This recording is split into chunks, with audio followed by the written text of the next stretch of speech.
champion. The path to the Starcraft 2 World Championship and the largest prize pool in the history of the game begins now, here at the Esports World Cup. It will be a daunting task for our players, so let's take a look at exactly how the tournament format works.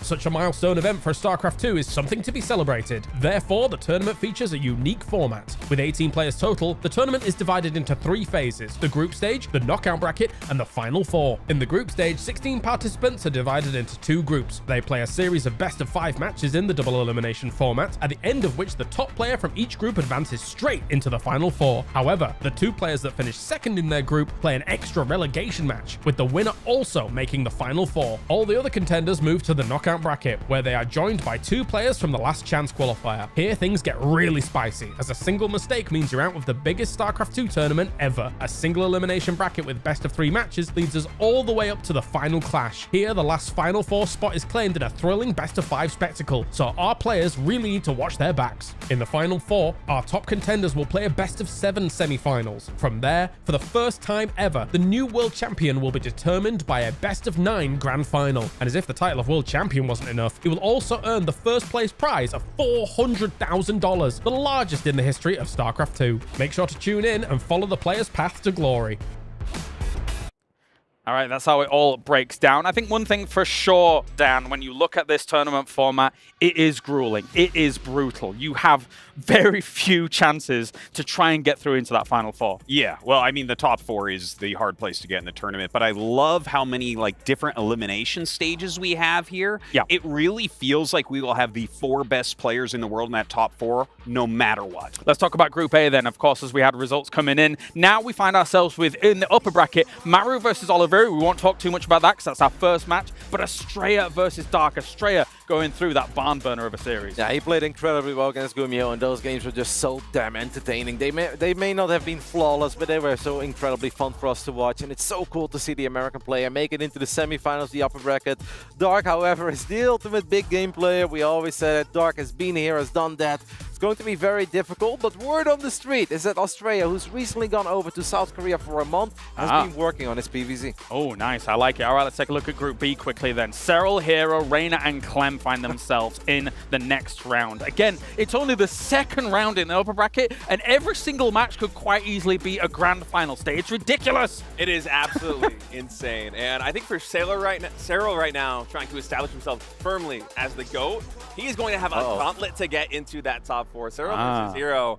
This is going to be absolutely insane. Hero's been working on his PvZ, showcased a lot of very cool strategies. Yeah. I'm excited for it. Let's take a look at the schedule of matches. We have 2 streams that are going to be playing simultaneously for this one. So Stream A, we have Oliveira versus Maru starting things off. We all know what a rematch that is. And then later on, we have some fantastic fixtures. A lot of TBDs because, of course, those are big matches for later, Rotti, to figure out who's going to be able to move through to potentially Final 4. Yeah, obviously we need to know who is going to drop to the lower brackets, right? Yes, to figure out who's going to play who. We do have a couple of matches already announced in lower brackets round 1. These are those games. We've got nothing but TVTs in Group A. Beyond versus Spirit and Hero Marine versus Gumio. And I saw a post of Hero Marine saying oh, today looks a bit more doable than yesterday. I was like, whoa. I mean, Gumio's pretty good, mate, but I do love a confident game. All right, well, let's talk about our first match then. We have a huge rematch to start off the day. It's the rematch where Oliveira claimed a world championship as he goes up against Maru again. I think one thing's for sure, Dan, when you look at this matchup, it's a star-studded match here with Maru looking impenetrable in TVT, but Oliveira has been one of the only names that's been able to break him in the past. Oh, that's for sure. I mean, Maru is the best TVT player in the history of the game, the best Terran player in the history of the game, but he was denied a world championship by Oliveira in this very matchup. He opened up very well there, and then Oliveira just kind of turned it on. So is Oliveira going to be able to do that again on this huge stage? He might be able to, but I got to tell you, I'm thinking Maru is the favorite and is going to make it very far.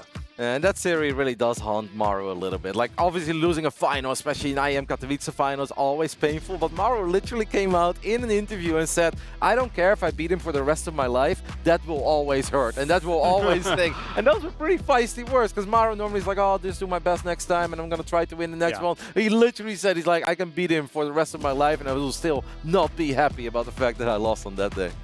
The crazy thing is that when you look at him, and also you guys at home, by the way, can actually predict who you think is going to be able to take this with www.stcplay.gg. Head on over there and vote for who you think is going to be able to take it. We've got the numbers, we've got the tail of the tape here for the match. State, what are your thoughts coming in? Oh man, honestly, when I saw the first bracket, I was really happy for Maru because he is the king of TBT. He's the best mirror matchup player, bar none, in the entire history of StarCraft 2. PvP, ZVZ, it doesn't matter. Maru is a force to be reckoned with. I feel like because of that, he's very close to working his way to the top 4. Oliveira, he's a tough opponent. He has shown hot streaks, especially in World Championship tournaments in the past. I think Maru's got his number, though. Let's be real. If Maru didn't make top 4, I feel like for a lot of the community, for us here, the pundits, that would be a bit of a disaster for Maru. We're expecting him to make top 4. Absolutely, but whether he does it through the upper bracket or he finishes second in the group and then he could potentially win the playoff match, or he gets the job done in a knockout bracket. There are so many ways for Maru to get there. I absolutely agree that Maru is the favorite, but Oliveira truly is one of a kind when it comes to activating the turbo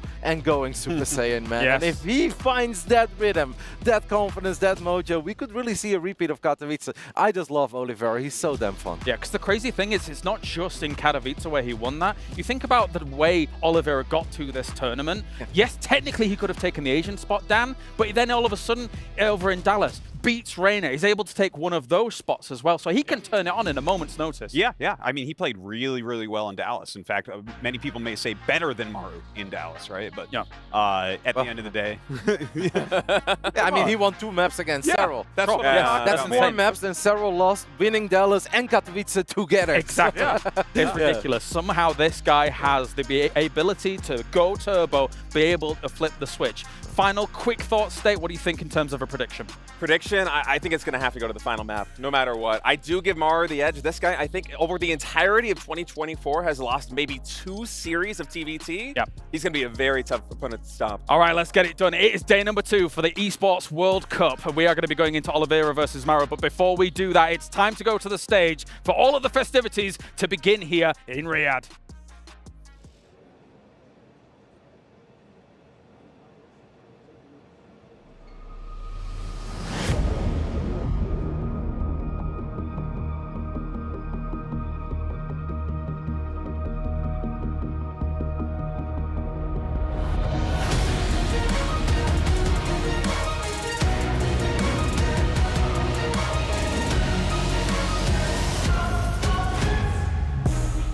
Welcome to the Esports World Cup, presenting Starcraft 2. We're here in Riyadh, and I'm back with Fancy, and we are about to have an incredible tournament filled with 18 of the best players you've ever seen play the game. It's gonna be an exciting one. We have $1 million on the line, the biggest prize pool in the history of the game, and 1,000 points toward the Esports World Cup Club Championship. Whoever wins this tournament will be the first ever Esports World Cup StarCraft winner. It's gonna be an exciting one, Seltzer. Absolutely. These players have been fighting all year long for a chance to be here, and now we are kicking off their last few days before the winner is decided. We have so many players waiting to walk on stage. They're very excited to be here. We're excited to have them in Riyadh, in Saudi Arabia. So how about we start welcoming the players on the big stage. For our first player walking on the stage, it is going to be Oliveira.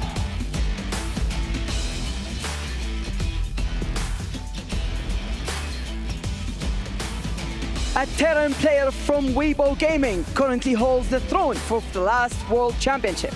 Qualifying from ESL Masters 2024 Spring, ready to showcase his skills on the big stage. Next up, we've got Maru. Representing Team Vitality, he's the #1 player in South Korea. Qualifying from the top 4 of IEM Katowice, he's a terrifying player to go up against. Cannot wait to see what he brings. For our next player, please welcome Spirit. He's a Terran from Nave, known for his 3 command center into turtle play. A very passive player and looking to prove himself at the Esports World Cup. Please welcome Byun. Representing Shopify Rebellion, Byun qualified with EPT points from the Korea standings. He's here, he's in great condition, and he's ready to take his shot at that prize pool. For our next player, please welcome Astrea. He's a Protoss player from Virtus Pro, carrying the hopes and dreams for all American fans. He might be an extremely unorthodox player, but he has a lot of regional NA wins under his belt, with a lot to prove here in Riyadh.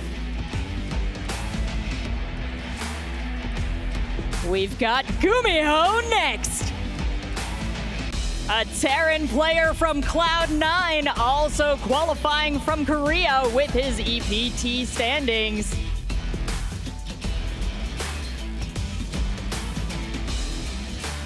For our next player, it is Hero Marine. He's the Big A, previously known as the King of Weekly Cups, coming all the way from Germany to the Esports World Cup.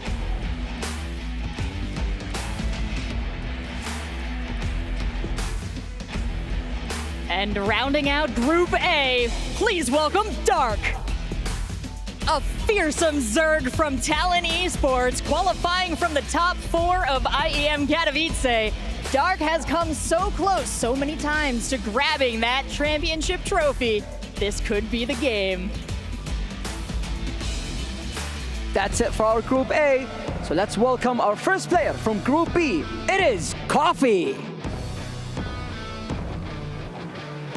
A Terran player from AG Global, hailing from China. He may be the underdog for this tournament, qualifying from EBT Asia standing and looking to prove himself on the international stage. This next player needs no introduction to StarCraft 2 fans. It's Cyril, currently #1 in the world. Cyril taking a break from his military training to be here. Is the time away from the game going to affect his play? I don't know. He's a scary opponent and he's ready to go. For our next player, it is Hero. Representing Weibo Gaming, he's the smiling assassin known for his creative Protoss playstyle, coming in as ranked 13th in the world standing.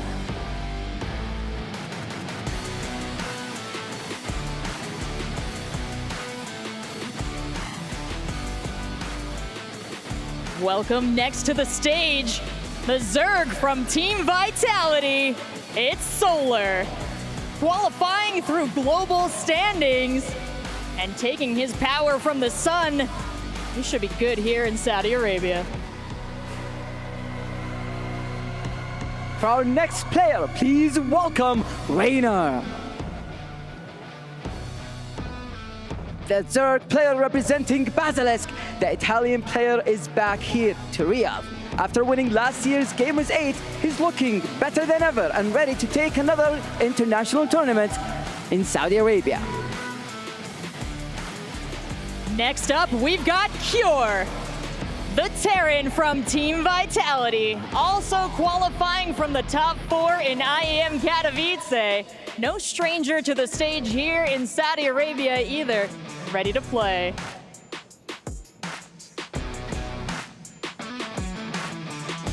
For our next player, it is Classic. He's the Protoss player, representing Twisted Minds, the Chintos. Known for his love for robot units and hard to predict. And rounding out Group B, please welcome Clem, everybody's favorite Terran from Team Liquid. Clem qualified in an emotional finish at the ESL SC2 Masters Winter in Atlanta and has been looking forward to this tournament ever since. That's it for our Group B players. So how about we welcome the Group Challengers? And for our first player, it is Shen. He's a Zerg player representing Gaming Gladiators, always manages to pull off wins versus the best, coming in from the Esports World Cup close qualifiers as first seed into the big stage. Also arriving from the qualifiers, and with the perfect name to get this show on the road, it's showtime! Our Protoss from Big rounding out our 18 players and joining them on the stage here with key in hand. StarCraft 2 fans, I present to you the 18 players of the Esports World Cup Starcraft 2 tournament.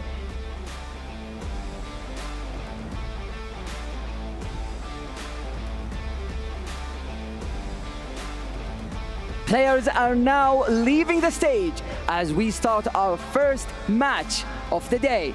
It is going to be Oliveira versus Maru, and it's going to be an exciting one.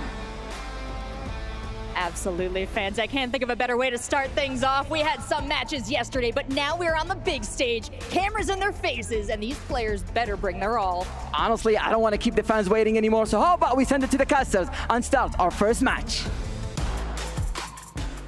What's up, everybody? Welcome to our second day here at EWC. I'm Tasteless. Joined with me is Zombie Grub.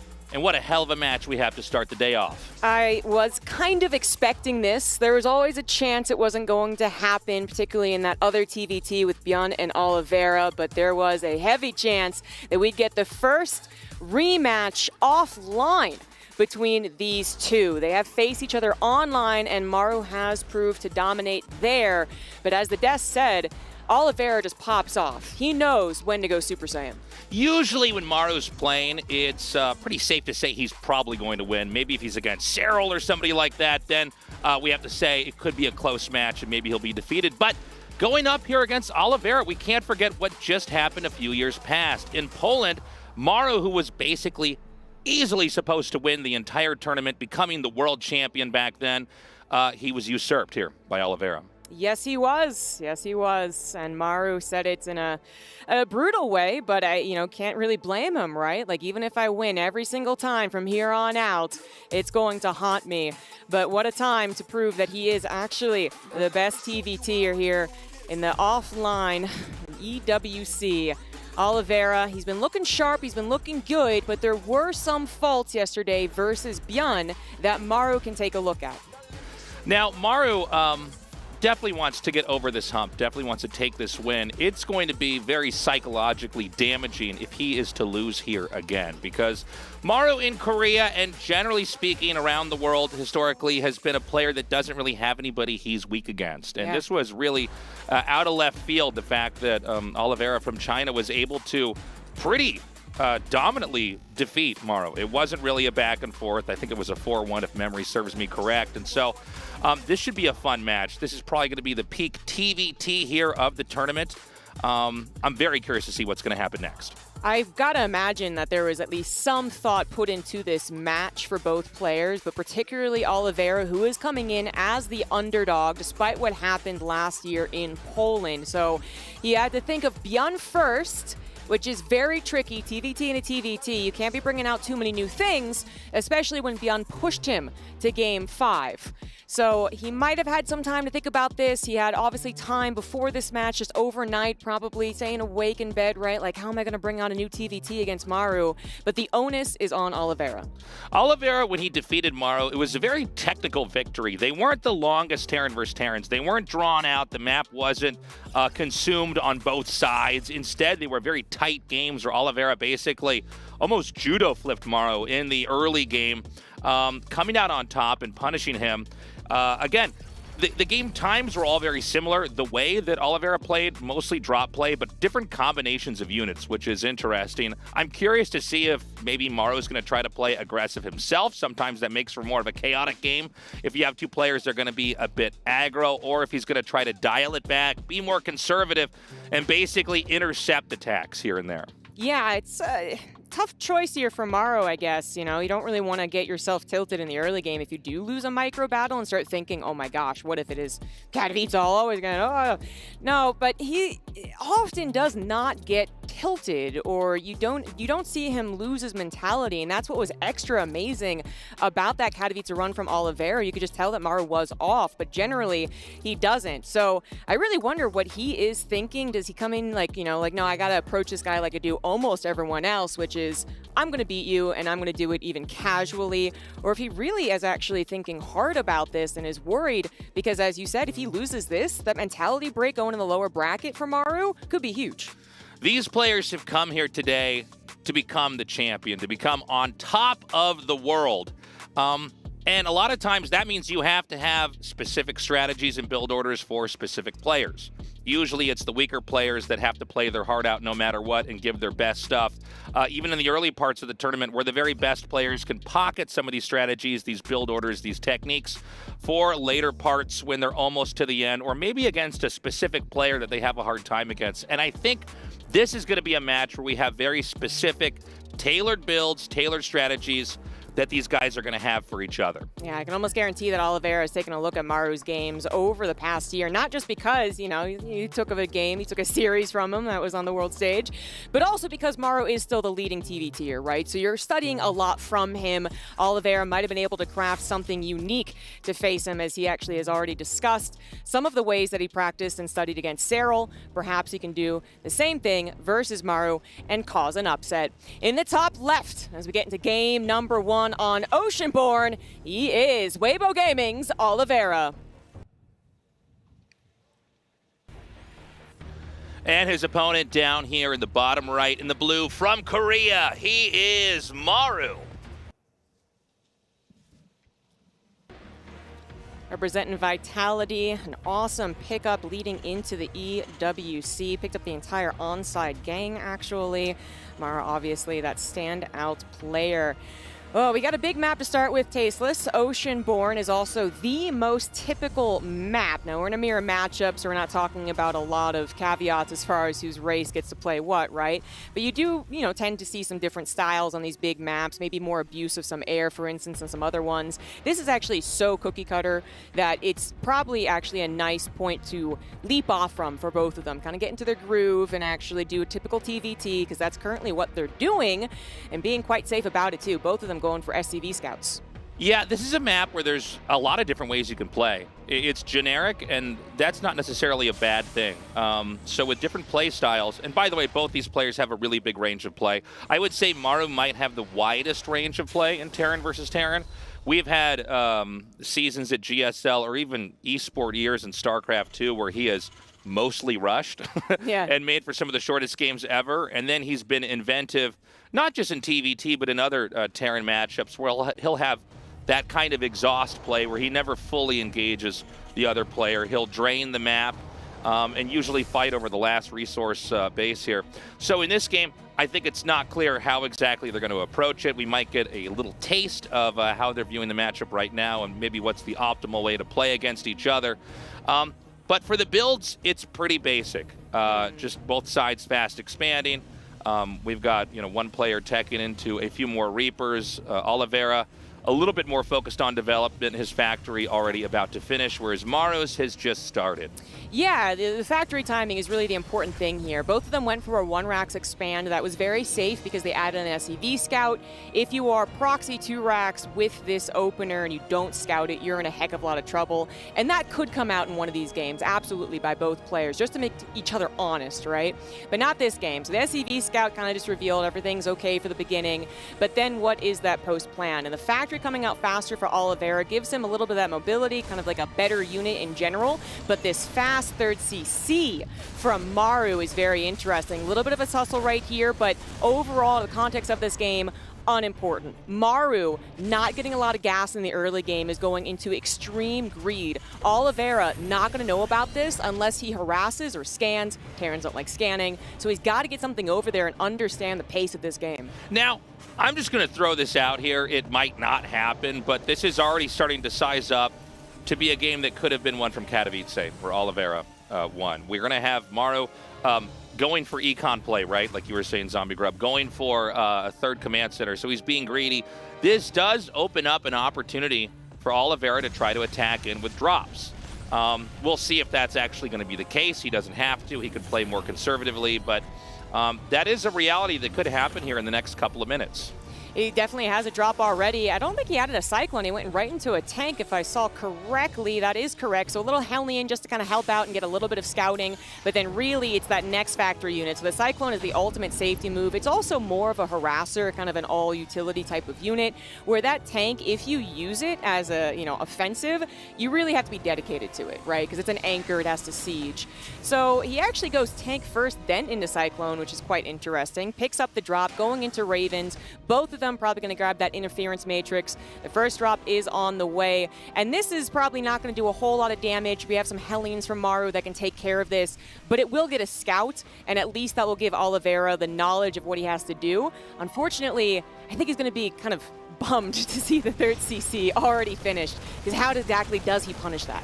Yeah, he comes in here now. There's enough Hellions he's going to have to pick up immediately. Now, without any Marines or auto turrets thrown down on the ground, there's no way to punish that medevac. So there's going to be this looming threat. That's not like a huge threat, but you can't really leave your base either, so you don't really get much map control. He's going to be staying out there for the time being, trying to look for openings, and if Maru does move out, he'll hit him. There's a second starport on the way. Oliveira has chosen how he is going to deal with his 3CC. If he tried to play a normal game out and go for his own third CC like he had plans to, or perhaps in the beginning of the game and was willing to shift gears, he does have that fourth gas, so this might have been his plan all along. It's kind of shocking to see it on the huge map. Which might have been the trick, but it is going to work against this 3CC. I think this is actually a great chance for Oliveira. Maru has not seen it.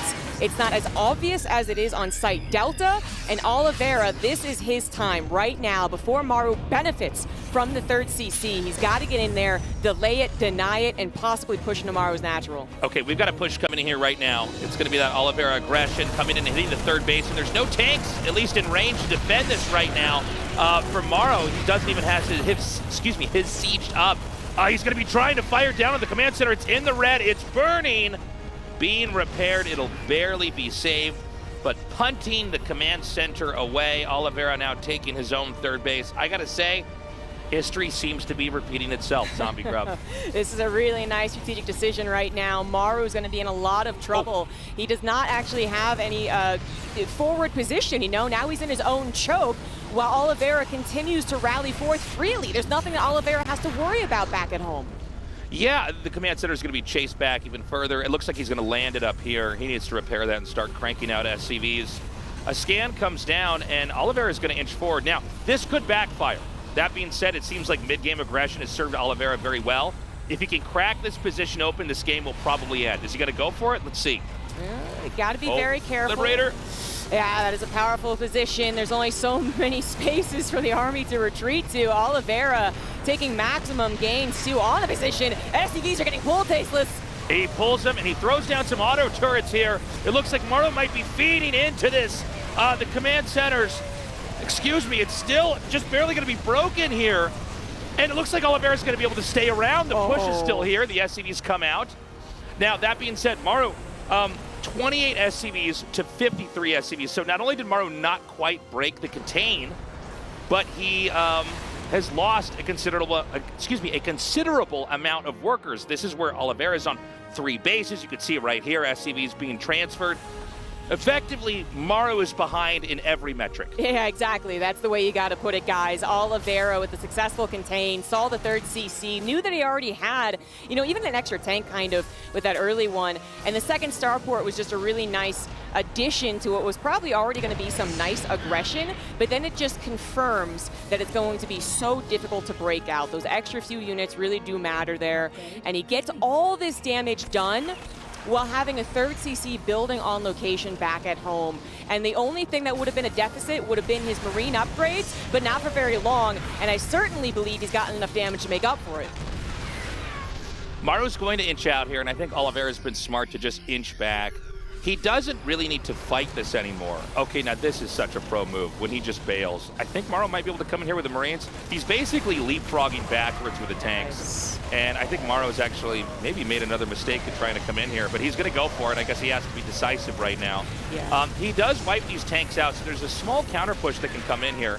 I do like the idea of what Oliveira was trying to do, which was basically to run away and maintain his lead. It looks like Maru will scoop up a little bit of not an advantage, but at least he's catching up, so to speak. He wants to chase everything down so that maybe Oliveira makes the mistake by rallying, right? So if he had busted through that kind of tank unsiege backwards, if he had actually busted through that third tank wasn't sieged, Oliveira had made a huge mistake rallying, but that's not what happened, right? So it was more of a scuffle, it was more of a wash, and so Maru doesn't get that momentum he was looking for, that one slice of time to which he can chase out on the map, kill reinforcements, and potentially get into his own own good position on the third. He wanted to, it didn't work, and he still just remains behind by 15 workers. He does have those faster upgrades, but like I said, I feel like the damage was done to make up for that. We'll pay very close attention to the timings of those upgrades. One going to be complete for both players, both of them on the track for the armory. Probably not going to be the difference that Maru was hoping for.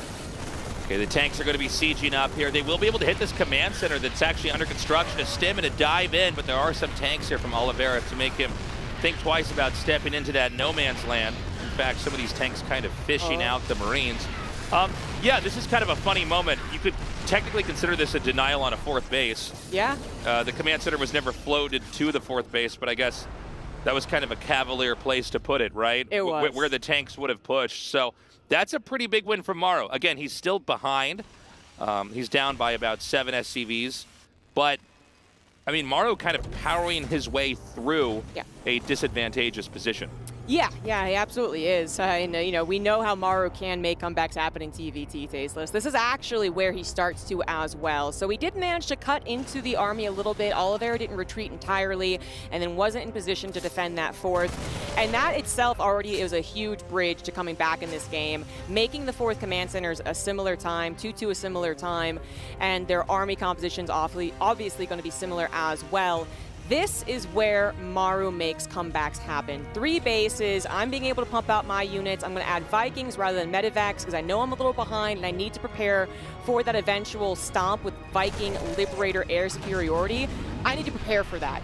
So that's what he's focusing some of his limited resources on, and this is what he does best, making the comeback happen.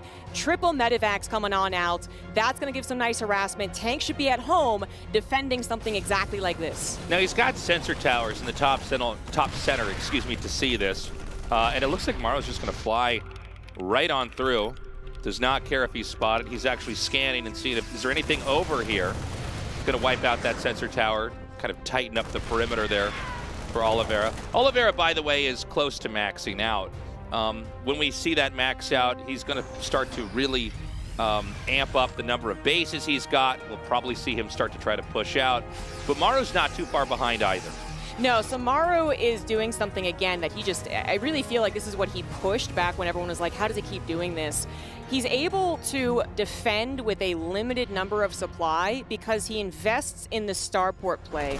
The real killer move in TVT is air superiority, so you got to keep that in mind when you're trying to make the comeback happen. That's what Maru's doing. But Oliveira, he is maxed out. He absolutely has a time to break Maru right here, right now. Looks like Maru's going to be chased back here. There's a lot of tanks up in the front. It's not clear who has more Vikings. Actually, yeah, it's going to be Maru. It looks like he drives him back just slightly. And I don't know if he can get much further in here. So right now, Oliveira setting up shop in the middle of the map, but he's pretty far out of reach from anything that's important. There's a line of tanks down here from Maru. And Oliveira, trying to be pretty fluid in his position, just abandons this. I think it's a smart move. I think a weaker player would have tried to force this or just kind of stagnate in the middle of the map.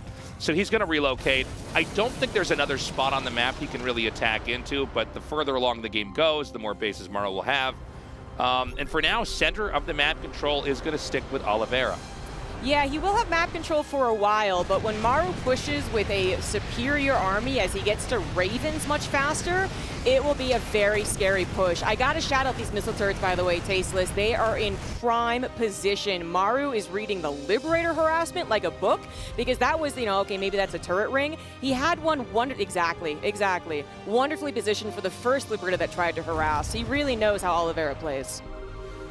Oliveira trying to shark around the map a little bit more. We've got a small counterattack here with Marines. There's a tank to intercept this. How much damage is this really going to get done? You know, it's funny. A small number of Marines actually does quite a bit. It looks like he's barely going to be held off, but that was some real value. In fact, oh my God, he killed that last Viking. Okay, so that was pretty good. You know, Marines are obviously extremely expendable, but hold up, a big counterattack comes in here from Oliveira, realizing there might be an imbalance over here on the other side of the map. Oh my God, he's actually just simming in. He sees the opportunity. The Marine concave might be good enough. The tank depth might have been a little bit of a problem as far as defending that planetary. It will, of course, defend the third CC. We got ourselves a little bit of an SCV trade going on here. Not a good time to be a worker in this game. Third CC from Oliveira looks like it barely will survive. Things have gotten a little more chaotic. Both of them starting to miss macro a tiny bit as well, but it's really a very close game still. A bit of a wash there. Command Center got destroyed for Maru. Oliveira kept all of his alive, but they had already started to add on more Command Centers, so it could be a temporary loss. Oh my god, he's continuing. Maru seeing an opportunity, or at least thinking that he was, but that was maybe not it as much as he was hoping for. It's, again, that was a little bit favored to Oliveira, actually. That was hard to track. I can't believe both of them took so many fights in that area. Yeah, it's funny. It was a very slow positional game for a few minutes, and then it was just them pounding each other. Yeah. We saw both supplies drop to 120. They're now slowly going back up into about 145, 150 here. Tanks were traded on both sides, and so I think it's going to be a little bit more of an open game as far as where you can go positionally. Oliveira still trying to set up, for counterattacks, still checking for bases.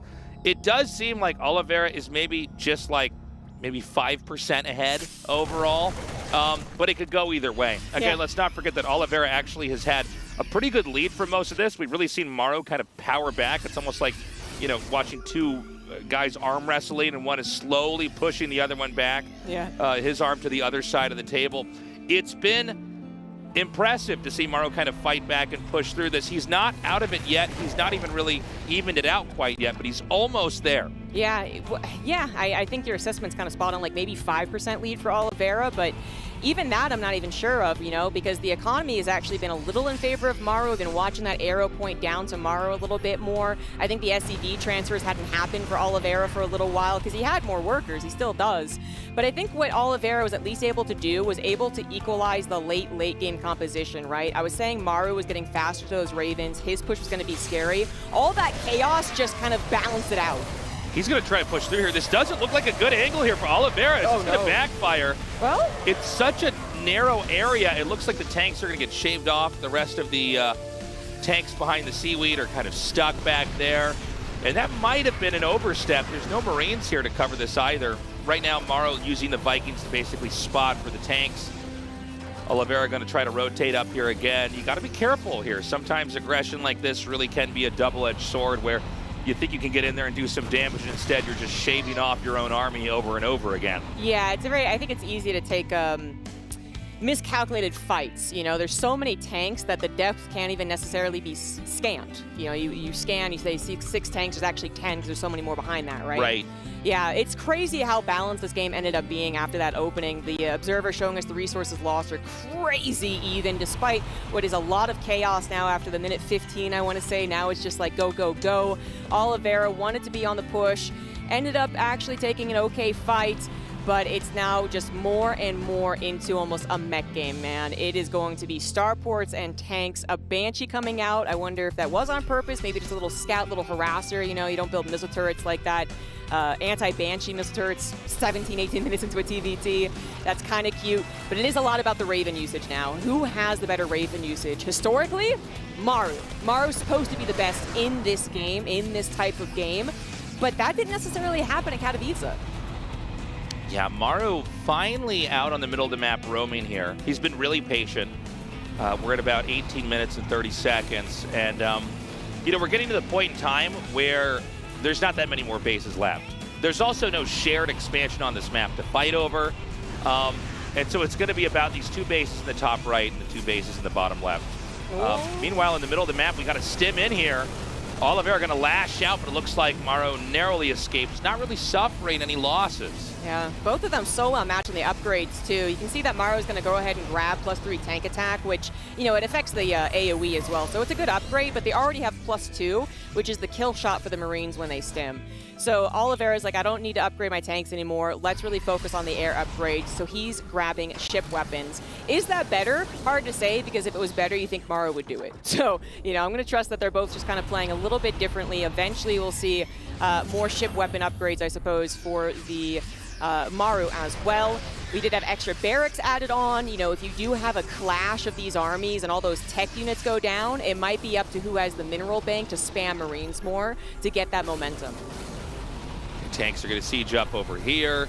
Another scan comes down. It's been this plateau over and over. They're going up and down this, but now Maru's going to try to dive in. Oh my God, beautiful disable on literally every tank on that side of the map. Unbelievable. Maru going to try to come in a little bit further. He's going to take out every single tank. This could turn the game completely upside down. It absolutely could. It actually ends up being a little closer than Maru maybe was hoping for, but it absolutely was a win for him. Oliveira caught in an awkward position, couldn't get his own interference matrix, couldn't buy enough time for his tanks to get unlocked. I cannot believe how perfect that execution was. It was even up to that point, and suddenly I think we may see Oliveira tap out here because he's lost all of his tanks. Maru is able to now tear through the map and wipe out these expansions, basically knock out the north position, which will also take out the position in the north east here. It was such a good fight that I actually thought it would just be GG. You know, yeah. Oliveira looked like he was going to die. He ended up like buying a little bit of time for himself, and then he's going to sacrifice bases to buy further time. But yeah, that was a potentially game-winning move. Oliveira certainly on the ropes, down 50 supply, tank count in the dumpster, Raven count as well. He does not have the tools, and he will tap out. Maru proving to be better in that supreme late-game TVT. That is what he is known for. That certainly goes to him. Whenever we talk about Maru's playstyle, best in that late game. And I think Oliveira would have been kind of preferring to have won that game when he had that 40 supply. After the chaos of the early game, he was in a good position. But the problem of any Terran versus Maru is letting him get to 3, 4, 5 bases and getting to that late game. You know, it's funny, ZG, the game did start out like the previous games historically have, where Oliveira is the one to take the initiative. He tries to take a fight on the map. As Maru's taking his third base, he drove that back. But the longer the game goes on, Maru kind of wills his way through it. He basically played from behind for, you know, maybe 75% of that game. But when he started to take the fights, and especially that final fight, the execution is so perfect. I mean, that's like probably, what, 20 very specific actions that you have to have done perfectly. And if you make 1 or 2 mistakes in that, you will lose. You do have that attacker's disadvantage, but he was actually able to split that position wide open. And I gotta say, just a real masterclass in TVT. Yeah. You know, a lot of times when you get behind in an RTS, there can be that kind of compulsion to do something dramatic. And sometimes that's the right move, right? To do some kind of all-in to try to completely turn the game upside down. But not in that game.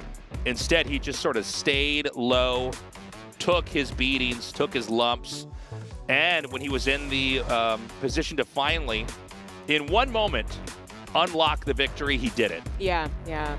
There's actually so many moments that could have really swayed the game a different direction all the way from minute 5, honestly. But it was a matter of fact that that last fight was more likely to go Maru's way, and the positioning was a big reason as to why. We'll get into that a little bit after we introduce the players here. Coming into the second map in the bottom right, down a game, he is Oliveira.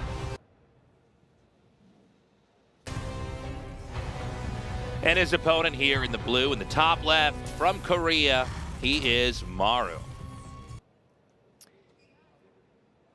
Yeah, big thing about that last fight before we get too deep into game number 2, Oliveira was on the low ground. That's actually a huge problem because he could not repel the Ravens from his tanks in the same way that Maru was able to repel them, actually slaughter them, because Oliveira had to dive. He knew that he had to basically get his opponent's tanks out of the equation or he was dead. But then he sacrificed his Ravens, his tanks were dead anyway, and he just knows that he had a bad start to that battle. Should not have been in that position, but it's so difficult when the game gets that fast. It was after all that chaos as well. You're just going to see some of those positional mistakes, very understandable.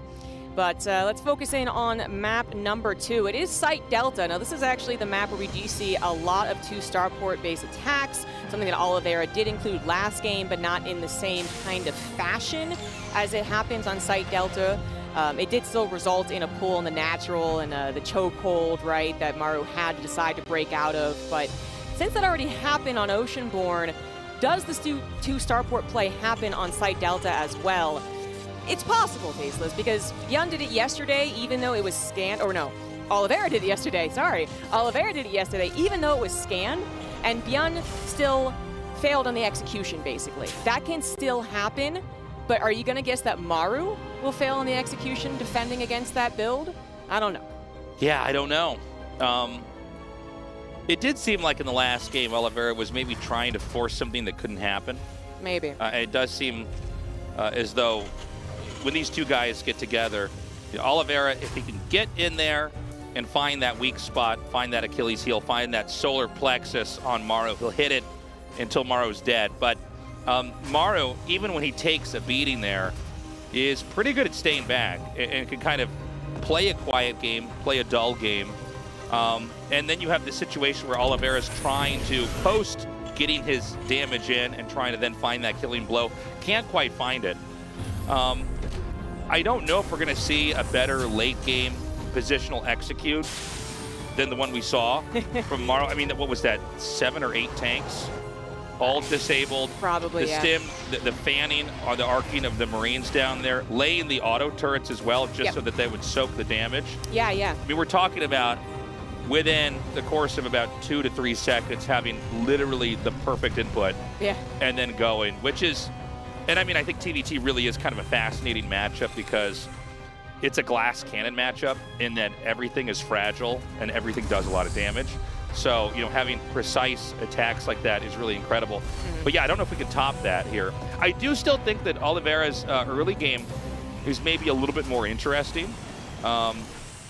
And the truth is, his early game did kind of work for him in that last game. I mean, he did punish the 3rd command center. Yeah, but then, again, like hindsight, I think you really go into it seeing how it unfolded.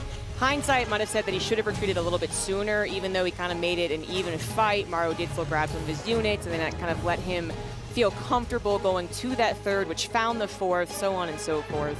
The map is so different now, though. Site Delta is very skinny. It's shorter as well. Maru's not going to go for the 3rd CC. That makes sense. He does open in a similar way as far as the factory units, though. Number of Hellions, actually, which if Oliveira were to only get that scout, might misread it, but shouldn't just depend on the Hellions to be like, oh, that's a 3rd CC. No, that wouldn't really be the case. Oliveira this time around getting that faster 3rd CC. Maru just a little bit behind, grabbing those 2 Cyclones again.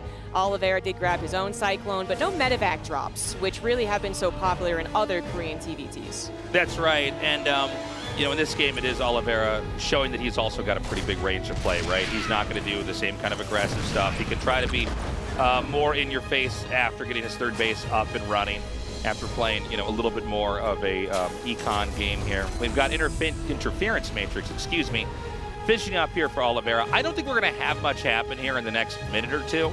We're just seeing infrastructure get placed down. Well, I say that, but now we've got Maru moving out on the map. This is kind of a funny comp. It's just Hellions, 2 Cyclones, and some Ravens.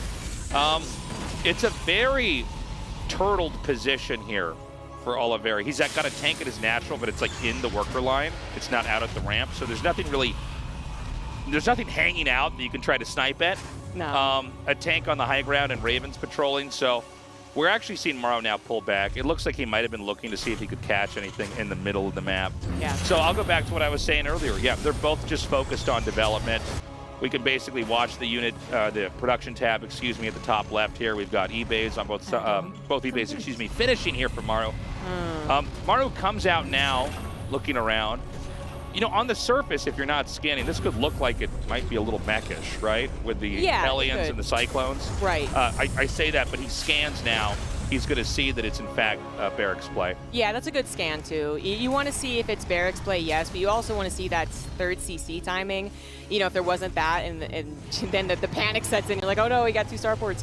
But no, it's not that. So unfortunately for Maru, while that army supply did have like a moment where you're like, oh, okay, maybe he can actually contain, you know, 6 Hellions isn't really that helpful. It really is about these Ravens more so, which are going to come in, exactly, and take out the tank. At least try. Yeah, it was a goner. And unfortunately, that is a big loss in the early game TVT. Oliveira going to go for some of his own harassing Ravens. Let's see how many SCVs that get. But Maru's continuing to rally 4th, and the army is getting better. He's rallying tanks 4th, and he wants to maybe catch Oliveira kind of too turtled, but he's actually going to pull back. doesn't think that there's a chance to do anything more. And, well, unfortunately, it's an awkward timing, right? Because his army's not here to help out against the auto turrets, which have killed 9, 10, perhaps 11 SCVs before everything is said and done. If he focused, it would have happened. Unfortunately, didn't get the chance. These Ravens do want to live. The Cyclones a little bit later to the party. Might be too late to get the kill. Yes, indeed they are. Nice little drive-by by Oliveira. Yeah, I mean, great play. Getting a lot of those SCVs killed off here. We've kind of had a couple players take swipes at each other. I'd say nothing too dramatic. You know, if the game goes on long enough, you do want to use something on that Raven energy. You know, spend it on some kind of damage. Try to get some kind of value. Obviously, you can't bank it up past when it's maxed out. So, for now, we have the army starting to gather in the middle of the map. We have Oliveira with a bit of a preemptive setup here so that he can't be pushed. And there's a drop that's going to be looping around this. So we have a skirmish that's going to happen out here. Maru going to try to drive this back, but I think the drop is going to be the more important part to look at. Keep in mind, a lot of these SCVs have been damaged already due to the auto turrets that were thrown down. And this push is going to come in here. The tanks are actually on the run, but the Stim Marines are going to be a little bit faster, and this is so bad. In fact, this is going to really fracture the position. Another tank is going to get disabled and get killed. There is a drop that's hitting the command center, but I'm a lot more worried for Oliveira because this army is going to push right into where all the SCVs and the barracks are. That is terrible for Oliveira. He did not have the army to defend this push. He had given so many units up to go for the drop in the main base, which might not do equivalent damage. He is in the main, which is usually a great sign for TVT, but he's only Marines. Can he actually stay here and camp the production? Because he would need to. He is starting to massacre the SCVs, however. Maru did not send enough units back to deal with this. Finally sends enough. It is going to have to leave. But now at this position, Oliveira losing 30 SCVs, access to his natural, potentially his upgrades, and Maru just lost 21 SCVs. Not much else as far as his base structure. Now this is scary because if you get on top of that infrastructure, it's going to be so punishing. I love the auto turret placed down here just to be a sponge for damage. Oliveira's going to try to drive down this ramp. It looks like he might barely do it. He's going to be able to kill that final tank. And I think, yeah, be able to wipe out this position, but there's a lot more reinforcements coming on the map. Look at this.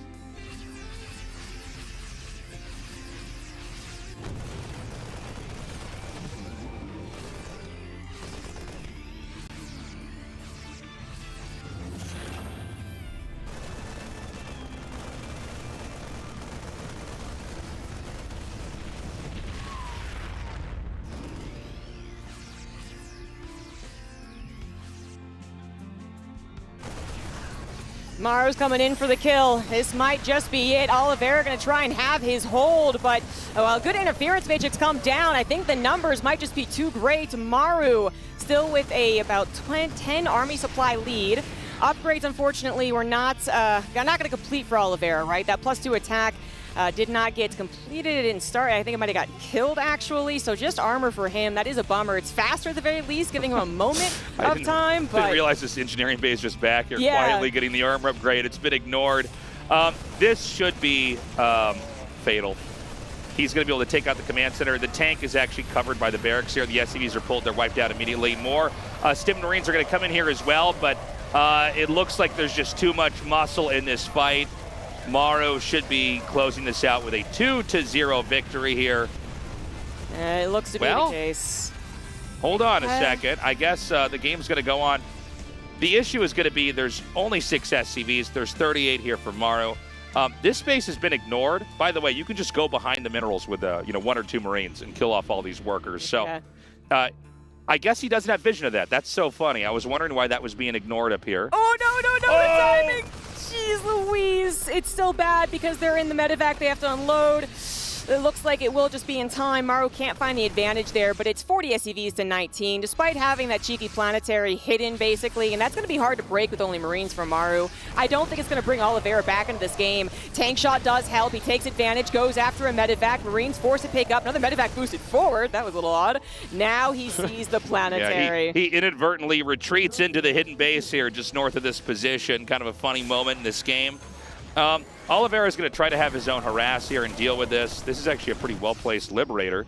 Kind of hard to handle. Oliveira is going to move out on the map, and I'll tell you what, he's catching some stray units here and there. Yeah, some. Big problem now is that even if he did have an okay Marine fight, you know, numbers-wise rather, the upgrades are done. Maru has +2 attack and Oliveira does not. He's kind of lucky he got that +2 armor anyway, you know, that was supposed to die in the natural. But it's still a big problem not to have that second upgrade. Oliveira is going to need his tanks to fire. He's going to need just more Marines if he ever takes a direct fight. And now he needs something back here to help defend against the cheeky Liberator. Very nice play here. Don't have to dedicate much to this harassment. Oliveira close to Maru's base, going for the drop in the main, but no tanks are here. Okay, so can he contain? This could flip the game upside down. Oh, one. Okay. Yeah, it could. He's on top of infrastructure. The drop over here might be the saving grace, but Maru's going to have to really put the work in here. But we have a counterattack in the bottom right, and there is nothing here to protect this. Oh, yeah. I mean, yeah, Oliveira's going to have to worry about a straight-up losing last building situation. He's lifting, and he's going to tap out. Not finding enough of a comeback opportunity. Maru did not make any tremendous mistakes when it got a little scrappy, you know, letting an army just sit in the middle while he was distracted in the main or something like that. That's what would have had to have happened for Oliveira to come back in that game. And it was all a lot to do with the attack down the middle of the road. When Oliveira had 2 medevacs worth of units in the main and not enough protecting his tanks, Maru pounced on the opportunity and it snowballed from there. Kind of a cool game. Funny to see that he missed that base north of the natural expansion. Kind of retreating away from the fight, and then he goes, okay, it's over there. But also an interesting approach to the game in general, kind of going for the heart, going for the organs of the Terran, so to speak, instead of trying to deny you know, your opponent and starve them out in bases. Instead, you go for that infrastructure kill play, which is, I think, more common in TVT really than any other matchup. At the end of the day, I think Oliveira had a great counterattack at the end, but, you know, the problem is he's working with less. So when he does the counterattack, Maru can basically take a beating and just go for his own kill there when he gets in there. And it's very important that Maru did start to win when he did, because 4 CC from Oliveira would have been problematic if he hadn't kind of gone for the throat, especially if he had been, you know, for instance, denied at the natural, so he doesn't even get into a lot of the SCVs or the upgrades, which it looked like +2 attack didn't actually even start because the game got so chaotic, but it would have died anyway. So this is where, the first fighter outside the natural had already happened, put Oliveira in a terrible position, and it really was a bad game from there. Oliveira not quite getting the, I don't want to call them miracles, but the same type of momentum that he did versus Maru back at Katowice, and certainly he's not coming off that same momentum either. You know, fresh day, he did win yesterday, but not quite the same as winning back to back to back to back. So he's going to need to dig deep and then just kind of take Maru down on his momentum, you know, reset the series at the very least. Now, we got to point it out, Maru up 2-0. We're talking about the fact that Oliveira is maybe, you know, the poison that, you know, there is no antidote for Maru here, but not today. Maru is redeeming himself. He has reconfigured his play. Oliveira staying true to the way that he has played before, but right now unable to get any wins here in this best of 5 as we go into Game 3.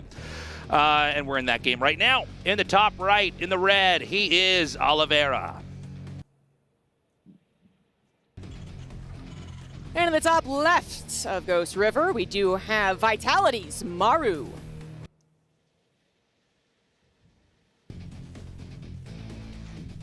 So let's see if we got a game more in line with what Game 1 looked like, where maybe Oliveira tries to move out and do some drops and harass here.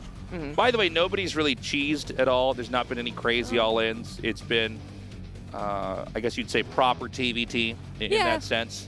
Yeah, just a 2 starport play, which is a little aggressive. Never mind. Speak of the devil, SCV out on the map. Yeah, we are going to have exactly that. So it's going to be Maru rushing this game. And, you know, this is going to be something where Oliveira is going to have to be very much prepared. Oliveira could be in a position where he can handle this just fine. Yeah, so he is scouting. This is very important because he actually is trying to 1-rax expand on this pretty short map. He's not going to see the barracks. He just did, you know, an over to the main base AI scout, right? So he is going to see that if he's let into the main base, he's going to see a lacking factory. So that's kind of the key thing here, is that he actually goes that deep and doesn't just go, oh, like 1-rax expand, I guess that's fine.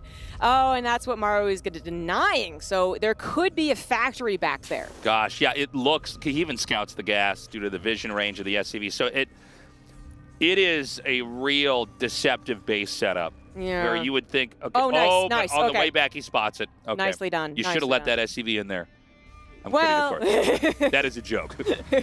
yeah, and he was already concerned about any of those problems early game. So he puts the command center on the high ground. That's kind of the consolation prize here. Maru probably shouldn't get much more damage because of that. If you're defending 2 places with a limited number of units as a defender, you're just having such a harder problem. 1 base, much easier, especially where you know where the Reaper hop-up is. Pull the SCVs there. If they go this direction, they go this direction. You got to catch up to them, but they're supply depots, and then they go around. Yeah, you track them, right? And the SCVs do have to come along initially, but ideally, yeah, you don't lose any units here. Maru forced to escape. He also saved his Reapers, so good micro, of course, on his part. But he's not getting quite the momentum, quite the just 2 up, and then boom, 3rd game easy peasy. Right.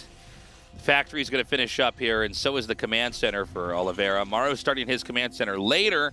And this should be a game where we're going to see Oliveira try to concoct a plan to get control of his low ground. He's going to have to deal with these Reapers first. Maru's going to do a blind jump up here.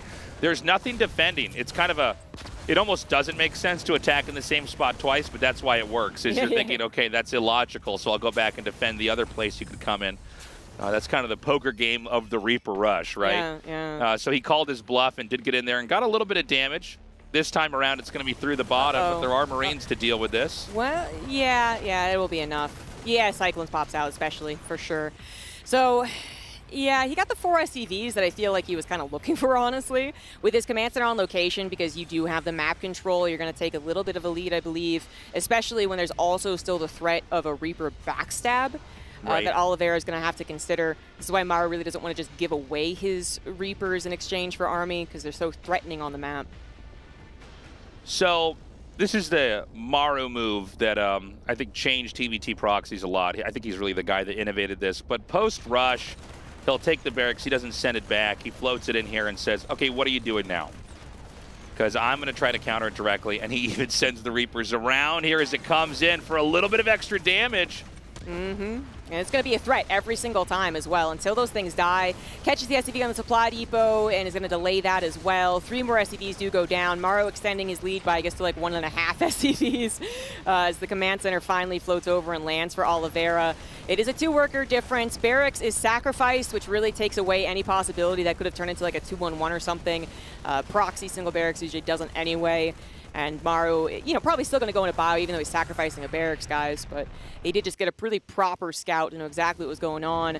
Medevac is on the way for, well, both players, but Maru's is much faster. He's really going to be in Oliveira's face for this entire game. Okay, we've got a Medevac coming around the bottom over here. He's going to come in and try to intercept and save these Reapers. He does target the Cyclone, but good control by Oliveira. Could have gone either way. Both sides basically leaving with the important units intact, even if they are damaged. Oh, Maru has a 4th gas before 3rd CC, actually.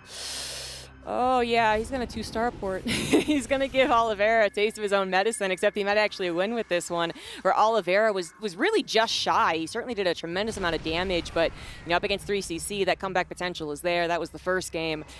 We could have the game kind of begin or end as it begun in a way. Maru is going to get scouted, though, something that he was not able to scout Oliveira's, 2-starport play and had trouble against it. Oh, no! Oh, my God, that's so bad. Oh, no. Yeah, at that top part of the map, there's no way to unload. You got to get onto ground where the Marines could safely evacuate. And oh, my God, yeah, we just caught the tail end of it in that shot, but he's slumped in his chair. He's shaking his head. He's going, man, I'm in so much trouble. There's no real opportunities on the map right now. The infantry count's going to be way lower, and Maru could just clobber. Oh, that, okay, wow. Okay, all right. Whoa, he just taps out. Yeah. Well, the thing is, he also got the scout on this aggressive play that was about to hit him, and he just lost 8 Marines and a medevac. Any type of map control, any type of worry given to Maru to stay back at home for an extended period of time, all out the window when that happened. So yeah, he just concedes. Maru writing history here after Oliveira had one of the biggest upsets in the last several years of Starcraft 2. We were saying maybe this is kind of the one that knows how to play against Maru, how to beat him. Well, not today. Oliveira is wiped out in a very, very decisive 3-0. Yeah. It's kind of felt like he lost energy across the series, right? Because first was the most promising, then he loses in a way that's, it's not atypical against Maru, but it's still discouraging because you had a lead, you had a chance. And the second game is still like it's even poor, and the third game is just catastrophic. Yeah, sometimes when you have two players where one, in fact, is better than the other, the more they play, the less close the games get. Yeah. You have Oliveira unable to make the adjustments and compensate for the weaknesses, and Maru basically downloading the playstyle of Oliveira and seeing it more and more clearly. It's under the microscope by the time you're at the end of Game 3. And of course, there was the very unfortunate fact that the dropships were caught, medevacs, were caught on the map. Yep. You're trying to be sneaky, but you get spotted, you're caught with your pants down. And, you lose that, you really don't have any options. And so Oliveira not even going to try to waste his time, will instead focus on the next phase of the tournament for him. But Maru now one step deeper as we're here in day 2 of the Esports World Cup for Starcraft 2. Yeah, he is definitely goal on the mind to just get right on through to those Final Four, right? He knows that he can win this group. The biggest contender is probably Dark. He had to be, maybe a little worried about Oliveira, but now maybe the mind is more on obviously watching the rest of the games and then thinking about that match that actually gets you to the Final Four. Interesting to see that Maru is also covering his mouth with a handkerchief. Did you notice that in the game? Yeah, he's done that a couple of times. I think we have more and more Korean players playing with that over their mouths here. I don't know if we have as many Europeans or people from North America doing it. We're going to be going to an interview in a second here when they're ready. Curious to see what Maru's feeling after 3-0ing Oliveira. Let's go to that now. Thank you so much, gentlemen. We are here at the stage after Maru went 3-0 against Oliveira. We have a few questions for the winner. First of all, you faced Oliveira at IEM Katowice earlier this year, and you won. You went 4-0. Sorry, now I think it's 4-1. Yeah, you went 4-1 against them. Just wanted to see, how does it feel to get back at him at the big stage now? 축하드리고요. 일단은 올리베이라 선수를 작년에 이제 IEM 카토비체 결승에서 4대1로 아쉽게 이제 패배를 하셨는데, 그래도 이번에 이제 복수에 좀 성공을 하신 것 같아요, 확실하게. 그래서 좀 기분이 어떠신지 좀 묻고 싶습니다.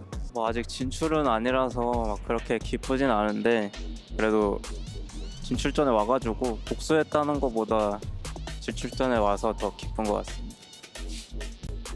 Well, it is not the advancing stage yet, so I don't feel that joyful. I mean, even though I got the revenge, so I'm just happy that I'm just in the advancing stage now.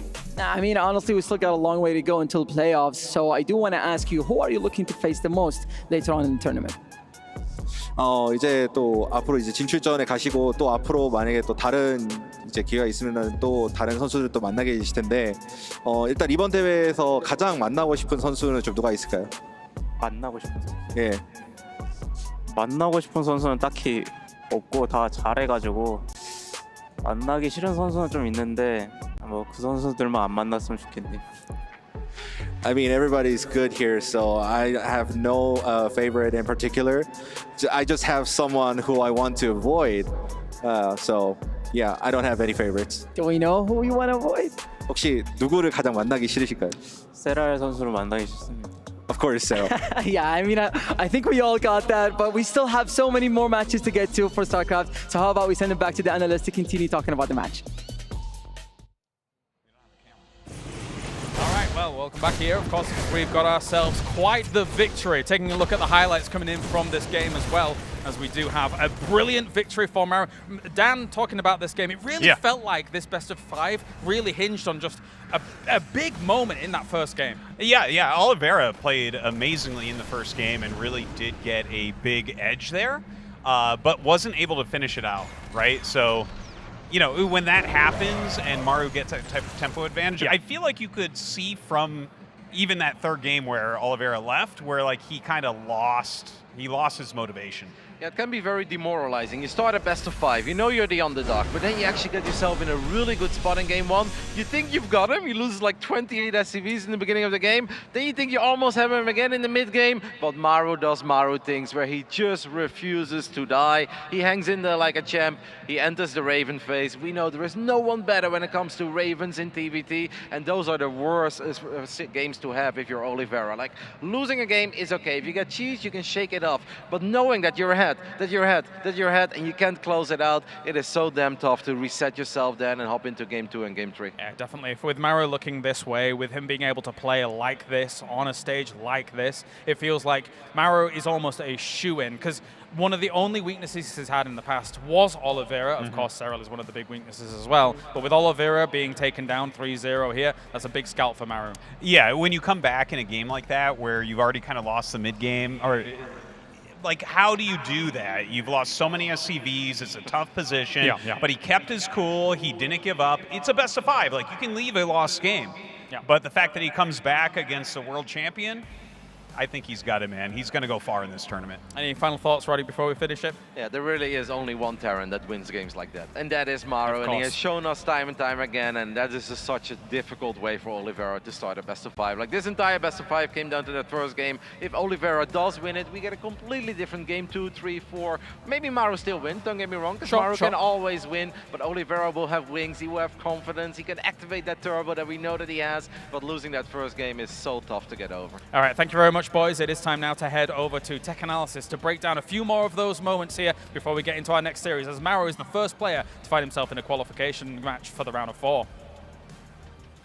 All right, thank you very much, James. And you guys are really wrapping up what we want to say, which is that first game has set the tone for the series, and we've got State here to break down a couple of the key moments in that first matchup. Yeah, really, that first map had so much to do with the full momentum for this series. Now, going into the game here, right, in the replay, we have Maru holding off against Oliveira. Oliveira just forced the 3rd command center to lift. He's getting ready to breach into the natural expansion. We're watching this one upstairs. We think that Maru is completely dead. You see him unsiege the tanks. The Liberator is coming forward. He's trying to breach this position.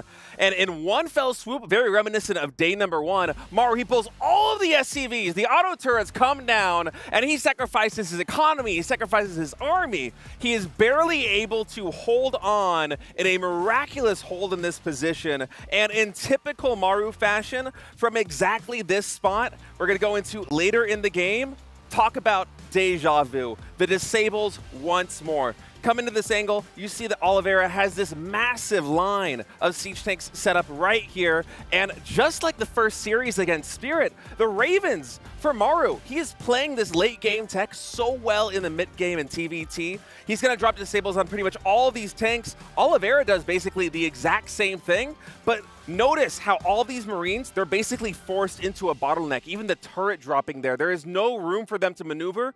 Maru able to take the concave on the high ground, and it is just a complete domination. Maru, it looked like Oliveira was in a winning position in game number 1, but the fact that Maru was able to survive that push, deliver that hold, and then win this big fight set the stage for the entire series. And that's how it ended up. Maru takes the 3-0 over Oliveira to begin the day here at the Esports World Cup. We're going to be heading into more awesome StarCraft 2, as coming up next we have Dark versus Astrea in just a few minutes.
2, 1, go.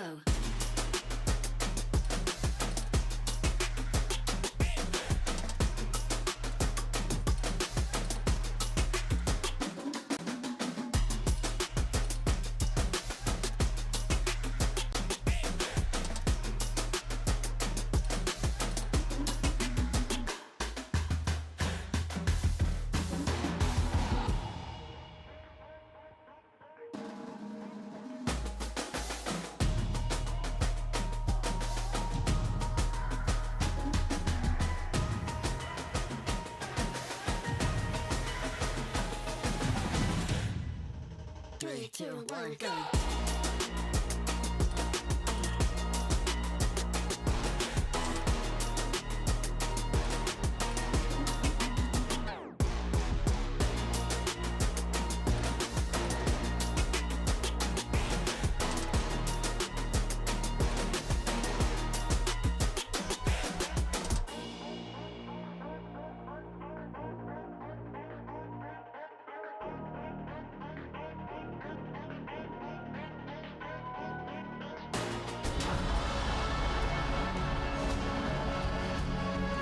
I think maybe Protoss can get a good standing. I still think it's unlikely for anyone to win, but I think maybe we have a good chance of making a top 4 this tournament at least, because I think the Protoss players we have representing us at EWC are really strong.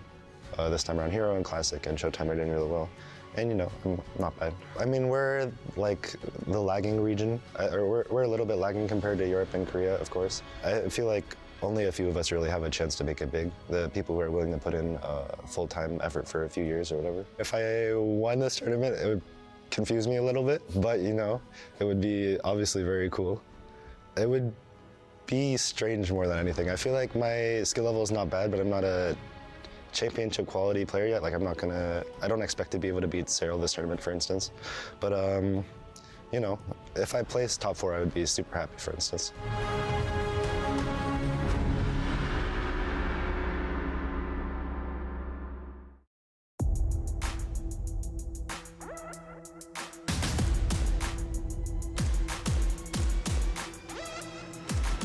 This done and dusted. Maru has been victorious and, of course, has moved through into what is a qualification match, moving potentially towards that round of 4. What a great series, EG. You were commentating this. I mean, Maru, though, looked like Maru in TVT. He did exactly what we expect of him too, because game 1 was that question mark, like, hey, is Oliveira doing the same thing? That'd be so cool. But Maru did the Maru thing. He made the comeback look almost easy, and his late game is just superior to most other Terrans. Yeah, I mean, we'd be begrudged if we didn't expect Maru himself to be in this position already, considering the scale of the tournament, Tasteless, considering that if he does not make it the round of 4, as I say, I think it would be a bit of a catastrophe for people. Yeah, I think he's righted the wrongs of the past, so to speak, recovering and beating Oliveira in a very decisive series, very different games. And so Maru, again, you know, we're always talking about Cyril, but Maru, a real threat in this tournament, definitely somebody that you want to watch for.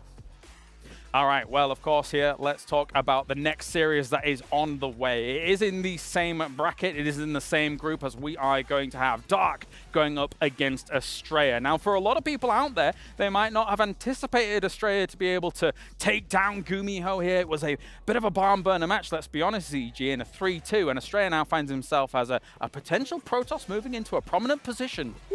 Potentially. I think we're all getting a little giddy when we think about that, but Dark is quite a guy to be going up against. Oh, yeah. This is actually probably going to be a very fun series, because I think Astrea, I feel like he's actually mentioned kind of being weirdly comfortable.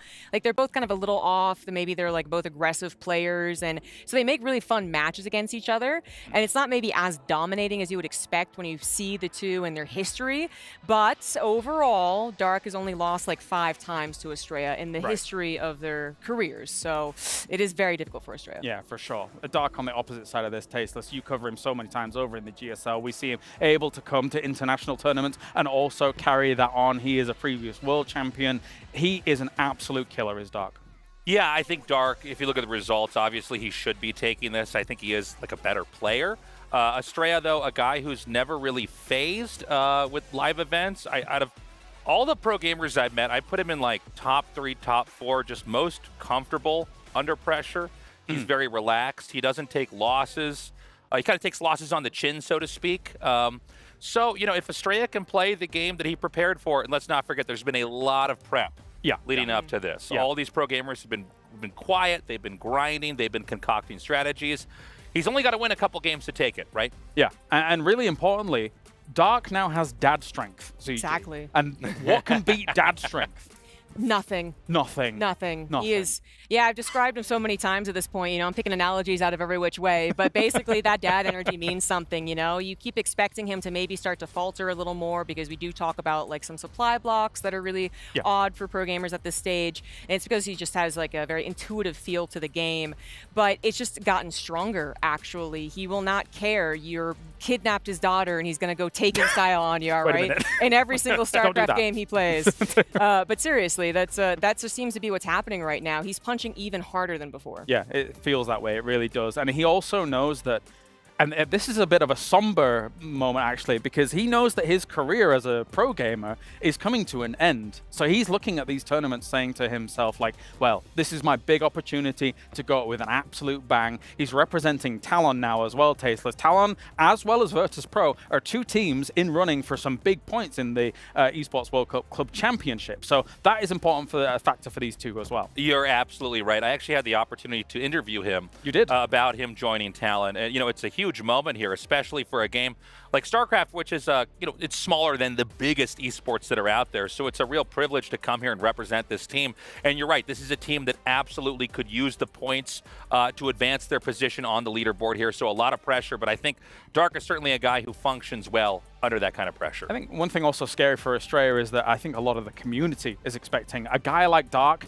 to end up in that final four. So there are technically expectations on someone like Dark, even though some of his games can be chaotic here and there, ZG, but he's one of the names. Wait, did I hear you say that Astrea should be worried because the community wants Dark to win? Not wants to win, but just the expectation that Dark is a clear favorite. No, I think that does add some pressure, you know, but I feel like if Astrea did win, right, like then it's just like the top of the world feeling. Oh, and it's for like, sure. oh, okay, suddenly this has completely changed our perception Yeah. of Astrea. So if he goes up against Maru, does he also win?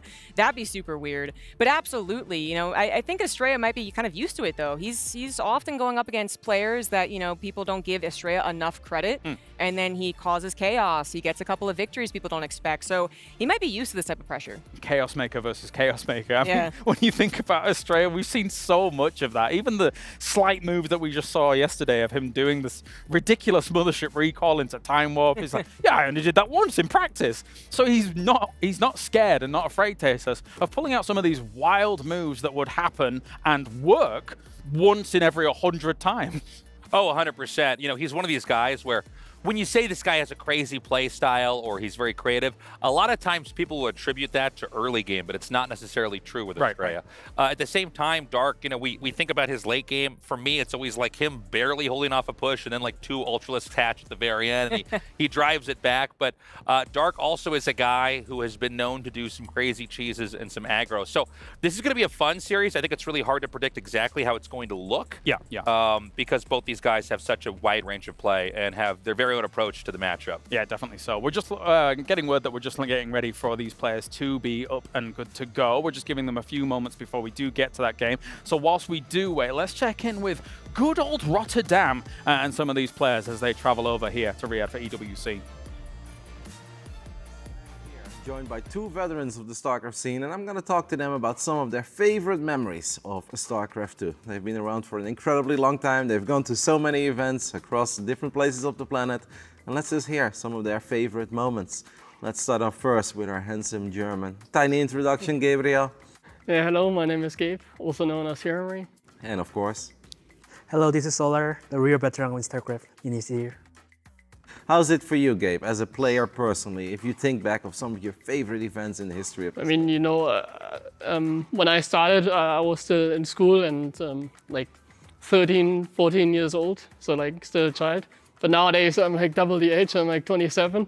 And if you think back of all these events that you've gone to, what are some of the events that really stand out for you?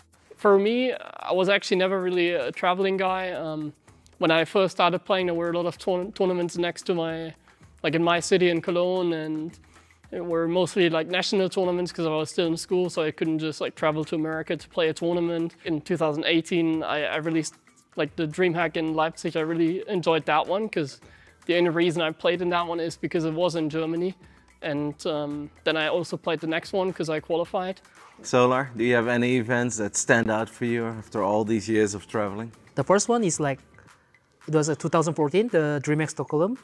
I remember this tournament because I won the first international tournaments in offline, was this time. There was so much crowd and so much fans and really amazing like the place. I mean, like after I win tournament and I went to the sightseeing, and it was really, the Stockholm was really cool place to see around. If I have to pick one tournament, I think it's the BlizzCon in 2018 when Sarah won. Because that was actually, like at that point I was already out in the tournament. I had some nice vacation, but I was there then as a spectator, and that was quite a memory when like Sarah did the impossible, and in the finals there were like so many people, like the big BlizzCon and so many people cheering for him. That was like a huge moment, I feel like in all of esports probably. Yeah, absolutely. I like that you mentioned that because I was thinking of 2018 as well, but one that was very special to me was GSL versus the World 2018 because that was the first time that Sarah went over to Korea, duked it out with all the Koreans. I mean, if you guys don't necessarily look at it from your personal point of view, but you guys are both big fans of the game as well. I remember like, as a spectator, the most memorable point was like, I don't know what year was it, but the stats against Su final, it was 2019. Yeah, 2019. It was like the last offline before the GSL changed to the studio finals, and there was really amazing fans. And like the CEO of the Africa, he paid for like drinks for every fans, and including like players, talents. He rented one place to let everyone just for free get the free soju and free drinks. Yeah, it was really amazing. No, that's fun. Is there any city that you guys specifically remember? Not necessarily for the tournament, but you know, Starcraft has brought you guys to so many different places. Is there one city besides Stockholm that really stood out for you where you're like, oh, this was such an amazing place? I like LA in America. It's really like, they has like nice weather, nice food, also nice people. So I really love to visit again to LA if I have chances. All right, Gabe, he loves LA. For me, it's definitely Katowice because I've been doing well in that tournament. I mean, I've been so many times there at this point that I know the city pretty well, and I feel like it's kind of nice. It's like close by, and it's like a random city in Poland that has like such a big standing in esports, which I think is very nice. So for me, it's that one, I think. Thank you guys so much. It was a lot of fun. I mean, there's many more tournaments that we could talk about, many more great cities that we've gone to. I loved Gamers 8 last year as well, but we'll talk more about that on a different day. Thank you guys.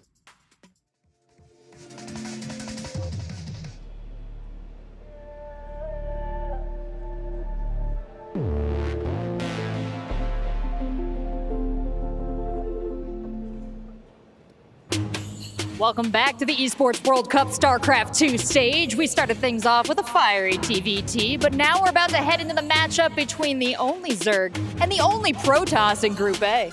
Honestly, it's going to be an exciting one. 3-0 for Maru for the first game. Let's see if history repeats itself. So how about we welcome our first player to the stage.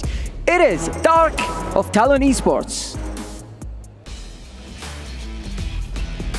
After getting top 4 at IEM Katowice, being the only Zerg player in Group A, he's looking to get his first World Championship before the military obligations. He went through 3-0 against Thierry Marine last night, and he's trying to get it back for this stage. His opponent for this match will be Astrea, the #1 USA ranked player, and of course our only Protoss in Group A, but that's not going to stop him. He went 3-0 over Gumiho yesterday, and he qualified for this tournament, getting first place at the ESL SC2 Masters Spring 2024. He's a fearsome opponent. Let's see how this all plays out. Are you ready to send it over to the casters? Absolutely, so how about we send it to the casters and start this match? All right, thank you so much, guys. This is going to be an amazing match, Roddy. I am so excited about this one in particular. I love the way that Astrea approaches the game. He was just in Korea, specifically working a lot on his Protoss for Zerg. I think there's a chance. Yeah, and that makes a lot of sense because obviously pro gamers can play cross-server, but everybody wants to practice with low latency. And if Astrea would be stuck in NA, I mean, the only one I can really think of that is close to the level of a player like Dark is Scarlet. But if you play against Scarlet over and over and over again, you just become really good against Scarlet. Yes. But you don't necessarily become very good against Zerg.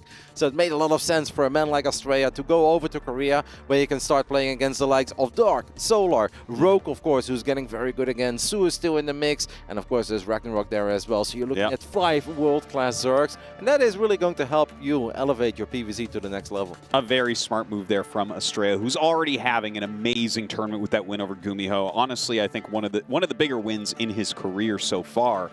But now on the main stage against an actual world champion, can he continue this streak forward? It's going to be very difficult, but I think it would be silly for us to count him out. It's funny, by the way, because I took a look at the player card before, and once more Astrea got rated, I believe 79 this time, and he always kind of gets 79, 80, 81. And then all the pro gamers tell us, man, they did Astrea dirty. He's way better than that. Yeah. But I was like, you guys are also in charge of this. Like, you guys are the ones who are grading him, and you're giving him a ranking for his micro macro, so it is kind of funny. If you just look at those numbers, you think that this is a one-sided affair. I do think Dark is the favorite, but it should absolutely be very competitive. All right, well, I think we are getting into game number 1 here. Here we go. We're going to go to post-youth for our first map. And in the top right, a former world champion, one of the best Zergs in the history of the game. It is Dark.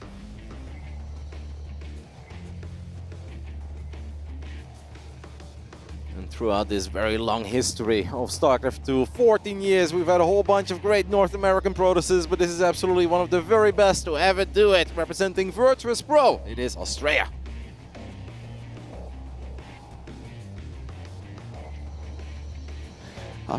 All right. So, just talking about them a little bit, already something crazy happening here from Astrea, a very, very, very fast proxy pylon. This is, oh gosh, and it's going to get scouted immediately.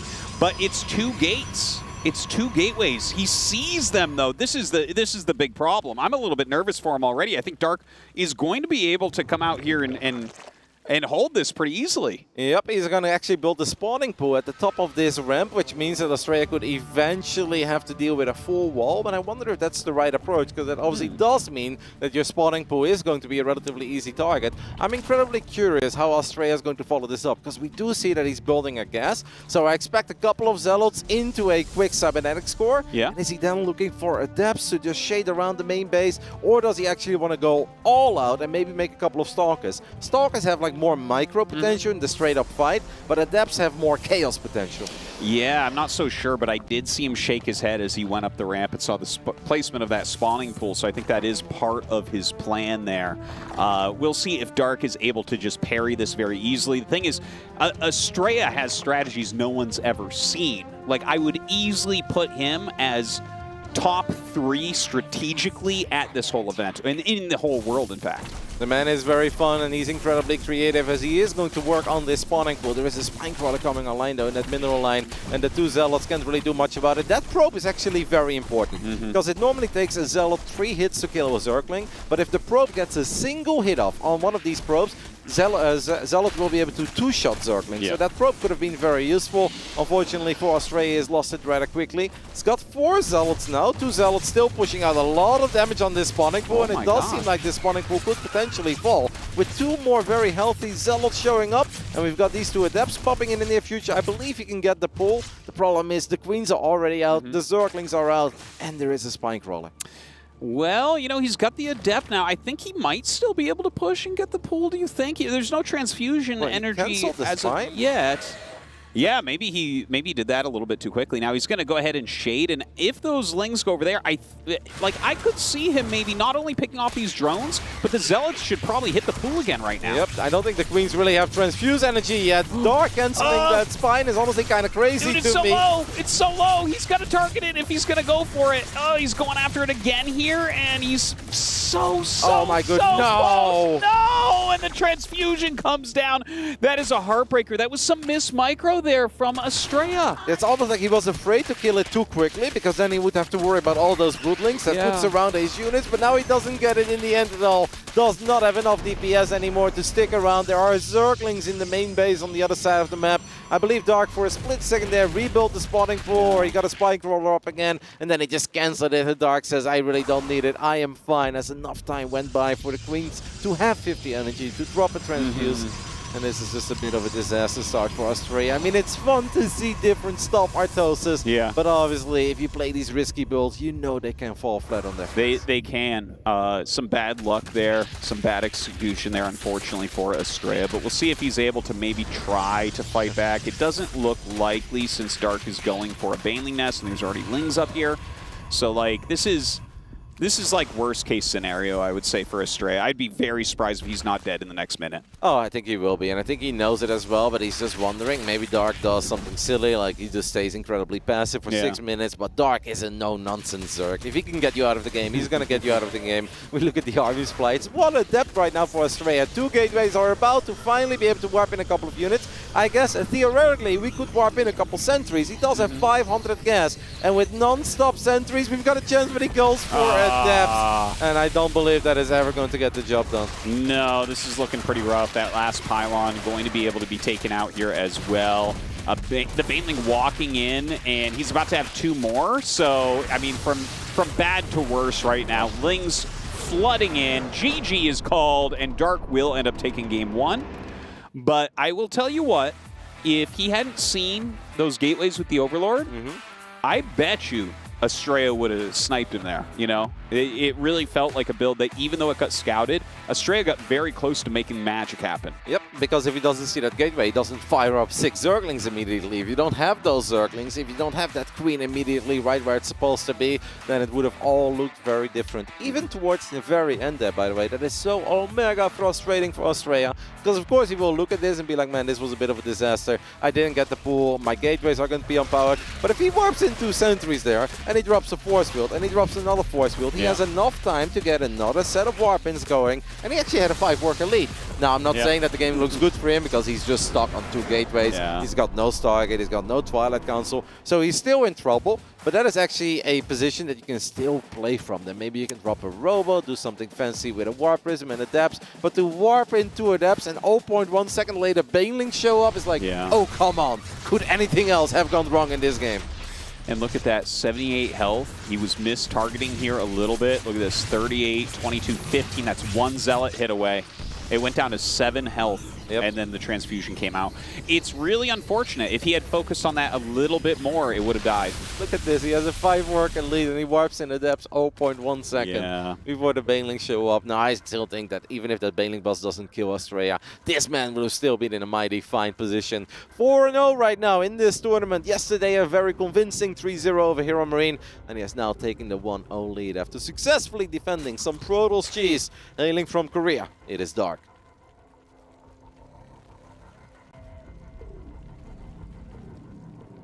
And his opponent showing us some very original play in that last game, but falling a little bit flat in the execution. It is America's #1, Astrea.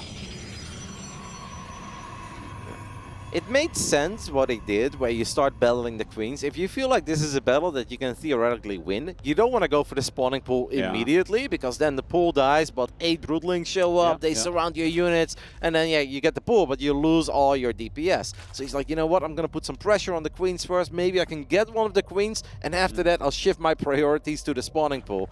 Well, yeah, it obviously really backfired. Did not get the queen, did not get the pool, and it was a bit of a disaster, but it was already disaster when that first Overlord flew over the gate so quick. If he builds it 2 pixels towards the right, that Overlord does not see the gate, and we're probably still talking about this very cool opening of Australia. I honestly think he would have won, because he wasn't that far off in that game anyways. So we'll see what he has planned for these other maps, but you know, as we were talking about before, Astrea probably plays most different from everyone in the tournament. Like, he's really got his own style, you know, as far as, like, I'm always shocked when he doesn't have 100 on strategy. I feel like no one's paying enough attention to give him the right grade, because there isn't a player that comes up with more original strategies and uses more original strategies than Astrea in the pro scene. I do hear you give out a lot of 100s, Artosis. If I was a 100 in strategy. Well, if For you're the best player in the world on Maru something, gets hundreds across the board. Yes, he gets 100. No, on speed we'll give him a 99. But I wish I had you as my teacher in high school, man. I would have done so much better. Oh, man. I don't grade on a curve, Roddy. But I think if you are literally #1 in the world at something, you should have 100 points on it. I agree. And I would absolutely give Astrea a few more points. In general, I agree with the pro gamers, but it is funny because they are the ones that are rating their colleagues. And, of course, we get a vote as well. And the community gets a vote in there. But across the board, most people do feel that these numbers don't really do Astrea justice. He deserves a little more, especially for his very creative approach to this game. We've got a much more normal setup here on Golden Aura. And when we talk a lot about how Astrea plays different, I do think we have to mention that Dark plays very different as well. Yeah. You look at Sarah, you look at Reynor, and they always have these mega high drone counts, and they creep the entire map, and they have got mega quick hives, and they rely on the lurkers with the upgrades, and Viper control is perfect. And Dark is running around with 68 drones, roaches, and hydras, and you're like, Dark, you're all in. He's like, I know. It's like, but you didn't kill him. He's like, I know, but I'm going to do good enough in every single fight that this game can go on for another 7 minutes, and I'm okay with 68 drones, roaches, and hydras. It doesn't make sense to me. It doesn't make sense to a lot of pro gamers. Yeah. But Dark is just so damn good in taking certain fights. Yeah, the way that I've always looked at Dark is like he's the best low drone macro player in the world by miles. Like this guy can be on 44 drones at 18 minutes, and I'm like, no, it's a macro game. Don't worry. Like, yeah, he'll be on Hive, and you know by then he'll be on 60 drones, and like it's gonna be fine. But yeah, definitely stylistically very, very different from a lot of the other top Zergs, but not really weaker.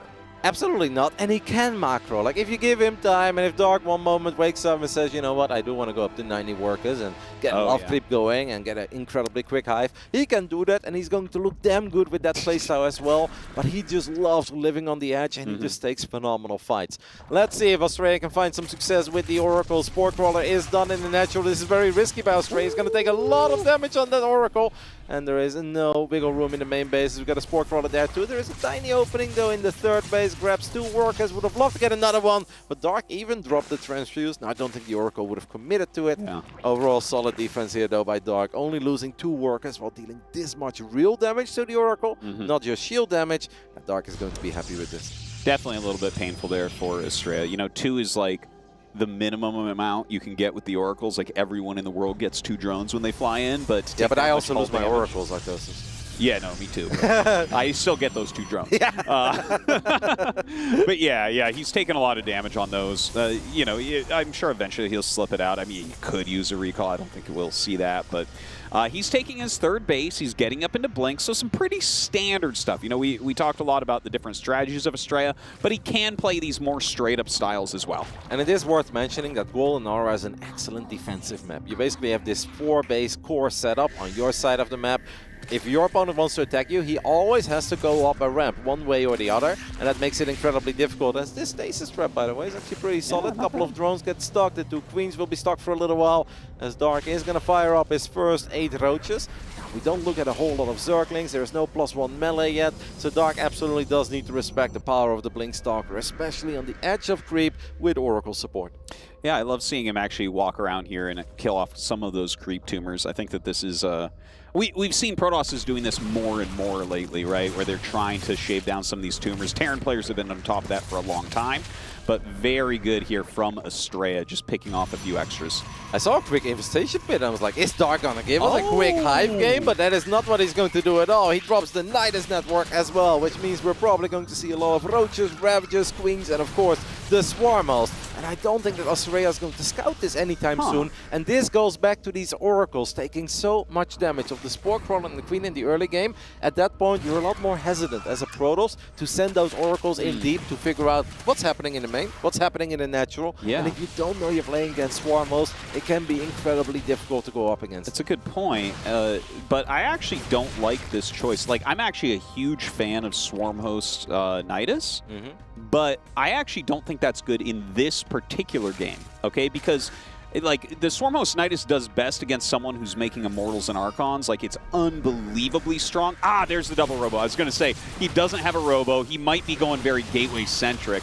But one thing I will say about Astrea is I think he has really good understanding of the fundamentals of why you should do certain things. So when the Locusts start flying, I think we're going to see him get pretty aggressive on Dark. We see a cannon coming online, and I'm incredibly curious where that cannon is being built. Maybe Astrea right now is like, wait a minute, why am I so successful here with my Stalkers on your side of the map? All I've seen is a couple of roaches. It's got to be a bit more difficult than this. So I think Astrea is expecting something among the lines of Swarm host Nidus. Could potentially be worried about Muralisk as well, but Muralisk don't make a lot of sense after so many roaches while going up against Blink Stalkers that are already pretty good. So I think that Astrea at this point knows.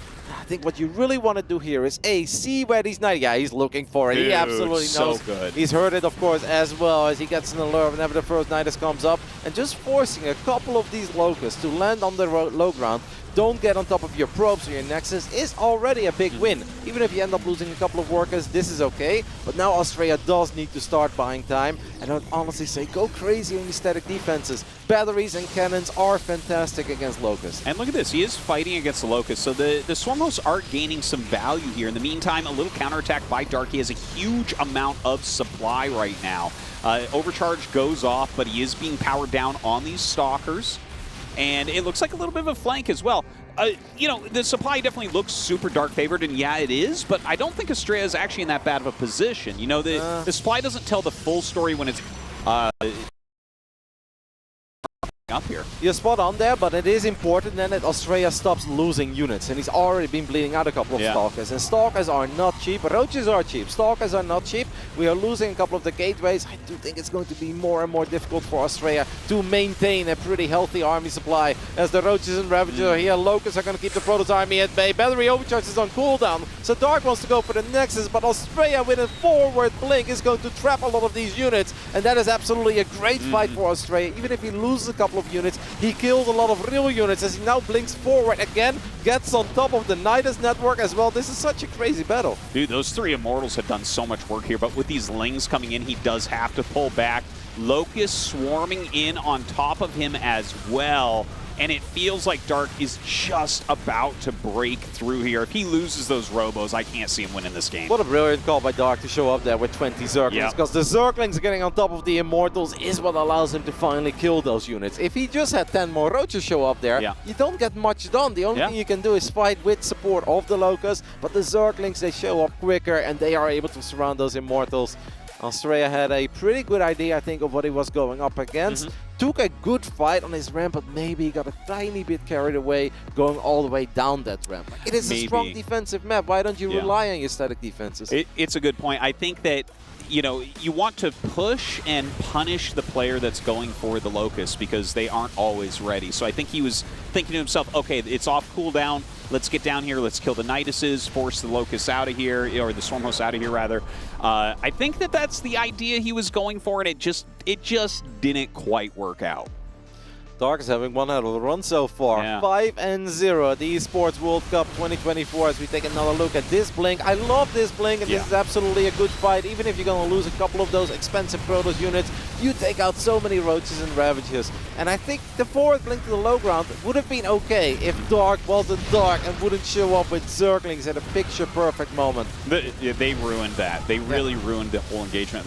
You can't really do anything with those Immortals against that. But against the Roaches, you could see the amount of value he was gaining, and you know he's making 2 Immortals at a time, but you know this is where Dark makes his money, man. He makes those Zerglings, sends them down, and what can you do? At this point, the man has played 5 games, has won all 5, and I would only say in Game 2 against Hero Marine on Dynasty, he was perhaps in a tiny bit of trouble where Gabe did have a powerful army, but in the other 4 matches, it really has been all Dark from the beginning till the end. Speaking of which, up here in the top right, leading 2-0, it is Dark.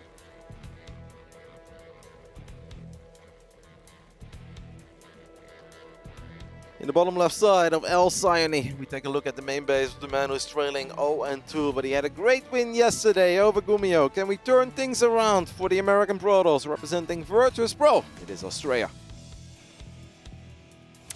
You know, he's 0-2 right now, but Game 1 could have gone his way, and Game 2, like, he lost and it looked convincing, but he was close. Like, he was starting to block everything. He was making very good moves in general, and Dark just kind of outplayed him. But, you know, I I feel like he was relatively close to blocking everything and kind of resetting the position of the game. Yeah, it seems silly when people hear us say that, but he was down like 70 supply. Yes, that's often going to happen when it's roaches and swarmos. And I think the initial catch on the first Nidus and forcing a couple of the locusts to land on low ground was excellent. The fight he took on the right side of the fourth base wasn't very good because he was bleeding out a lot of Stalkers. Those Stalkers are important. And Astrea just needed a little bit of time because an investment from going pure, like, okay, we open up with the Oracles, that's standard. We make a couple Stalkers, we get a Forge, but then we go double Robo and a Templar Archives. Your Protoss army is going to get a massive power spike if you can just survive for 90 seconds or 2 minutes. You get 2 Archons out near batteries. Maybe we get a War Prism in the mix, right? So we can pick up units if they ever get in trouble against the Locusts. And then supplies can absolutely swing. You can be down 60, but after one good fight with battery overcharge and a bit of micro, it can suddenly be even. And if it's even, well, then you're in all sorts of trouble as the Zerg, because with that army comp, you're never supposed to be even in supply. So it may not have looked close, but I do absolutely catch your drift where it could have been close. If Australia would have just done 1 or 2 things slightly better. It's a tricky thing to explain, but supply, you kind of have to understand what units are supply efficient, what are not, and all that good stuff. So anyways, that was a one-of-a-kind game there. We have some Lings on the way, as well as the speed upgrade. And over on Astrea's side, he is going for the Stargate once again. That's very early, by the way, those Zerglings that Dark made. There was a probe still on patrol in front of the natural of Dark, so maybe Astrea has done his homework. Maybe this is something that he knows Dark likes to do. Because obviously, as a Protoss player, you like to build your first adept, shade it to the other side of the map immediately, because there is nothing to worry about, right? They are just defending. Well, if right when you're on the other side of the map with 1 adept, 6 Zerglings show up in your natural and get on top of your pylon, it's incredibly annoying, can be forcing you to use Recall immediately when you really don't want to use it. But because of that probe, I think Astrea has nothing to worry about. So perhaps homework, job well done. Yeah, well, that's one thing about Astrea is he thinks about the game a lot. You know, he spent actually quite a long time in Korea over the years, so I got to hang out with him quite a bit. And he's like, I really appreciate the way he thinks about the game. He keeps a notebook, he keeps notes, he really thinks about the way different players play and what types of styles are doing what and everything. So I think that does help him out a lot in events like this. Yep, and this is one of these games where it may look like nothing has happened now, but it was actually a pretty significant victory for Astrea, because now Dark's like, man, I made those Zerglings way too early. I didn't get any value out of them whatsoever. And they will help him out defensively. They will make sure that he has nothing to worry about when it comes to these first adepts. But Astrea should be able to have a slightly larger economic lead than you normally have in a game where nothing has happened so far. Yeah, that's like a funny thing. Like, you might be able to make as many drones at home as the pro gamers, but it matters what order you're making them in. You know, that's one of the huge things about Zerg that's like kind of hidden unless you play a lot of Starcraft. I don't love the positioning of that Twilight Council because it's basically blocking a few of the probes on the right mineral patch, and now they're going the long way around. Like, these are tiny. Are they? Oh, I think he just needs to click them inside. Yeah, there is a way to do that, but if we're not doing that, we're still losing some mining time, right? And now we're dealing some indirect damage to ourselves. Dude, now he's got 3 on the outside. Okay, he's fixing it now. He's fixing it. Yeah. I hope it works, though. Like, it'll stay. They'll stay on the inside now. Yeah, but the rally point of the probes from the main base are still going to that mineral patch. It's a little bit frustrating. It's not going to make or break the game, but it's a tiny bit frustrating. Let's talk about that follow-up, though. Resonating Glaive Adept for Astrea. Yeah, maybe something you wouldn't expect right here. You know, Glaives goes in and out of popularity. Oh, the 2 Oracles jumping in right now, and well, I guess they only get 1, so not that big a deal. But what do you think about this? Do you think he should go, like, really heavy? It looks to me like this is just going to be like an Adept pressure while he continues to macro. Yes, could be with an Immortal, like a Robo coming up at home and then building a few Immortals. There are sometimes multiple waves of Adepts, where first time we make like 12 Adepts, we shade them to the other side of the map, we hope to get a lot of damage done. Then we actually have a second wave of even more Adepts, and maybe a War Prism and an Immortal or 2. I have the feeling that we're pretty committed, because it is really hard to justify building 14 Adepts with Resonating Glaive, because we're obviously using the Twilight Council to research this upgrade, and it also means that Blink or Charge is going to be a lot later. So you can't just make 12 Adepts and be like, oh, I hope I get like 5 drones, and we'll take the game from there. No, this is a pretty significant investment on the side of Astrea, and he really needs to get a lot of damage done. The Roach Warren of Dark is damn late. It is still not done, and we already have this many Adepts shading to the other side of the map. There is a lot of potential here for Astrea. Yeah, and you know, he didn't really get to scout all of this. Now the Overlord flying over them, 8 roaches get started immediately, but this is a relatively big window for these Glaive Adepts to do some damage. Yep, there are a lot of drones at the third, so even trying to just keep these Adepts out of your natural main doesn't necessarily help you. It will make it a little bit easier to only defend in one base. I would love Astrea if he leaves like 2 or 3 drones behind here, by the way. The vast majority, he's going to shoot everything into the main base. Leaving 1 or 2 behind would have been a sweet play too. This is already a success, but what is very important is not just the amount of drones you kill, it's also how long this link is on. Because the longer this takes, the more time you have at home to start building Immortals. Yeah, very, very true. If you can just buy time, don't forget that they are losing mining time. The drones are traveling between patches. They have worse saturation when you're oversaturated at a base. And he's still shading around. He's still keeping pretty busy. 4 Adepts coming in here towards this third. Going to be able to pick off a fair amount of drones here, even with the Queens attacking them. A lot of the Adepts will make it out as well. Yep, that's actually very cool, so he hasn't even lost everything. It is very difficult for Dark to bring your units in the right spot, because that Roach Warren was so late, which obviously means he's got no Roach speed either. And sure, they get a bit of a movement speed buff on creep, but Roaches without their speed upgrade are still pretty slow. Now, that's a little bit sloppy there by Astrea, losing one of those Oracles. Not needed, as Dark is heading into Roaches and Hydras. Astrea is building his first few Immortals. He's going to transition into Blink Stalkers. I think he should be okay. This is a crazy move, by the way, by Dark, because he's got no Ravages to break force fields. So if he would have gone up that ramp, he would have been force fielded in. He would have had a hard time there. I love the amount of sentries that Astrea has actually made at home. That's going to just really excel against the armies going up against. And I love the second Robo in the Bay. Same. I'm so happy to see it. I saw the War Prism and was like, oh no, I hope that we don't just continue attacking, because this is the kind of situation where the Zerg kind of needs to attack you, and defending is so much easier than attacking, especially if you're sitting on top of a ramp. And if it's a Templar Archives, I'm also fine with it, right? Storm is incredibly good too against Roaches and Hydras, but I love the simplicity of the second Robo and the Robo Bay. More Immortals, great. Colossus against Hydras, great. Disruptors against everything that Zerg has until Vipers are out are fantastic. And just the accessibility of an extra Observer, an extra War Prism. I really love the second Robo and the Robo Bay. Dark, however, is making the correct call for his side of the map, as he's like, basic Roaches and Hydras are not going to cut it. So let's fire up a hive and let's build some Lurkers. Okay, so I definitely agree with you. Like, literally, he could choose to make any of the attacking Robo units, and I'm pretty happy with that decision. Although I did find myself, when he started the Colossus, a little bit sad. I kind of want to see here a Disruptor play, but it could be one of these singular Colossus into Disruptor. I guess we'll see. No, the second one does get started. So now an attack coming in here from Dark, but very good force field, saving the day there for Astrea. That was a very high DPS army coming up for Dark, so good save. Yep, we've got a couple of Adepts in the main base as well, looking for damage, and it's already lost mining time and -4 drones. Astrea's not done yet, as he gets the 5th, perhaps can get a few more in the natural. I'm with you. I do like a couple of Colossus, because that keeps you safe against a lot of random Zerglings. We still remember our Golden Aura Zerglings, of course, a very different game. But it's always nice to have a Colossus or two, because it gives you a little more confidence to be out and about on the map. And even if the Zerg jumps on you, you're like, well, I've got a great army. But if the Lurk account increases, we can't be too Colossus heavy. Yeah, and you know, as Vipers are coming out right now, I am a little bit nervous about how high quality that's going to end up being.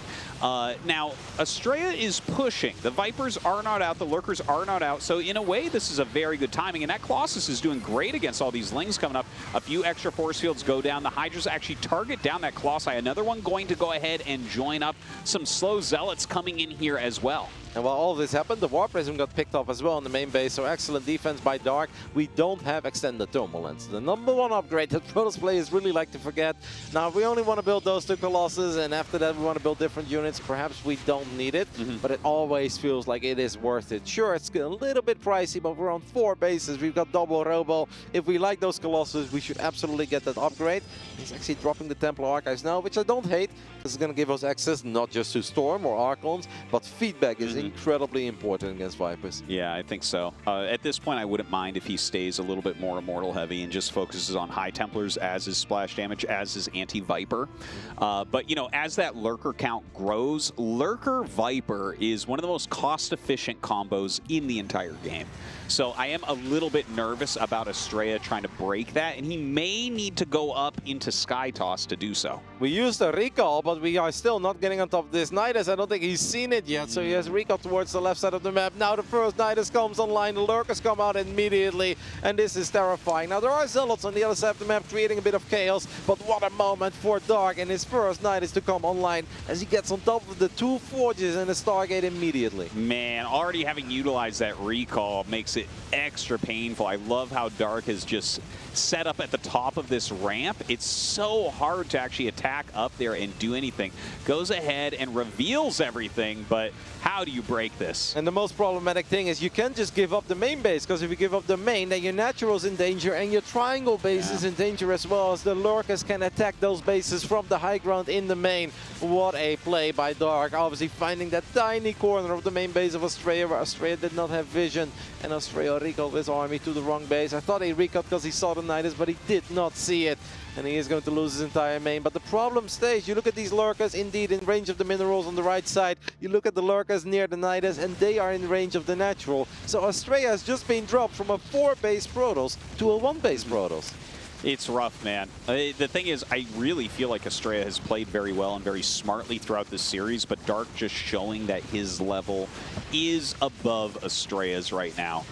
You know, Astrea is very, very close to death at this point. He's down 80 supply, and he's against pretty supply-efficient units, too. So definitely not looking good for him. Dark is a mystery because he always finds a way. This game really did not start off all that well, and I can guarantee you that a lot of professional Zerg players would have said that Dark should have been dead already against the Adepts because he was not ready for those Adepts, but Dark always finds a way, and the first opportunity that presents itself to him to straight up win the game, he grabs it immediately with both hands as he advances into the upper bracket final of Group A, and that means that this man will be playing a single best of 5 to go straight into the Final Four.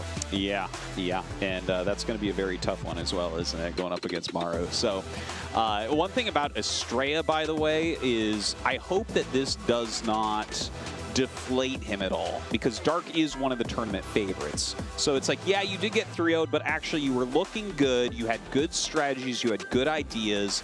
It's just you're playing against one of the favorites of the tournament. So if he can kind of keep a level mindset, I still feel like Astrea can have an excellent tournament. Absolutely. I mean, there is a long way to go. We've got multiple lives in this tournament as well, but it's a frustrating one, right? Because in that first game, your build gets revealed immediately by the Overlord. In this third game, this really is the kind of game that should normally go to Astrea with the start that he had and the read that he had on the game, but he was a little bit sloppy. We looked at that Colossus. So much. Colossus is not supposed to just be sniped like that. Against Astrea, I noticed in game 1 you spotted his proxy right off the bat. Astrea, a very creative player. Do you feel like you had to prepare differently for him than most?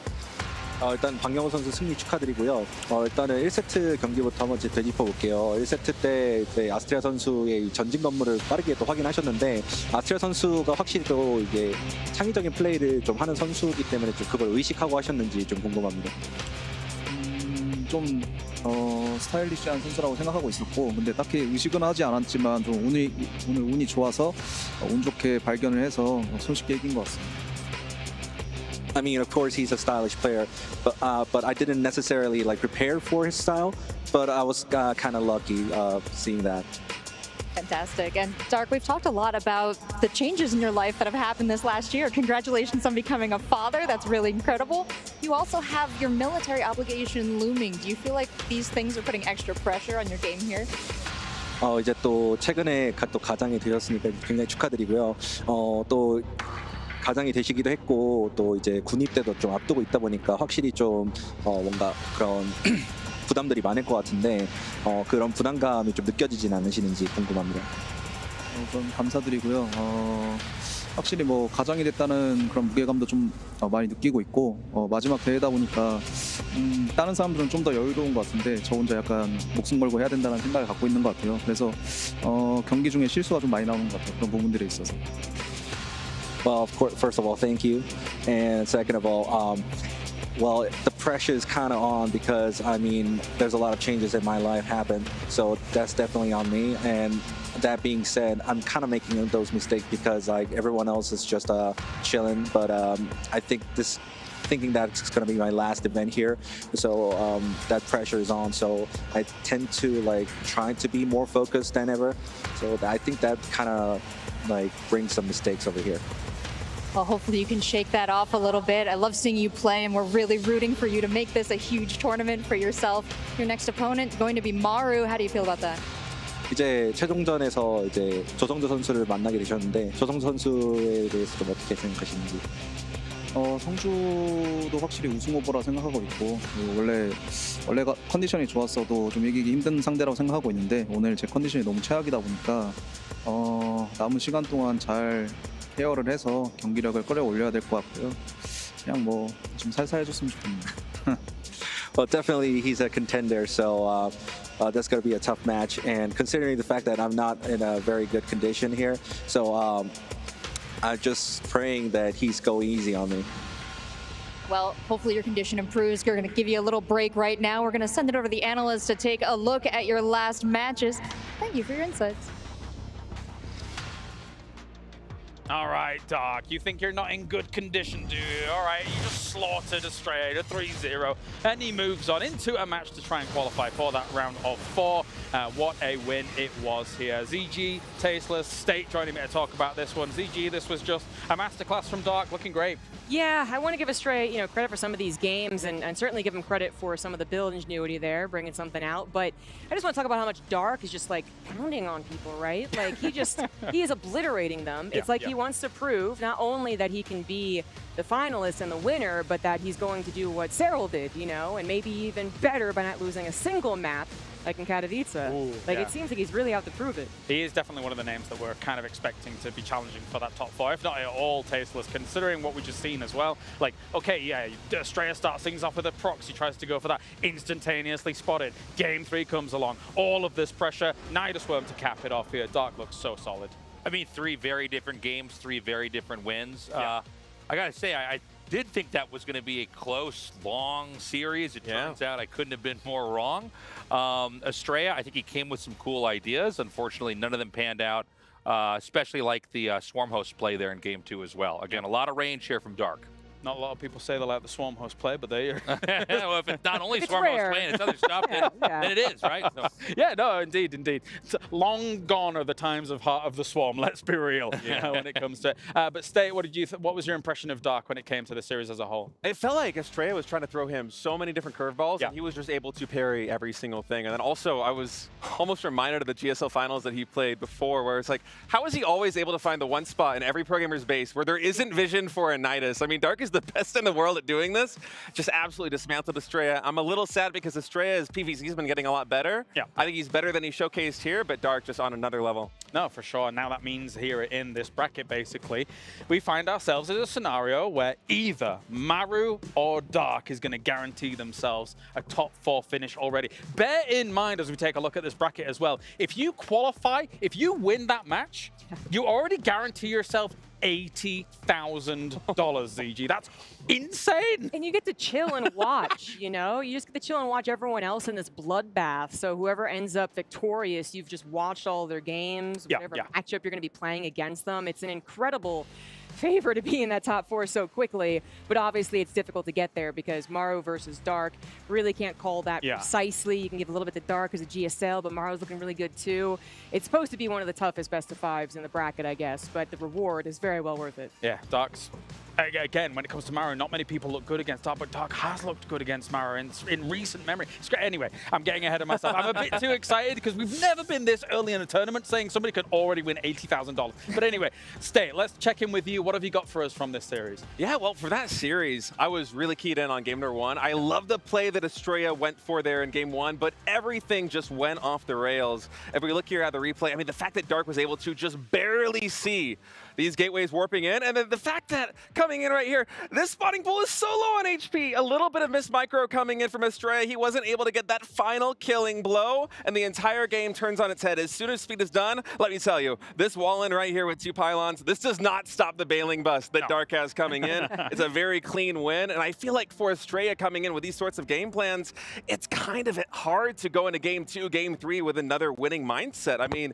he was able to shut it down so quickly, but that said, I I love the play that Astrea made here in game 2. Yeah. He eventually did fall flat because, of course, this Swarmhost play just brilliant from Dark. But the fact that he went for the Hail Mary forward blink right here in this moment coming up was just so impressive for me. You see Dark absolutely pummeling this position as soon as the walls go down right here. You see that Astrea comes in, he tries to basically set up a force field on this so there's no escape, because if he can isolate the army from Dark, if he can clear the Roaches and the Ravagers, then suddenly there's a chance for him actually to win the game. He can stop the bleeding from the Swarm host, but unfortunately for him, just not enough muscle there on the ground. Dark is able to basically converge once the Swarm hosts pop back out, and that is Dark really cleaning up Astrea in game 2 and riding the momentum to a game 3 win. Very nicely done. It's Swarm hosts in these scenarios are so scary because if you are slightly ahead as Dark, it then becomes a death nail for your opponent because they just are so constricted tasteless when going up against that kind of strategy. Yeah, I mean, it's a great way to kind of snowball the fight, right? Yeah, to just get that momentum going. It's the unit we don't see that often, right? It's kind of like you can forget about it until it finally comes into play. But I feel like Dark uses them more than maybe any other pro that we see, at least in the Korea scene. Yeah, of course, now we have to turn our attention to the idea of a lot of us have predicted, you know, who's going to be able to win this thing out, Cyril and all these people. Dark is definitely a contender for this whole thing, considering this kind of form, ZG. Yeah, you know, I put Cyril, you know, I kind of the logic, but I feel like I really should have put Dark, you know. I've been hyping him up as well, just kind of like leading up into the tournament. And again, he's proving that not just winning the tournament is like enough, apparently. You got to really demolish everyone, just make them feel feeble and weak, and then reduce their chances when they get back into the lower bracket. Yeah, exactly. So actually next up, coming up, is going to be Hero going up against Cyril. Two names that, again, it feels like these two are also not only contenders for the whole thing, but in just the second round of this bracket state, it feels like another potential final between these two. It's insane. I love the way the bracket is set up right now. We're getting so many insane games, and because it is so punishing, you know that these players are playing with everything on the line. They are saving nothing in the gas tank because you want to go through top 4 in those first 2 groups. You do not want to fall to the knockout bracket. You don't even want to fall to the second place versus second place bracket. I think this is going to be a really good match to watch. If there's any Protoss in this tournament that can stop Cyril, I think it's Hero. Maybe. He's been able to at least take some games off of him in the past, for sure. And if Protoss fans are out there, some hopes rest on maybe this man's shoulders. Thank you very much, guys. It's time for a break here at the Esports World Cup. When we return, you do not want to miss this. Cyril going up against Hero here to figure out who moves through into technically a qualifying match for the round of 4.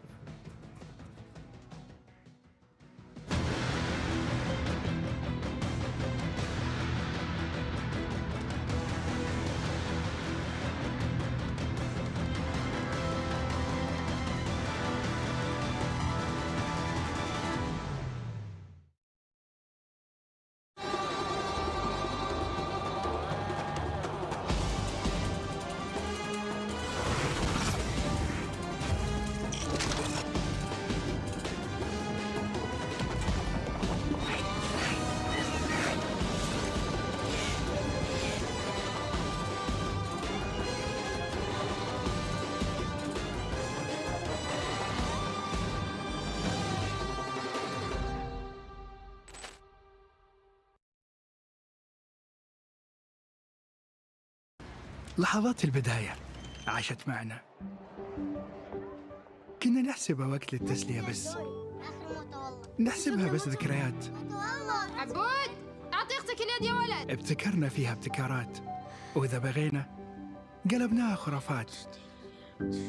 كنا نحسبها بس لمة وصحبة وسهرات. انتبه نوب ترى نوب. لكن كنا نشوف عالم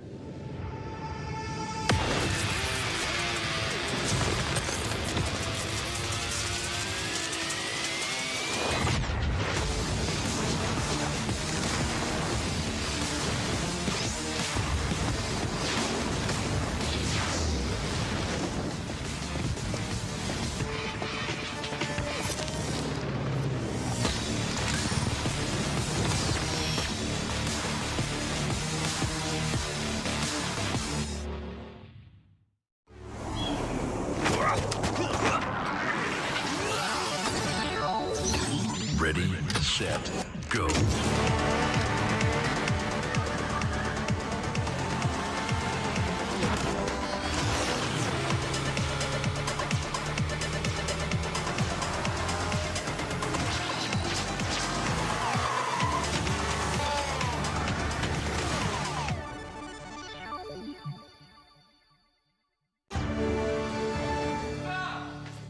You ever wondered how a Hollywood movie is shot?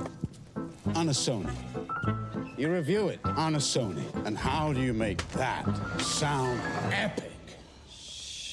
You record it on a Sony. Lunch break on a Sony.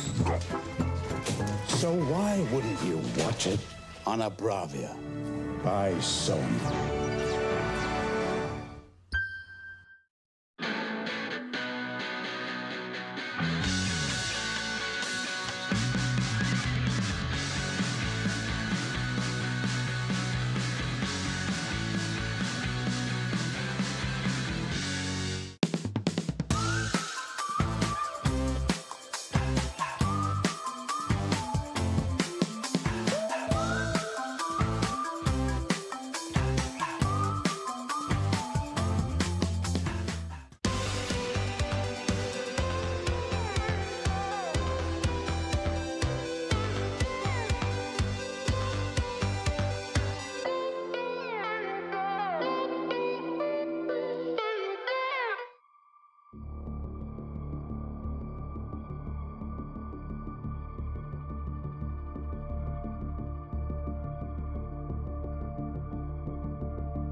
7 of the Esports World Cup is already underway.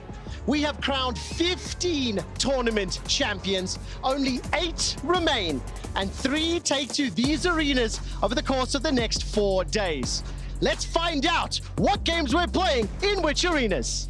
I'm here at the Amazon Arena where we'll be watching Modern Warfare 3 over the next few days. Seasoned veterans and up-and-coming amateurs will be duking it out to be crowned the first ever Esports World Cup Call of Duty champions. But it's not all about COD. We also have other new titles and new friends. I am here at the Kadia Arena where all things FC24 will be taking place. 16 players from across the world have flown in just for this event, but only one will be going home, the very first Esports World Cup champion. I don't know about you guys, but I cannot wait for the FC competition to begin.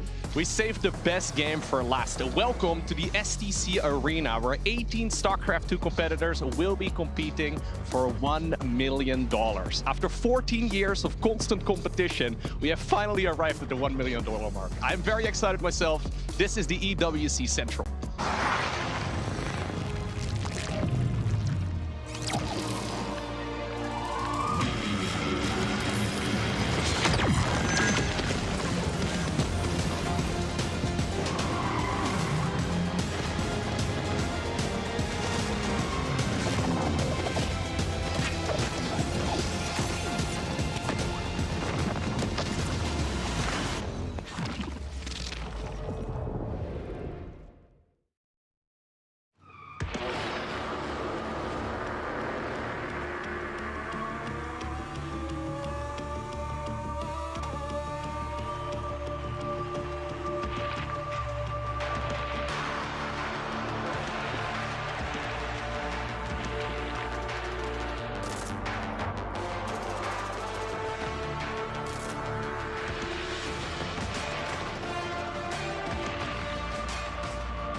Good afternoon, good evening, or good morning, wherever in the world you are right now. Thank you so much for tuning into the Esports World Cup Central broadcast right this second. Call of Duty Modern Warfare 3 is live at EWC White. Starcraft 2 has been live at EWC_Black, and EAFC will be starting later on this evening on EWC_Gold. You are joining the Central broadcast with me, your host, once again, Quickshot. I'm back in the hot seat for 4 more days of action. The penultimate week in the Esports World Cup, and 3 brand new titles taking to our arenas, where 3 more champions will be crowned and follow the 15 that we have already found. Let me quickly introduce to you my 3 guests for this week, one of whom is returning after many weeks away. We've kept your cushions safe and sound, KG. But before we come to you, let me introduce some new faces to everybody at home. Simon, aka Loco. He is a crazy StarCraft fan and content creator. And what else, my man? I see what you did there. Yeah, calling me Loco, it's okay. That's what my username is. Yeah, I'm super excited. We have an amazing StarCraft 2 tournament. For the very first time, we have a $1 million prize pool. After all these years. Can we say that again? For the first time, yes. $1 million prize pool. We've had many big prize pools, but obviously for us, it's also the World Championships here, so we get to crown a new world champ. I mean, I'm hyped for this event. I will say this as well. I'm going to be introducing a brand new face, somebody that I only just met earlier this week. But I have to ask, Case, how does it feel when the old man of StarCraft is like the best game for last? You know, I don't really agree. I do think that FC24 is obviously the best game out of all the games that have occurred here at the Esports World Cup. But no, I'm super excited about it. It's going to be great. It's the last competition of the year, and so last chance to prove yourself, and again, massive prize money for everyone. And it's the 16 best players in the world here in Saudi Arabia. And just before we go further, that's an American accent. Is it football or soccer? So if I'm speaking to Americans, it is soccer, but to the general world, it is football. But we do all know. We all know at the end of the day, we can all agree that they're great gamers. That's it. Yes. Oh, I love that so much. And of course, soccer. They would call it soccer. This is, yeah. I'm the only one calling it football. Well, that's right, yeah. And you don't even know what it is. I don't even play. And it is my pleasure to welcome back Katie Bedford. I made a joke, that cushion, quite sincerely, our producer wanted to throw it away. And she made a big case to lobby it, protect it. Yeah. They wanted it gone. It's a soft, fluffy pillow. Which game are you covering this week? I am back for Modern Warfare 3. We just had champs a few weeks ago, so some of the top teams and some of the amateur teams going to be duking it out here in just a little bit. I'd say the best game, but we know Starcraft's a little old. Got to give it to you by age alone. Okay, fair enough. I like that. That's it has been around for a long time, especially if you think about Starcraft. It is also the surfer of age before beauty as well. So let's move on to today's schedule. Of course, I've already highlighted the 3 games that we'll be taking to our arenas. Today, we will see Call of Duty Modern Warfare 3 commencing. It is doing so as we speak. EAFC will be commencing at 6 p.m. local. That's Riyadh time. And yesterday, we already had the group's upper bracket commencing for StarCraft 2. These are all of the respective streams, and this is the first time I put you on the spot. Katie, where can we watch your games? Twitch.tv/EWC_white. And no, I didn't have to look and check. Nice. Kate, where is yours? Yes, it is twitch.tv/EWC_gold. Nice. And finally, Simon. It is twitch.tv/EWC_black. I will tell you this, Simon's the only one that read it off the graphic. The lady I did double check. Yeah, I was afraid I was going to get it wrong. You got me. What we can do, of course, here at Central, we'll be setting you up with all the results, all the information, keeping up to date on the Club Championship, interviews, and more. So before we dive into explaining some of the more complex games we have this week, let's take a quick look into the STC Arena. StarCraft 2 is happening right now. Maybe I'll give you the first opportunity to tell us about the players, who is facing off against whom, and why is it important? This is Serral versus Hero. Actually, this is probably one of the best games of the entire tournament. Both of these players are ridiculously good. So Serral, the Zerg player, he's the one with the quick units running around. He is considered to be the greatest player of all time, and he's going up against the man who's considered to be the best Protoss, which is one of the 3 races. Now, okay, best player of all time versus who's in form right now. Is it the same player? It's hard to say because Serral is doing his military service. We had a tournament a couple of months ago where he was a big question mark because he only gets like a week or so off, but he absolutely dominated. Well, we'll find out who's going to be coming out on top in this early stage. This could be a preview of the finals. For any of our StarCraft 2 viewers, you can watch the rest of this series at twitch.tv/EWC_black. It is a best of 5, and the score is at 0-0. Many more games to come. Katie Bedford, I'm going to turn my attention to the Amazon Arena. Call of Duty Modern Warfare 3. Finally, the best version of Call of Duty is on our stage. I'm excited for this because Call of Duty is my origins in esports. I competed when the first Modern Warfare dropped over 20 years ago. Actually, it's about 18 years ago exactly. Was that Call of Duty 4? Call of Duty 4, Pro Mod. It was a mod on PC. Yeah. I didn't play with dirty controllers like you control a PC these days.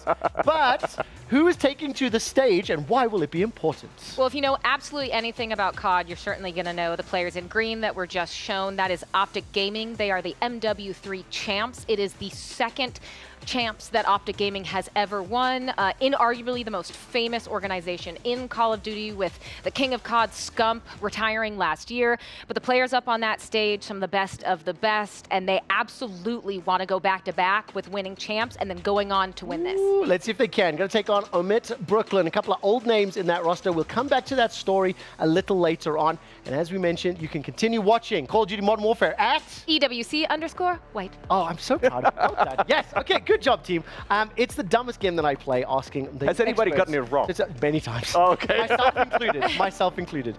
Let's move on. Before we dive into deeper conversations about this three titles, I think it's important to round out what happened in Week 6, and of course give the new faces who may not have seen the results a bit of an update on exactly what happened. So let's start with Team Fight Tactics.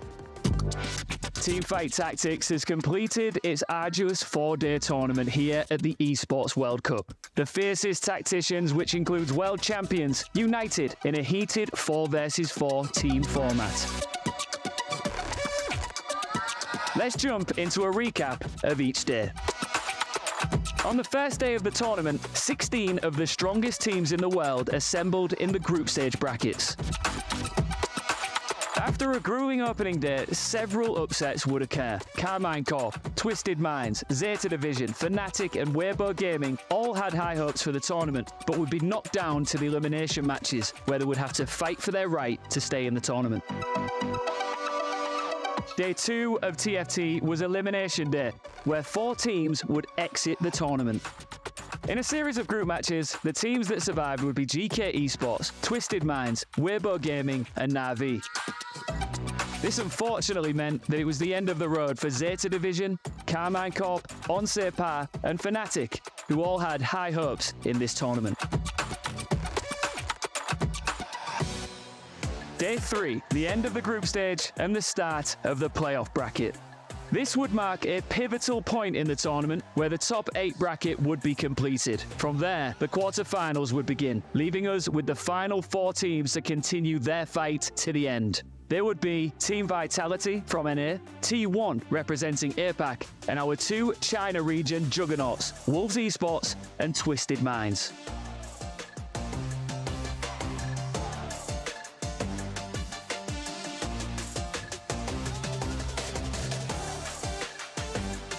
On the final day of the tournament, the semi-final matches went down. Team Vitality versus Wolves Esports and T1 versus Twisted Minds. The pairs fought fiercely, but both match sets ended in swift 2-0s for Wolves and T1.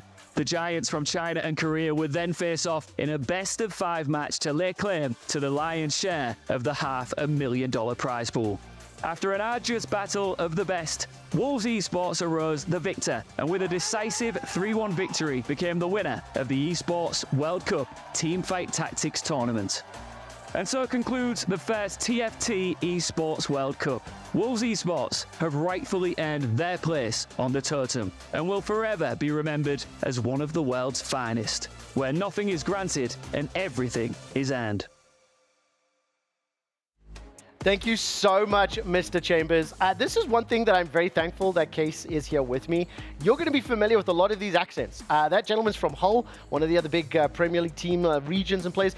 Wolves, this is the Wolverhampton Premier League team that picked up a Chinese TFT roster and they ended up winning. So Wolverhampton Premier League, that was a crossover I was not expecting with you this week. I love that for them. Winning outside of football is very, very cool. You would never expect it, but here we are. And also, like, let's be honest, you couldn't put 2 games further apart on the scale from football, EAFC, and TFT.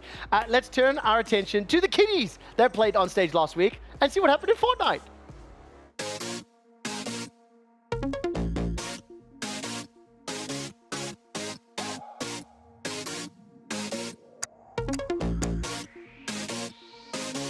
Hello Fortnite fans. While our champions revel in their victory, let's take a look back at how they dominated the tournament and how the other teams floundered.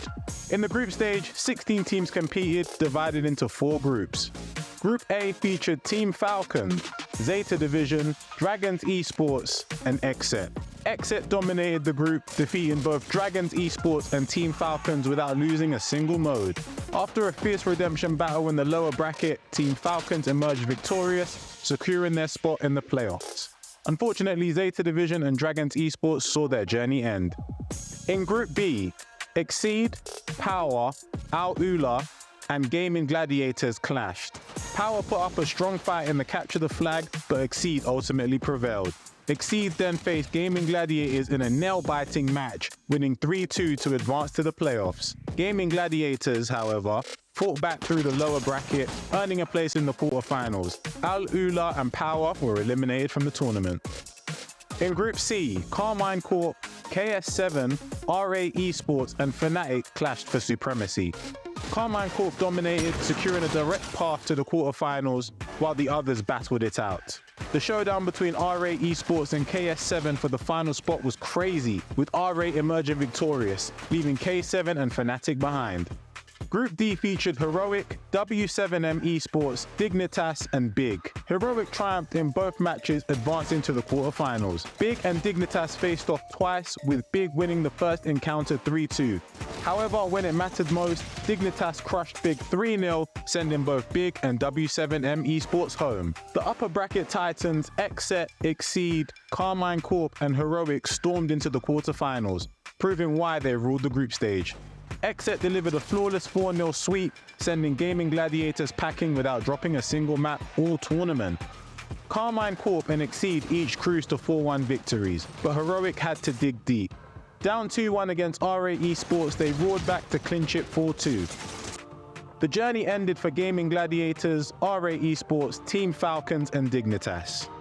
The semi-finals kicked off between Exceed and Carmine Corp. Exceed seemed poised for victory, but Carmine Corp fought tooth and nail, even snatching the win on keeper by a single point in the final second. KC followed it up with another win on hardpoint, but despite KC's relentless efforts and comebacks, Exceed emerged victorious in the final matches and Peterbot waved them goodbye. Exet faced off against Heroic, and although Exet were expected to dominate, Heroic pulled off a stunning upset in hardpoint, handing Exet their first map loss of the entire tournament. Despite this upset, Exet quickly regained control, dominating the rest of the matches. Heroic had one final shot in CTF to get back into the game, but time ran out before they could return the flag and Exet sent them home in the final match. The grand finals were nothing short of epic as Exet and Exceed delivered us the battle of 2024. The teams traded wins, keeping everyone on edge, but after a 2-2 tie, Exet seized the momentum on their third win. On the final map, Keeper, Exet's dominance was on full display.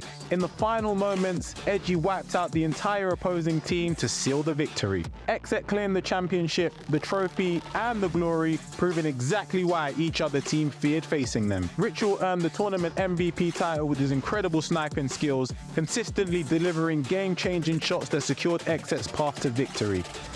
Thank you for watching and hope to see you next time. The kids learned from the seasoned FPS games by picking up some of their most beloved modes for Fortnite, modes like Hardpoint, Capture the Flag, and more being played out. It was really exceptionally exciting to see modes like that in a Battle Royale game because it's just so uncommon, but it really was Exet not dropping a map until they got to that final, and Exceed doing their best, almost making that comeback to extend that series, but they just couldn't get it done. Exet so dominant and the champions. I have to tell you this as well. Before we came into the event, Blake, the young Fortnite FNCS pro that joined us on the show, he predicted Exet would win before anybody else did. So well done, Blake PlayStation. We miss you. We had one other game that took to the arena last week. It was one that was near and dear to my heart, Street Fighter 6. Let's give you the recap. Ladies and gentlemen, get strapped in as I, F-Word, take you through the roller coaster of a tournament that Street Fighter 6 proved to be at the Esports World Cup. That is going to be amazing. Ladies and gentlemen, that only goes down right here at the Esports World Cup. It is time to get to the action. The first phase kicked off in incredible style. Group A began with absolute shockwaves as the Evo champ Punk was knocked out by a determined Ryu Kichi after being sent to losers by a rampant NL. The surprise package Noah the Prodigy dominated Group C, going undefeated with all his wins in style. The shockwaves continued as Group D saw Jewel Kevin sending Mena RD packing. Group G saw a hopeful Nokuldu face elimination by the hand of Bonchan, who proved to be too strong on the day. Another massive upset as Group H saw Big Bird knocked out of the tournament by a rampant Moke. Phase 2 saw the groups clash together as the remaining fighters were split into 4 new groups where Noah the Prodigy met his tournament end. Angry Bird continued his domination, and Gachikun ends the former Gamer 8 champion Kakaru's run. Ladies and gentlemen, it is finals day for the Esports World Cup. As the quarterfinals rolled around, the pressure appeared to get to some, while others seemed empowered. At the end, we found our 4 semi-finalists who were Tachikawa, Kawano, Xiaohai, and Gachikun.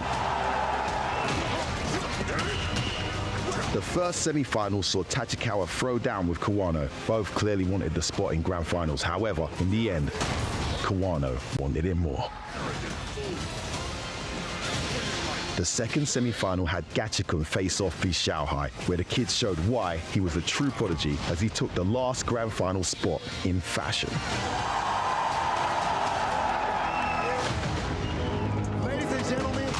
it all comes down to this. Who will refuse to budge? Who is going to stand tall in the face of adversity and walk away as our EWC champion?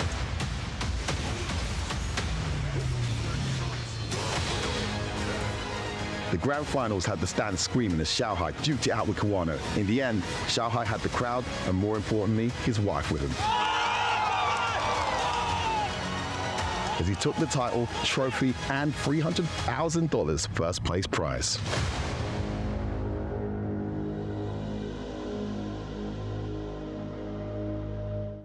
The Street Fighter 6 tournament was an absolutely upside down tournament for Street Fighter 6. We had the tournament favorites being eliminated in the group stage. Punk, 2 weeks prior, had picked up the EVO Championship for SF6, only to be crashing out after his first series. Men RD, Angry Bird, Big Bird, Tachikawa, they were all stopped and dropped. And ultimately, it was Xiaohai, the man on your screen right now, the Chinese player coming through, stepping up and running a gamut of Japanese players to finish it. This was very special for me because Steve and the FGC is a gaming community that I have been a huge fan of for such a long time. And I also became a gigantic fan of Xiaohai because of his winner's interview. I will warn that if you don't have tissues nearby, you're going to need them. Xiaohai, you worked so hard for this moment. You are officially the Esports World Cup Street Fighter 6 champion. Please tell us how you are feeling right now. 他问你现在感觉怎么样？你是今天的冠军，跟他分享一下你感觉怎么样？今天。My name is Xiaohai. And when I play the game, I'm just 6 years old. Xiaohai means a little kid, and now I'm 35. Too many people say I'm older, I can't win anymore. But today, I prove myself. Oh yes! Yeah. Thank you EWC. Thank you World Cup.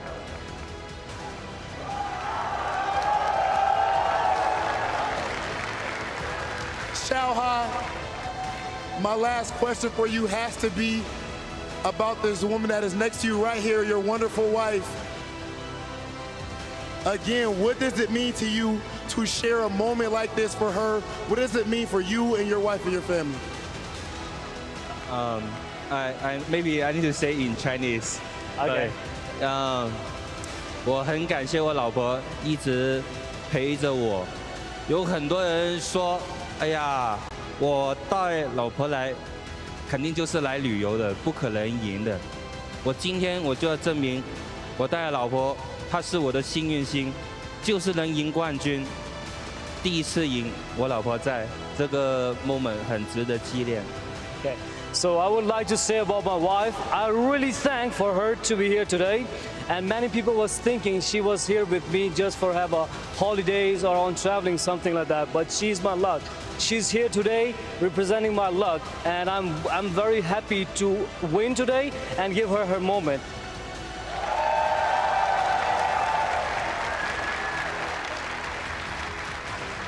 Ladies and gentlemen, we have officially crowned our champion here at the Esports World Cup.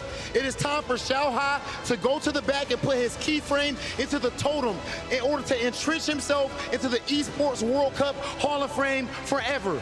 One more time, that's the end of Street Fighter 6. Make some noise for your Esports World Cup champion, Xiaohai!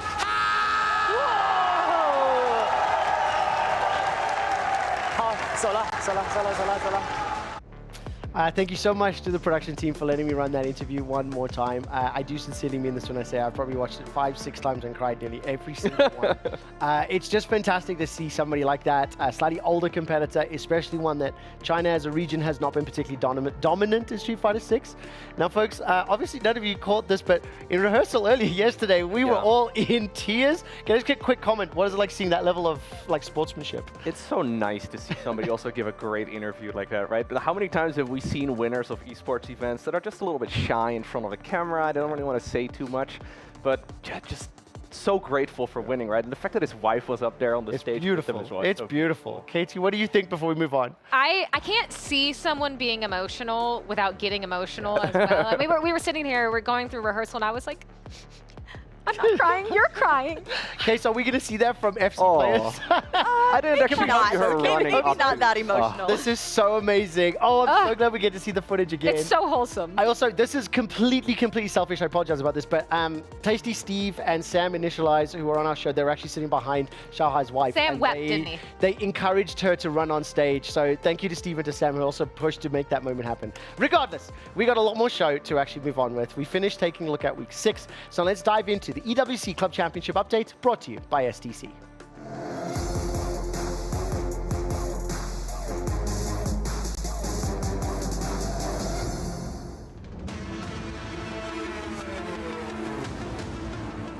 Another week of Esports World Cup has come to an end with 3 new champions having been crowned in Street Fighter 6, Fortnite, and Teamfight Tactics. And with that, we have yet another update to the Club Championship, where $20 million is on the line for the top 16 clubs across all titles. Our tabletoppers Falcons continue to lead and look unlikely to relinquish their spot at the top. While they're the only organization to have won 2 individual competitions, this week was relatively slow for them. While they were in contention across all 3 titles, only their Fortnite roster managed to contribute points to the Club Championship thanks to that top 8 finish. A new team has moved into the 2nd spot, jumping in from 5th place to claim the runners-up position. T1's 2nd place finish in Teamfight Tactics has allowed the team to climb the ranks, and is the first time that the organization has picked up points since week 1, where they won the League of Legends competition. 3rd place Team Liquid did not add any points to their tally and were in contention in just 1 of the 3 titles played out this week. Gaming Gladiators are currently in 4th place after adding 60 points from Fortnite at 1,280 points. And likewise, Natas Vincia also added 60 points from Teamfight Tactics, bringing their total to 1,170 in 5th place. 7 more titles are to be played out in Riyadh as we enter the last 2 weeks of competition at the Esports World Cup. Catch all the action live in Week 7 as Starcraft 2, EAFC 24, and Call of Duty Modern Warfare kicks off and see which clubs come out on top. Thank you very much, Past Trevor, giving those updates there on the EWC Club Championship. And I think crucially, Team Falcons still remain in control at the top of the table. They have won 2 tournaments. They are more than 2,500 points ahead of the team in 2nd place. And while they have not mathematically secured the championship yet, 1 more trophy in any title and they will have it. Now, crucially, when you look at these standings, I want to highlight a big potential here for Team Liquid. They've got strong players in EAFC and in StarCraft 2, and they're going to be looking to reclaim 2nd place from T1. The other big call out is in order to be eligible for the actual prize money and to be on the official rankings for the EWC Club Championship, you need to have 2 teams in the top 8. So while that previous graphic showed you who has accrued points, this is the top 10 of the currently eligible clubs. Seeing teams like Vitality, finally, they have not been on my graphic for weeks. And of course, G2 Esports, who are all just outside of that 1,000-point threshold. If you win a tournament, this is for Simon and for Case, you unlock 1,000 points in the club championship. But in order to be eligible for a piece of the $20 million prize pool, you need to place top 8 in at least 2 games. That's how it works. That does it for this episode of the EWC Club Championship Update, brought to you by SDC.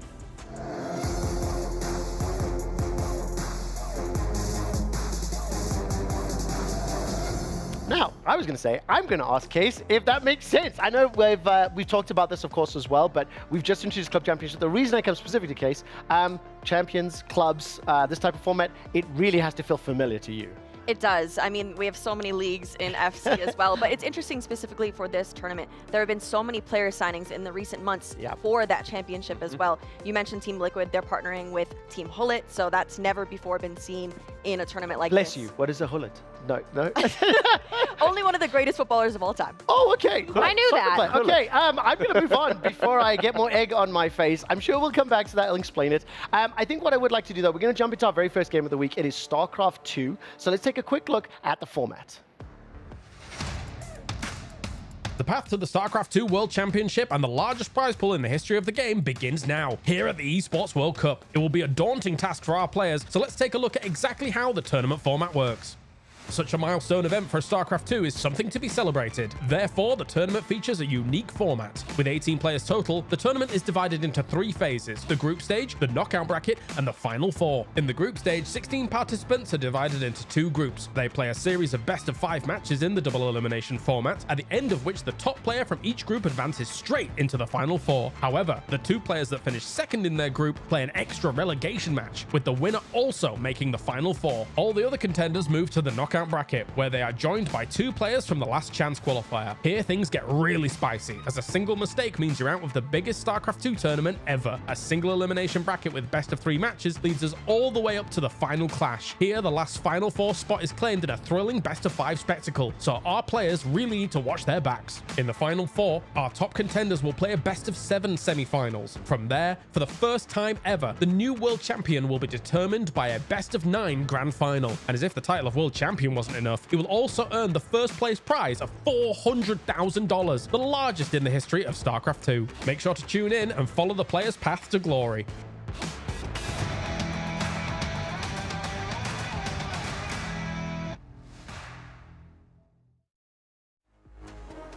Thank you so much, Mr. Caleres. I am such a big fan of your voice and your work, and I'm excited to hear you covering StarCraft 2.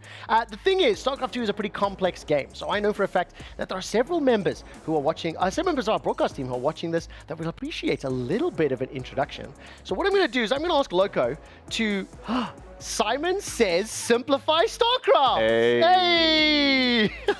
You're absolutely right, though. StarCraft 2 can be a bit of an overwhelming game at first glance. After a couple games, I think you can get the hang of it, but it's honestly amazing. I'm going to try and help you guys get excited about this. So, this is what the start of a game of StarCraft 2 looks like. This happens to be a match between Oliveira and Beyond that was played earlier on into this tournament. Let me try and give you the broad overview of the goal of the game. So in StarCraft 2, it's not so much about trying to kill the opponent's main structure, it's about killing the opponent's structures, all of them. You win, technically speaking, the match, unless your opponent leaves early, by killing all of your opponent's structures. Now, every single game starts off the exact same way. You start off with, depending on what race you play, you start off with one of these main structures. This happens to be Terran. It's called a command center. We'll dive deeper on each of the 3 races in just a moment. But you start off with one of the main structures and then 12 of these worker units. That is the same for Zerg, for Terran, and for Protoss. The workers will go back and forth and they will gather resources. So the very first resource I want to highlight is this one right over here. It is called minerals. The minerals are needed for practically everything in the game. So, for example, for every single trip that these little worker units make, you get 5 minerals. The minerals are displayed right over here at the bottom of the screen for both of the players. So currently, Oliveira here has 85 minerals, Björn currently has 75. The second resource that is usually used for higher tech as well as some of the more expensive structures is called Vespene gas. And that is harvested at a much slower rate. You can see it going back and forth right over here for Björn. This is mostly used for the higher tier units. In a lot of the early game, however, you do need a little bit of it for tech as well. Oh, okay, this is awesome. Obviously, I'm fortunate enough that I've played some of the previous games. I've watched a lot of this. Can I make a guess on the UI? Because it's been a while since I've watched StarCraft 2. I'm guessing those numbers, 17 out of 23, is that current army and then supply size? And then is the little spanner working bros and the sword fighting bros? That's my guess. Yeah, no, you're absolutely right. Okay, I'm just trying to simplify it here, you know? Yeah, no, great idea. So bottom left corner, in the far bottom left, we have the mini-map. You can see in red all of the player structures and units from the player in red, and then in blue, we have all of the stuff from the player in blue. Right next to that, we have the team logos. We have the current score, so this happens to be a best of 5 series right over here. We have the player names, the race that they play, so both of these players conveniently are Terran, and then right next to that we have indeed the supply. Now, if you're trying to keep track of a game of StarCraft 2, you don't really know exactly what to look for. Supply is basically an accumulation of all of the units that you have. So in this particular case, oh, can I jump in? At the risk of maybe messing with your analogy, I apologize. All good. The thing I like about supply, the way I simplify it, if anyone's played like a Civilization or an Age of Empires, but you know what? If you just think, you need to have enough space and food and clothing for people to survive. And how do you do that? You build structures. Yeah. The bigger your city, the closer you go from being Cologne in Germany to a Seoul in South Korea. Seoul has much more supply than Cologne does. Yeah, I'll stop that analogy there. You're absolutely right. So just to clarify, the number on the left is the current amount of supply, and the number on the right, so maximum. 17 out of 23, is the current maximum. Okay. Now, in every game, there's a maximum of 200. Generally, it takes a while, maybe like 6, 7, 8 minutes or so for players to get to that absolute cap. But currently, there is 17 out of 23 supply. Right next to that, we have the current worker count. So StarCraft 2, it's all about economy. The idea is that you make an army to kill all of your opponent's structures, but in order to make those units, you also need to have resources in order to do so.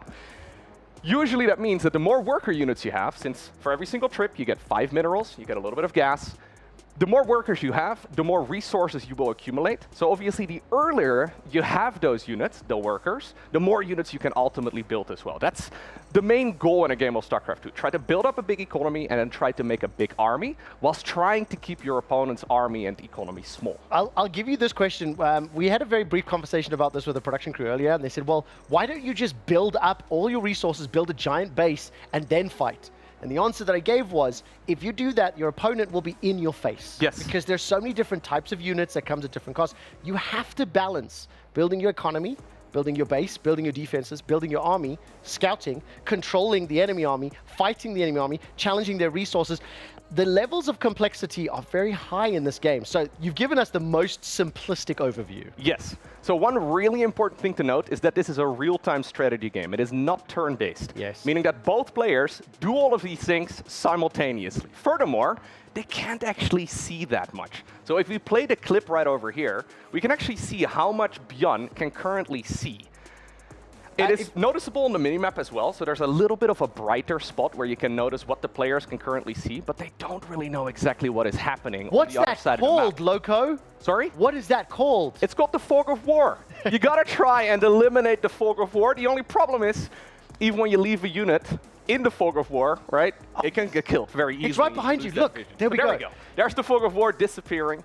Now we're a little bit later on into the game. So we're currently at the 10-minute mark. There's a little clock right above the minimap.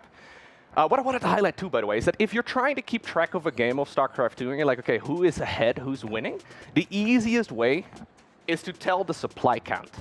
Now, currently, you can tell here that Björn's supply count is bigger than that of Oliveira, meaning that he's got more stuff, right? We don't really know exactly what that stuff is, but generally more stuff beats less stuff.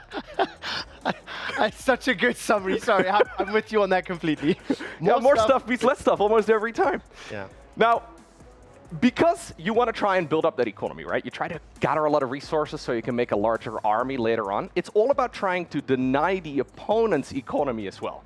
So in this case, we have two Terran players. They're both trying to harass the opponent. So we have a few what is called medevacs over here. These are units that can hold other units inside of them. So if we play this for a little bit, Oliveira is going to try and see whether or not he can harass Björn's bases. So if you could play this for just a second, he's trying to unload, he's trying to go back, but sadly for him, Björn is a bit too fast. At the same time, he's also multitasking by sending other units around the map to try and kill as many of those worker units. So essentially what a game of StarCraft 2 comes down to, it's a very complex puzzle. It's like two players are playing chess at the same time. The board changes after every game. They can't see what the opponent is doing, and they're trying to make the moves really quickly. Question for you really quickly then as well. Do we have actual combat set up here? Because I think one of the important things as well is when you look at the information, we've got build queues in the top left, we've got upgrades to equipment and whatnot. So give us a brief overview of what we're seeing here in terms of combat. Okay, so we have both of the players making a lot of troops. They've been building this up for a very long time. And here you can see Björn pushing away one of the big attacks that Oliveira has been building up. So you actually bring up a really good point, Trevor. In the top left-hand corner, we have what we call the production tab. So if we can actually pause this screen for just a moment, let me go over the production tab first and foremost. In the production tab, you can see what the players are currently building, as well as researching. So generally it goes buildings on the left, So this is a building right over here. That's a building for the other player. Then it's units, and then most importantly, it's upgrades. So upgrades in StarCraft 2 play a very, very big part. A lot of the units have individual upgrades where they get a little bit more powerful, they can use new abilities, but also there are broad upgrades that you can get that just simply give you bigger damage numbers. So you'll oftentimes see the players trying their best to get those upgrades quickly enough, but they cost a lot of resources. And obviously, if you're spending resources on upgrades and then in the meantime you lose the game, it's not very useful. I think that's really important to call out, by the way, because you have to decide where you invest your minerals and your Vespene gas. If you choose to build an army, you could get out upgraded. Or if your opponent builds an additional base, you get out macroed later in the game. If you choose to invest in too many upgrades and not enough army, you can't defend yourself. I mean, there's a lot. I'm going to ask really quickly, for Katie and Case, you spent a little bit of time in StarCraft. How are we feeling about this? What are the questions that come to mind, if you have any right now? I do actually have one, as someone that has very little information about StarCraft. So they're doing so much at the same time. On average, how many actions is a player doing? Because you're controlling so many different things, but how many at the same time is an average pro player doing? It depends a little bit on what race they play. There's also some clever repeat rate tricks that they do to inflate their APM a little bit, the actions per minute. But generally speaking, it's anywhere between like 6 to 10 buttons a second on average throughout a game. Wow, okay. Pretty fast. Okay, so you mentioned the 3 races. I want you to explain, just give me an overview of the 3 races, because I think as an introduction, it's a lot to take on board. I understand, in case you don't know. But we have 4 days with the game. It is also live while we're live, so we'll have many more opportunities. So while you go through those races, I don't care if you had your hand a second ago, we'll chuck that question in once he gets through the overviews, I think. All right. If we could jump real quick to one of the 3 races. It's like a PowerPoint presentation. If we go real quick through the different units and the different races that we have. So StarCraft 2, you have to choose what race you play before you queue up a game. So you can play either Terran, Protoss, or Zerg. Now the Terran, they are the human-like race. That's the race we just had on the screen. Both of those programmers exclusively play Terran. We don't have really any variety as far as that goes. Most of the programmers have made the decision what race they want to play about a decade ago. They've been playing this game at a high level for a long time. Now Terrans, they're the human-like race. They have a lot of human-like units as well. So they have tanks, they've got flying ships, they've got, for example, Marines and medics and that sort of thing that allow them to very quickly go around the battlefield. And that human flexibility is what makes them so strong. So they are not really limited as far as, for example, building positioning goes. So what we saw just now was the players both building nicely in their little quadrant of the map, but Terran can build anywhere. So it happens a lot in pro games that they actually build a structure on the other side of the map just to try and be as annoying to the opponent as possible. And Terrans specifically shine at that. Furthermore, they can also make practically everything from the lowest tier unit, the Marine, all the way up towards the Battle Cruiser within the first few minutes of a game. They sound OP, which is probably why a lot of people I think a lot of StarCraft community members would agree with you, but they have been complaining about that for years. And Zerg is overpowered, Protoss is overpowered. Everybody give me Protoss, give me Protoss. So I'm a huge fan of Protoss when I was still watching. Dark Templar rushes were the thing, and I'm hoping we see more of them because I did see them yesterday. Yeah, no, you're absolutely right. So we have the Protoss as well. The Protoss look a little bit different. In general, the easiest way to look at them is fewer units, but every unit is more expensive and more powerful. They have a warp-in mechanic that allows them to quickly deploy units all over the map. They also, of course, try to make a lot of workers, but usually they have a bit more of like an attacking role, especially against, for example, Zerg, but also against Terran. They will usually move around the map a little bit more aggressively. Now, one thing to note about the Protoss is that every single unit has a shield, and that shield regenerates. So it's usually rewarded to try and be a little bit aggressive and then back off. Let that shield regenerate again. Hit and run tactics, right? Like guerrilla warfare in some ways. And it's like a lot of unit control. It's a lot of micro. You already used that term earlier, Trevor. Yeah. Micro and macro. The most important terms, we'll get to that at a later time, but that is one of the most complex part about StarCraft. Now tell me one of the most complex races. How on earth do you explain Zerg to people who don't know what a Zerg is? I personally am actually a Zerg player. I love playing Zerg. Oh, it says a lot about your personality. Yes, it does say a lot about my personality. Now, you're absolutely right. Zerg is very different compared to Terran and Protoss. So Terran and Protoss, they produce their units out of structures, right? So you make a barracks. The barracks is where you make the Marine. You get a factory. That is where you produce your siege tank. You make a starport. That's where you make the Viking, right? With Zerg, every single unit is born out of a larva, out of a little cocoon. So when you grow up as a larva, you can become either 2 Zerglings or you can become an Ultralisk. You don't really know. So you can become a massive unit. Do you know what I love so much? I know what you mean when you say Ultralisk. I hope to see them so I can show so many other people what this creature looks like. Don't describe it. So one is like the size of a house, and the other one is like, you know, a dog, like a tiny little dog. Amazing. Okay. Yeah, so every single unit starts off as a larva, and it's a very different mechanic because that also includes the worker units. So because of that, Zerg can make loads of workers at the same time. Terran and Protoss, they will have to make one worker at a time out of their main structure. But since Zerg has many larvae available, they can make tons of workers and tons of economy very quickly. Usually at the pro level in the tournament games that we will be watching at this particular event, the Zergs will try their very best to build as many of those worker units as possible early on, because that means they can make a bigger army much later. Usually Zerg is also very swarmy, right? They're literally the swarm. Zerging your opponent is where it comes from. They need to replenish their units very rapidly. I would love to know if either of you have ever heard the phrase Zerging your opponents. Absolutely no? not. Yeah, I figured. No? Hey! This is you and me. Okay, Have hey you heard now. it? Yeah.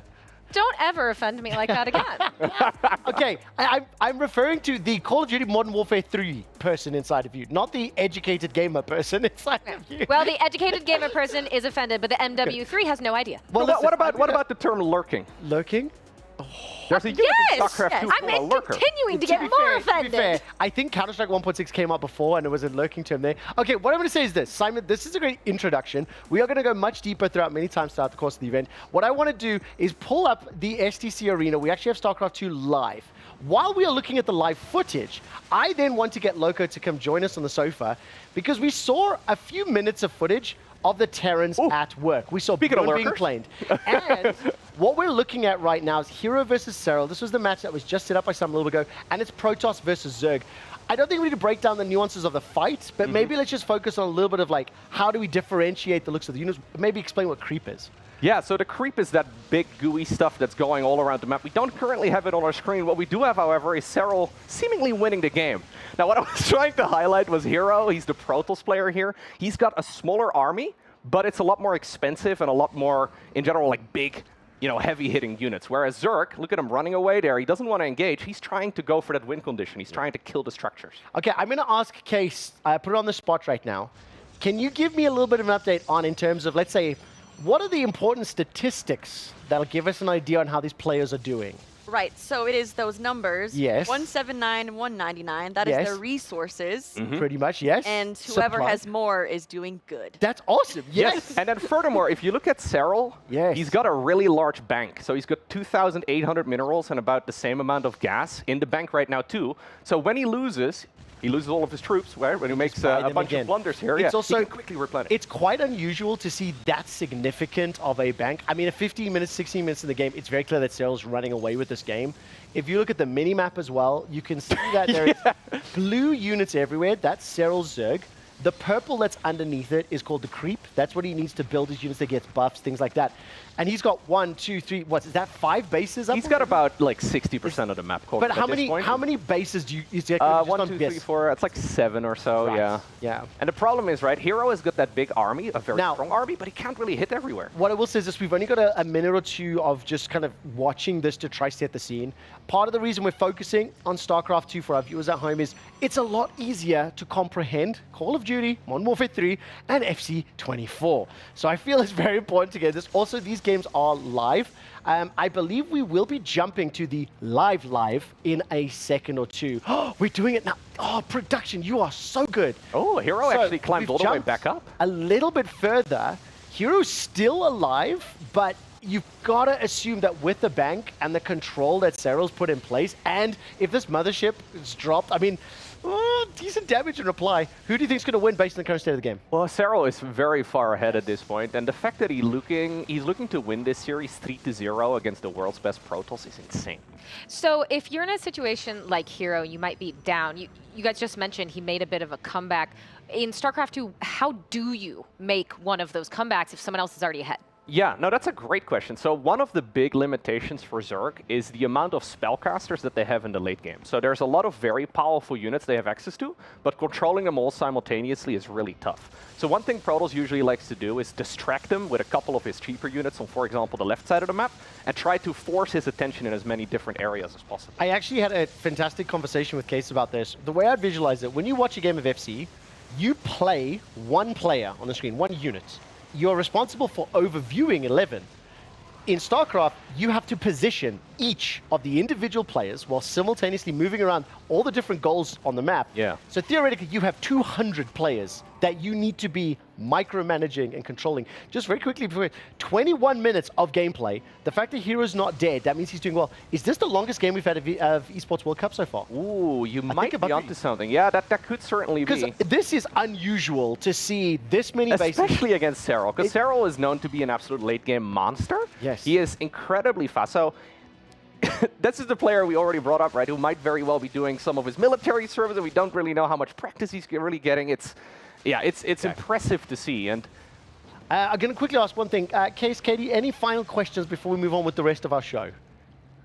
No? I'm going to keep learning. I'm okay. going to keep watching, keep learning. you're not going to uninstall FC just yet and play only StarCraft? I can play both, maybe. I can try it out. I like that. I like that. Do you have a favorite? You might have mentioned it before, but do you have a favorite race? Sorry? Do you have a favorite race of all three? I usually play Zerg myself, so I might be slightly biased towards what Serral's playing here. He's being very biased, for the record. I can hear it in his voice. We'll unpack this later. It's actually quite an upset, though. Winning 3-0 against the world's best Protoss. Okay, save this, because we're going to do a catch-up later on. You can continue watching this series and whether or not Serral will pick up the win. Twitch.tv/EWC_black. We need to continue on with our broadcast. However, and that means that we're actually going to speak to some of the players. As I mentioned already, StarCraft 2 started yesterday here in week 7, and even though he lost, Astrea kicked off his tournament with a win over Gumiho, and Loco caught up with him in the ALJ interview. Hello everyone, I'm here with Astrea. Astrea, I heard it's your very first time in Riyadh. What do you think of the city so far? Well, it's very hot, and but it is nice. It's nice so far, and I've had a great time so far. So. Okay, so you just come off of your very first match played in this tournament. You went up against Gumiho, and you managed to win. How do you feel about it? I'm really happy. It was a good series, and I'm really happy with my play. For whatever reason, it was hard to see the minimap on those setups, so I was like a little bit stressed I was going to miss a mine drop that just ended the game or something, but... Because of the lights, or...? I'm really not sure why. Maybe I'm just getting old and my eyes can't... Okay. I'm not sure, but yeah. Anyways, it didn't happen, and I was able to play well. Okay, so you were opening quite a bit with Dark Templar. You liking that build right now? I just wanted to play... I just thought Gumiho would expect me to play Blink, like a standard Blink build every game, and... I think it's really tough to play against Terran if they know what you're going to do. So I'm not that big of a fan of DT builds, but I thought it would be wise to mix them in anyways. Okay, yeah, it's nice to see a little bit of variety. Yeah. So you're in a group with a lot of other Terran players. Are you worried about any other Terran in the group? I mean, there's a lot of good Terrans in my group. I'm worried about all of them, to be honest. Okay. PvT is looking good. It's weird on Korea on ladder. It's like my worst matchup by like 15%. Okay. I struggle a lot in it, but today I was really able to bring my best performance. So yeah, for sure. Okay. So you mentioned Korea, right? I believe you have been practicing over in Korea. Yeah, I was there for a month. Okay, so as far as like your practice routine goes right now, preparing for a tournament like this, what have you been doing? Have you been changing anything or? Yeah, it's been a really productive month for me. I was basically watching a lot of replays in the morning, my own replays, my opponent's replays, and I was just practicing on the ladder at night. And it's, I mean, it's a pretty basic routine, but it's you know, sometimes simple things are the most effective way to do things. So yeah, I think it really worked for me. No custom games, just laddering? A few custom games, but it's easier to just click the button, you know, the ranked game button. Yeah, fair enough. So I have one very big question, right? So we are right in front of the actual main statue that is going to be, well, the winner of the StarCraft 2 tournament is going to be putting their key into the statue as well. Do you believe you have what it takes to win the entire event? I mean, you want the honest answer? Or? Yes, no. 100%. You don't think so? No. Okay. But how far do you think you can make it? I think a top 4 would be incredible. A top 8 I'd be super happy with. Okay. Well, thank you very much for your time. Let's get back to the studio. Well, 2 huge takeaways from that interview. Astrea, incredibly earnest, incredibly honest. And frankly, I respect the fact that he can acknowledge where a lot of the greater StarCraft 2 players come from. This is not a game that is the same as many others that on the day you can pop off. Information, knowledge, training is there. Astrea did lose today. He won yesterday, or vice versa. Very quickly, update as well. Serral did win that series 3-0. And what is that statue actually called? It's a totem, actually. Okay, and what do you put inside the totem? The keys. Oh, close. The keyframe. That's it, yes. The little triangle's the keyframe. I was pretty proud of myself for knowing it was the a key. statue. Rookies, it's fine. Okay, also, we have some breaking news for you in Call of Duty Modern Warfare 3. Katie, if I were to say to you, how would Optic do against Omid? You would say? I would say they're the champs of the season, and they should sweep them 3-0. Oh, really? Because what we're looking at right now is Omid picking up at least the first map. How big of a surprise is this? It is a surprise, to be sure. Optic Gaming, the best game in the world in MW3. But keep in mind that Omid Brooklyn has some former pros and some exceptionally good amateur players like ProLoot and Spart on their team. But what I want you to keep in mind is look at the very center of the minimap in the bottom left of the screen. That white circle means that Omid is controlling the hard point. What they did here so fabulously in the final 2 hills, and reminder, the hill moves around the map in a static pattern. They got the hill, they had a clean break, which means they wiped Optic off the hill, took control, and then they gained spawns. What I mean by spawns is that they got the best location to revive at when they're killed. And then they were able to lock Optic down and close the game. Honestly, it just sounds a little bit like Optic Copium. I love the explanation. Oh, you want me to get into Optic? Let me keep watching that. EWC White, I want to pause very quickly, only because we will get to Modern Warfare 3 later. I just want to finish the StarCraft 2 thing, just to tell you which players to pay attention to. Once we do that, we'll work through Call of Duty Modern Warfare 3. We'll then work through EAFC. So as we do prepare to talk about those StarCraft 2 favorites coming up, let's recap the qualifiers for the Esports World Cup. The game that defined modern esports now enters the stage here in Riyadh. The time has come to crown the new StarCraft 2 World Champion, so let's delve deep into who our contenders are and how they got here. We start with a player that needs no introduction. The man, the myth, the Finnish phenom, Serral. He was the first player to qualify for EWC after his win against Gumiho at the ESL StarCraft 2 Masters Summer 2023, but that was just the beginning. Later, he was joined by Clem, who booked his ticket after his first ever major offline win at the ESL StarCraft 2 Masters Winter 2023. Finally fulfilling what StarCraft experts had been touting for years. It was just a matter of time before Clem owned the stage. With 2023 wrapped up, it was time to kick off 2024, and is there a better place than the Intel Extreme Masters Katowice? In Poland, there were 4 spots up for grabs, but only 3 more players earned their spots at the Esports World Cup. Thanks to making it to the top 4, Cure, Dark, and Maru made it through the very best. And the last name? Well, it was Serral, again. Next up was the ESL StarCraft 2 Masters Spring 2024 in Dallas, which meant that once more only 4 spots could be claimed. But with a repeat of excellence from Serral, Maru, and Dark making it to the semis, we were down to just 1 invitation. The reigning world champion Oliveira bags his spot to defend his title after defeating Reynor in the quarterfinals. The good game well played comes out. Oliveira! Sweet victory. From there, it was all about the regional and global standings. How players performed during the 2023 and 2024 ESL Pro Tour would determine if we would see them at EWC, so the stakes were high. Let's take a closer look at each region and their top performers. From Korea came Gumiho and Beyond. Astrea secured his spot in the Americas, and with Oliveira already booking his trip, Coffee was the one to fill in the Asian slot. As for Europe, Serral's teammate Reynor joined the party, followed closely by MaxPax. However, due to the latter declining the invitation, the second European player to visit Riyadh would be Hero Marine. Now we move on to the combined global standings of the EPT. That path to the Esports World Cup was taken by Spirit and 3 players from Korea, Solar, Hero, and Classic. Only 2 seats remained, and their owners would be determined via the closed qualifier. The battle was fierce, but ultimately it was Shin to punch the first ticket after his win against Showtime. He's done it! Shin is going to the EWC. But Showtime would not be deterred after an amazing run, capped off by a convincing 4-0 win against Bunny. It was the German who became the 18th EWC participant. Now only one question remains. Who will lift the trophy, become immortalized as the next StarCraft 2 World Champion, Esports World Cup Champion, and claim the largest prize pool in our glorious 15-year history? Thank you so much once again, Kaleris, for that breakdown. I do want to set some expectations for any of our viewers, people who don't know. If you are still learning the game, at least we know we can pick people to cheer on and to support. So StarCraft 2 players to watch for this tournament. I'm going to ask Loco to give me a little bit of a direction. Who's on your short list of names that we should be aware of? There are so many good players at this event. I'm aware of that. We have more world champions at this event than any other tournament, I believe, that we've ever had. The players that how have many champions? Like, put it into perspective for me. We have like, well, they're going to be on the screen right now, I believe. There we go. We have Beyond, who won the World Championship in 2016. Serral 2018 as well as 2022, so he's a 2-time world champ. By the way, only 2 players that have ever done that. That's huge. Yeah, there's Dark 2020.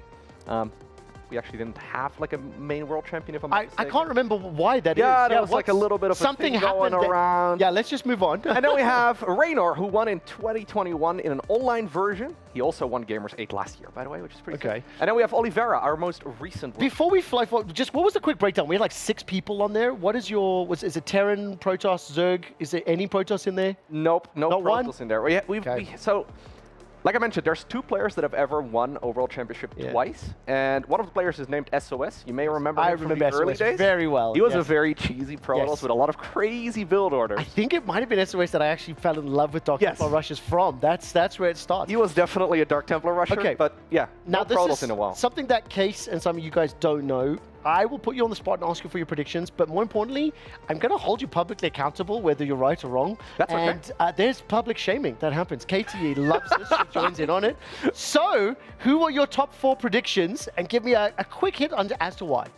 I feel like top 4 is so difficult, but this is what I ultimately came up with. So in my mind, number 4 is Reynor. Okay. Reynor went over to Korea earlier this year. Save the big stories. Give me quick summaries on each of them. Okay, Reynor. so we have Reynor, who's a Zerg. We have Dark, who's a Zerg. We have Maru, a Terran player. And also, just let me check. So Serral is Finnish, Maru Korean. Yes. Dark Korean, Dark Reynor. is Korean. Reynor is Italian. Italian? Yeah. Did he play Starcraft in Italy?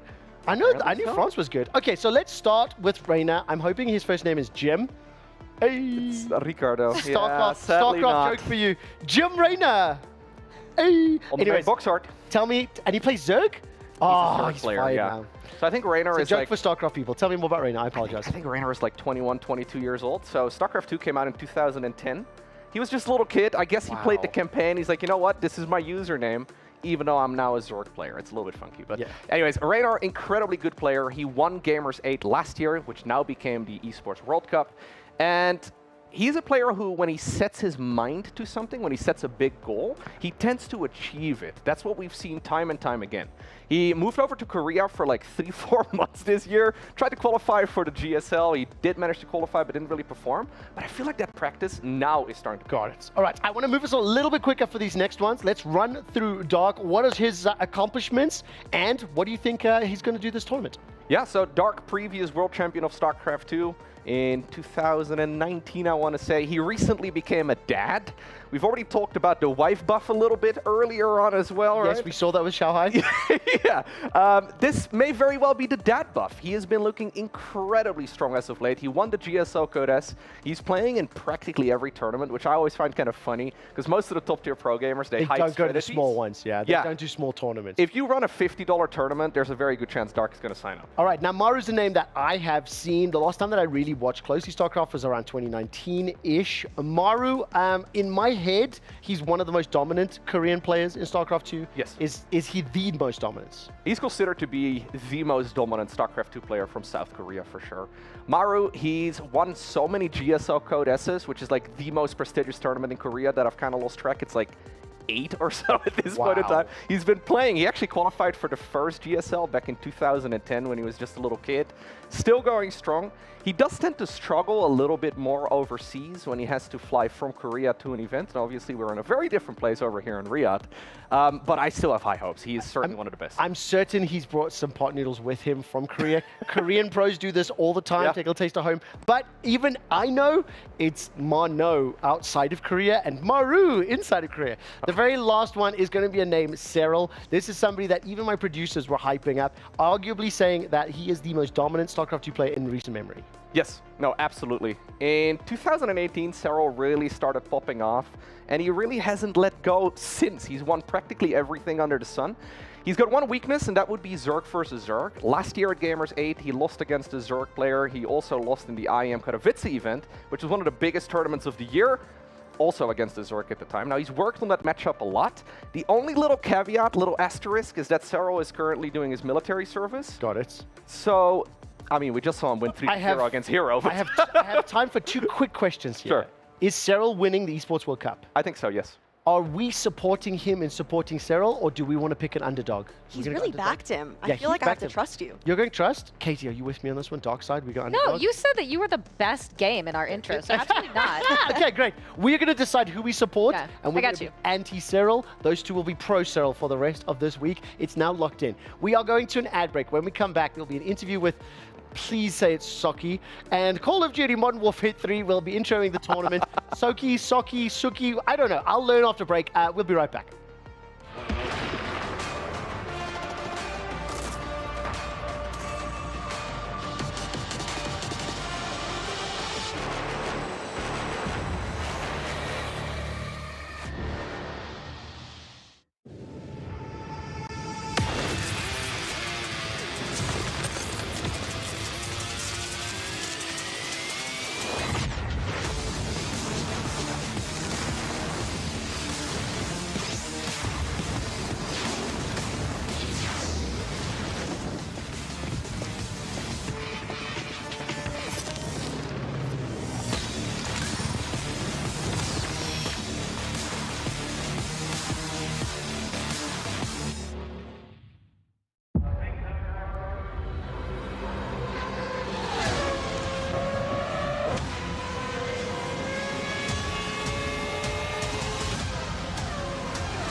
Find who takes the lead in this series here at the EWC.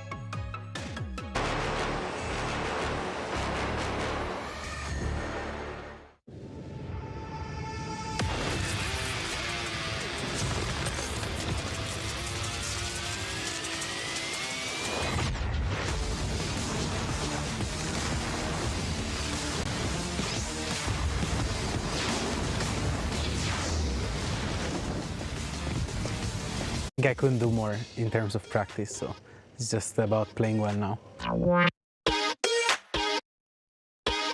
I think it would be amazing for me to lift the trophy. More than the prize pool for me, it's the fact that it's a world championship. I've always wanted to win the world championship.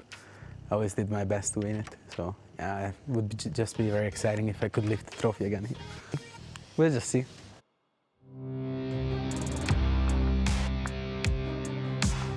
I feel pretty good. Was there already last year. So yeah, I feel pretty good.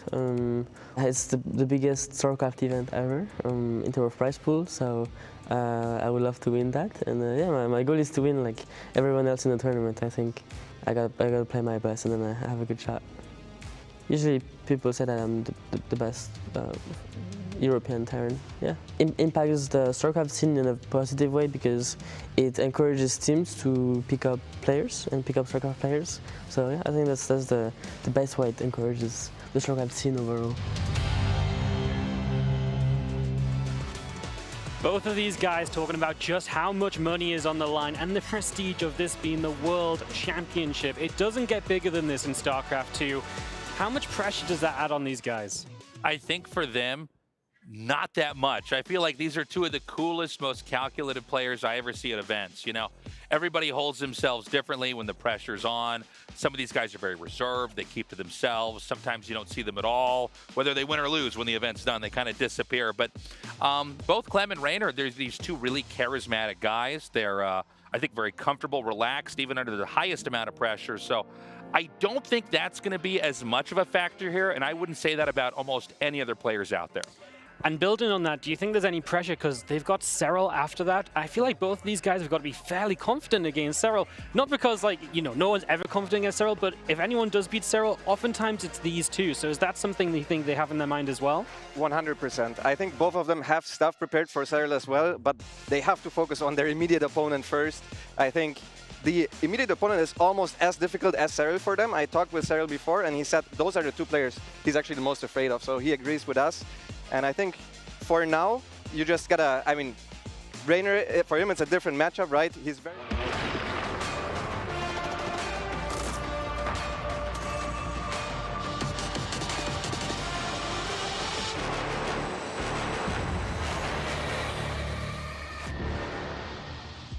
Good afternoon, good evening, or good morning, wherever in the world you are. My name is QuickShot, and we've interrupted our conversation about Starcraft, Call of Duty Modern Warfare 3, as well as EAFC, to interview a very special content creator who is joining us here all the way from Miami. We'll double check that in a second. But the Miami Heretics are a Spanish Call of Duty team, but I know them under this logo. Many other games may recognize this one. The reason I wanted to show their, let's say, more traditional logo is it's not the one you'll be seeing. So it's my pleasure to introduce to you Saki, Spanish Call of Duty content creator. Hello, am I saying that right? Saki? Yeah, Saki. Saki, okay, right. I want to make sure I get it right. Before we talk a little bit about you and what you do for the Miami Heretics, could you let the viewers at home know who you are, where you're from, and what you do? Hi guys, first of all, sorry for my English, not perfect. I'm from Spain. So, well, I'm a content creator of Call of Duty since 2007. 13 years creating content of Call of Duty, and I joined the Heretics the last year on December to support them doing watch parties, you know, on CDL, and that's it. That's amazing. Now, you say 2007. That makes me think you started playing Call of Duty on PC? No, Call of Duty 4. So I played Call of Duty 4, Modern Warfare, but on PC. I competed at Antwerp Esports Festival in Jönköping. That was my game. So it's nice to meet somebody who's been on. How much has Call of Duty changed from 2007 to now 2024? You know, a lot. I play every single year Call of Duty, and maybe the biggest change was on Advanced Warfare. Yeah. You know, because the mobility with jetpacks and some stuff. And nowadays, a new complete graphic, and I don't know. Yeah, the engine gets upgraded, yeah. And it's with Warzone, I become so popular with Warzone, and yeah, it's so different. So tell me now, which is your favorite Call of Duty of all time, as somebody that has played every single one? I have two. Okay, yes, good. This is good. Tell me them. Call of Duty 4, you know, Modern Warfare, because it's my first one. And the Black Ops 2. Black Ops 2, I think, is the most fun Call of Duty and most balanced. Okay, awesome. Now, this is my opinion, okay? Okay. I don't believe Warzone is real Call of Duty. I think it's a different game. Yeah. I think it happens to have the same characters, the same guns, similar movement, but I don't see it as the same. When I see Search and Destroy, Hardpoint, when I see, in my mind, proper game modes, I love that more. So I'm more excited for this weekend than Warzone. How do you feel when you hear me say that? I always say that I like more the multiplayer. Yes, okay. that was the politically correct way to answer that question. But I like to Warzone, and I think that's one thing, like you said, it's less competitive because it's a battle royale. Yes. So I loved it because I started playing before Warzone, other games, and Blackout on Black Ops 4. And yeah, you know, I play every day Warzone. I like it too much, my audience. But I think multiplayer is more competitive, and more fun. Yes, of course. Now tell me, are you from Spain? Yeah. And you're with Miami Heretics. I know Spain relatively well. I've been to Valladolid and spent a lot of time there just outside of Madrid. How do you get associated with Miami Heretics? And how well do Miami Heretics do in Call of Duty and CDL?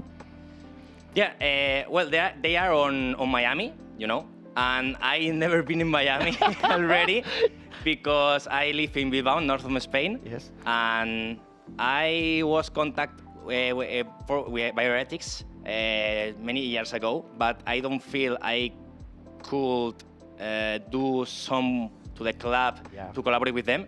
And when they were invited to the CL, I said, okay, it's time. So I went to Madrid, I talked with them. I do the CD Watch party, the Champs party on Madrid, but I never been on Miami. Okay. But so listen, I'll tell you this. Miami Heretics, get this boy to Miami. Come on. Well, I've got a question then. We were talking just before we went on air. You mentioned you've obviously seen CDL, you've seen some of the qualifiers. I imagine with traveling and stuff, you may not have kept up to date with everything happening. So I'm going to bring up on these screens in front all of the teams that are going to be competing here at the Esports World Cup. I want to give me an idea of like who are some of the teams to be afraid of, who we should be, you know, who could be considered tournament favorites or things like that. So these are the teams in the group. Who do you think me as a non-Call of Duty viewer should be keeping an eye on? I will say one of its team, its group. Yes, perfect. Maybe Optic, you know, they are actually the champs. Yes. And Cloud9 in the Group B. Group B, okay. Yeah. I think Heretics and Toronto Ultra in Group C are the best option, but maybe Toronto Ultra. You might be a bit biased. Yep, okay, but we'll go Heretics. Yes, we're going to go Team Heretics. And of course, I think Faith. Faith on Group D. Okay, awesome. Well, there we go. Those are some good predictions. What I'll do is we have Katie Bedford, who's worked in Call of Duty for many years. I'm going to get her to judge your homework later, okay? Okay. But what I will do is this. Let's talk a little bit about what you're doing at EWC. What are you doing for Miami Heretics, and how long are you here for? Yeah, I came yesterday, and my idea is to do a watch party of as many matches I can, but mainly of the Heretics match and maybe the final. So I will be here until the 19th. How much have you been to travel? Have you been to other tournaments or festivals like this before? What do you think? Yeah, of my this? last one was the Call of Duty HP. Yes. It was like Black Ops 3, I think. Yeah, that's a while. Yeah. That's a while. So, okay, this is awesome. I have a little special treat. I think we're actually going to pull up the Optic versus Omit Brooklyn match on your screens. I'm not expecting you to commentate. Okay? I just want to let you know that Omit Brooklyn won the first match against Optic. Yeah, I saw it. I think that's crazy because I thought Brooklyn should have swept this. How bad did Optic play that they lost the first round? I was watching the match. I talked with my teammates of Heretics, and they said me, be careful with the Challengers team. They are really good. So they think they could win the ID, but the S&D, sorry. But they won the HP, so they were amazed too. So you're actually thinking that theoretically, even though they've won the hard points, they could also win Search and Destroy. So do you think Omit could win the whole series against Optic? I don't know. Probably not. By the way, everyone at home, when I asked that question, Saki's eyes rolled into his head so much to be like, bro, that's not going to happen. Okay, let's pretend that it does. What would that mean for the Esports World Cup if Optic lost this series? Yeah, it's a surprise, and the other teams maybe have be a little excited about it. Oh, yes. I would love it. I can see Katie Bedford right now because I'm wishing this happens so badly. I love the drama. I see you too. I like it when those surprises happen. While we've got some of this footage on, just one or two last questions for you, Saki. Talk to me about what Call of Duty is like in Spain. I imagine the community's not as big as maybe other regions. Maybe I'm wrong. But how big is the competitive scene? It's a bit weird because, you know, we speak Spanish and Latam people too. So it's bigger than you think because there's so many people in Latam. Yeah. And in Spain, there is no competitive scene nowadays. It's... so do Spanish Call of Duty players go to LATAM? Like, is that something you could do? Like, could you go to Lens? No. Nothing like that? Okay. No, I think, I don't know, but I think in LATAM, there is no too much competitive scene. Yeah. Too. Now, I've spent a lot of time in Spain myself. The League of Legends world has been huge there for a long time. Ibai is somebody that I've personally spent a lot of time with him. We've been on stage together, so shout out to Ibai. I will say this, Saki, we're going to start wrapping this up. Apologies to producers. What we have is that very limited edition t-shirt that you can only get here on our show. This is not something you can buy. This is not something you can just pick up. What I'm going to do is ask you to sign this in a little bit. We've got this week's talent have signed it. We've obviously got the 3 games.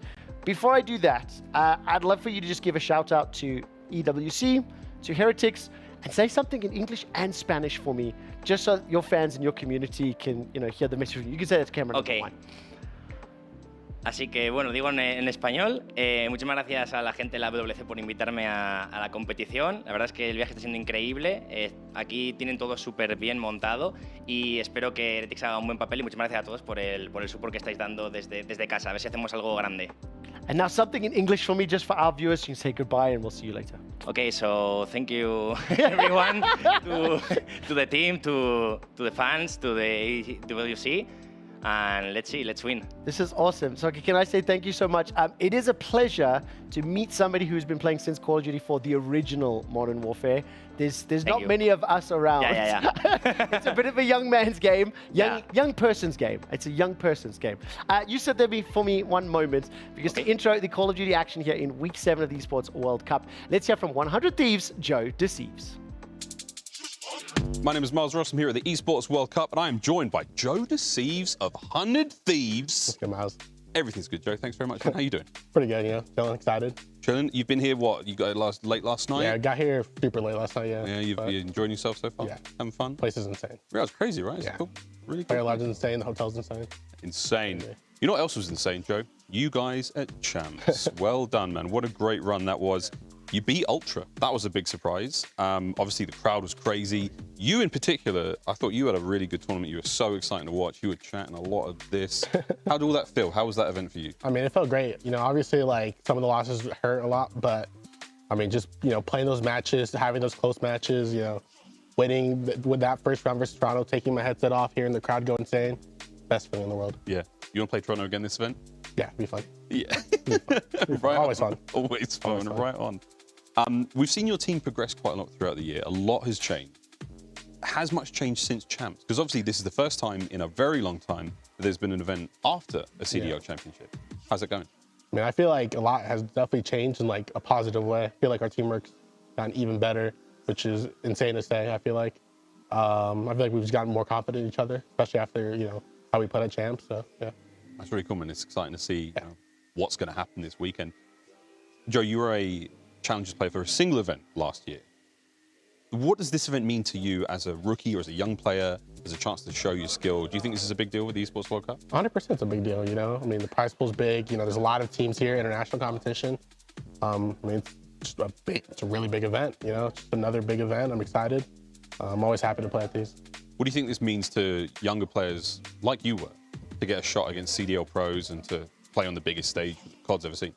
I mean, for my first event last year, I got to play at the Pro-Am, and playing against those, I played FaZe, London, Seattle, playing against those teams that I watched a lot, growing up when I was thinking, I could go pro, and playing against them was a great feeling. So I know how it feels for those challenger teams, those young players. I know how it feels to play against them for the first time. Cool, man. Well, it sounds like you're very confident going into this one, and good vibes all round going into the tournament. Let's put on a hypothetical question now. Yeah.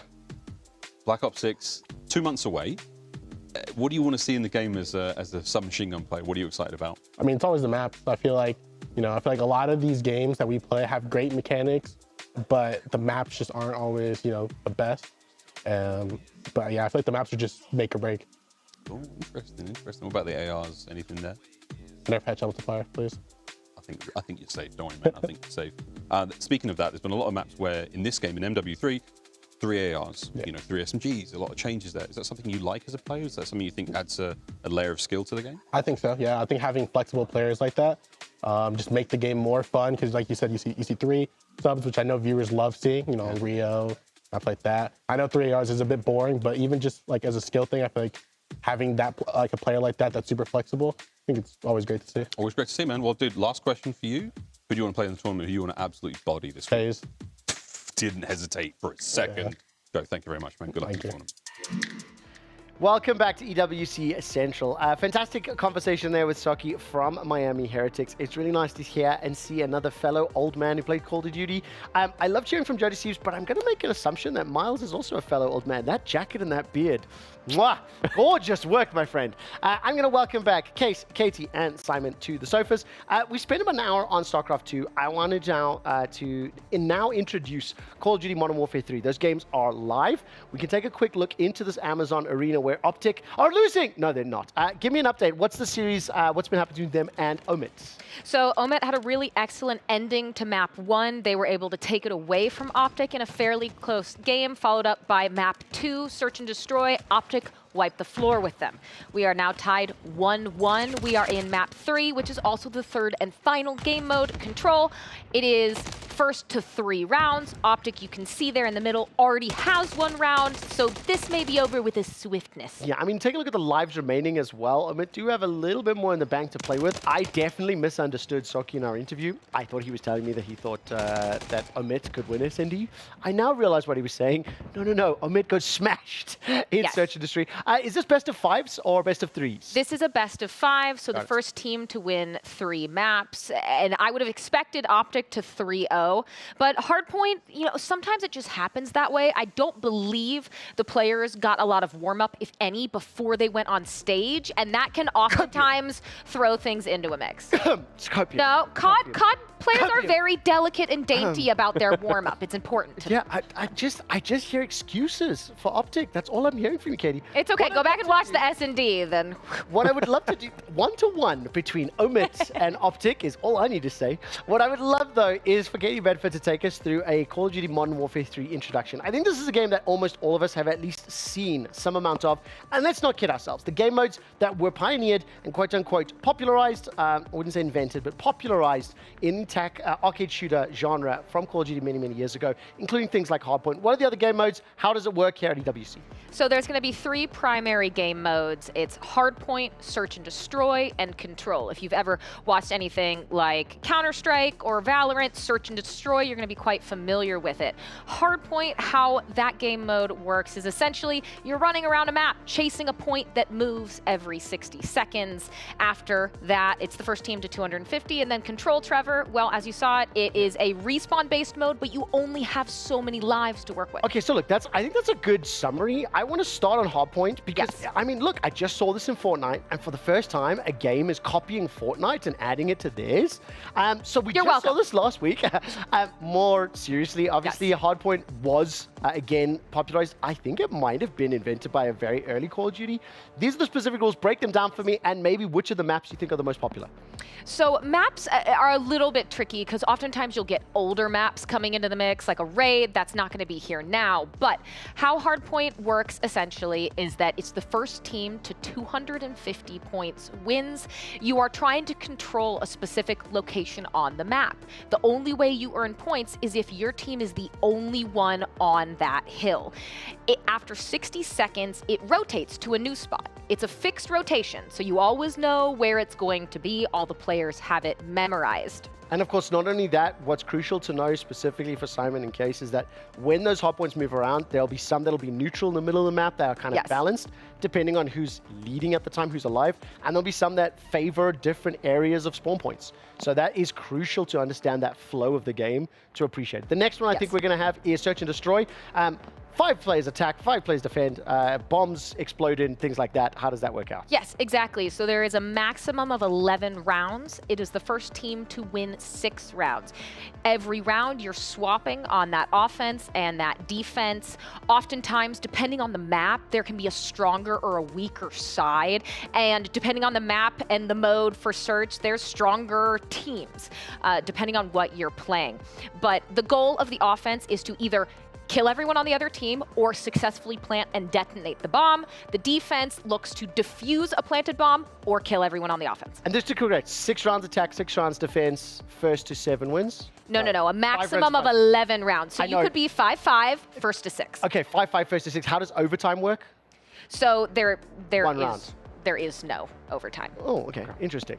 but okay, cool. Yeah, you have a certain amount of time. You either Yeah. plant the bomb and it gets diffused in that time, or it blows up and that's it. What happens if both teams end 5-5? You can't. That's why there's 11 rounds. Ah. Yeah, so you can get to. so think of it. 5-5 would be 10 rounds So it's an played. odd number. The reason there's only 11. The reason I want to do it, the Yes. word usage in Call of Duty is non-standard in this game mode. Every other game mode says MR5.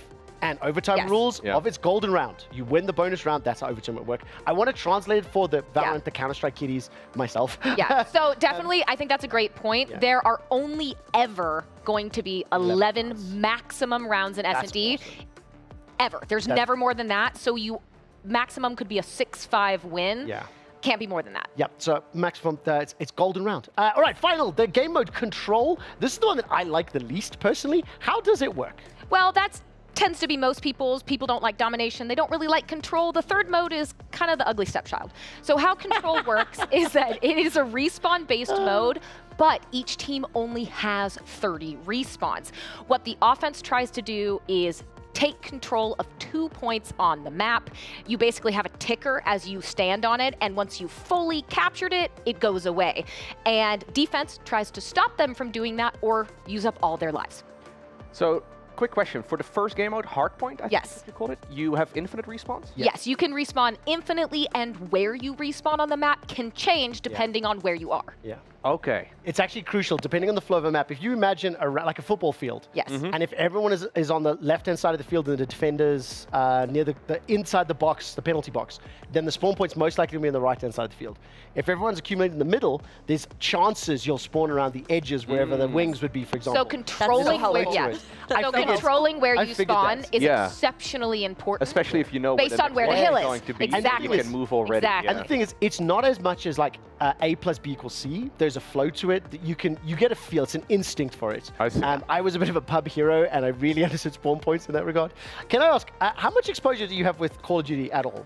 A lot more. Yeah, a lot okay. more. But I've never played it myself. I've only watched it. Okay. So. And the assumption that you've never played Call of Duty? I played Call of Duty Modern Warfare 1. A little bit of Pro Mod way back in the day, but that feels like... Yeah, I mean, look, the fact you know 15 those years words, ago? immediately you know more about Call of Duty history than everyone playing at this tournament. But that's good to know, because still we have a little bit of context. Yes. Now, that was a great introduction by Katie as far as the game is concerned. Fortunately, it's one of the most popular franchises on the planet, so we don't have to go too much in depth. What I would like to do, though, is ask you to tell me about the tournament and why Optic are going to lose. Oh, I mean, they could. Look, they could. Here's the thing. When it comes to COD, anything can happen. There's absolutely a chance that one of the challenger teams could usurp and upset one of the pro teams. But let's talk about the various different groups. You're going to have 2 sets of those CDL, those pro teams in each group, and then 2 of those challenger amateur teams in each group. 2 teams make it out of each group. So we have 16. We will whittle it down to 8 for playoffs. You should anticipate that the top 2 teams in each group, that is going to be the first team like Optic in top left, followed by Vegas Legion. Every 2 teams on the left should make it out. So then we're going C9 and Surge, yes. Toronto Ultra, Heretics, for example. So correct. It would be pretty monumental for one of those amateur teams to upset a CDL team. Yeah, again, look, it can happen. It can happen. Right? I mean, for example, you look at Black Ops 4 a number of years ago, the best team going into Champs, which is our biggest tournament of the year, the team that was expected to win didn't even make it out of groups because they lost to a challenger team. So then, it can happen. So then, if we've got 2 teams coming through to rise, who are going to be your top 4? Top 4 is pretty easy, and this is going to be universal. You're going to have Optic, Cloud9, Atlanta FaZe, and Toronto Ultra. All of these teams won a major this year, and in Optic's case, they won a major and they won Champs, all in peak form. But Optic, I'm a little curious about, because they had some very high highs and some apocalyptically low lows this year. And if we're following that same trend, this is the downswing. Yes. I want the drama to happen because it makes our show a lot more enticing, especially because there's 3 of us that are not Call of Duty, so we get to enjoy the drama. I'm going to ask you to do the same thing that Loco did a little earlier. Give me a little bit of a deeper dive on at least some of these teams. Let's start with Optic. It's a team that I think is one of the, let's say, one of the most prestigious, one of the most recognizable. It is one of the brands that is just inherently tied to competitive Call of Duty. Yeah, Optic Gaming, you have the King of COD, Scump, who's recently retired. If you know competitive Call of Duty, you know Optic. They've got some incredible players. Dashy won his first ring this year. He's been an incredible player for a long time that we just weren't seeing him achieve that greatness we expected. He finally did so alongside Kenny, Pred, and Shotzi. Shotzi, a generational talent, absolutely incredible. So I expect them to do really well here. Pred is a lot of fun. He might be my favorite player on this team. He's Australian. He's very loud. And he's very aggressive. He's going to say what's on his mind. Most Australians are, from my experience. We've had several of them joining us on this show, and let's say stereotypes are stereotypes for a reason sometimes. Okay. In terms of your top 4, are they upper 2 or bottom 2? Upper 2. I mean, they just won champs, and there's multiple players on that team, Shotzi and Kenny, winning their 2nd rings, meaning they've won the biggest tournament of the year multiple times. There's only a handful of COD players in the entire history of the game who have won 2 or 3 rings. Wow. So they should do exceptionally well here. So maybe a silly question, but are these actual rings? Yes, they are actual. Do they wear them? If you know American football, then they have these, think Tom Brady, they have these big, glitzy, diamond out rings. You get those in Call of Duty each year. They're changed for what Call of Duty it is. So Sledgehammer, Treyarch, whatever game. So it's not very comfortable to play with. For the record, no. It's kind of like an individual thing, because the organization, the club, the team will get the trophy. As a player, you'll get the representation. For countries that don't have a huge history, it's kind of like monarchy seals. Okay. Actually, that would be really great. That actually is what it is. I really like that, though. That's cool. I'll explain this to you, because one of my favorite things is how many rings Tom Brady has. It's more than any franchise in the NFL. And he's won multiple teams. We'll come back to that. Let's carry on with Modern Warfare 3, though, and a team that also has many rings on their hands. Atlanta FaZe, arguably the most infamous, let's say, Call of Duty club that is going to be presented here. What are their chances? How well are they playing? Atlanta FaZe are exceptional. You see Abizi on your screen there, Celium, Draza, and Simp. This is Draza, the first player you saw was Simp. They have been the most dominant team consistently over probably the last 4 or 5 years. Now the core is Simp and Abizi. Tangentially, Celium has been with them for a long time now. That 4th spot has kind of rotated among a variety of different players. But when I say that they are dominant, I mean that Simp and Abizi came in their very first year in pro. They won a ring, which is unheard of to do. But the growing noticeable problem with Atlanta FaZe is that they tend to get into every single final and then get the silver medal every single time. I don't know if it's cold feet. I don't know if it's the twisties, the yips, what goes on with Atlanta FaZe, but it's not a LAN problem. They will get to the finals on LAN and then they'll fall apart. The question I'll ask you is, what on earth are twisties? So I know you haven't watched the Olympics and you don't care about Simone Biles if you ask me that question. So the twisties is a term in gymnastics where basically when you're flying around and flipping in the air, you lose sense of where you are, which is the most important part of being a gymnast. And they lose a sense of who they are and where they are in COD when they get to Probably also the most important question I'm going to ask in 7 weeks of the show.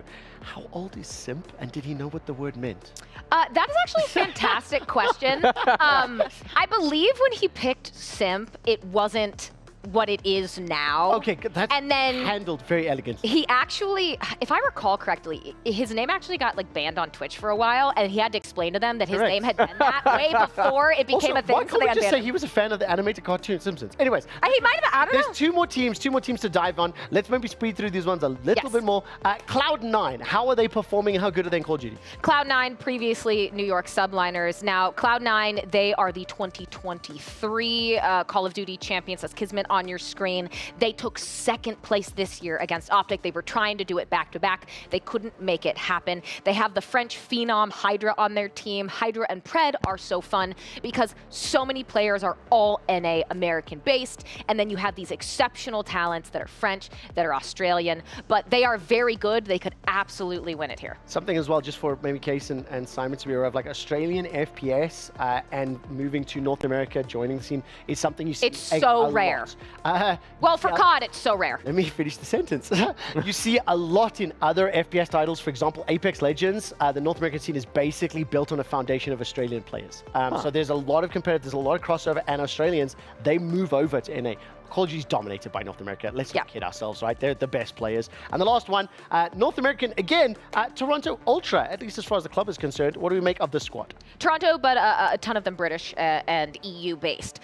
Toronto has some spice to them. Just keep in mind, if you remember anything in this tournament, Toronto Ultra and Atlanta FaZe do not get along. There is a massive amount of drama between these two orgs, and you could see that play out here if either of these teams crushes the other team's key. That could be exceptionally fun.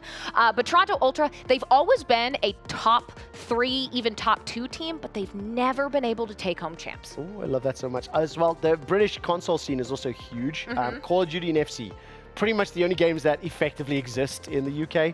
Now, in case you mentioned you have a little bit of CDL, a little bit of Call of Duty watching experience. A little bit. Give me a heads up. If you were to pick a team that you think would win, just based on what your gut tells you, who would it be? I mean, I think I have to go with recency bias and go with Optic. And I know that she was It's fair, though. She's It's going very, on and out about Optic, so I also have to go with Also, to be fair, the only reason I'm going antagonizing on this one is I like to play devil's advocate, right? I'd like to see the fight.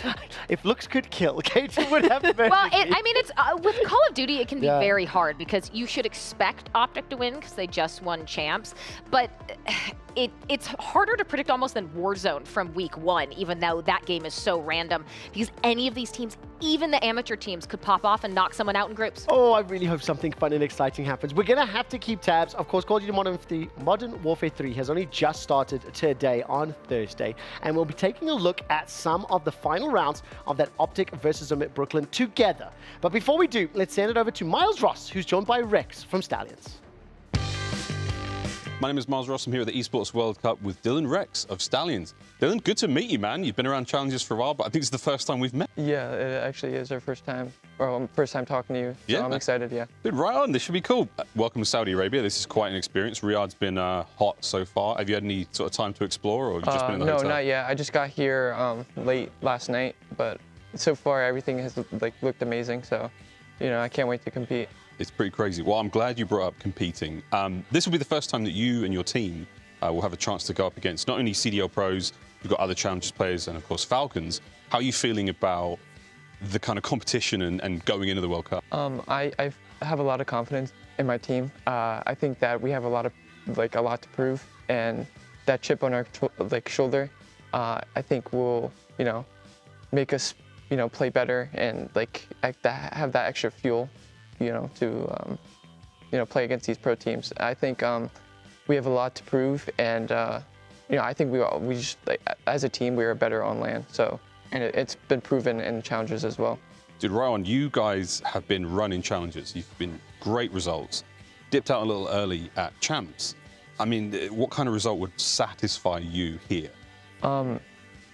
As long as we make some noise and prove to everyone in the Pro League that we are capable players and we deserve to be in the league. I think that's what we're shooting for, and I think we expect nothing less other than that. That's pretty cool. That's cool, man. Well, I think it's going to be a great tournament whatever happens, but I'm very, very excited to see how you guys are going to perform. This is where the questions get a little spicy. Who do you think are better, top Challengers teams or lower-end CDL teams? I think it depends on the lower end of Challengers team, or the lower end of the Pro League teams and the top end of the Challenger teams. I think our team and Lore, I think we are really good, and I think we could, those two teams, us and Lore, we could beat some of the lower end Challenger or lower end Pro teams for sure.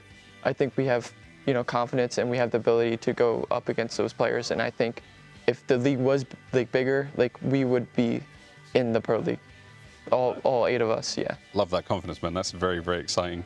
This is it's a bit more of a theoretical question, but given your career and everything that you've experienced so far as a player, would you rather still be a top Challengers player, or would you rather be in one of those bottom CDL teams, but still be in the league? That's a good question, because, for me, I want to be the best at anything I do. So, I don't want to be on a lower end pro team and be, just a waste of a name. I want to be, up there with the best of them, and I think I have the ability to do so. I just need to showcase it. to everyone. Then how important is this 16-team pool play experience for you as a player or as a Challengers player? I think it's a big opportunity because, you know, for me, since I've never been in the league, and there's a lot of players that never really got their chance either because, you know, they don't have the personal connections or, you know, there's a lot of like luck that goes into, you know, like getting your shot into the league. And if you do, it's usually not the best shot.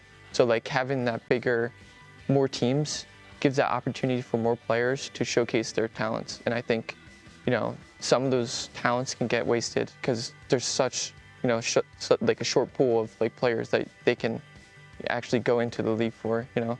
So like, it's just, I don't know. It's really tough, and it's a draining experience because, you know, everyone's fighting for that one spot. I think you're in the right place to do that here at the Esports World Cup. Dylan, thank you so much for your time, man. Yeah, no problem. Oh, seriously, I am just falling in love with Miles more and more. Jacket's amazing. Of course, the interview was fantastic as well. What we are going to do now is take a closer look inside the Amazon Arena and keep up to date with the Optic taking on Omit Brooklyn best of 5. We are on control. This is 2-2. Lives remaining 21 to 18. KT, what are the chances here that Omit can do it? They are a little bit behind on those lives resources. They are a little behind, but that can change very quickly. What I am more interested in is the fact that this control is 2-2. Here you see a streak coming out from Dashi. What is a streak? Well, it is a special ability that you get to use if you have killed a certain amount of people in a row without dying yourself. Those can change a game. What they let you do is get easy kills and also lets you see where the other team is on the map. What's the name of this map that we're currently playing on? So this map, I literally can't even see. I gotta get glasses. I'm actually embarrassed right now. The reason that I'm asking, there's a lot of elements that, again, for the old boys, this is more for Simon and I. When you play Modern Warfare on Pro Mod, this is very similar angles to Strike and Crash. And the mid-cross where that tank is, that little archway looks like it was in Crash with a helicopter. It's so funny because this game reminds me exactly of what I used to play back in the day. Like, the core gameplay has changed very little, right? Yes. It's amazing. That is very true. Yes. Yeah. The movement changes, the meta might rotate over time, but... I mean, what Saki was saying as well, I think when Advanced Warfare came out, which was, I don't know, Call of Duty 7 or 8 in the total numbers, that really added a lot of the sliding, the mobility. Dolphin diving is a technique that you can jump and go prone and move quickly. Comes from Battlefield. It is much faster paced. That is for certain. So much quicker. Yes, it is indeed. I wasn't paying close enough attention. How did Optic win? Okay. I was looking down. I was like, I have it up in front of me and it's delayed. And I was like, oh yeah, it's on Invasion. Right. Okay. So we take a look. What ended up happening is that Omit just ends up without time, without lives. That's usually how it goes. You lose one of two ways. Either you get slayed out by Optic in this case, or you run out of time, or a combination of both. Once you get to 4 lives or fewer, you can't respawn, so you'll just, it becomes an S&D for your team at that point. You only have 1 life. So the current player lives count. Yes. Like those are So you have 30 total, a pool of 30 lives total for your team. They tick down, down, down, the longer it goes. So now Optic does have the lead as expected. We'll go back into Hardpoint, which Optic lost in map 1. I would expect them to close it out 3-1 here. The question is, though, losing map 1, yes, they smashed Search and Destroy. I think that's where you can, in my opinion, you can truly tell the difference in skill level between teams in a game mode like Search. That is very fair. It's a lot more communicative, 1 life per round, attack, defense, etc.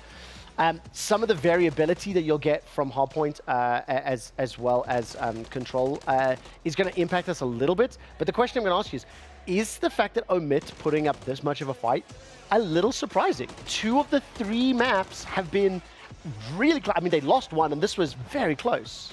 I wouldn't say it's surprising, no, because yes, Optic is a pro team. Yes, they won champs this year, but a lot of the players on Omit, Fire, for example, was a pro previously. Proloot and Spart, they have been at the upper echelon of challengers, winning challengers kind of year over year for a really long time. So these players on the challenger team are very, very good. So taking a map off of a pro team is not surprising. Winning, however, would definitely be surprising. Got it.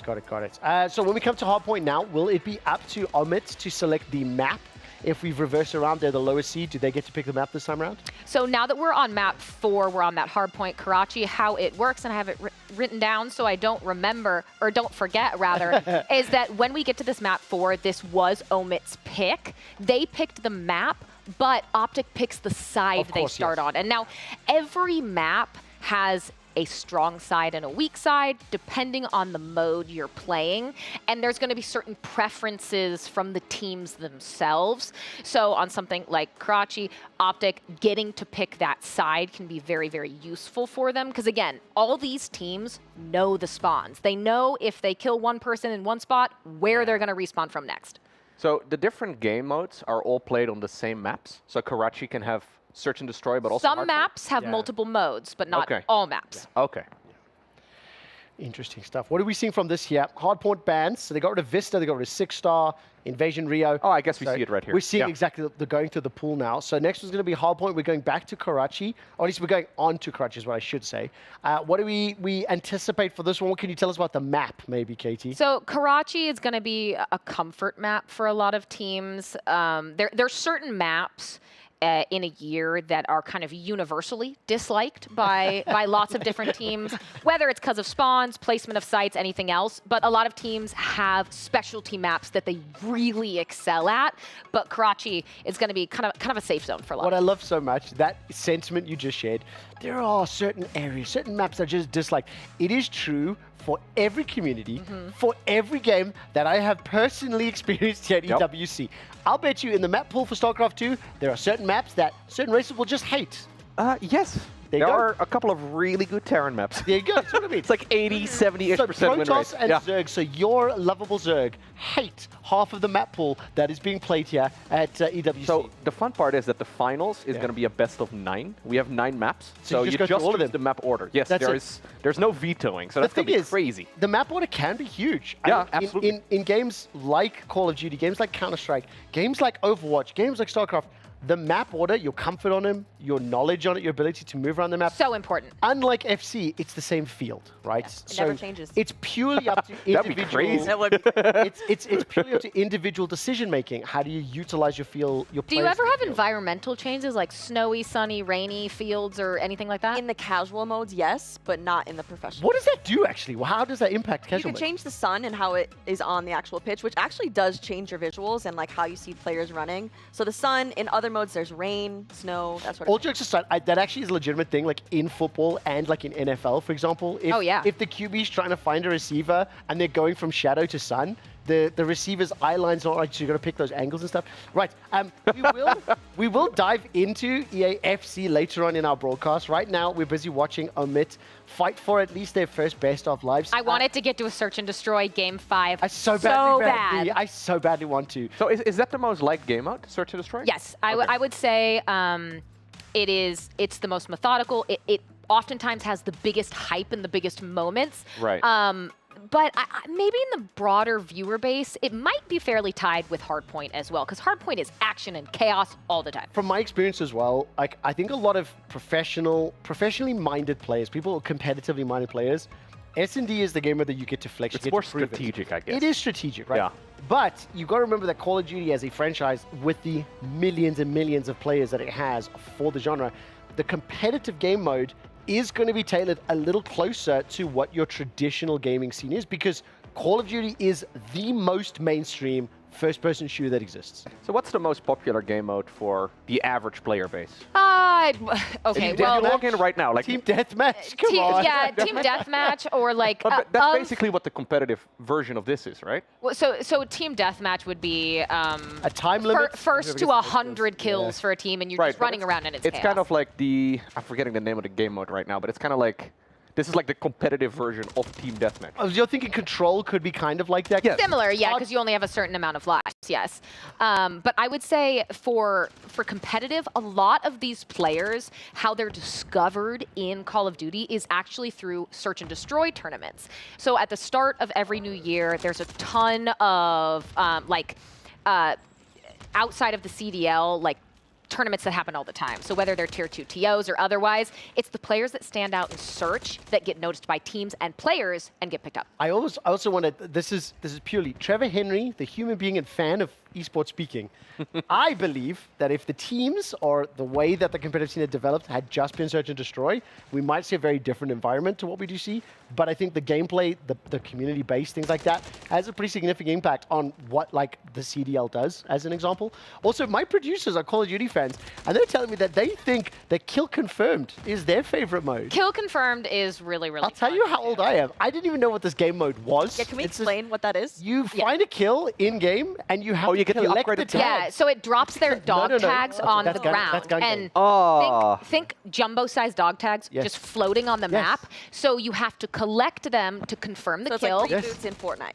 Yeah. You collected. But your teammates, you can also you can also see your teammates' tags and basically pick them up to deny the other team that kill. This is awesome. By the way, the producer that told me this. Kill Confirmed is a lot of fun. Did not know you were a Call of Duty head. Okay, let's go back into the game really quickly. Hardpoint right now. You can see 4.5 minutes of game time. The hardpoint is counting down the one. It's just ticked over. 47 to 45. So, Katie, this is looking pretty close. A new hardpoint has just spawned. You can see on the bottom right of the map. So the map is on the bottom left of the screen, and the hardpoint's on the furthest right. It looks like Optic have capped this one to start. Yes, so this is a very, very close game, but all it can take is one full hold. And what I mean by a full hold is a team that controls a single hardpoint for almost the entirety of the 60 seconds. That's what you want. Every hardpoint, that's not usually how it works out, but a full hold can really allow a team to start snowballing and running away with it. This hill is very close. What just happened from Omit is something called a break. Optic has the hill. They're set up, they're defensive, they're ready to go. Omit comes in and picks that apart. They break through the wall. The fan base for Optic, I called the green wall. They break through that wall, they take control, but as you see, Optic took it right back. So Omit wasn't able to stabilize. It'll be back and forth throughout the rest of the map, or Optic could shut them down here. I have been picking fights with every gaming community for every week. The fact that a hard point gets called a hill, I understand why. You got to stay king of the hill. You got to defend the hill. There's no freaking hills. That looked like a bar. It could be a bar. It could be a broom closet. I get what you mean, though. I get tilted off the face of the earth because every game in every community has got some word or some phrase that is very specific to the game. Yeah. That is repurposing an existing word that means things. So this is not, Kate, I'm not saying this is you. This is me to Call of Duty. Oh, don't worry, Trevor. I already did this with you once, so I'm good. I'm good. It rolls right off the shoulders. I'm not worried about it. Makes me so much joy. Quickly, can you explain to Case and to Simon, what are those weird, like, mine-looking things that get chucked out on the floors? Oh, the thing spinning right there? That's Okay, it. so that's actually not a mine. We do have bouncing Betties, but those aren't used. It's called a trophy system, and what it does is destroy incoming lethals and so think you throw a grenade. It's going to shoot it out, and or a flash or a smoke or whatever it may be. It stops it from being used. It's one of the most important parts in a hard point or a search to help you lock down the point or the hill, because all that utility from the team trying to break is now neutralized. I can't remember what it was in Resurgency. The trophy system actually took out one of the missiles that was coming down. One of the streaks. It was a Hellfire streak. Also, I believe, just to let you know, that if you're a fan of Rainbow Six Siege, Jaeger basically has a trophy system. He's one of the operators in Rainbow Six. I remember way back in the day, there used to be this thing called Martyrdom, like the perk you could spec into that would leave a grenade behind whenever you died. I thought for a second that was it. Is that still around? It might still be around. Sorry, just interrupt really quickly. I think we can actually hear the player speaking. Oh, I'd listen in. Let's do it. We got to a little bit too late. So just as a heads up, for everyone that's just joined us, when we do hear that, the producer will give us a heads up, we pipe down, and we'll just focus in on the conversation. But yeah, Martyrdom, I think Call of Duty Modern Warfare was the first sort of arcade shooter that I really did not like that perk. It was so bad. You would kill somebody, you would drop a grenade, and then you still lose. The only person who uses that perk is there purely to get enjoyment out of the pain of their enemies. Oh, it's like a low-level play, for sure. Yes, for sure. Because there's so many better perks. Yes. Significantly better. But this scoreline right now, actually very close. Omit not controlling the rotation of hills per se, but they are keeping it very close. Now, I do have a question about the team communication, because obviously we don't have that. It's 1v1. Is it constant talking between teammates? How much communication is actually happening? It is constant.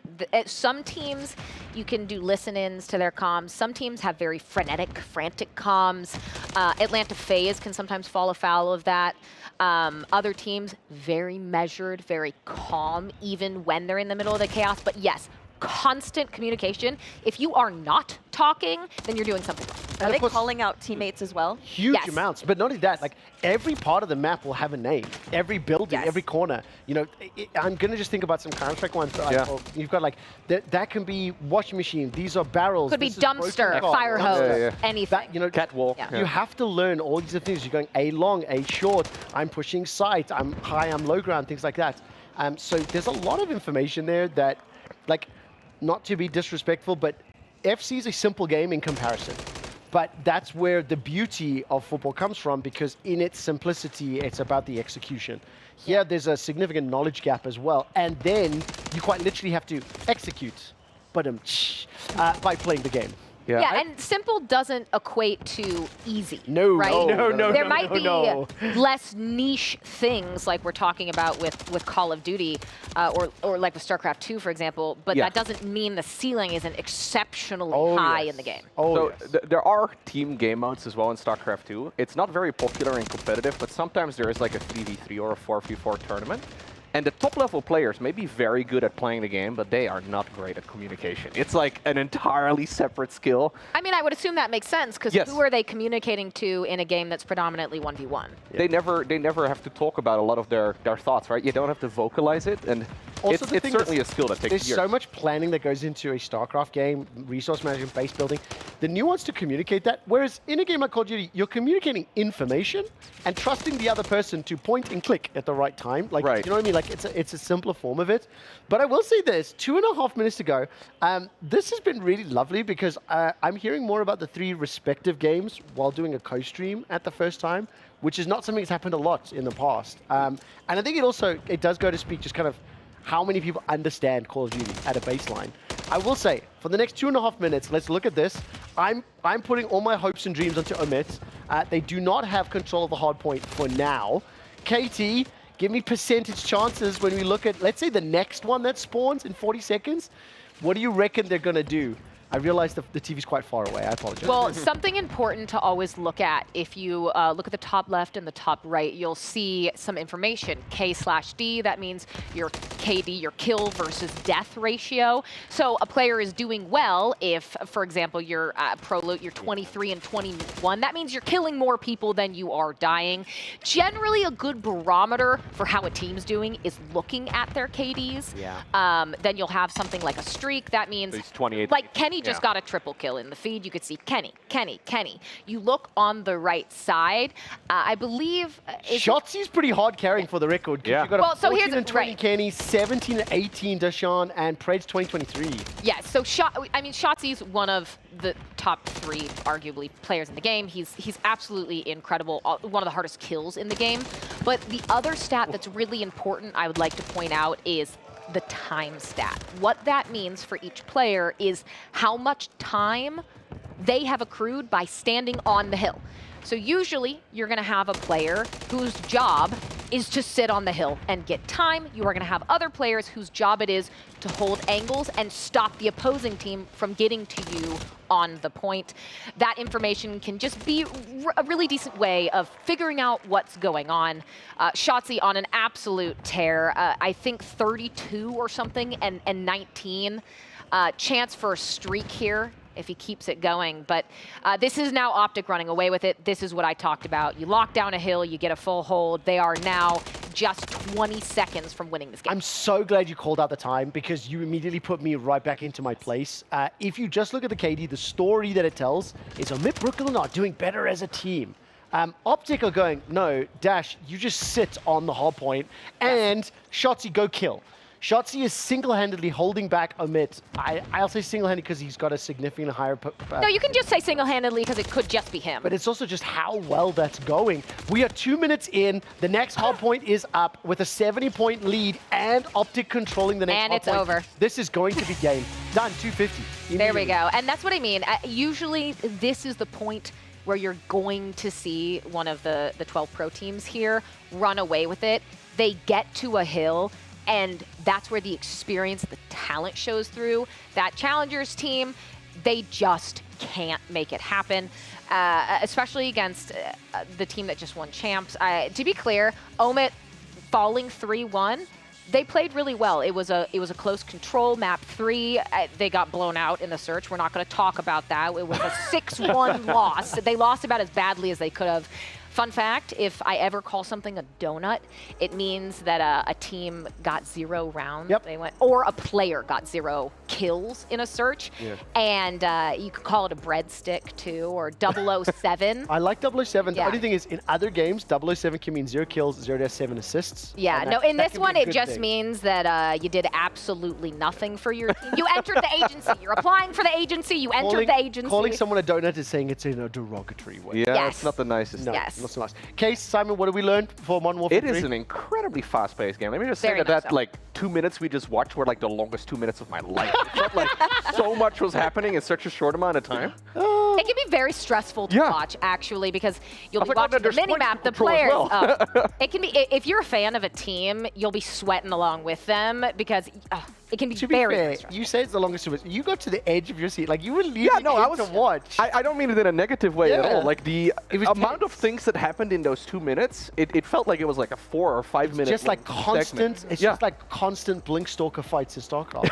Case, final love thoughts this. before we move on? I just find team games very fascinating. I think that how they work together is really, really important. Also, my prediction is going right so far. So Yes! I'm glad that I picked Optic. Do you know what I love so much? Team games fascinating. Football is a team game, but it is played digitally as an individual. We're going to go to a break, and when we come back, it will finally be Case's turn to introduce EAFC.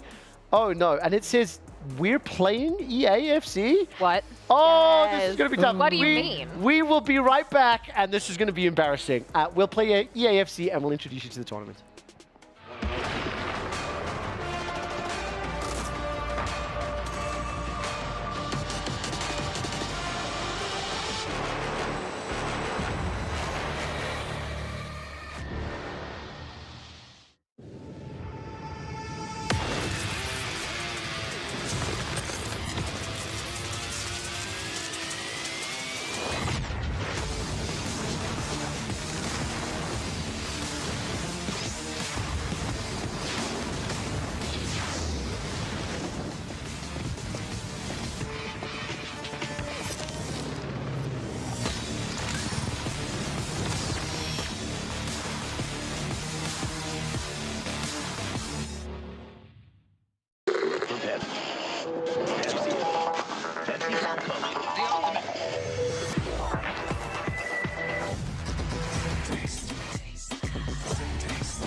Ready, set, go.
We're seeing today as well. Yeah. I mean, certainly Reynor, he was confident in its cure, and then even though he kept on saying that he was confident, no matter how many losses you took to him, it's like, well, yeah, I don't know, man. Like, I hear the talk, but I'm not sure I believe the talk, you know? Kind of, yes, exactly.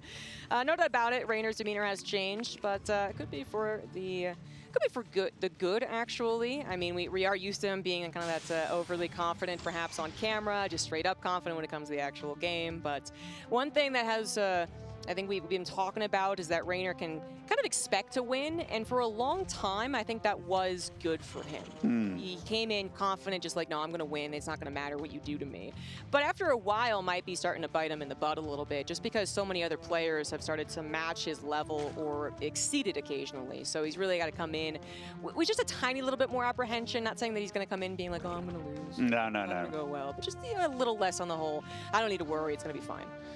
No, yeah, I mean, like, for a long time, and I think for Reynor, and maybe he'll absolutely slap me in the face after saying this, but I think for a long time, he really didn't have to worry about how he practiced. He was just naturally so good.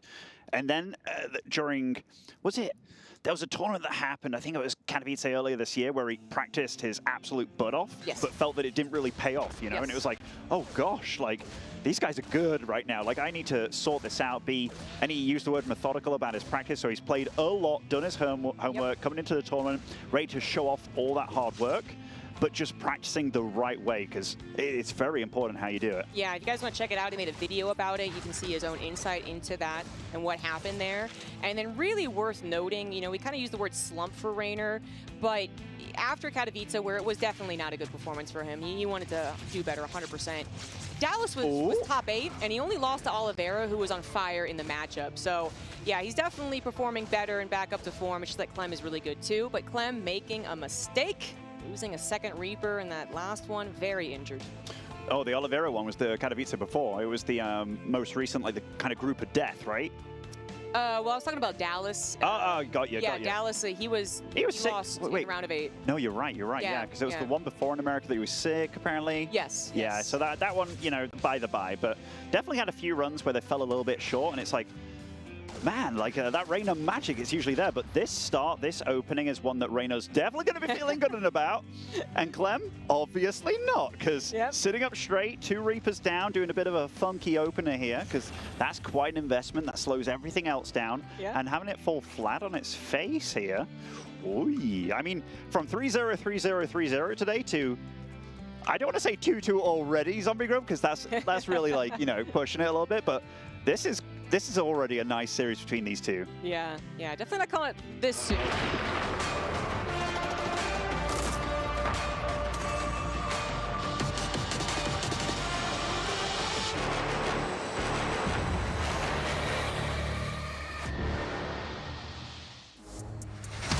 Get ready for EAFC 24 like never before, when the best players from around the world takes the stage at the Esports World Cup. The players have played their hearts out for their keys for the event, as well as a chance to play it out on the field for $1 million. The biggest prize pool in EAFC history. It will all accumulate on the 15th of August as the first players take to the field. Who will rise to the top?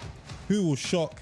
And who will taste defeat? Only time will tell. In the meantime, here's how it all works. The group stage will be played in a ruthless best-of-1 round-robin format. 16 players will be divided into 2 groups, from which only the top 3 from each group will advance. 4th to 6th place will be sent to the resurrection stage, while the 7th to 8th spot will face elimination. The resurrection stage will feature the 6 players who fail to advance. They will face off for the top 2 spots, fighting for their tournament life. Playoffs will be the final stage of the tournament, where everything is on the line in a single elimination bracket. If you make it this far, you are guaranteed a minimum of $50,000. However, there is much more to fight for, as the winner will take home a whopping $300,000. Glory and the opportunity to destroy 3 opposing players' invitation keys and imbue them into the championship trophy. So get ready for the most intense EAFC tournament you have ever seen on the 15th of August, as the GOATs of EAFC take to the pitch to vie for the honor, bragging rights, and let's not forget, $1 million.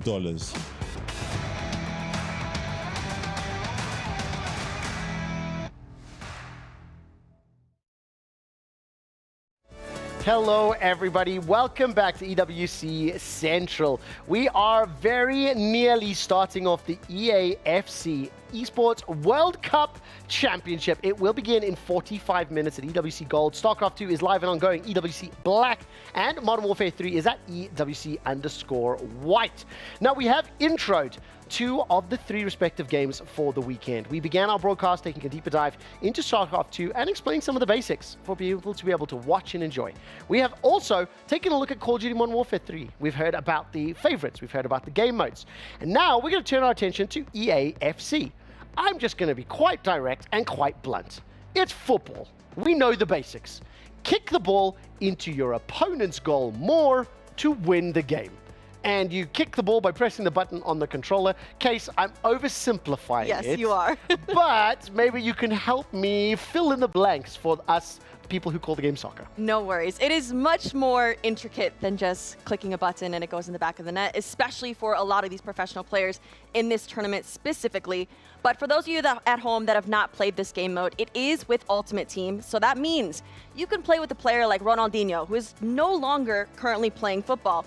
Or you could also be playing with Haaland, who's currently playing for Man City. In addition to that, you could play with women players as well, all on the same team. So it isn't like Man City versus Arsenal. It is your favorite players versus their favorite players. Now, out of interest, what does that mean in terms of the EWC, let's say, team compositions? You've got 11 players on the field, 10 on the pitch, 1 in the goalkeeper. Is there a lot of variation? Because I would assume stats would play a big role in this, depending on which players you pick for your team.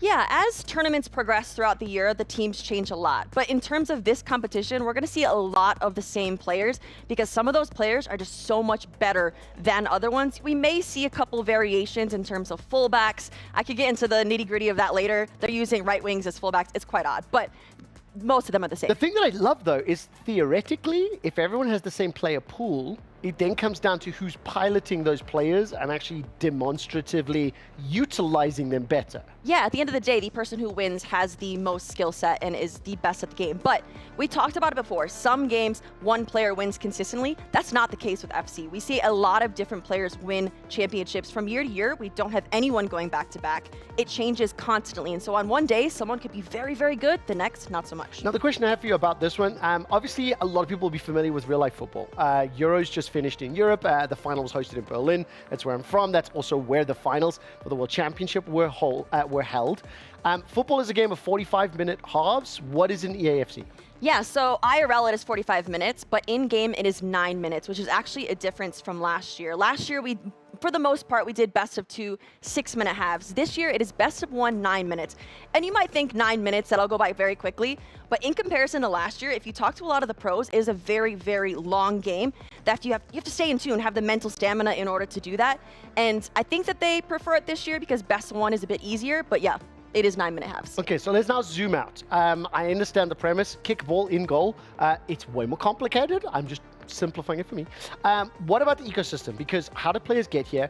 From what I'm led to believe, there is a lot of leagues that play EAFC. It's quite massive. Honestly, the ecosystem is international. And so if we look at this graphic here, so picture this: Premier League, IRL Football League, Bundesliga, MLS. That same exact concept is also in FC24. And so as we see here, I'm not going to list off all of the leagues because there's a massive number of them. But this year we have crowned an E-Premier League champion, E-Bundesliga, E-La Liga. And so there are different players playing in all these leagues across the world. I'm going to Captain Dutchman over here. You know what E-Liga is, E-Bundesliga. You've heard these. I'm assuming it's the electronic version of. Okay, but you know the Bundesliga is like the German football. Yes. So I'm wondering though, can you participate in multiple leagues? You cannot. Okay, so every single one of them has their own group of players? Correct, yes. Oh, wow. How does that feel as a StarCraft player? Because obviously the game is significantly older.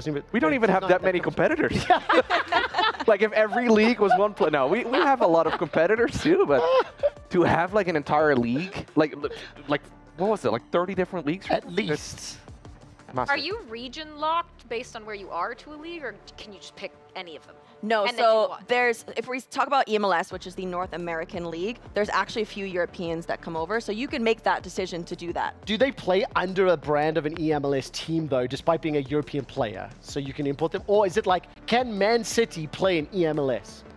No, Man Okay. City cannot. However, there are players that are currently signed to an EMLS club, like Jafonso, for example, but he's also with Luna Galaxy. So, like, there's a little bit of crossover here and there. Okay, that makes sense as well. I also, again, this is one of the things that, a lot of other esports industries don't quite understand is the scope and the scale, but what they do understand is how big football is. So this is one of the more exciting ones for me, is converting all of these FC people to officially call themselves gamers. We're going to make it happen. Yesterday, Case was able to catch up with a few other players in preparation for the big week here, starting off with Levi de Weerd in the ALJ interview. Hello, I am lucky enough to be joined by Levi from Team Hullet, Team Liquid. First of all, how are you feeling? You are here in Saudi Arabia. How has it been so far? Yeah, obviously buzzing to be back. I was here last year. I kind of enjoyed it. Now the weather is less hot than last year. Less hot? Last year it was like man. 52 degrees, so I'm feeling pretty comfortable, to be honest. All right, so what has stuck out for you within this country? What has really, like, I don't know, been interesting to you? I think the way of living here is just different than in Europe. I think everybody who visited can explain, but it's hard to explain to people from home, for example, to explain what's different here. I think you just need to witness it yourself. It's just kind of chill, I would say. Now the environment we are living in is maybe different than the usual people here, but I really enjoy it. It's been chilling, the hotel is good, everything has been sorted out well, so nothing to complain about. Yes, I agree, by the way. So you qualified in Sweden, and you've had a little bit of time from then to here. What have preparations looked like for this tournament? Nothing different than usual. I think I've been analyzing a lot with my coach. I think I've prepared very well. But the thing I always say, the level's so close to all the competitors. It's just about being smart and sharp in game. And yeah, it's just small margins. And I hope I can play on my best. And then I know I'm capable to beat everyone. Now you're competing in Group A, which there's a lot of amazing competitors in both groups, but specifically Group A. Who sticks out to you as probably your biggest competition? What'd you say? It's always tough to say, but besides your teammate. I obviously have my teammate Emre Yilmaz, which is like one of the best players in the world, also hard to face. Now it's quite an easy answer because I always look to the first game. My first game is Johnny. He won the Champions League, so I think that's the easy answer. Johnny is one of the best competitors, I think, in our group and my first game, so the first thing I'm thinking about. What are your overall thoughts on the format? Obviously, going from groups, there's that resurrection group, so if you get 3rd through 6th place, you have an extra chance to get through. How are you feeling about the format? I like it a lot because everyone is playing at least 3 days, so everybody has had the feeling if they went out that they really played the event. I like that. We can't draw in the group. It's obviously kind of interesting. I think we will see a lot of like extra times, maybe even bans. I don't hope to go into that in my game. I just hope to win it in 90 minutes, but obviously you never know. And yeah, the format, you have a lot of chances. So if you don't like make it through the group and you go out in resurrection stage, I think you can just say you lost fair and lost to players who were maybe better at that point. Now, let's chat about your draft, your squad. So you can essentially choose any player in the game. Was that a difficult task for you, choosing those players, or were you already pretty much knowing who was going to be on that team? A lot of players I already knew, like the starting X-side, or maybe like 1 or 2 doubts. On the bench, you have so many options though. For me, like Haaland, the first one on team sheet, then R9. Obviously, we have Gullit on the bench, he has to be in.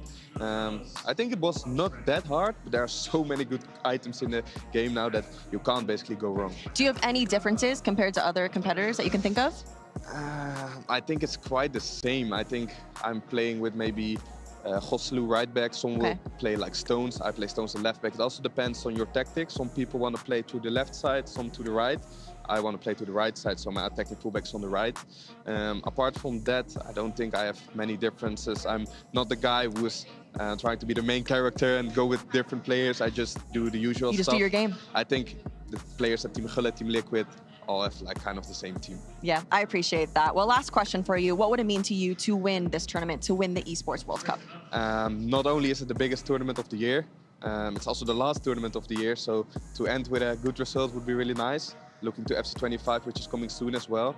I've just been working very hard all year, and I hope to reward myself in this tournament. Amazing, Levi. Well, thank you so much for taking the time to chat with me. I wish you the very, very best of luck. I'm sure you're going to do great in Group A, but I will send it back to you guys in the studio. Well, that fantastic interview from Levi. Obviously, he said he's not trying to be the main character. Levi just gets on with things. Thank you, Mr. Attack on Titan Ackerman. More importantly, non-anime reference, what is a Gullit?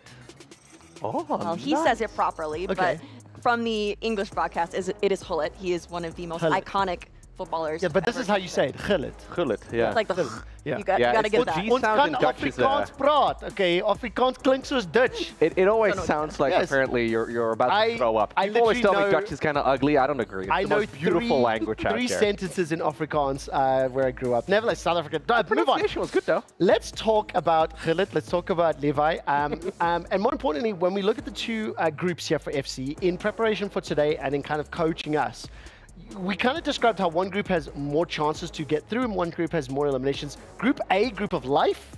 Many people can make it out, wouldn't be disappointed. Group B, a lot of people who are strong players that could be eliminated, so I call it the group of death. Is that fair? Yeah, it is fair. I definitely think that Group B has a more well-rounded group of just massive names. Levi is in Group A, and I think that he is going to do very, very well. But I do think that there's a bigger disparity between the top and the bottom players in Group A specifically. But like I said before, anything could possibly happen, and so I think we might see some upsets. But like Levi said, he loves the format for this because they get to play for multiple days, and that's not every tournament either. So I've got a question. Like, if all of these players play in different leagues, do they frequently play against each other? They do, because all of the Europeans also have Europe-specific tournaments as well. And so all the Europeans play a lot, and then we also have FC Pro, which is an international tournament where everyone gets to join up. I think unlike actual football, where the Euros is every 4 years, the Euros for for EAFC is going to happen a lot more regularly. It's a lot easier to get them online. Because I can imagine if you have 30 teams and there's like one player that's really good from each, then So we got 16 players. Who are your top 8? Ooh, that is actually such a hard question because there's so many good competitors. So when I was thinking about this, I was like adding people in here and there, but here is where I landed with my top 8. First of all, we have Anders Verge.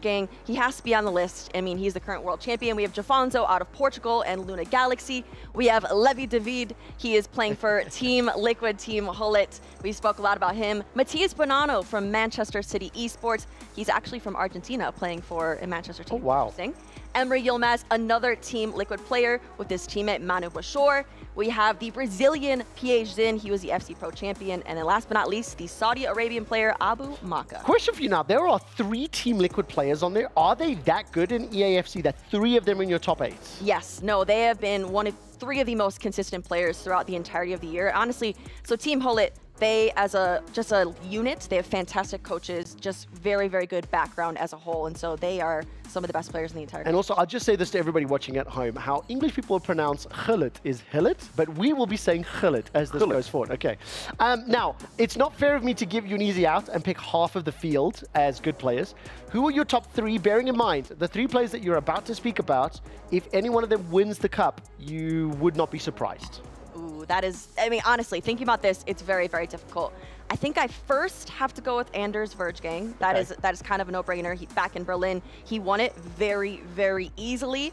But no, Anders is one of the most animated people in the entire scene. You get to see celebrations, the passion. When he's upset, you can obviously see that he is very upset. But I will be completely honest with you. He is my most favorite player to watch, both for his animations, but also just how skilled he is. He is the most skilled FC player in the world as of right now. And how old is this man? He is young. He's only 17 years old. Wow, yes. That's unbelievable. Okay, so very, very young, managed to pick up, look at these results on your screen, 7-2, 6-0, 7-0. So those are the 3 games coming out of the World Championship in Berlin, right? Yeah, he was very, very consistent. In that final, we expected it to be a close one, but he made it look easy in a final of a World Championship situation. Out of interest, in the quarterfinal, that wasn't like a Germany-Brazil type of team player setup, no? No, it was not. 7-1's close there. A finals is quite long then, right? Like if every half is 9 minutes is what you're saying, and they're doing a best of what, 13? Yeah. Best of 1, just best of 1. Yes. Wait, how was it 7-0?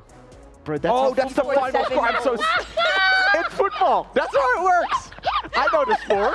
I thought for a second they were doing like 7 individual I need your passport. Give me your passport. You are not permitted to go back to the Netherlands. What?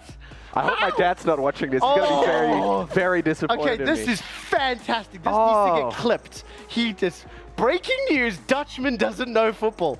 I'm so sorry, Case. Can we I will just say nothing for the rest of the day. With the professional coverage, who is your next player in your top 3? Oh my goodness. No, I mean, again, so many amazing players to choose from. This one was hard because I genuinely think that so many players could step into this next position, but I'm gonna have to go with Emre Yilmaz. We mentioned Team Liquid before, but he has been one of the most consistent players as well. He gets to those final situations very often. He is a Champions League winner, so he previously won that, and then he also won the qualification in Dallas to be here as well. And so this year has been a great year for him. He also has his whole team here. I think that is different. There's a lot of players that have traveled all the way here by themselves. They might have a coach. Yeah. He has so many people backing him. It's like a family. And it's also, it's fantastic you mentioned it as well. In EAFC, it's individual player versus player, so we follow similar format to Starcraft.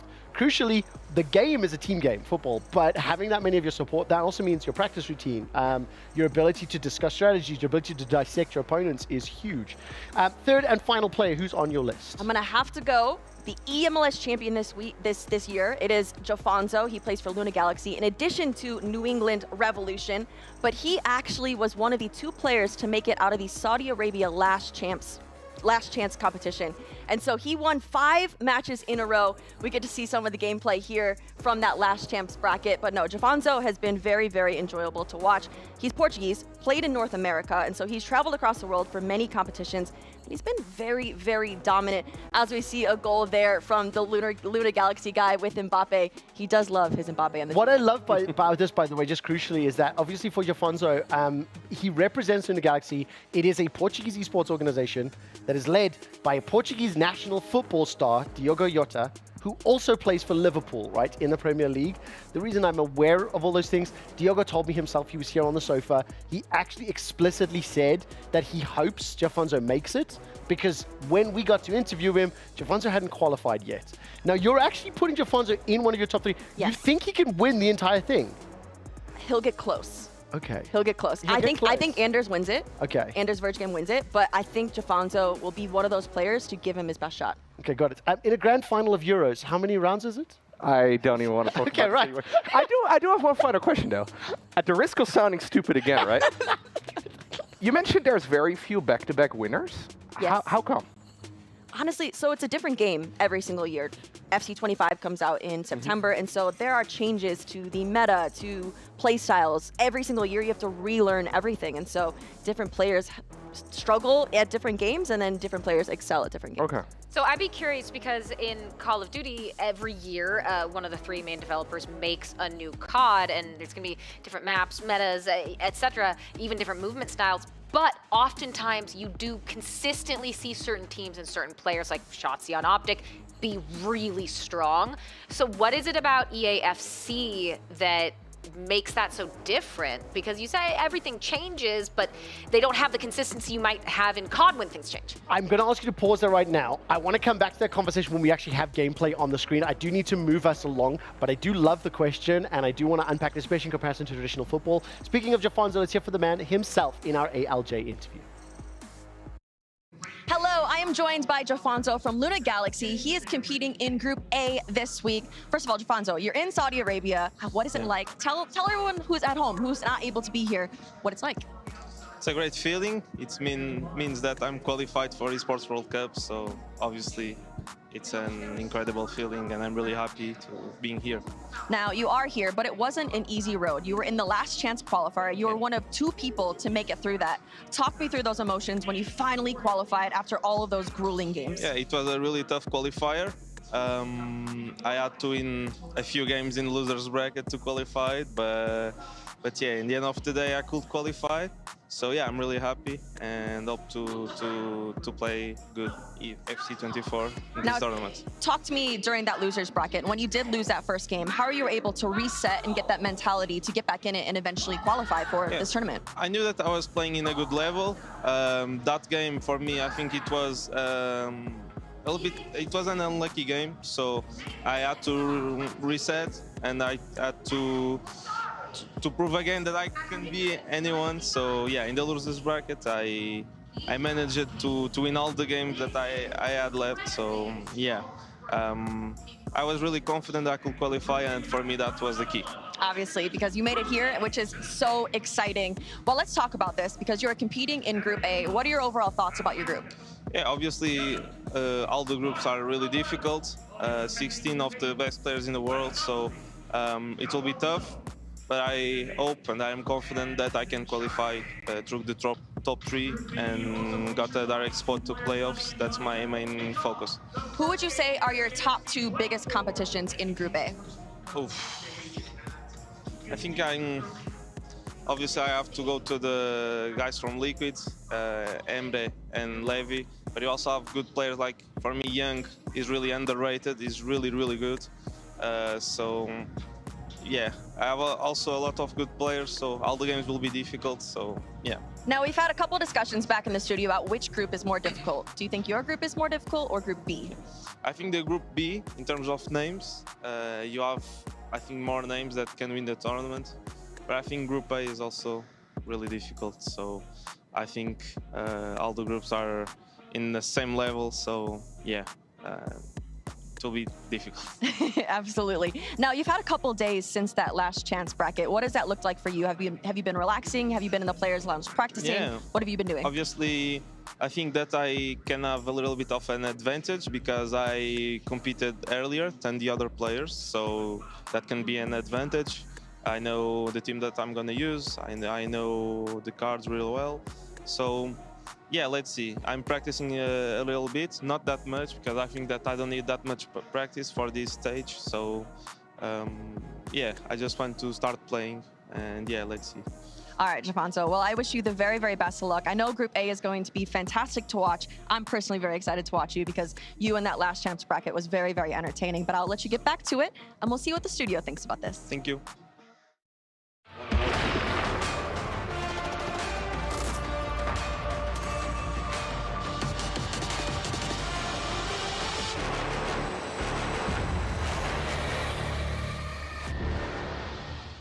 Good afternoon, good evening, or good morning, wherever in the world you are. I'm Quickshot, and we are once again inviting a very special guest onto the broadcast.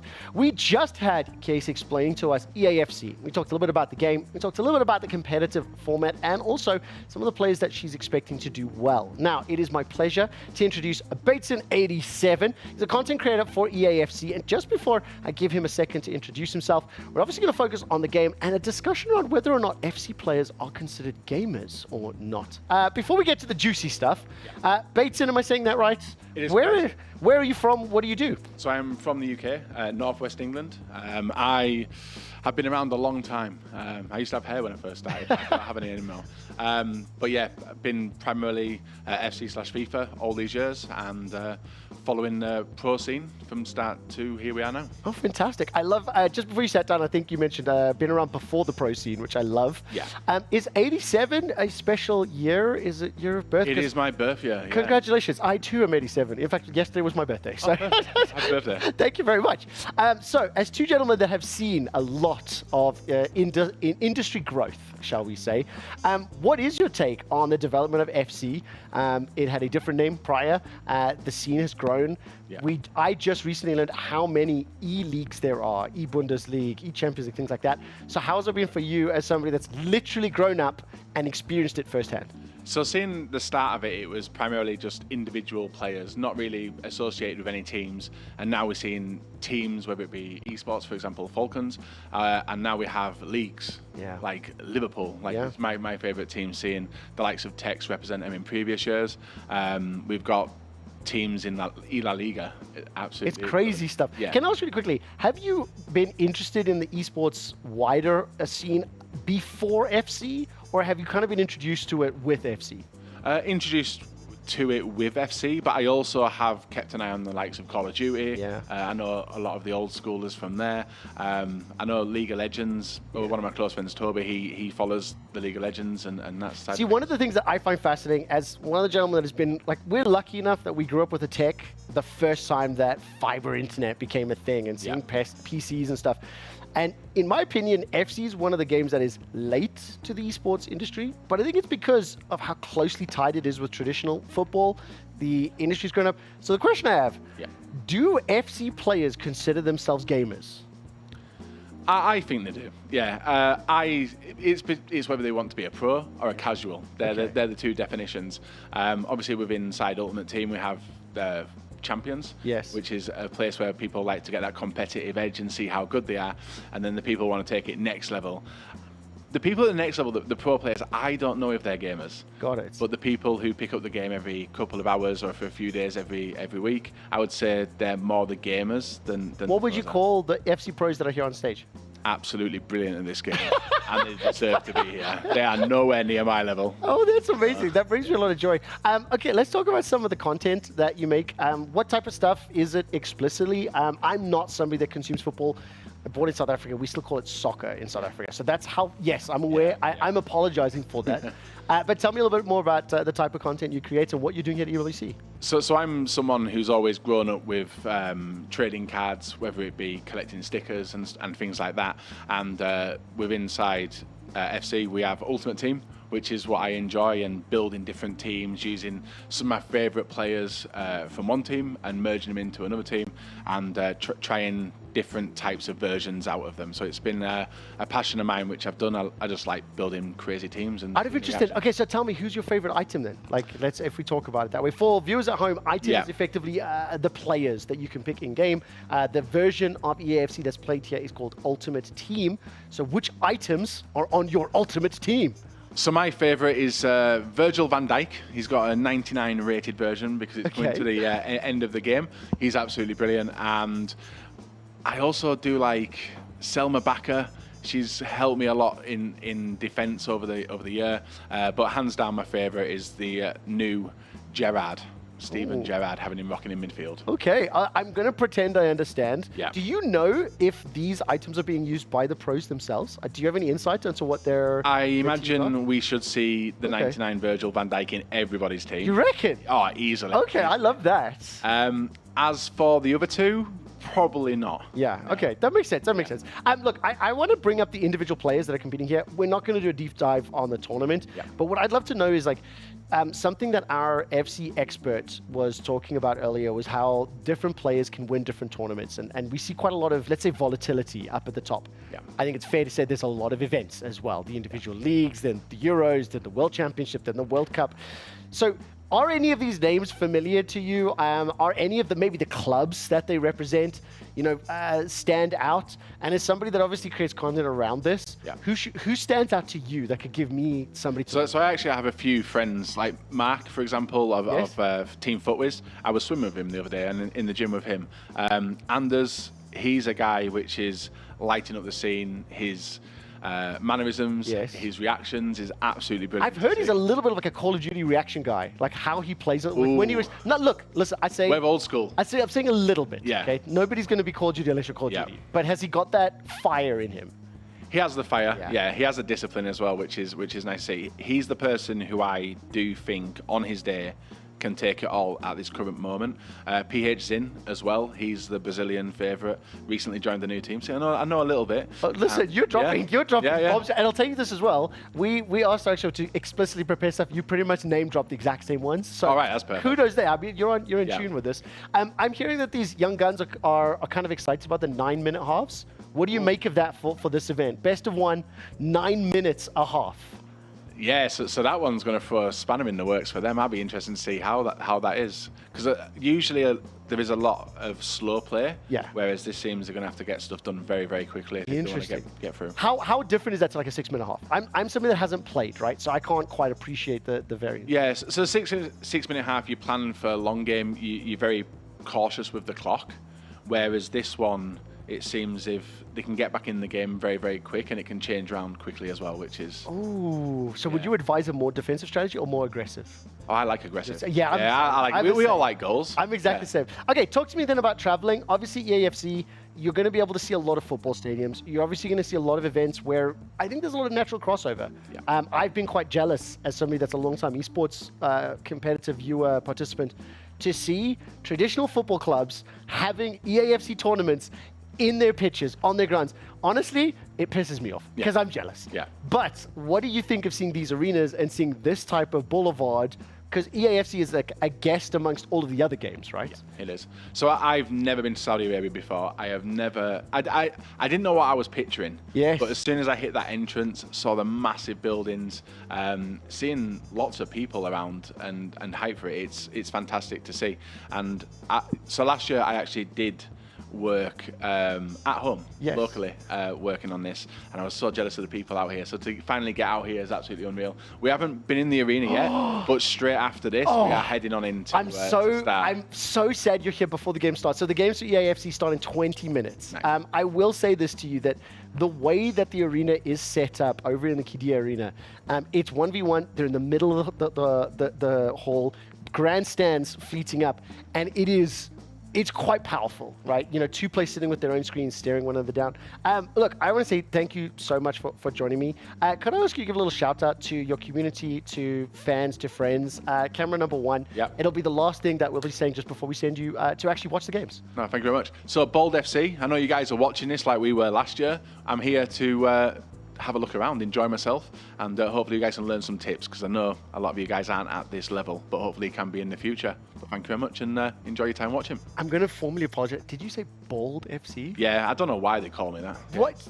And that's your club? Your yeah. We're a unique bunch of people. I have brought a representation with me today who's a part of it. I will say this, the viewers at home aren't aware of this, but his team of 4 people are here, all of them bald. Everyone's behind the cameras. I will say this, Bateson, thank you so much. I actually really appreciate the ammunition, the conversation points you give me about gamers. Yeah. It's one that we're going to keep having on our show. Just a quick show here to the camera. We've got a little Week 7 shirt you can only get from us. I'm going to ask you to sign this on your way out. Everyone that joins the show, that's been a guest on the show, sign this. We'll give it away to some fans and viewers in just a little bit. So sit for one just quick second. The final player that Case managed to find yesterday was Johnny from Fnatic. Let's hear from him in the ALJ interview. I am joined here with Johnny, who is currently playing for Fnatic, and he's competing in Group A. But Johnny, first of all, tell me, you're in Saudi Arabia. How is Riyadh? How have you enjoyed it so far? I was last year here about the World Cup, the World Championship last year. Yeah, Riyadh is a very nice city, so I'm very proud to be here. I got the invite from the tourney, so yeah, I'm happy to be here, and I'm confident for tomorrow to play in Group A.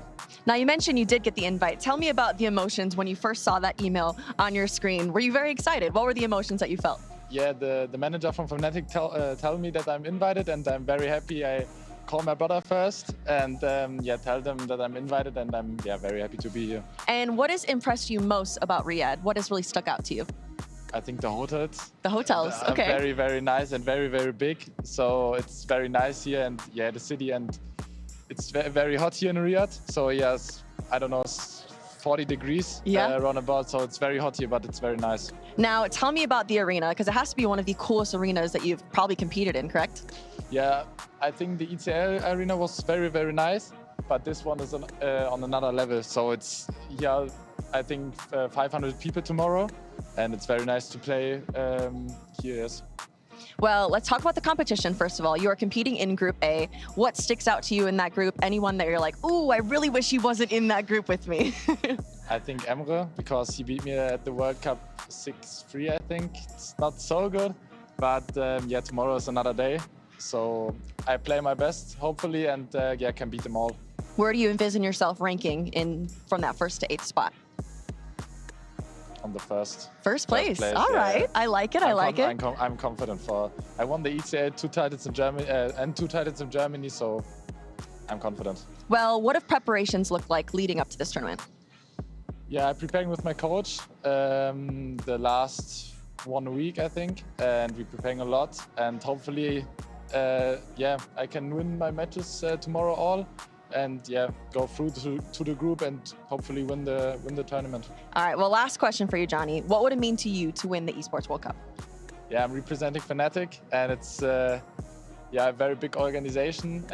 For me, one of the best organizations. So when I will win the whole tournament, it's mean a lot for me and for Fnatic, because they go higher in the ranking, and one of the best players here. You're 16 very, very good players. So it means a lot for me to win this. All right, Johnny. Well, thank you so much for taking the time to speak with me today. I wish you the best of luck in the competition. I'll let you get back to those preparations, and I'll send it to you guys back in the studio. Thank you so much, Case. It's another fantastic interview. Johnny, obviously a German player there representing Fnatic. You were mentioning just recently signed. And yeah, what were the expectations on exactly where he was going to place? How do you think Johnny will do throughout the course of this tournament? I think he has very good chances. He recently won the virtual Bundesliga, and so he already has a championship under his belt, and so I think he'll be very good. I think so too. I mean, I think we're looking to new heights, and whether or not he'll crash and burn, shortly, we'll find out. It is time to do a very quick mini catch-up on the Call of Duty as well as the Starcraft 2 action. What you can see on your screen below is Clem has taken down Reynor in a scoreline of 3-2. We'll come to that in a moment. That is a result that has just come in moments ago.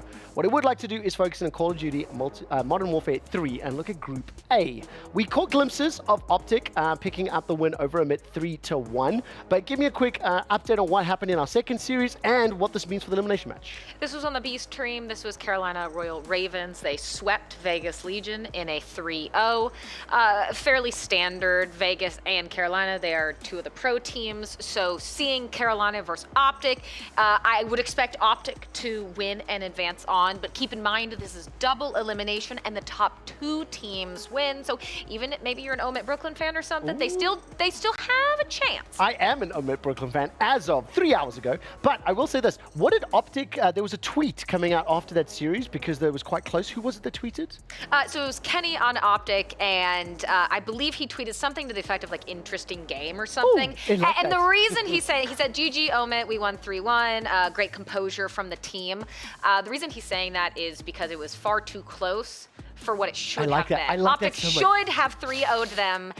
So to have a really close control, some close hard points, and a 3-1, Kenny was probably like, I don't know about how I like that. It was an interesting game. Very quickly, let's turn our attention to StarCraft 2. I have Group A bracket and Group B bracket. We're going to start with Group A.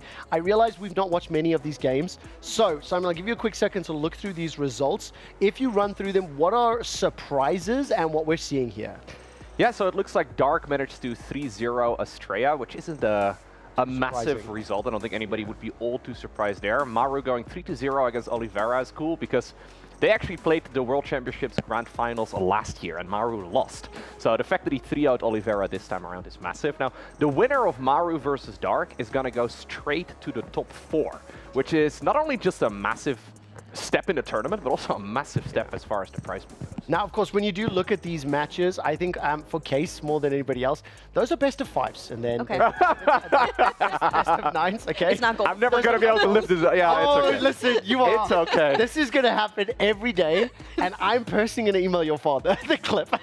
I'm going to make. He's going to be very disappointed in me, but it is what it is. It's so funny. Obviously, let's bring our attention here to Clem versus Reynor. We saw the result coming up. It was 3-2. Just quickly before we do speak to the winner, what does this mean? What was your expectation? Because we saw a little bit of this game earlier in the show. This is actually such a good match as well, because these two have been playing against each other for years now. They're both...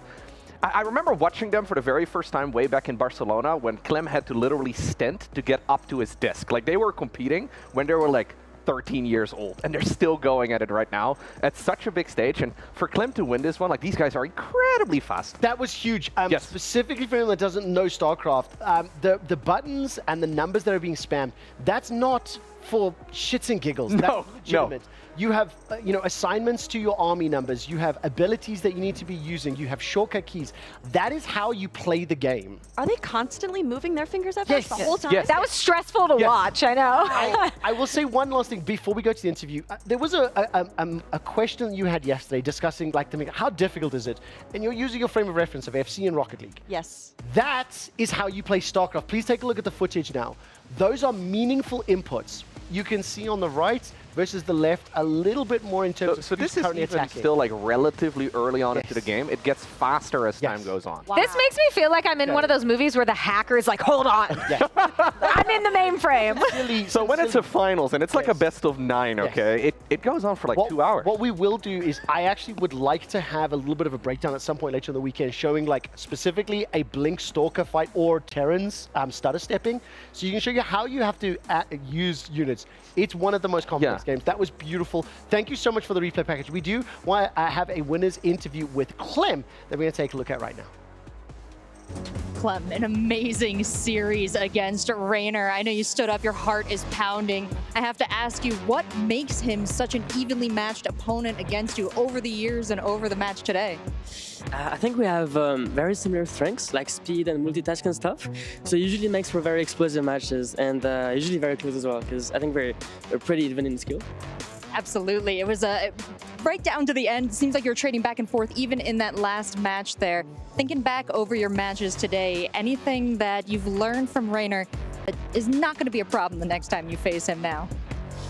Well, I don't know. It's always going to be like really close against him, no matter what. And I also feel like recently in his play, he also implemented some more cheesy builds, kind of the same way Cyril did, with like the game 2, the way he did the dropper alert strat. So it makes him very scary to play against because he can do pretty much anything like cheese or micro and everything. So I think it's always going to be very close against him. But yeah. Well, you worked hard to prepare for this tournament. You're out in Korea doing some practice. Anything you want to shout out that you accomplished there? Oh, shout out to my house buddies, Astrea, Future, Trigger, helped me practice, and shout out to my friends watching the games always. I love seeing your great attitude in this tournament, Clem. You think that's going to carry you forward? You got another match lined up today. Took out one tough Zerg from Basilisk. Your reward facing off against another. Yeah, there's going to be a tough match as well, but I'm feeling pretty good. I'm glad to hear it. It's a joy to watch you play, Clem. We're excited to check in with that later on today, but for now, we'll send it over to the analysts to take another look at that head-to-head. Thank you so much, Rachel. It is fantastic to see you back on a StarCraft stage. I have been a big fan of your work for a long time, and I hope we get to chat soon. More importantly, Clem with a big win there at 3-2 series. A little bit shy, a little bit nervous, but you could clearly see how excited he was about the match. Yeah, Clem has long been considered to be the best Terran online, but he's sometimes struggled a little bit offline. And you kind of see the nerves coming in there as well, right? He's obviously playing on a big stage. There's people there. You are not playing from the comfort of your own home. You've got your own mouse and keyboard, but it's very different. I'll say this as well. For people who haven't quite kept up with every tournament here at EWC, the stage that StarCraft 2 is on is in the STC Arena. That is the stage that's used for battle royales. It's multi-layered, it's massive, and there is a 1v1 setup. Like, it's daunting because it's cavernous behind you, and there's obviously loads of fans in front. So very scary situation to be there. What I will say is this. We are going to need to set up the game if we want to play EAFC, because we need to get everything configured and running. So while we set up for EAFC, what is going to be the game plan for the next bit? We'll find that out in a second. Okay, so I just have to talk for a little bit. We need to set the game up. So... How do we do that? I have actually one more thing I wanted to say about the StarCraft 2 match. I already called that I think Cyril is probably the favorite for this entire tournament. However, if there's a player that can take him out, I actually think Clem is one of the people that can do it. Do you think he's going to deliver on Lando?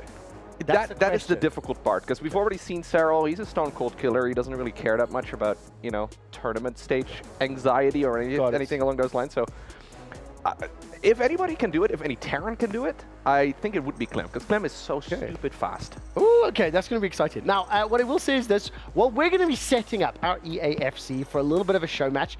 I think we might need to figure out how we do this, maybe a shorter halves or something. When we get that going, we're going to check in on the Kidia Arena as they're getting ready for their first EAFC matches as well. So get ready for the most intense EAFC tournament you've ever seen. As the GOATs of EAFC take to the pitch to vie for the honor, bragging rights, and let's not forget, $1 million. Well,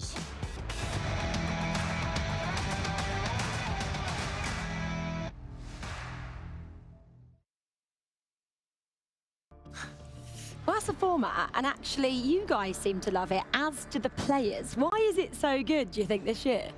It's my favorite format ever, and a big takeaway as a I guess I was going to say a competitor, a former competitor, is that you're not out of the competition if you have a bad day necessarily. You've got that resurrection stage. I also love the aspect, if you come out on top, you get into that top 8, you're guaranteed $50,000. Yeah, that's crazy. Yeah. Unbelievable money.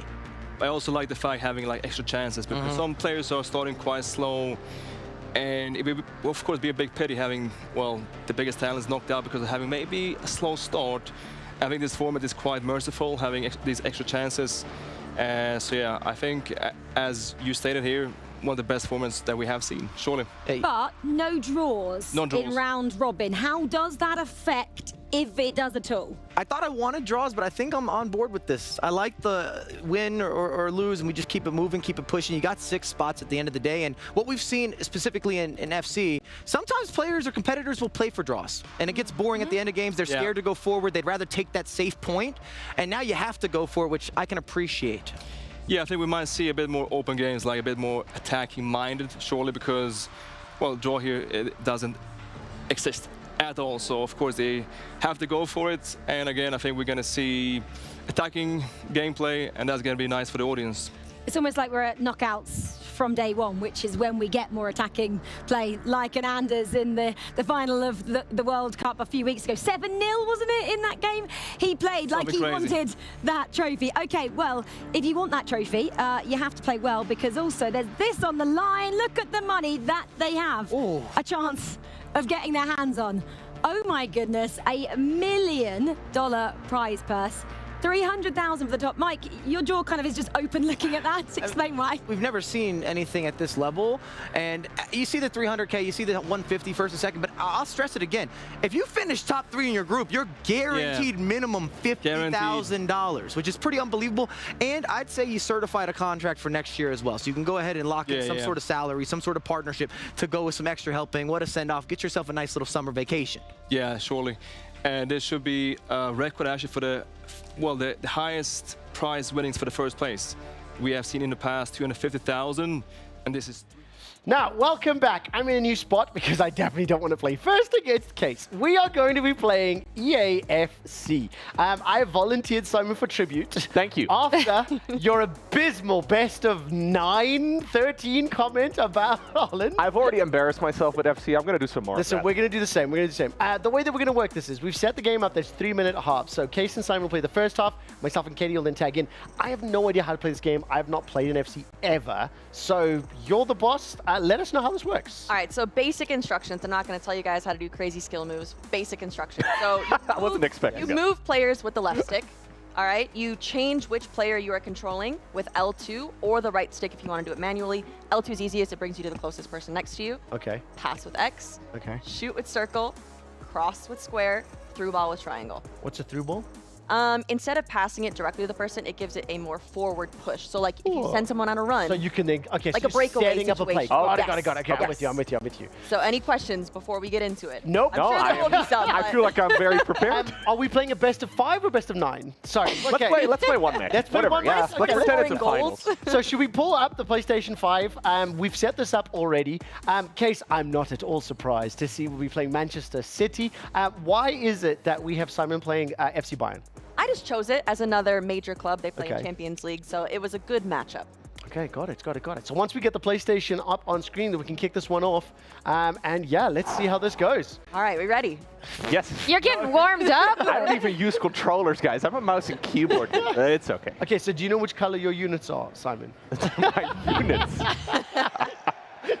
That's what you'd say in Starcraft. Can I have the ball for just a little bit? Maybe Yeah, you can maybe take I can it first. kind You of know get what? You can take it first. You're gonna... I've already lost the ball. Okay. Where is it? Oh. So I'm just standing there. You can go ahead and run up. Yeah. So I your changed player. with the, okay. Yep, and there then you I, go. there you go. Okay, I got it. Yes. So I pass with that. Yep. Okay, circle to shoot. Go for it now. No. You can do it. Boom. Oh! Oh, Okay. there was an All right, attempt. all right. Now you know the mechanics. Okay. You're a pro now. Oh my God, the coach looks so angry. Yeah, already. That is Pep Guardiola. All right. I switch players with, okay. Yeah, okay. If What, you it's wanted to do it L2 or right manually- stick? Yeah, right stick will be I manual. feel like so my L2 is not doing anything, but... Ooh, can we get the score, Case? You can do it. Oh, Look at that inside defending. the box. Not Oh, bad. no. Turn around. Oh! Don't hit circle. Okay.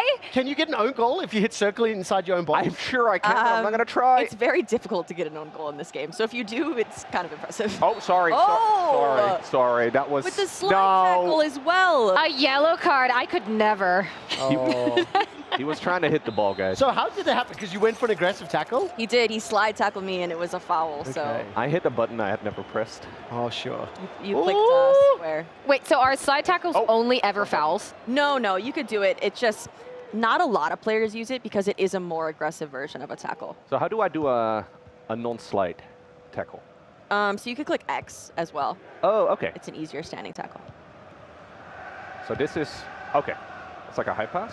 It's across. So what is friendly 18, How do I run? 90? What's happening there? I don't understand that timer in the top left. No. So that is the time in the game that is going on. So it'll lead up to 90 minutes. It's just quick in real time. Understood. Yeah. So it's 2 45-minute halves. Yes. Got it's just it. so fast. Yep. To make it look more like an actual football match. That makes sense. Yep. Okay. That also then makes sense why like the 9-minute halves will go in there, because like this is a minute and a half. We've hit half of our 3-minute time already.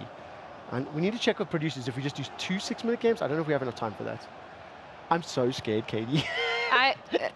This is gonna be horrible, but I'll give it my all. Oh, I'm sliding. Oh, wait, was the razzle dazzle? Awesome.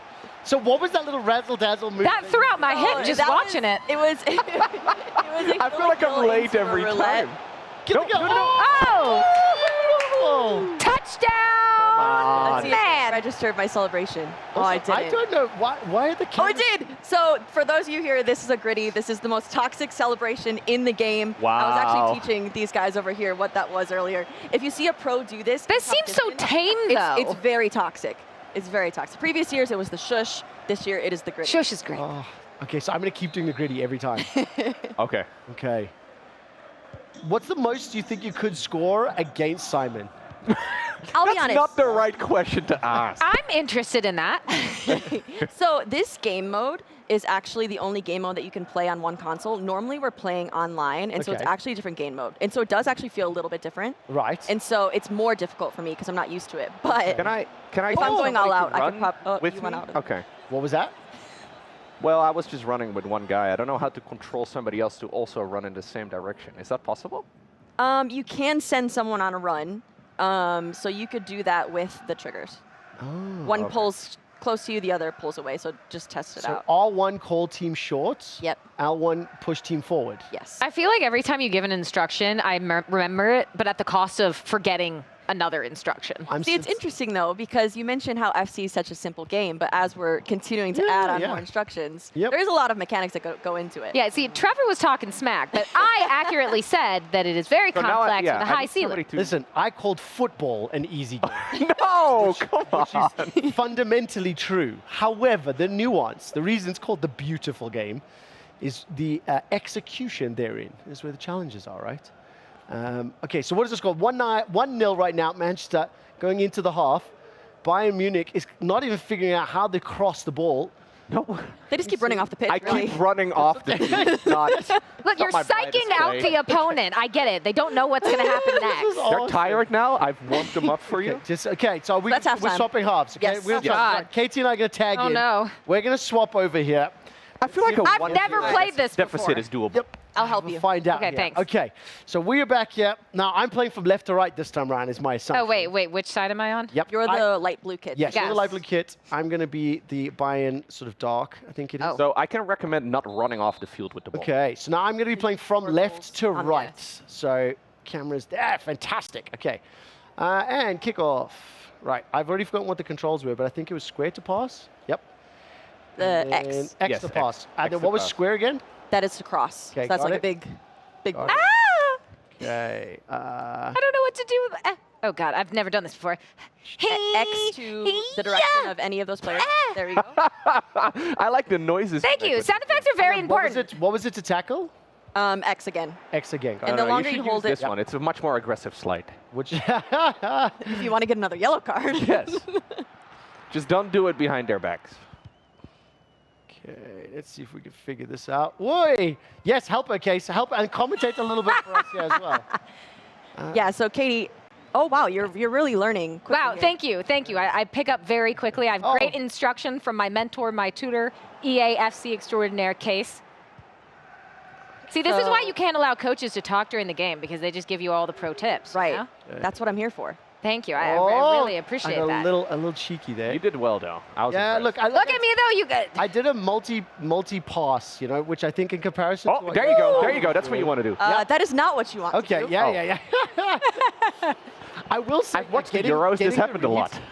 I intentionally went for the slide tackle, but I definitely thought I was a little further away. So I was hoping Yep, there we go. Oh, okay. You can literally see I tap X, tap square. So he's like, nope, not pass, slide. This is not Street Fighter. I'm playing the game incorrectly. The distance to this monitor is making me realize I desperately need glasses. Like, very badly. I don't know what I'm doing. Hey, there we go. I also haven't quite figured out how to pass to the right player. Like there, for example. I'll take that. I think you use the direction stick. Use the directional sticks in order to do that. Okay. Ooh. Is it a ball? I don't know what I'm doing. There you go. Okay, keep going. How do I run quicker? I don't know what I'm doing. I keep running past them. No! Oh! Okay, well. That should be cool. This is too stressful, and I can't see. I'll point this out. I'm only halfway through the second half, and I just figured out how to sprint. I haven't even. How do you do that? I think that was slightly offside. I didn't pass. I went for a shot. So, okay. Oh God. Okay, wait. What am I doing? X to the direction of the player you want to send it to. Yeah. There we go. Oh, that's right. You can see the attempt there, right? Yeah. Okay. Is there like a stamina bar? There is, but you can make subs if you want to press start. Oh no, that's way too complex for now. Yeah. We'll try. I don't know what these percents mean. Ooh. Possession. Win probability. Oh, win probability. Yeah. Well, that's rude. Okay, I inherited. Oh wait, was that my team or? Yeah, that's our team. Oh, nice. Surely because of me. Oh, big step. That was good. No. That made me panic. That I made me tried. panic I so tried. much. Okay, let's I know it's stressful, isn't it? boot that. Come on, let's go. I want to there we tackle go. somebody. Okay, I'm going Alright, for a that's red you. card now. That's the goal. Do it, yeah. Yes. Okay, rude. Oh, you failed the red card, but you got the ball. Yep, that's just, I'm happy. Yeah, that guy? Let's go. Oh, there we go. Great Again, tackle. we're going for the grade card here, okay? This is the plan. I don't like You're this. just trying to test out the red card mechanic. I really am. Oh, Yeah. let's go. Yes. If you do get a red card, though, the man no longer can play on the I don't know how to play my goalie. If anything, it is clear I've got a better hang of the controls than Simon, so I'll take that much. Whoa, that seemed, However, that I seemed haven't- entirely unnecessary. Okay, to be clear, I only seem to know how to hit X and circle. Let's go this That's time. all I've Yes. got. Okay, I want to do cross. Come on, let's go cross over the head. Yes. Forward. I don't know where I'm going. Oh. I just keep playing like peekaboo. Let's go. Yeah. Big one. Last move, last move. Oh, 2 let's minutes go. left. Come on. Yeah? Oh my God. I keep running behind you. This is Okay. terrible. Come on, Trevor. Oh, I quite like this. So what does R2 do if I keep spamming it? So I was holding it down, which is not a great. Wait, so what does square do again, aside from slide tackle? Oh, okay. Yeah, it's like a long cross, right? So I think the game ends as yeah, soon as it you does. kick, right? I've got Yeah. less than a minute to go. Can you stop Play it eating the safe. clock? Do you know how much There we go. BM that is? Oh, Get him. don't know what's happening. Oh, Okay. Oh, I literally the game You wanted to would slide not let at the me- head? I was spamming square. The game would not let me slide that. Congratulations, ladies. That was fun. Stressful. Okay. Yes. We're You're allowed welcome to do, for all of my hard work. We're You did allowed to do fantastic. one more, so I think we probably should have done a full game. But okay, let's try this again. Are we doing? Okay. Did I hear that correctly? One more game? Wait, can we see what happens if Gonna go to Case break, just okay. goes Okay. all in? Okay, well, we're going to go to an ad break. What I will say is this. What did we learn, Simon and Katie? It's actually really fun. Like, I immediately get very competitive. I'm incredibly stressed out. You're incredibly stressed out? Yes. Okay, well, what I will do is this. We're going to take a quick breather. Katie and Case will be celebrating their win. We're going to an exclusive interview with Reynor and closing out the day. We'll see you in just a few minutes.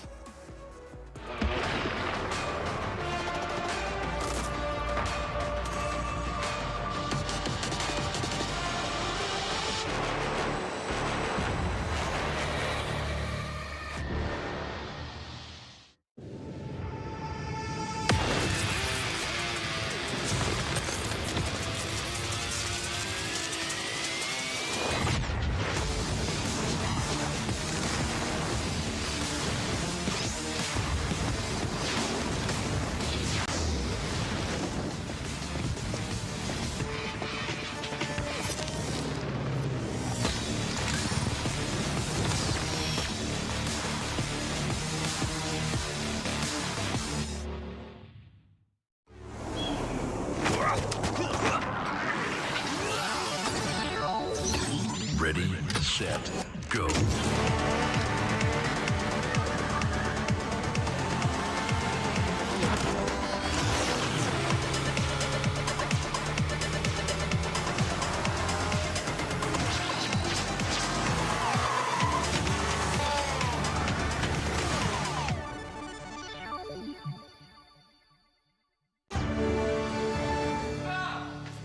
You ever wondered how a Hollywood movie is shot?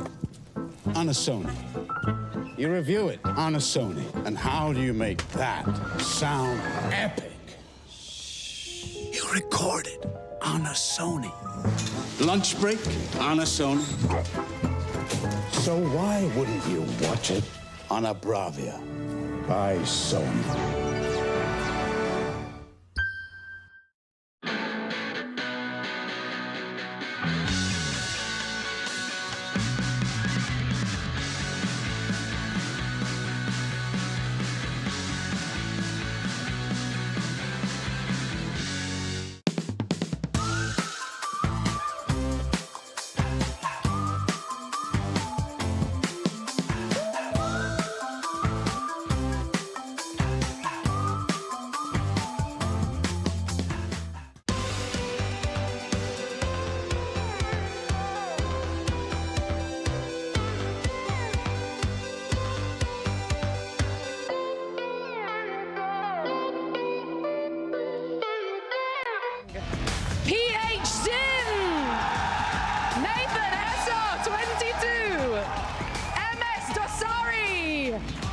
Nicholas 99 FC. What a group of players in Group B. Wow, the noise here, Milos. Incredible stuff. We got legends on the stage in more ways than one. Of course, this side being one of the first ever for it. Team Falcons here in the Riyadh means you will, of course, have a crowd. But let's introduce no Group B without a Group A. Emre Yilmaz, Abu Makka, Young, Mark 11, Web Nasri, and Yafonso. But of course, playing game number 1 on the Gadia Arena stage, Levi the Weerd from the Netherlands representing Team Liquid, and Johnny from Germany representing Fnatic. What a first game this is going to be here on the stage, Milos. I am so excited for it, and I am absolutely buzzing from this crowd. How incredible here in Riyadh! How are we feeling today? It's incredible. There's nothing like it, Nicole. Okay, you know what? Shall we get straight into it and head to our casters? Let's go. Let's do this. Welcome everybody, it's the Esports World Cup featuring EAFC, and what a presentation we just had with all the players here in the Gadia Arena. Dan Gaskin here alongside Ryan Pessoa. Ryan, what a tournament we have in front of us here. It seems like every player that just walked on that stage is a superstar. It's absolutely unbelievable. As you mentioned, all the players, we've seen champions, world champions, and it's unbelievable, and I can't wait for the action to unfold. We've seen prediction on the screen there in favor of Levi the Weerd to win against Johnny. That's what the crowd believe, who emerged victorious. I want to ask you straight away, Dan. Straight away? What's your prediction for this game? I've got Levi the Weerd to take the whole tournament, so I feel like I have to back it here. Okay. But what a way to kick off the day. Against Johnny, of course, a previous ECL champion, the current ECL champion, in fact. So it's going to be a tall task for Levi the Weerd, and I'm very excited to see how they're going to go down here. I mean, clearly, we're going to have favorites, we're going to have predictions, but what would you say makes these two players? What's special about these two players? Let's start with Johnny, the current ECL champion. Yeah, I think for Johnny, it's a lot easier to dissect his gameplay this year. He sort of came into prominence based around setting up his gameplay and his team around playstyles. In fact, the long ball pass playstyle, he's not afraid to utilize that, and of course, building his team around that. You might see some obscure players or players that might not necessarily be in every other squad. Maybe even might see a Schweinsteiger in midfield, long ball pass playstyle. And of course, he usually uses the 4-4-1-1. A lot of players, usually anyway, play the 4-3-2-1 in game. Direct passing is pretty much a set standard. But Johnny went against the curve and it's worked fantastic for him. Well, Johnny, the reigning Bundesliga champion, and will be representing Fnatic here at the Esports World Cup.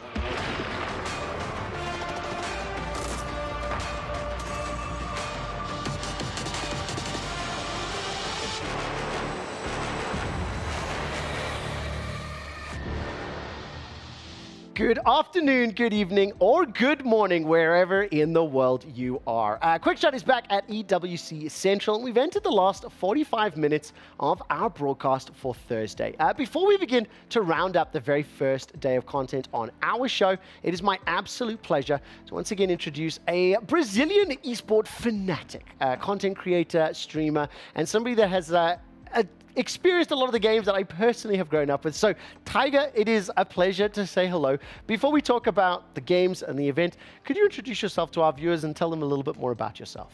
Sure. Hello, everyone. I'm Taiga. I'm from Brazil. Sorry for my English. But I'm a big fan of esports, especially League of Legends. That's my favorite game. But I'm here to watch more of EAFC. Oh, that is awesome. We were obviously talking just before the break. I've spent the last 12 years in League of Legends. I spent my time in Europe. But I know a lot of the teams, a lot of the players. League of Legends was here at the tournament in week 1. No Brazilian team this year, unfortunately. Look, there was only 8. So it's very small. But Brazilian teams, Brazilian players across every game. PUBG Mobile, Mobile Legends. We look at Counter-Strike. We look at Rainbow Six. Rainbow Six, 3 of the 4 teams were Brazilian. Why is Brazil so good and so excited about esports? I don't know what happened, but when it's about FPS, Brazilians are so good that there's something like it's our football on digital, you know? Yes. I think if FPS is so good for us, but we have some problems with MOBA. Okay. Yeah, sometimes not League as is not, good. not as good as we want, but we cheer as if we was good. Yes, I agree with that. I'll give a shout out to BRTT and to Revolta, 2 of my boys that I've spent many years watching you guys break my heart. I have love, obviously, there. Let's talk. So you mentioned that you're a streamer, you're a content creator, you do dances on TikTok. These are your words. What else do you do, and what are you doing at EWC? I'm here for content and for cheering too in EAFC. We have big chances to PHzinho go to the final, so I'm really expecting for that. So to help me understand, I've been taught that the player's name is PHzinho, but that sounds so funny. It's an American that's teaching me. Okay, so can we not listen to them? Okay. How do I say it? PHzinho? PHzinho. PHzinho. Yeah, it's like little PH. Little PH. Yeah, PHzinho. PHzinho. Okay, I'm Say going to P, no P. PHzinho. See, I've got to learn to speak Brazilian, Brazilian Portuguese, because honestly, it's massive.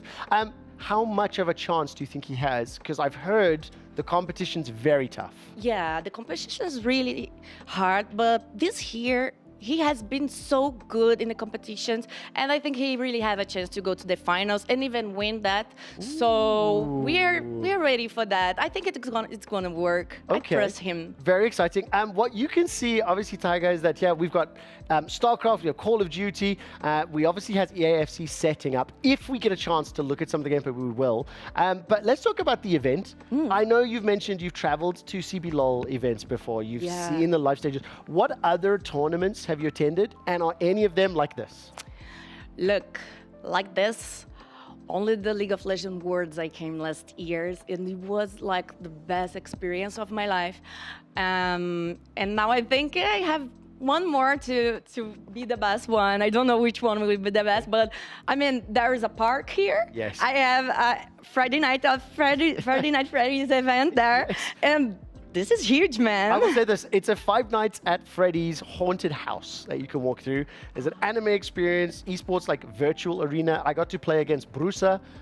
We both played VR. We should go to the kart. We should, yes. Yeah, karts, I'm so good driving, man. There's really good. Go-karts and everything here as well. Okay, let's talk then again, what is the plans? How long are you going to be here at EWC for? And which other games, where can we find you on your streams and social media, things like that? Okay, I'm going to stay for a week. So in my social media, I'm always doing many contents. It's Taigão with the O on the with final. the O on the end. It's like big tiger. Okay, there we go. Zinho, small. Big. Okay, you know? I'm going to practice it, but I have to practice it later. I'll see this then. Obviously, we're entering the last little bit of our show. EAFC doesn't have any gameplay right now, but please can you give a little bit of your fans and viewers a shout out, maybe in Portuguese as well? You can say that to camera number 1. Please, gurizada, pelo amor de Deus, vocês torceram muito agora nas Olimpíadas. Sei que tá sobrando aí uma energia. Então vamos torcer muito pro PHzinho que tá aqui na competição do EAFC. É super difícil essa palavra, mas enfim, vamos torcer muito pra ele. A gente tá muito ansioso pra ele ganhar. E é isso. Go Brazil. Go Brazil. Vamos, Brazil. One last thing that I will mention just before we head off. This is something you can only get from us. It's going to be a giveaway. Everybody that joins the show gets to do a little signature. So I'm going to ask you to sign this on your way out. Just before you do that, I'm going to say thank you so much for taking the time. I hope you enjoy EAFC. I hope you enjoy the rest of the Esports World Cup. We're going to quickly take a look into the STC arena, see what's happening in StarCraft 2. And then when we come back, the gang will start to close out the day. We'll see you in just a minute.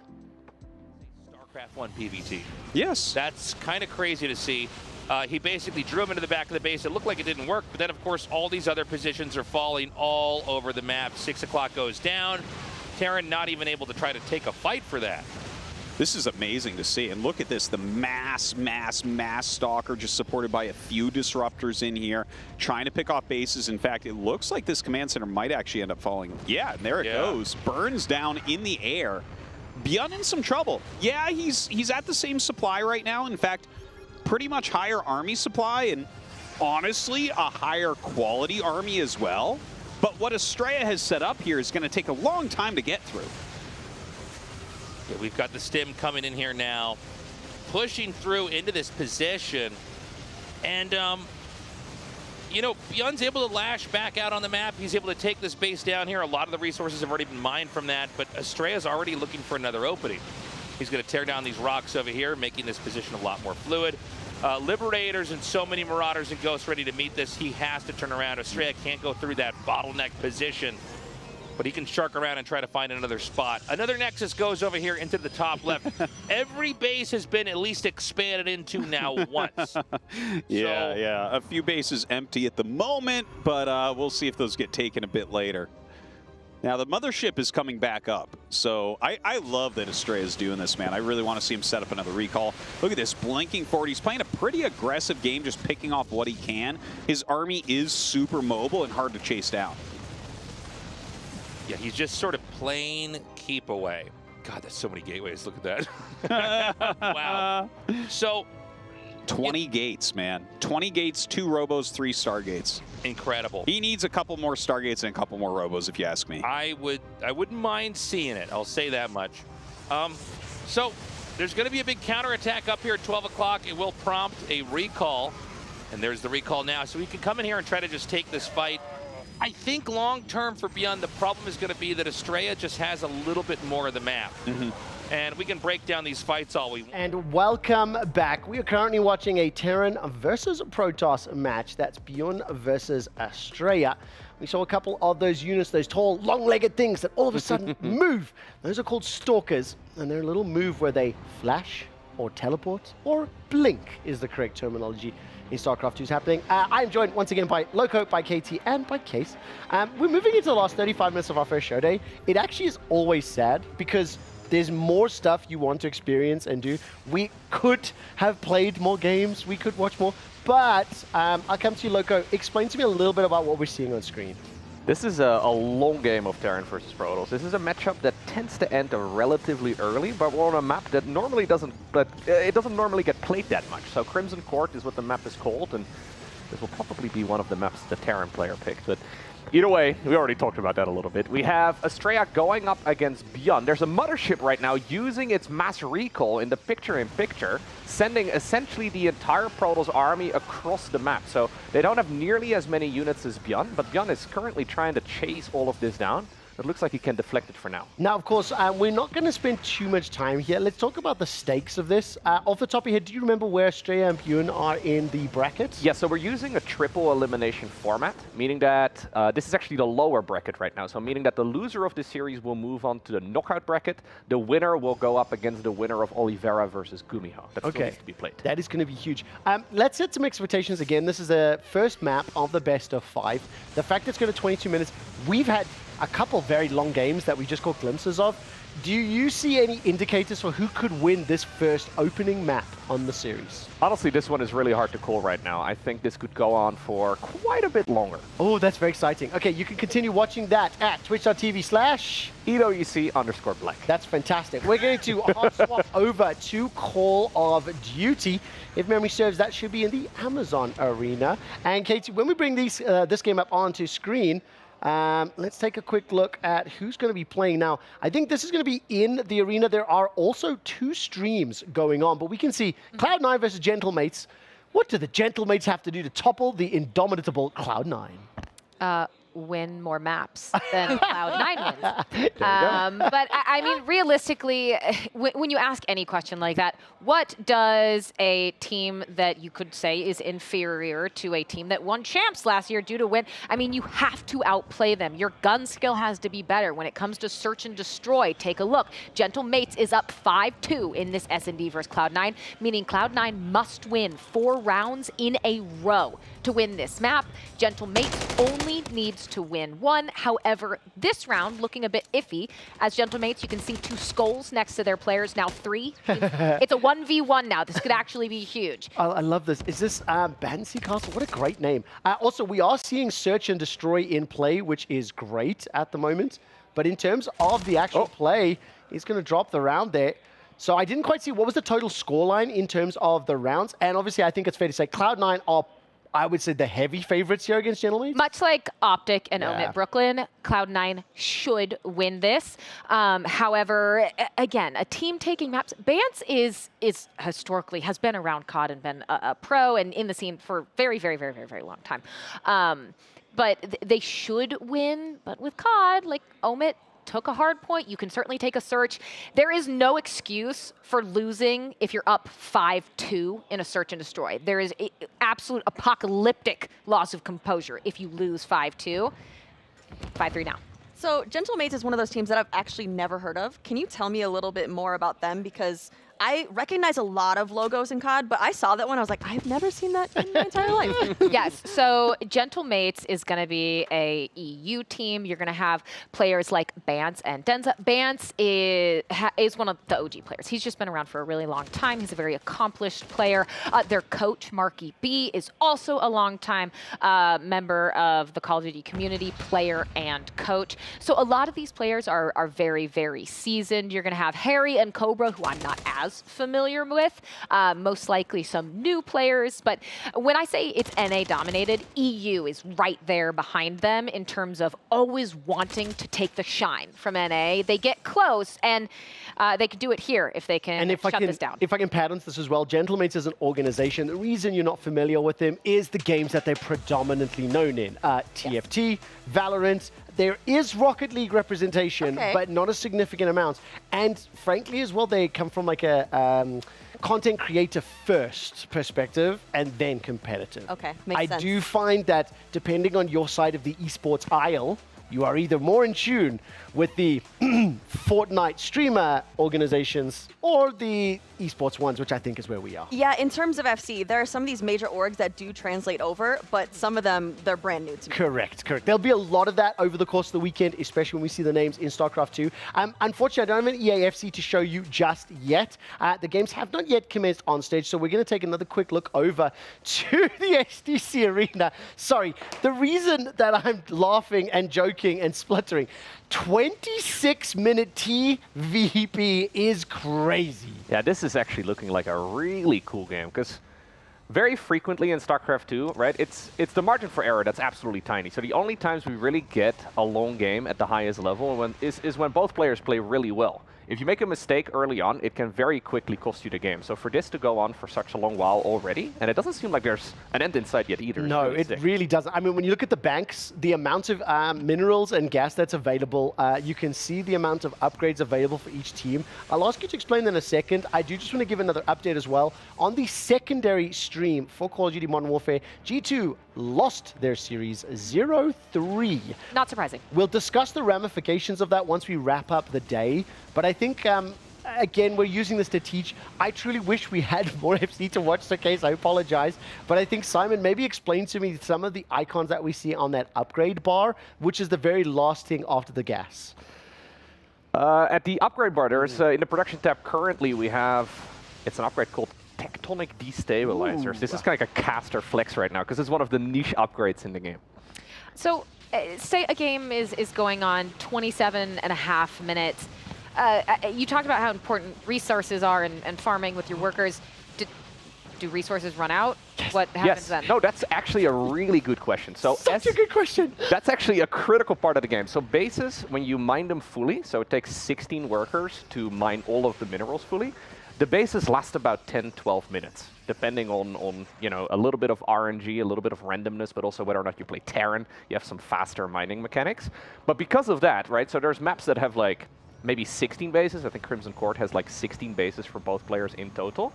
The longer the game goes on, since the main and the natural will start running out, so the very first expansion, they get closer and closer together because they're trying to mine more. So you have to become neighbors, but nobody wants to be neighbors in StarCraft. I want to ask this question for you because there is a finite amount of resources. I don't believe I have ever seen a game last as long as all of the resources running out, because you kind of get pushed together. It's really not common, right? So okay, hypothetically, all the resources are gone. Are you just good luck with who has more units at that point? Oh yeah, pretty much. We have had games, especially in the early days of StarCraft, where there was like a complete stalemate, because both players have like a static defense kind of structure, you know, that also helps in combat. So neither player really wants to fight. But these days, so you have these long-range units called the Tempest that you have seen the Protoss player use a little bit on the screen.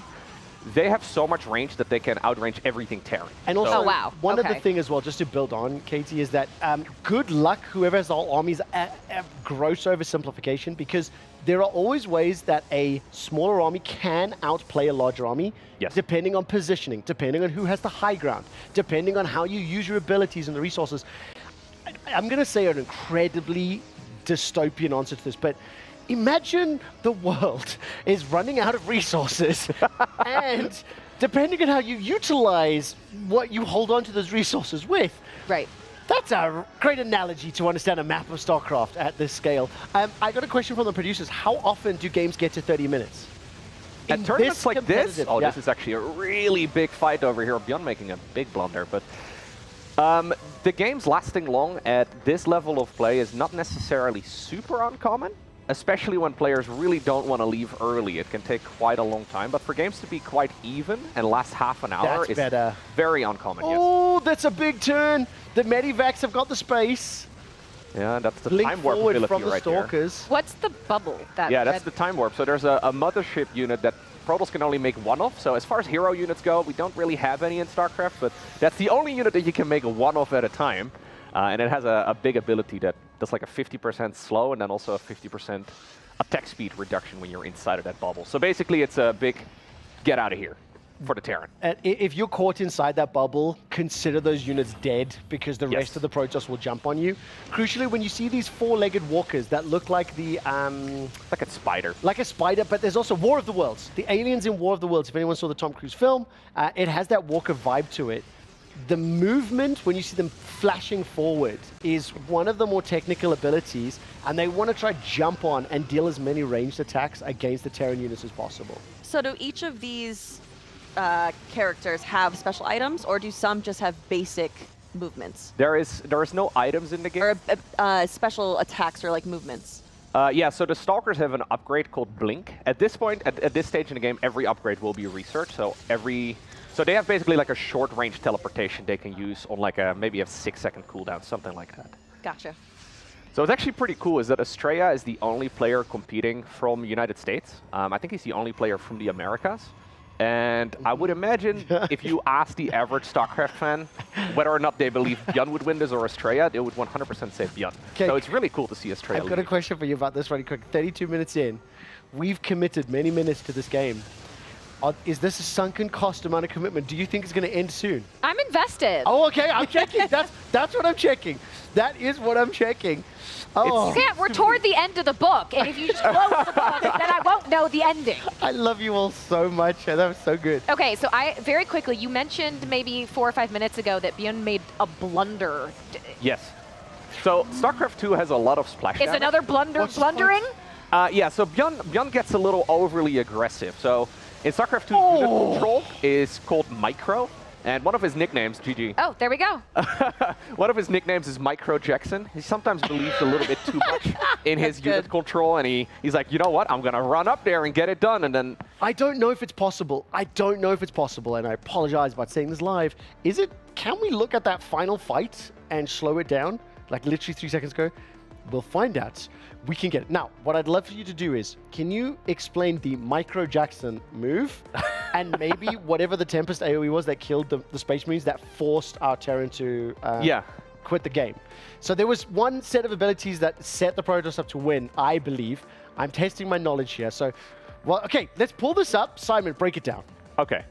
So Protoss has a lot of splash damage. You have one of these orbs that is currently flying around. That deals a lot of splash damage and will basically insta-kill everything inside of it. What Bjorn is trying to do is he's trying to run through those abilities to catch up with the Protoss that army. Little lightning storm that you can see ticking damage as well. Yes, there's also the storm ability, which is that right over there, also deals a lot of damage. Essentially what this comes down to is Astrea has a super high-tech army, and Bjorn has mostly an early game army composition. So when resources run out, it's kind of funny actually. Like usually as the game starts, you have basic units. Then as a lot of resources are gathered, we get a lot of high-tech units. And then as resources start running out again at the end of a game, we go back to the most basic stuff. And of course, what you can see there, unfortunately, the speed is very, very quick.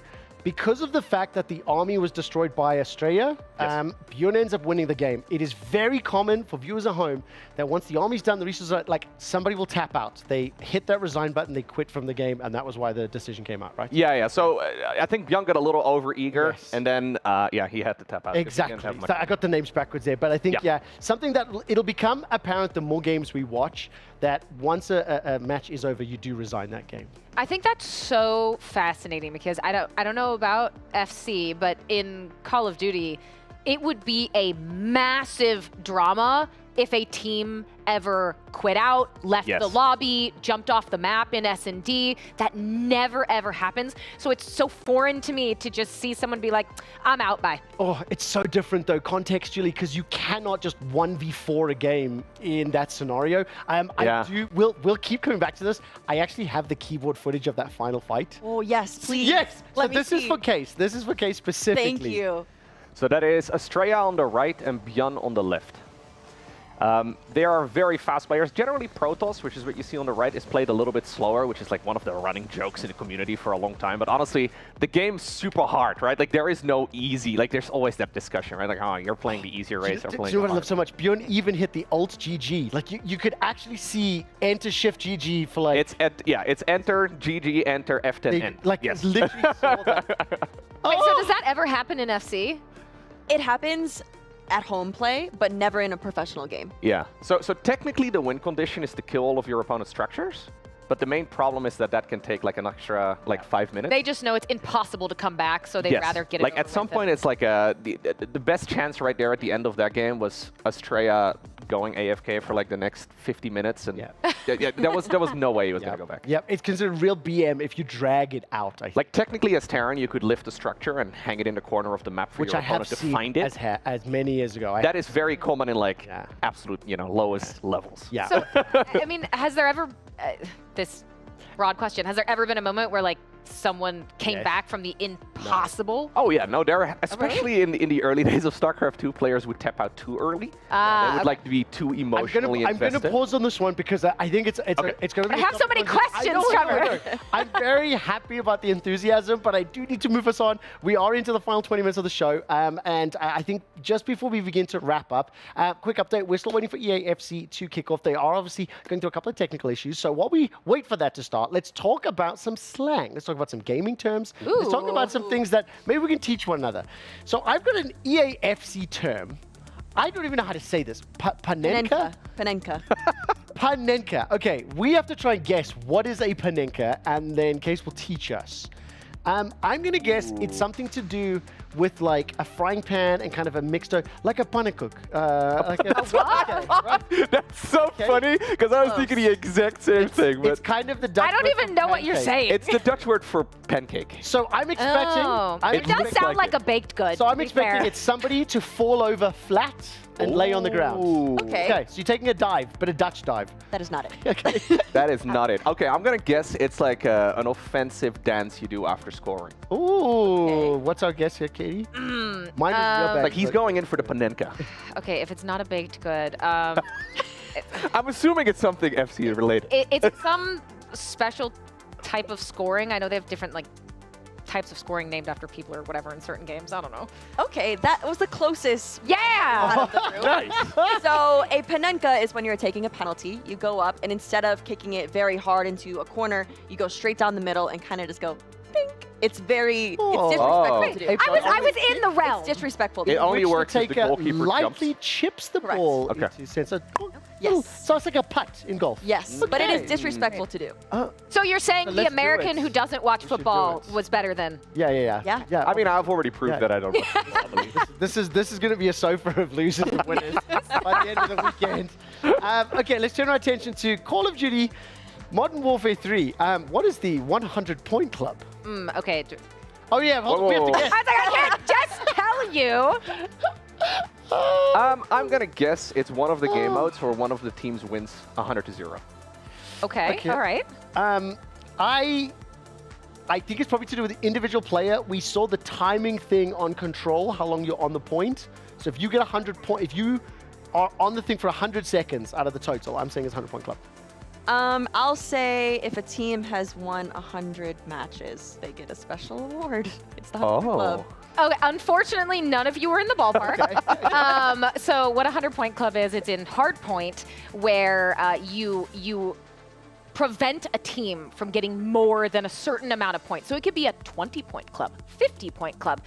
It means that you get 250 points and win a hardpoint, and you never let them get more than that amount of points. So if you 250 to 100 someone, you 100-point club them. Got it. It's embarrassing. It's an insult. It's varying degrees of bad. We've seen pro teams get like 20-point clubbed. It's disastrous. When I played the VR game here with Diogo Jota, we kept the opponents to the 0-point club. We went 100 to 0. That's bad. Twice. Oh, that's really bad. That's really And bad. Shout out to Mac, because you were on the other team and you sucked. Okay, we've got a StarCraft 2 team. Term. This one is called Maxed Out. I'm going to come to Katie first, then Case. Maxed out. Yes. Does that mean you have the maximum amount of like units on the map? Like you can't have more people to like make more structures or something? What do we think, Case? Maximum amount of resources that you can have Ooh. at one point. You probably know. I'm gonna add a third consideration here. I think when you're maxed out, you're talking about your upgrades, and you're talking about upgrades to your weapons and armor. Okay, no, you were actually. Wait, who said it again? You said was Katie. No, right? Who said Yes. what? You said that it was 200, basically the maximum amount of supply that you can have. For Terran Protoss Zerk, you can only have 200 supply worth of stuff, and that's what you're... And again, I'm the host of this. I'm just making sure we all understand and we're learning. Oh, he's trying to catch you. I knew what that was. I knew that as well. Okay, there's one more that always is a bonus. The producers throw this in for games that are coming up. Next week, Tekken 8 will be coming to the Esports World Cup. And the term that I want to ask, who knows fighting games and what would a back turn be? Ooh, okay. This is like a panenka. I have no idea. Let's think about it. Let's think about it. What do you think it would be? Has anyone played a fighting game at all? Street Fighter, Tekken, Mortal Kombat, any of those? I've played. I mean, not competitively ever. Well, you don't have to. Smash? Let's think about. Yes. So let's go. Take a guess. What do you think it's going to be? I don't know if you're like, I don't know if it's like a bad manners thing, like physically turning your character away. I don't know. Could it be another word for like a comeback? Back turn comeback? Okay, let's see. I think that's actually... It's like a move when you jump over your opponent and you throw them across. I think that's probably closer. I actually don't know myself. We're going to find out what the glossary term is here. And it is when you're facing away from your opponent with your back to them, giving you access to special techniques and moves. In Tekken as well, it's not only side to side, you also can pivot on the Y axis as well. So you travel on the X, you can dodge vertically. I'm immediately confused. So yeah, it'll make sense. If you tune into our show next week, it'll make sense. Tekken 8 will be coming here to EWC. So that does it for our slang. We'll be playing these games throughout the course of the weekend and keeping you up to date, teaching you how all of them work. As we enter the last 15 minutes of EWC Central, I think it's time for our EWC catch-up powered by STC.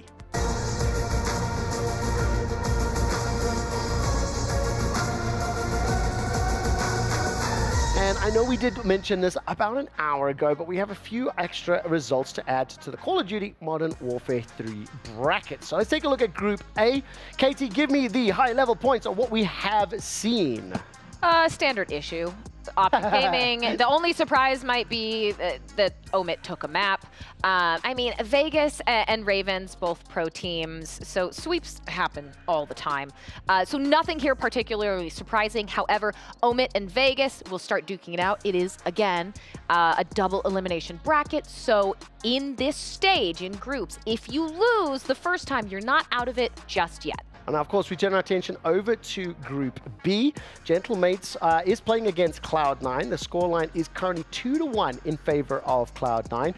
Now, originally coming into the day, I had expectations that the favorites would be smashing the underdogs. However, maybe dropping one map is something that I should anticipate a little bit more. So, what do we think?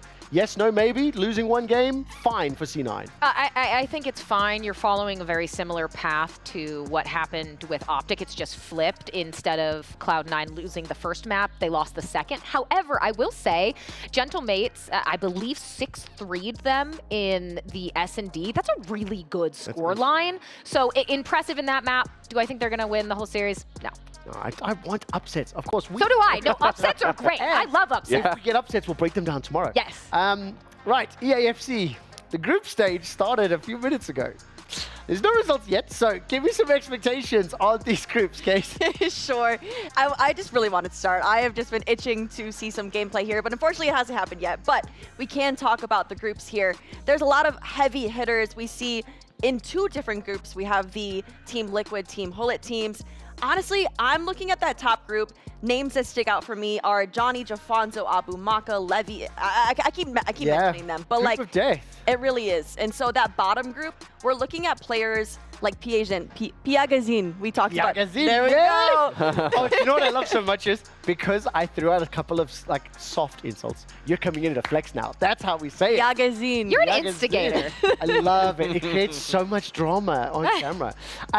Do you really think it's going to be a group stage that can have a lot of surprises? I do. Honestly, it could go either way. We also have that resurrection stage. So 1 through 3, they're automatically through the quarters. 3 through 6, they get to come back and try it again. Oof. But those last 2 spots, they're done. I'm such a fan of that. It creates so many storylines for us to keep tabs on and talk about throughout the course of the weekend. Of course, we'll keep you updated if we are able to before the end of the show. Alternatively, tell you about the results tomorrow. Let's turn our attention to Starcraft 2. We've heard from Loco a lot today, so I want to send it down to the stage where Cats can give us an update. We are at the Esports World Cup reporting on behalf of Starcraft 2 here. And so far, things are pretty much as expected for the first 2 days. One of the biggest matches that we had so far was the European fixture between Reynor and Clem. That one was one of the closest matches in the tournament, and it went to Clem 3-2. That means that on the first group, Clem will be facing Cyril to see who comes out on top. And Cyril, while he looks unbeatable a lot of the time, Clem is one of the very few players that has managed to eliminate him from big stages and oftentimes in the European portion of the EPT circuit. On the other side of things, we actually have Maru versus Dark, another fixture equally as classic as the last, but this one is of the Korean scene. And Dark most recently actually managed to, in some people's eyes, upset Dark to win a GSL. Will he be able to do it again? We'll find out very soon. Well, we're going to find out. Thank you so much for that, Cats. Another quick look at the bracket. I'm not sure if we got any new results since the last time we looked, Simon, but what's your take here? No, not yet, sadly. I mean, Astrea is 1-0 up against Beyond. That's what we were watching previously. But Maru versus Dark, I think Cats outlines that perfectly. Maru versus Dark, common matchup in the Korean scene. And then in the other bracket, we obviously have a very European match, which is fun. Let's talk about Group B very quickly as well. I think when we take a look at the bracket, we saw Cyril and Clem playing just a moment ago. My boy Reynor, that's who I'm going to be watching, despite the fact he's got a Terran as a name. It's okay. But what do you make of this bracket here? I mean, Reynor losing against Clem, nobody can really call that an upset. Yeah. These two have been playing against each other for such a long time, and if you're going to call it an upset, you would basically say that Clem isn't good at the game, which is ridiculous, because Clem is one of the very best. Reynor versus Solar is going to be a Zerg versus Zerg, which is very explosive and can literally be over in like 5 minutes. It's very fast. Hero versus Cure, I think it's probably Hero the favorite going into that, but Cure is incredible at TVP. Okay, so it's going to be interesting to keep our tabs on that one. I'm very thankful for all the education they've given us today. Thank you very much, Loco. That does it for our EWC catch-up. That's powered by STC.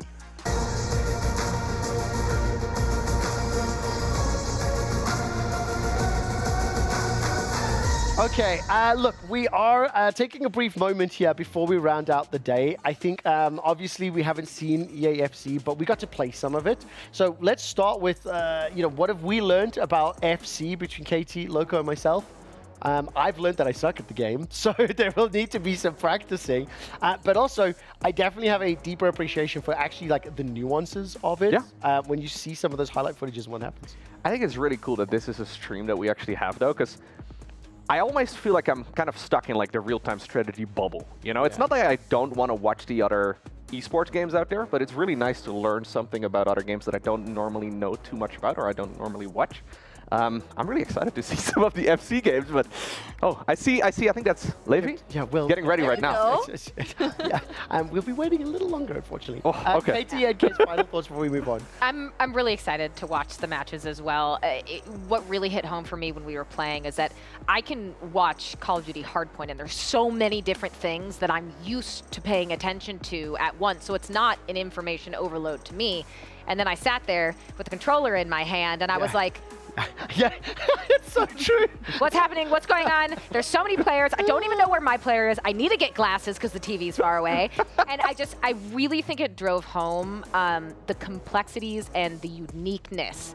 You may know one game and be an expert in it, but you'll be blown away once you're put in the seat of someone else in a game you're not familiar with. What did we learn about Starcraft today, Case? I'm learning every little thing. And also how fast their hands actually go on the keyboard. It's absolutely insane. Out of interest, if you had to pick Terran, Protoss, or Zerg right now, which one would you pick? And I hope it changes. Cyril is Zerg. Yes. So I say Zerg. Yes. Okay, great. Okay. Okay, All right. we're going to move on for the final 8 or so minutes. We're closing out the day. It's time to take a look at the best moments of the day in our Kidia Play of the Days. Now, we only have 2 selections for you because we haven't got any from EAFC just yet. I think it could have been the score, by the way. It could have been. You did an We're only amazing accepting job. the ones from the actual arenas, though. The number 2 play in your Kidia Plays of the Day comes from Starcraft 2, and this is Clem taking down Reynor in Game 5 to secure his spot in the upper bracket finals. Maybe, Loco, tell me why this is awesome. So these two have been playing against each other for many, many years, despite still being very young. So they came up right around the same time, and it's a classic rivalry. They've been playing against each other in big tournaments for such a long time now, and I think a lot of people know that Reynor is on fire, but you can see he is not having a good time there, as Clem ultimately ends up winning here. Honestly, I can't really, like, many players obviously are really good at the game, and you tend to naturally have some favorites, but I'm a massive fan of both Clem as well as Reynor. I can't really pick a favorite. Well, you can't, but we did. Number 2, your number 1 play in your Kidia Play of the Day comes from Call of Duty Modern Warfare 3, and it was one of my favorite moments. Omid Brooklyn upsetting the world champions to take 1 map. But it counts. I mean, it does count very much so. I think when we say upset, usually we mean the whole series, but taking a map, particularly map 1 Hardpoint, against a team historically which is known as a Hardpoint team is very impressive. Funny enough, Optic, not known for Search and Destroy, ends up taking S&D in map 2 from Omid, known for Search and Destroy. Sometimes things just go haywire, but it was very impressive for Omid Brooklyn to take this map. They lost the series, but they showed Optic may be vulnerable. Yeah, one of the other games we watched, and I don't remember exactly what the game mode was, but it looked incredibly close as well, right? It wasn't one-sided by any stretch. Yeah. It was only Search and Destroy. There was a complete blowout. Yeah, a 6-1. You're right. Control was 2-2. It was back. Optic choking in playoffs. I'm calling it now. Let's find out. I don't know why I keep doing this. I'm going to get in trouble one day. Nevertheless, let's move on and let's talk about the EWC Club Championship Update, brought to you by STC.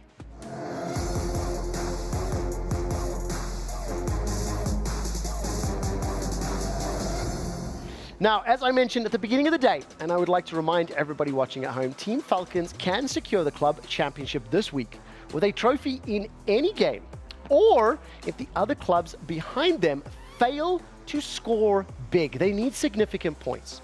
What you're looking at right now is, of course, the top 10 as far as points are concerned. Tournament winners like Alliance, Crazy Raccoon, Salangwa Red Giants. These are all champions in their respective titles, but I'm expecting a lot of movement in the top 5. Team Liquids, Gaimin, and Na'Vi all have participating teams for their clubs this week.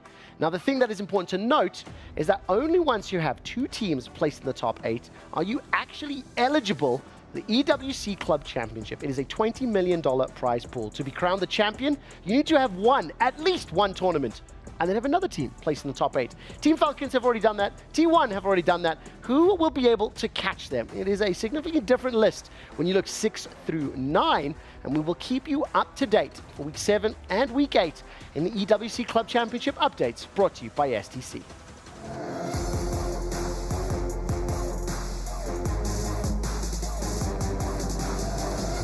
Now, welcome back. It is, of course, the final few minutes of our broadcast. We have had a lot of fun today. We've been teaching a lot of Starcraft, and frankly, it is the game that has been running the most throughout the course of the day. We are going to start by taking a quick look at Call of Duty. We're going to head into the arena, and we are watching Cloud9 taking on Gentlemates. What are you pointing at? I think it's Gentlemates attempting to take on Cloud9. They are going to get potentially 100 point clubbed.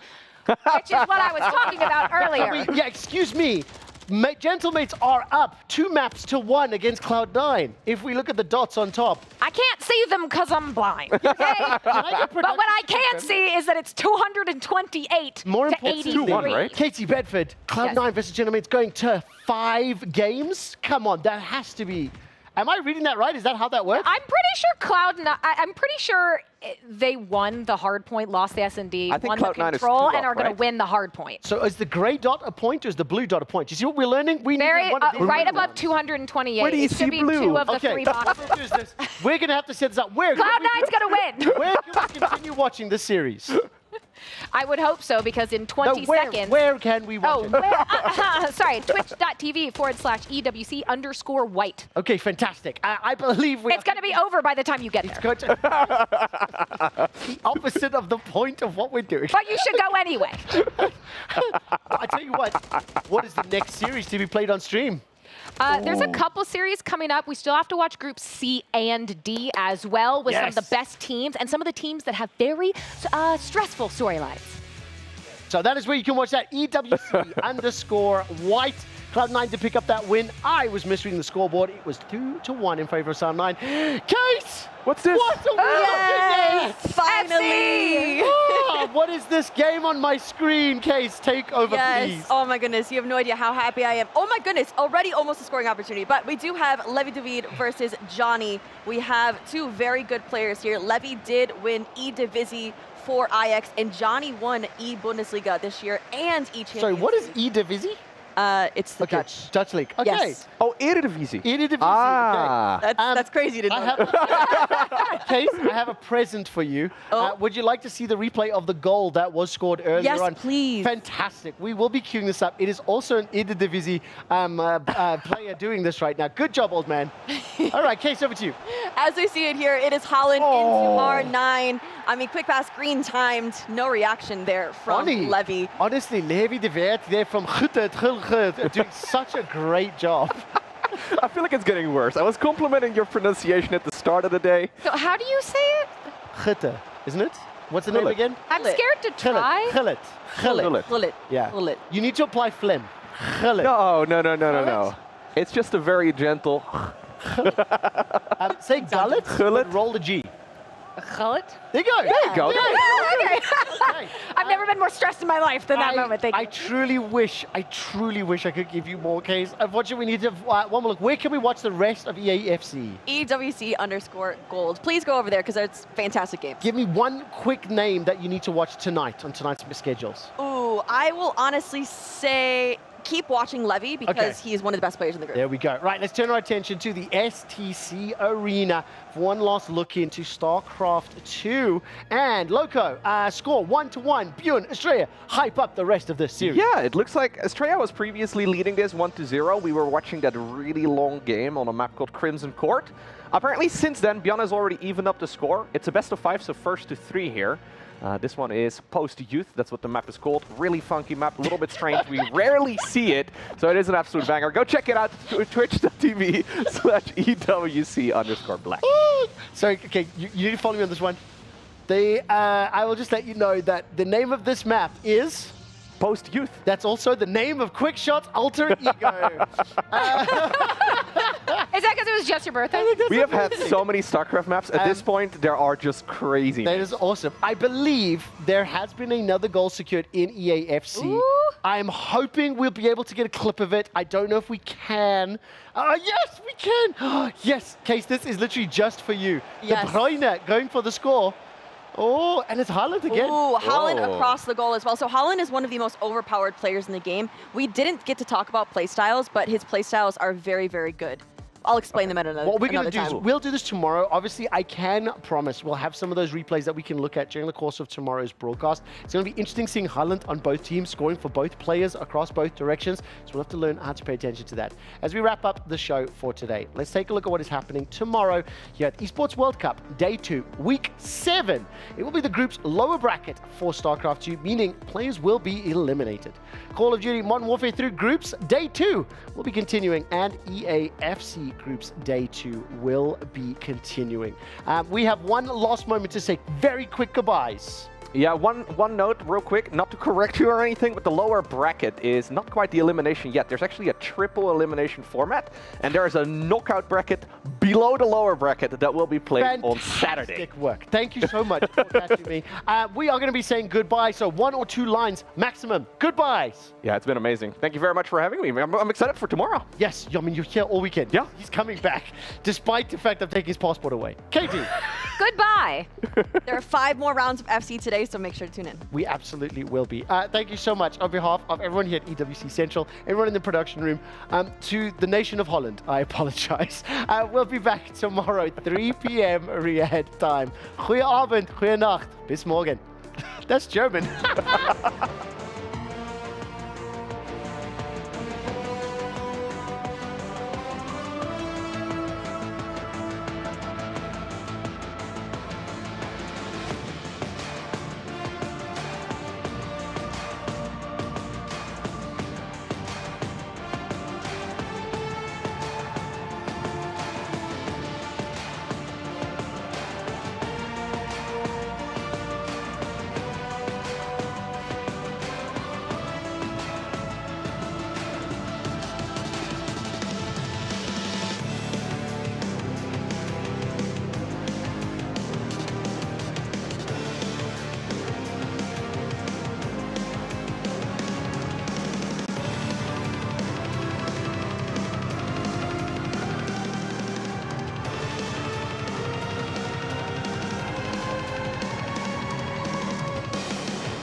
More nerve-wracking as you get further into the game and you're going to be behind you.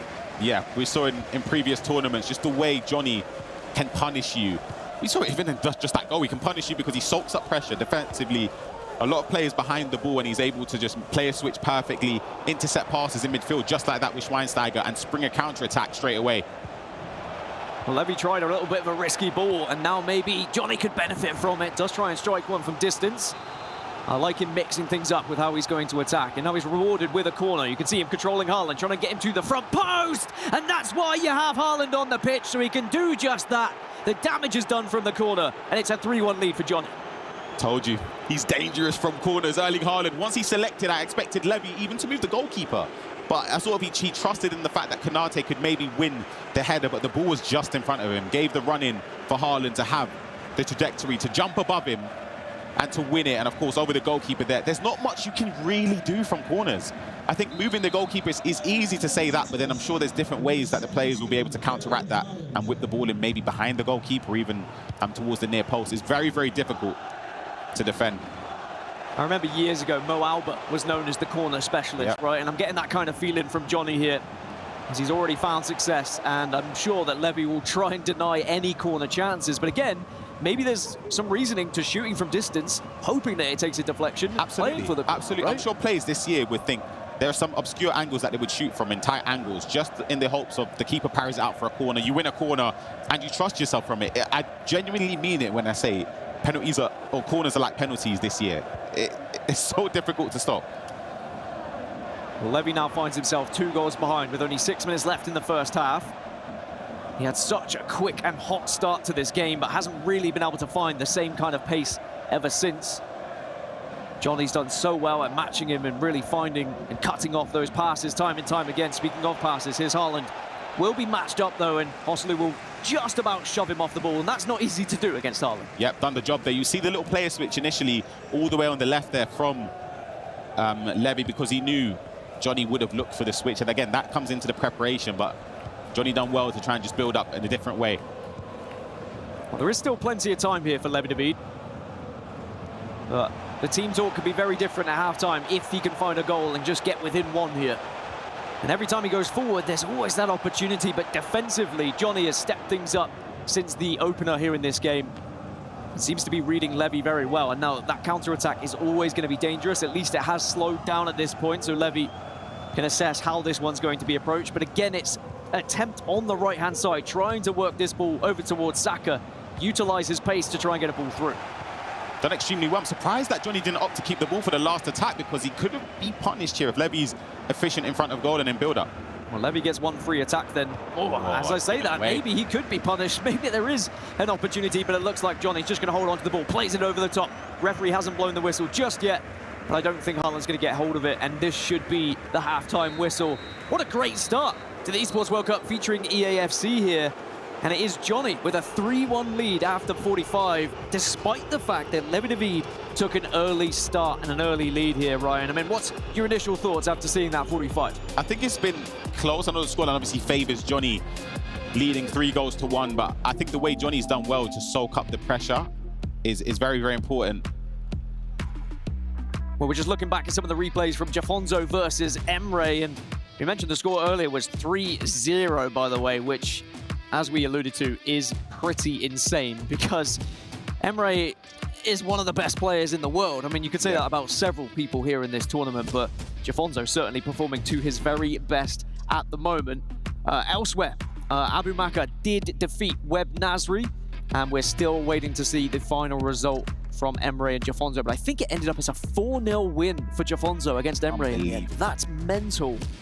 And we'll have to see how that affects the group stages as we progress here. A big win for Jafonzo to kick things off.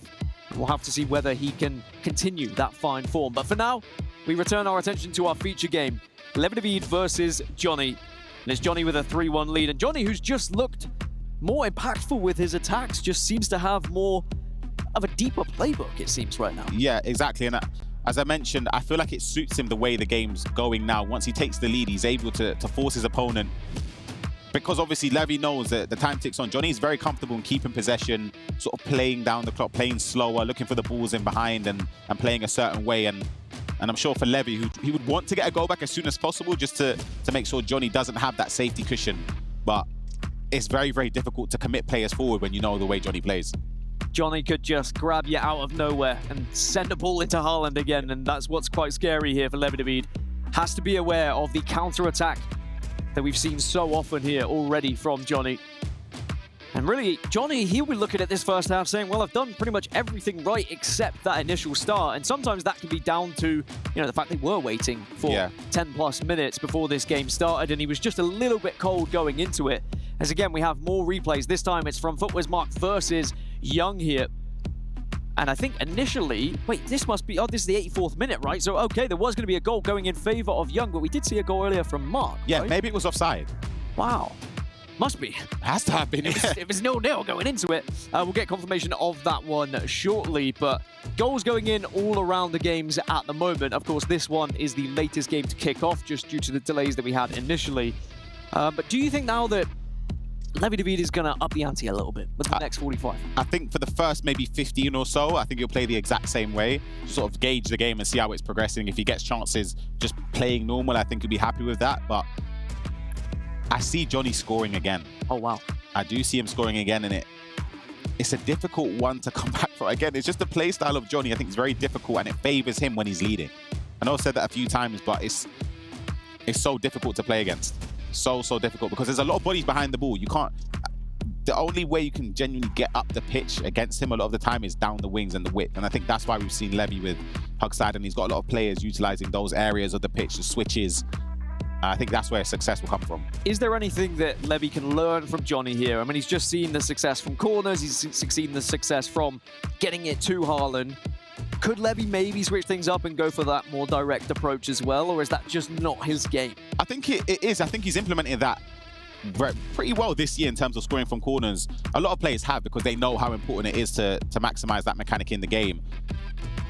For me, again, you can play for corners. I don't think you necessarily have to play for it to win. You can just, all it takes is one. Just literally one, and you can score from it.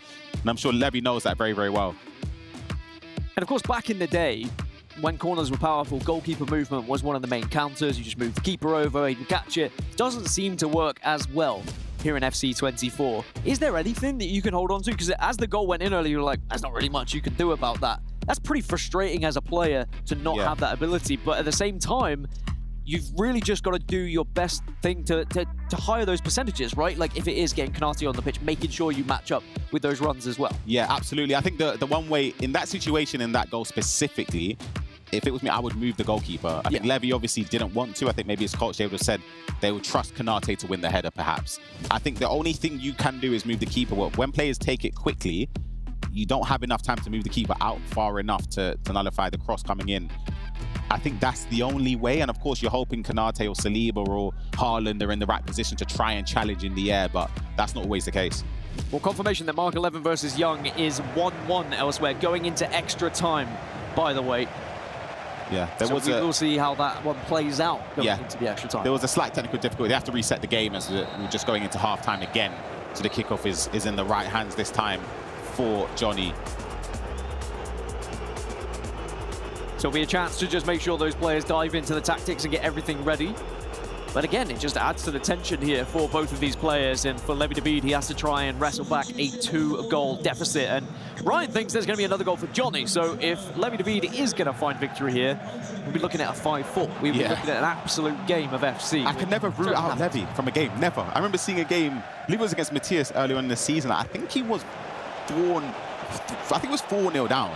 He didn't end up winning it, but he scored 3 goals in quick succession, and it felt as if he was going to make that comeback. So he does score goals late on in games, and as you can see on the screen, that was the final score, as we mentioned. Jafonzo 4-0 against Emre Yilmaz. Jafonzo getting 3 points on the board early on.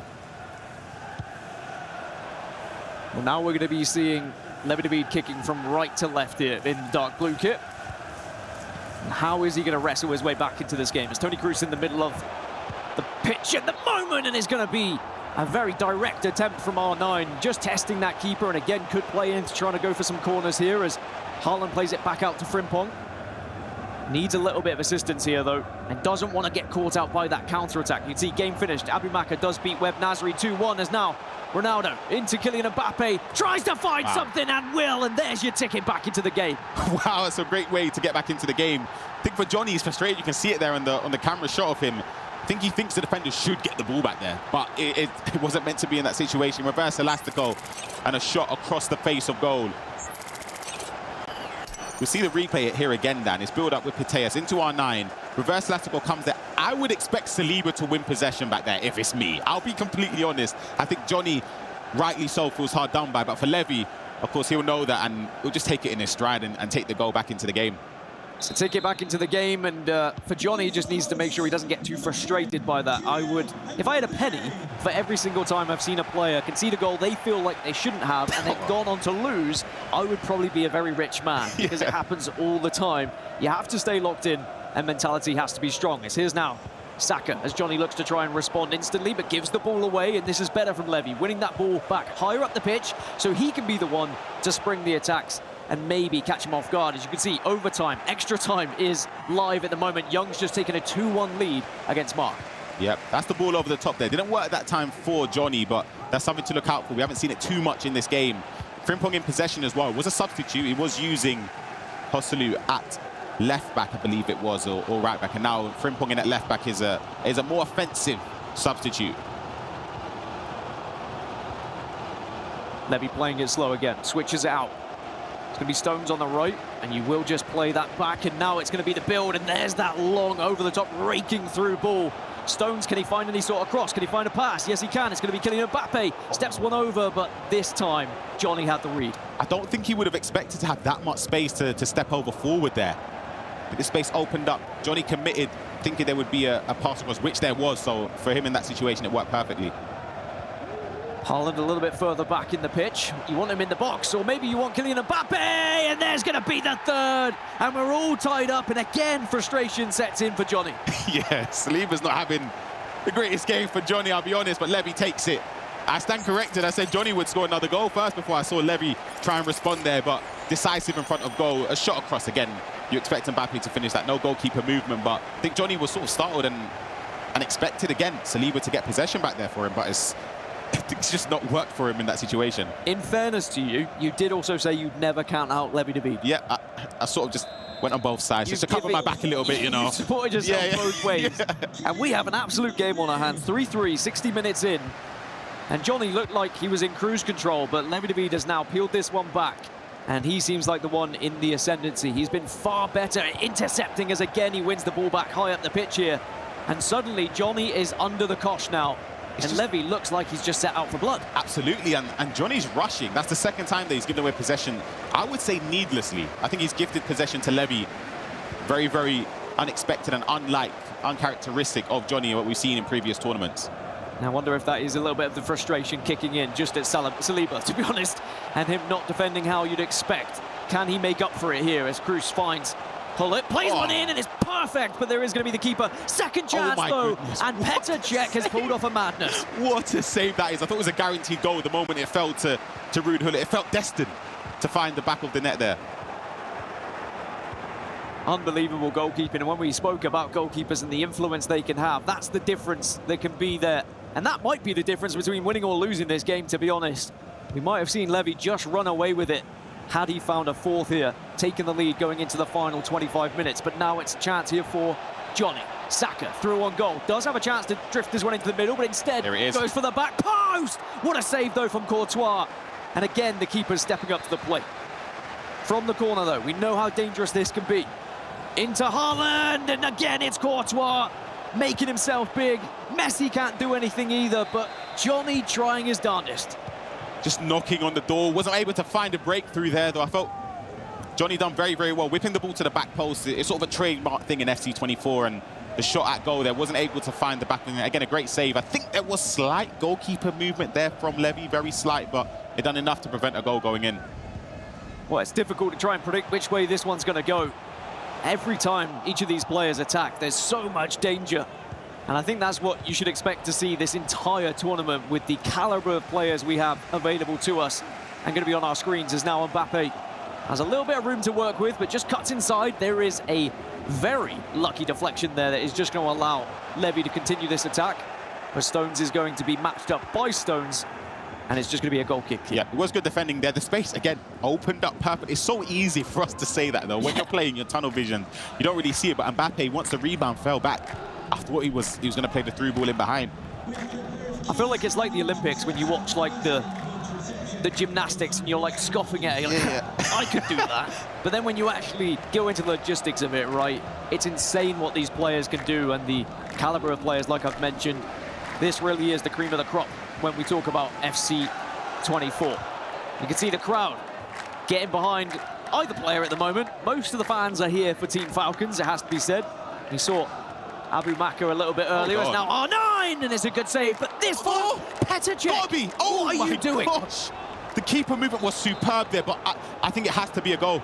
Maybe from the corner, it's Cech again. Has really been the man of the match so far, as Levi can't seem to get the ball between the posts right now. It is a human wall in the way, but maybe, surely, now is going to be the time. There we go, as Kylian Mbappe. Just that extra bit of patience from Levi David. He takes the lead 4-3. Yeah, you know what, I always struggle. I don't know what that skill move's called. I'm going to call it the heel-to-heel drag. Maybe it's got a different name, but he's done enough to go around the keeper or to an angle where it was enough to shoot around the keeper there.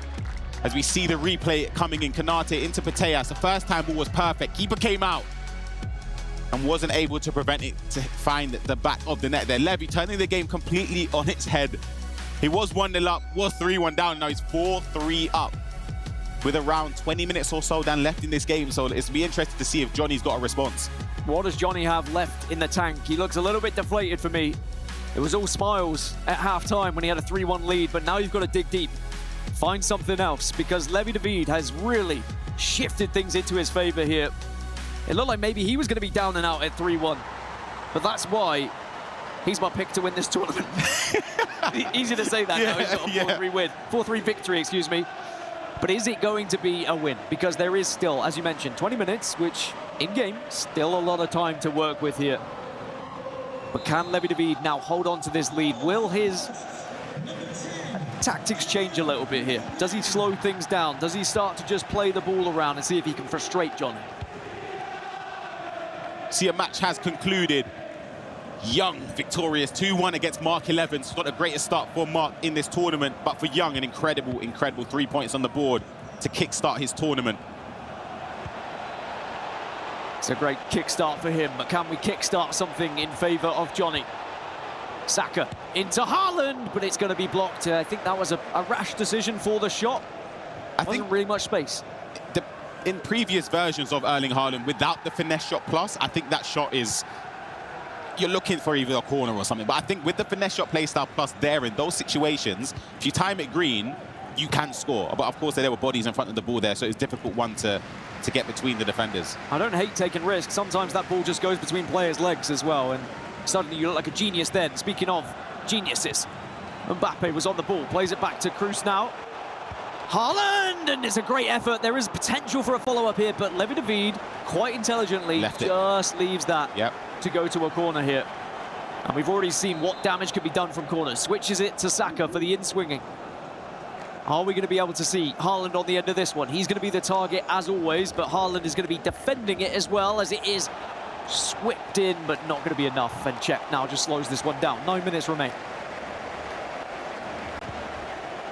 And this is going to be a tense 9 minutes, because you know that Johnny's going to start to send everything forward here, right? Absolutely, and I think that could favor Levi because, again, when your opponent pushes bodies forward, that obviously leaves more space for you to counterattack, to utilize the spaces that are exploited.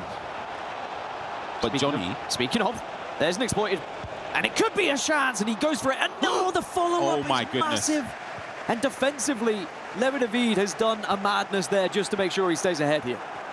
Again, the situation with the rebound fell perfectly. You think it's going to find the back of the net, Ginola. R9 now. Tries to get past Van Dijk, unable to do so. Great defending. And now Levi David looks to try and just control this game a little bit. This is such a difficult experience for Johnny when you come that close and you think that's your ticket back into this game to take you to extra time. And now it's about winning the ball back. And you really have to change your mentality, but Levi David might want to put this one to bed. Players running through the middle, but instead just holds on to R9 here. There is a lot of space on that right-hand side to Mbappe. It's a 2-on-2. Make it a 3-on-2 as another player arrives. Here's Saka again, but again, it's just about holding on to this ball, but now Johnny gets the ball back here, and he can counter-attack. Yeah, absolutely. Again, rush, though. Severely rushed for Johnny. Could be detrimental because 2 minutes left in game. All Levi has to do is keep possession of the ball. It sounds easy, but it's very much not. They're just going to go to the corner flag here and just try and kill minutes on the clock as he gets a corner. Gets the corner and could just play this one short if he really wants to kill off time here. And of course, he will just allow as much time to tick by as possible. Does play it short. Haaland into Hullet, the two big boys just looking to hold up players. Mbappe just has loads of space here. He doesn't need to score. He Just keep the ball. doesn't need to score, just keep the ball for 2 minutes. And you can see for Johnny, he's trying to press, he's trying to harass, he's trying to win that ball back. But it looks like maybe his time is up. Perhaps one last chance here if he's quick. You still got 1 minute on the clock. You have to go forward now. De Bruyne sends one, but it is defended perfectly by Virgil van Dijk, and that should be enough for Levi David here to start his tournament off with a victory. The final whistle blows. He ushers the crowd to cheer him on, and it is a victory despite going down from Levi David. It's an incredible performance from Levi. Started off well. He went into the first half. He was 3-1 down. Johnny 3 goals without a response, and Levi done extremely well to just keep on going and keep persevering and get goals back on the board. Despite being slightly fortuitous in a number of them, you have to take your luck when it comes, and I'm sure Levi would be delighted to get 3 points on the board. On the flip side, Johnny, he was up, he was cruising. But now, cruising for a bruising, he might feel, because he just threw away what he's going to feel like a possible 3 points here in this group. And you can see he looks dejected, looks a little bit down. How tough is it to recover from a loss like this? It's very, very difficult in any tournament, let alone in the Esports World Cup, knowing that it's a massive game against one of the favourites, not just in your group and the whole tournament. And I think what's hard for him as well is that there's no breather. His next game is against Emre Yilmaz. And the one thing that could benefit him, which I'm sure he probably doesn't know yet, is that Emre Yilmaz is also coming off of a loss. And not just any loss, a 4-0 drubbing against Jafonzo. So it's two players arguably favourites to go far in this competition with 0 points on the ball, and only one of them can come out with 3 points. So that means the top of the table at the moment, it's Jafonzo with a 4-goal victory over Emre. But of course, Levi David is going to be up there as well. Now, let's jump to the stage and see what the players have to say and see what Rachel has to say. Take it away. Yeah, thanks so much, Dan. Well, we've just walked up here. The players are still behind us. Levi was still locked in, even when the final whistle was blown. Mike kind of went, yeah, Levi, and he just locked in. Avoided you, didn't he? I don't want to go as far as avoided. It gave me like a little bit of a head nod, but we're seeing something different here too. The audience, the crowd is filling out. They got involved. You heard them throughout the match. This could be a preview for the day, our first major comeback. If you recall, Levi got off the boards.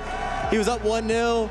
Johnny went and did the business, 3 unanswered, and then, you know, there was a reply in that second half, a whole different player from Levi. Yeah, talk to me about half-time there, when Levi is 3-1 down. What goes through your mind? Because he was having a little bit of a conversation, wasn't he, with the admin? I would pay good money to know what the team talk looked like, because the headphones came off immediately. He didn't like what happened in that first half, and it worked out. Whatever adjustment period, coaching change, tactical moves, mental, whatever it might have been, it was one of the best team talks that we're probably going to see on the day.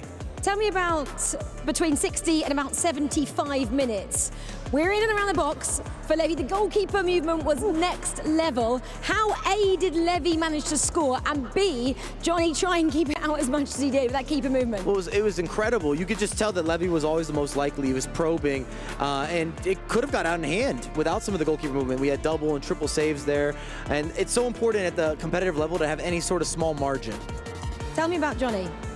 Tough outing there, big stage, he's got to stay up here now, and he gets to go again against another Liquid player as well. That's tough mentally, isn't it?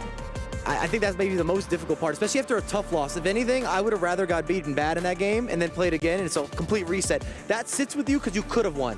Johnny will be saying, I should have shifted something at halftime. I had some margin to work with. I could have seen out this game, and that wasn't the case at all, and now he has to go back-to-back. We're going to see him in action, and the fans might be harsh. We don't know. Did he lack anything there, Johnny, or did Levi just have much more to offer? Levi was better in the second half. I thought that Johnny lost a little bit of a mental edge. You usually see it on his face. The zoom-ins, he looked upset. He looked like he didn't have a reply. He looked discouraged. And that's why I worry a little bit going back-to-back matches on stage after that type of result. I'm just checking behind me. Is Johnny still there? Johnny is still there. He plays again next on this main stage here in the Gidea Arena. But for now, Boris Legend has some deep dive into the action we just witnessed here on the stage. What a game, what a comeback. We have now a bit of analyzing here at the Pepsi illustration after his first game. So Johnny, yes, well played, but Levi mainly nice comeback. But despite losing here this game, Johnny, he has plenty of nice things to carry over to this next game. Nice sequence here from his second goal. We can see here the importance of the player locks. The play is now first out in full speed. And then you're gonna see here this magic from Johnny. All right, so full speed goes super fast. You can see just like this. Nice play look. Again, the key here, go back slightly. First pass is nice from Saka. We have Messi. And in this case here, if you just trust the AI from R9 in the box, maybe not quite the best place to stand there. So this means he has to take this matter in his own hands. That means he has to use here the play lock, which is then the function pressing down both sticks, L3, R3. This gives you full control of the player. And this here, the key also is to see the space. All right, so he has to here drop down slightly, and this goes super fast. We're gonna take this, of course, very, very slow. The space is over here. So between Van Dijk and Konaté, he has to find the space in between, and he's making this all manual with the use of the play lock. So again, now we're gonna see how he's switching fast, activating here, Nazario, R9, and the pass is coming. We're gonna go now forward slightly, and we're gonna see how he just cuts in slightly in between, and there's a perfect goal, and how to use the play locks in a very nice way, effective way. So yeah, that's it for this time from the Pepsi illustration. We over to the sideline with Leah. Leah Ravel here, back in the secondary arena, giving you some updates on our first round of Group A matches. Jafonso starting off strong with a 4-0 win over a previous ECL winner in Emre Yilmaz. He actually did just qualify a few days ago here in Riyadh, so his controller must still be warm. Abu Maka making his mark for Falcons in his home country with a 2-1 victory over Web Nasri. And of course, Young coming out on top, 2-1 against Mark 11. Who will prevail and who will taste defeat? We will find out more after this short break.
My name's Brandon Smith. We're here at the Esports World Cup ahead of our EAFC 24 competition. I've got two absolute heroes next to me as well. Gents, introduce yourselves. Manu, play for Team Gullit, Team Liquid from the Netherlands. I'm also playing for Team Gullit, Team Liquid, Emre Yilmaz.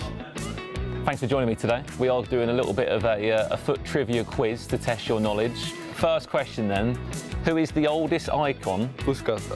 Sorry. No, you didn't let me finish. Sorry. Who is the oldest icon on the EAFC? Puskas was the right answer, but it's from these four players. Gerd Muller, Bobby Moore, Bobby Charlton, or Lev Yashin. Who's answering first? Hands up. Oh, it's between the Bobbies. I don't know, actually. I'm gonna guess Bobby Moore. Incorrect. Of course it's incorrect because it's Yashin. It is Lev Yashin. Yeah? Oh, I know it because 1 point on the board to Emre. It's crazy at the time. Which of these players has the highest shooting attribute based on their gold item? Okay, so from these four players. Harry Kane, Robert Lewandowski, Cristiano Ronaldo, or Karim the Dream Benzema? I think it's Kane. 2 for 2. Next one for you. Which player has the highest combination of pace and dribbling on their gold item? Vinicius Jr., Kylian Mbappe, Mohamed Salah, or Kingsley Coman? Mbappe.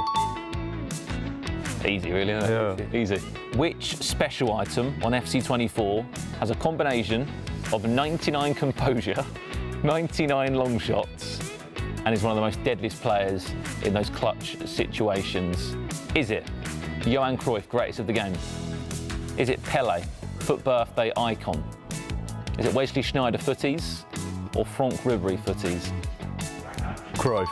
Correct. Which Team of the Year player has got a unique body type classified as controlled lengthy? Virgil van Dijk, Erling Haaland, Jude Bellingham, or Ruben Diaz? Ruben Diaz. Wrong. Haaland. Correct. Which player, footies player, has 99 pace and 99 dribbling and can play right wing back, right mid, right back, or left midfield? Whoa. Is it Kylian Mbappe, Alphonso Davies, Jarzinho, or Frimpong? Yeah. Ah! Frimpong. Hey, camera. I think that was Manu. Yeah, Frimpong. Frimpong? Yeah. GG's. But he can play left back as well, right? Yeah. Gents, thank you very much for taking part in the foot trivia quiz. Pleasure. That's been the two Team Gullit players, Emre Yilmaz, Manu Bashouri. We'll see them on the virtual pitch here at the Esports World Cup.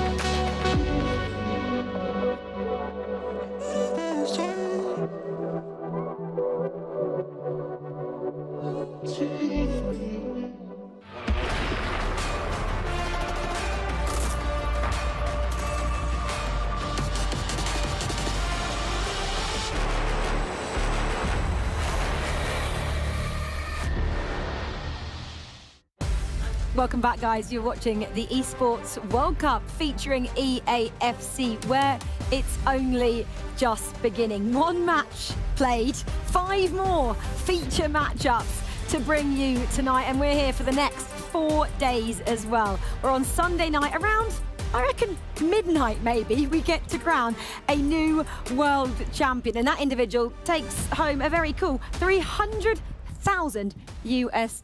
Well, plenty more matches before we get to there. I'm just kind of teasing you with what to expect, but first matchup, big one. Take home, quick one. A little bit of some rocky road. I like it. You said an early goal for Levi. Johnny battled back, set the tone. Halftime adjustments were made. I'm giving you the whole lay of the land, and then Levi was unstoppable. He could have had more goals. Quick Goalkeeper update. movement was crazy. Quick update on that. It was 4-3 to Levi over Johnny in the end. Yeah. Other scores Yep. on the doors. Boris, I'll just come to you. Young, Mark, extra time, 2-1 in the end. Jafonso, 4-0 over Emre Yilmaz. Massive shock. That's massive. Back save there. Yeah. And we said he had a cookbook. Finally, as well, just giving you the last score because 4 matches played at the same time. Abimaka 2-1 over Webb Nazari. possibly what we expected there from the local Yeah. player. Big one there, Jafonso. We said he was coming in hot, and it seems to be the case. Yeah, really. I mean, that is some statement. I mean, beating one of the favorites with these numbers, 4-0, even clean sheet, and that's also in a long game. We played so 2 times 9, so it's 80 minutes plus stoppage time, extra time. It's a clean sheet against such attacking talent. That's tremendous, tremendous. Mike, this makes us go to the next match so perfectly. The fact that Yilmaz just lost 4-0, he's on a loss, so is Johnny. He's on a loss on the big stage. That is the next massive feature matchup you are going to enjoy as well. Here it is, the players here. This one is coming your way next. Again, it's the same story. It's Fnatic taking on Liquid. Both these players, as I just mentioned, on a loss. What's that going to do to both of them? I think for Johnny, this is sort of a, I don't want to say a dream scenario, but a much better scenario. We expected Yilmaz to come off and give you that same form that we're used to seeing. 4-0, he didn't even get on the board. Maybe that's a shout out to Jafonso. I saw him swimming this morning, so that should have told me he was super confident. If you're going for early morning swims while you're in Saudi, not prepping for the games, he's ready. He's already mentally locked in. But I'm looking forward to this game. It's 2 guys that need a result. Oh, it's going to be fantastic because they're kind of mentally hurting right now. They're going to turn that around to get in with this matchup.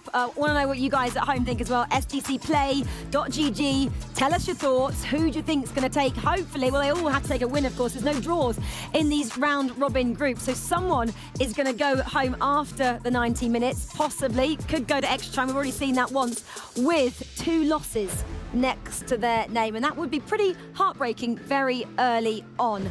From what you saw, you broke it down, Boris, who looked slightly better. I know we didn't really get to see Yilmaz out there, but from what you saw from Johnny, quick one on that. Do you think he's got what it takes to turn it around? Yes, definitely. I mean, he scored 3 goals against Levi, so he should be confident still. Well, this is the big one. 10 seconds until we get back in the arena. The Gideon Arena is where it's at. It is popping off in there for match number 2. We've got Johnny taking on Yilmaz. Thank you, Rachel. Oh my God, what an incredible game we just had here on the main stage. Milos, talk to me. I mean, I told you it would be a goal fest, didn't I? It absolutely was, and only 1 goal differential. Livy is able to take the win. Now remember, we are still in the group stage, so there's still a lot more to play for, a lot more games today and tomorrow, but the crowd is loving every bit of it. I love their vibe so much, the energy, the sound.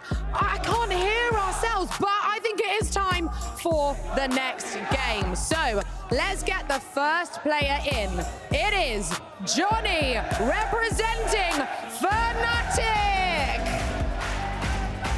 Towering over his opponents at 6'7", Johnny is one to watch over the next few days. He'll be disappointed with that narrow loss in his first match on this very stage, but he is a quality player and has had an impressive year. And his opponent representing Team Liquid, Emre Yilmaz. The chess master of EAFC 24, Emre, is the quintessential poster child of improvise, adapt, overcome. Yes, it might have been a loss of 4-0 to Jafonso, but he'll be looking to recover in the second matchup of his own, but a second matchup on the stage nonetheless. This is going to be a really good game. I am so excited for it. Right, let's head straight to our casters. Let's go. Well, here we go. This is going to be another special matchup here in the Gideon Arena. After losses for both players here, they now go into this one hunting for points. And you have to do it against a reigning ECL champion or the previous ECL champion. What a matchup this is. It's an unbelievable matchup. Sets of accomplishments between both of these players in recent years is honestly ridiculous. And I think it's very difficult because both players are coming off of a loss. Different types of losses though, Dan. One where it was tightly contested, it was a narrow loss for Johnny. But for Emre Yilmaz, we didn't have the privilege to watch the game. We saw highlights coming in replays of certain goals, but to lose 4-0 for Emre Yilmaz is relatively unheard of. It doesn't happen.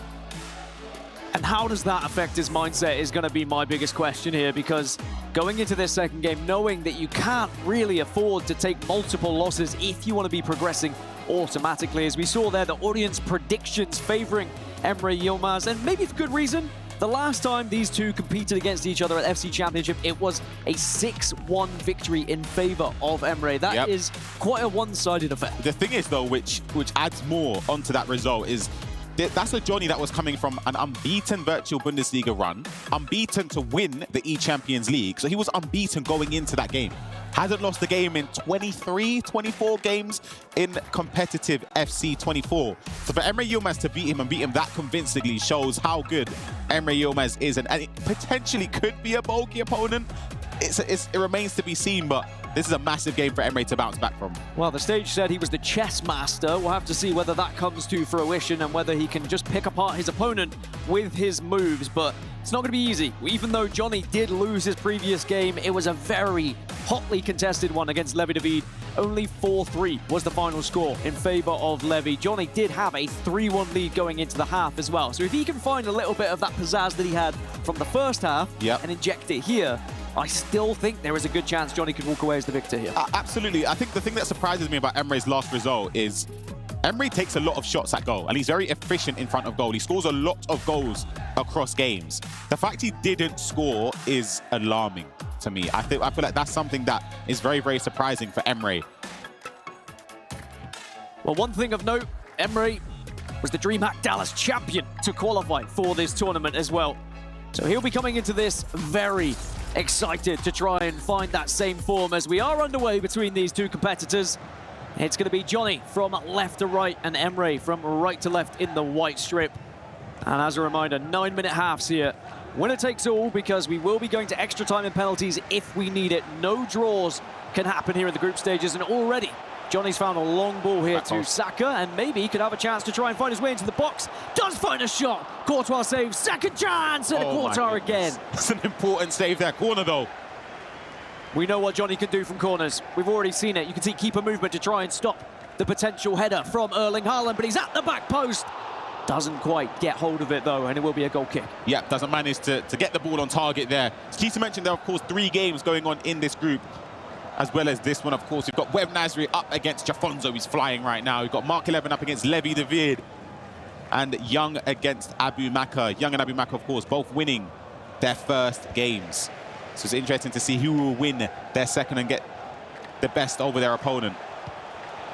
Well, Haaland plays one into Messi, and that's quickly intercepted. Just give you an update on those scores, by the way. Jafonzo currently 3-0 up against Weerd Nasri, so he's looking like he is cruising.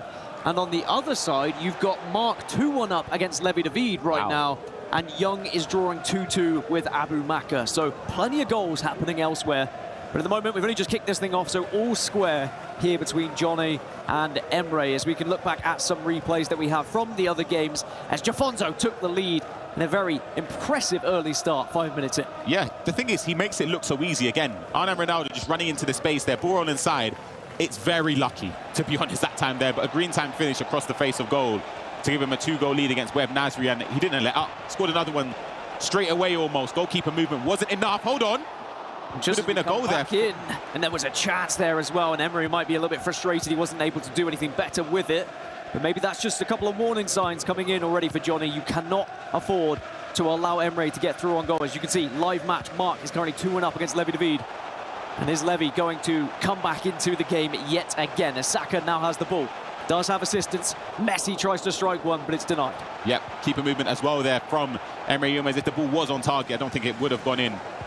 When you have the likes of Messi, you've got Saka, you've got R9 and Haaland, all with the finesse shot plus play style, you kind of know to move the goalkeeper when any sort of space opens up for that opportunity. See Schweinsteiger playing there. You mentioned he might appear for Johnny, and certainly has come to fruition. Maybe he could be the difference maker. You can see also Abu Maka, the home crowd favourite, is tied up 2-2 against Young at the moment as the ball is through to Lionel Messi here. Has to hold up, has to take the shot, and finesses it into the top corner on his right foot, may I add. Doesn't matter which foot with Lionel Messi. Absolute beast. It's an incredible goal. I think he knows that if he carried on running directly in on goal there, he would have been caught. I don't think Messi has the sprint speed to keep up there and get past the defender, especially if they were becoming shoulder to shoulder. He would have been muscled off, but he done a little bit of acceleration, a ball roll inside, and as you mentioned, the weaker foot, albeit 5-star, finds its way into the top corner. Kanate was catching him up. It's just a ball roll there.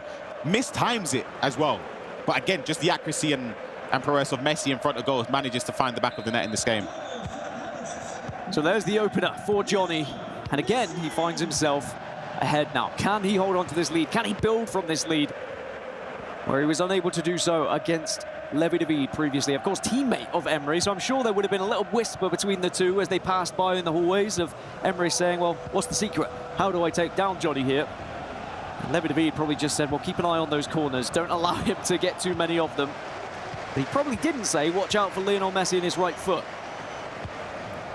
Nice through ball here is now maybe a chance for Emery to respond instantly. Mbappe dancing on the ball, waiting for a little bit of assistance. Doesn't have it, so just goes on his own, and it's well defended here by Johnny. Great defending from Johnny. Didn't dive in, just sort of bided his time, jockeyed backwards, sprinted at the right moments to try and mirror Emery's attacking player, and he done really, really well there. It's another good ball. This time finds Haaland, cuts inside. R9, but it's going to be a good save from Czech. Tried to go near post, just couldn't beat the goalkeeper. Corners, though. Can always be a difference maker. Shifts over to Haaland with his control. Tries to get the head. Will do so, but Czech again will deny here. And I think we're going to see a lot of this. Czech versus Haaland throughout the game. But finally, Haaland gets one over him. And Emre ties us up 1-1. It's a perfectly aimed corner there from Emre. Johnny does move the keeper, but it's not enough. You can't really get there in time. And the movement there from Emre Yilmaz with Haaland in front of the defender. And when he does that, he's in front of Konate. The keeper comes out. As long as you get the ball on target, for me, it's a guaranteed goal.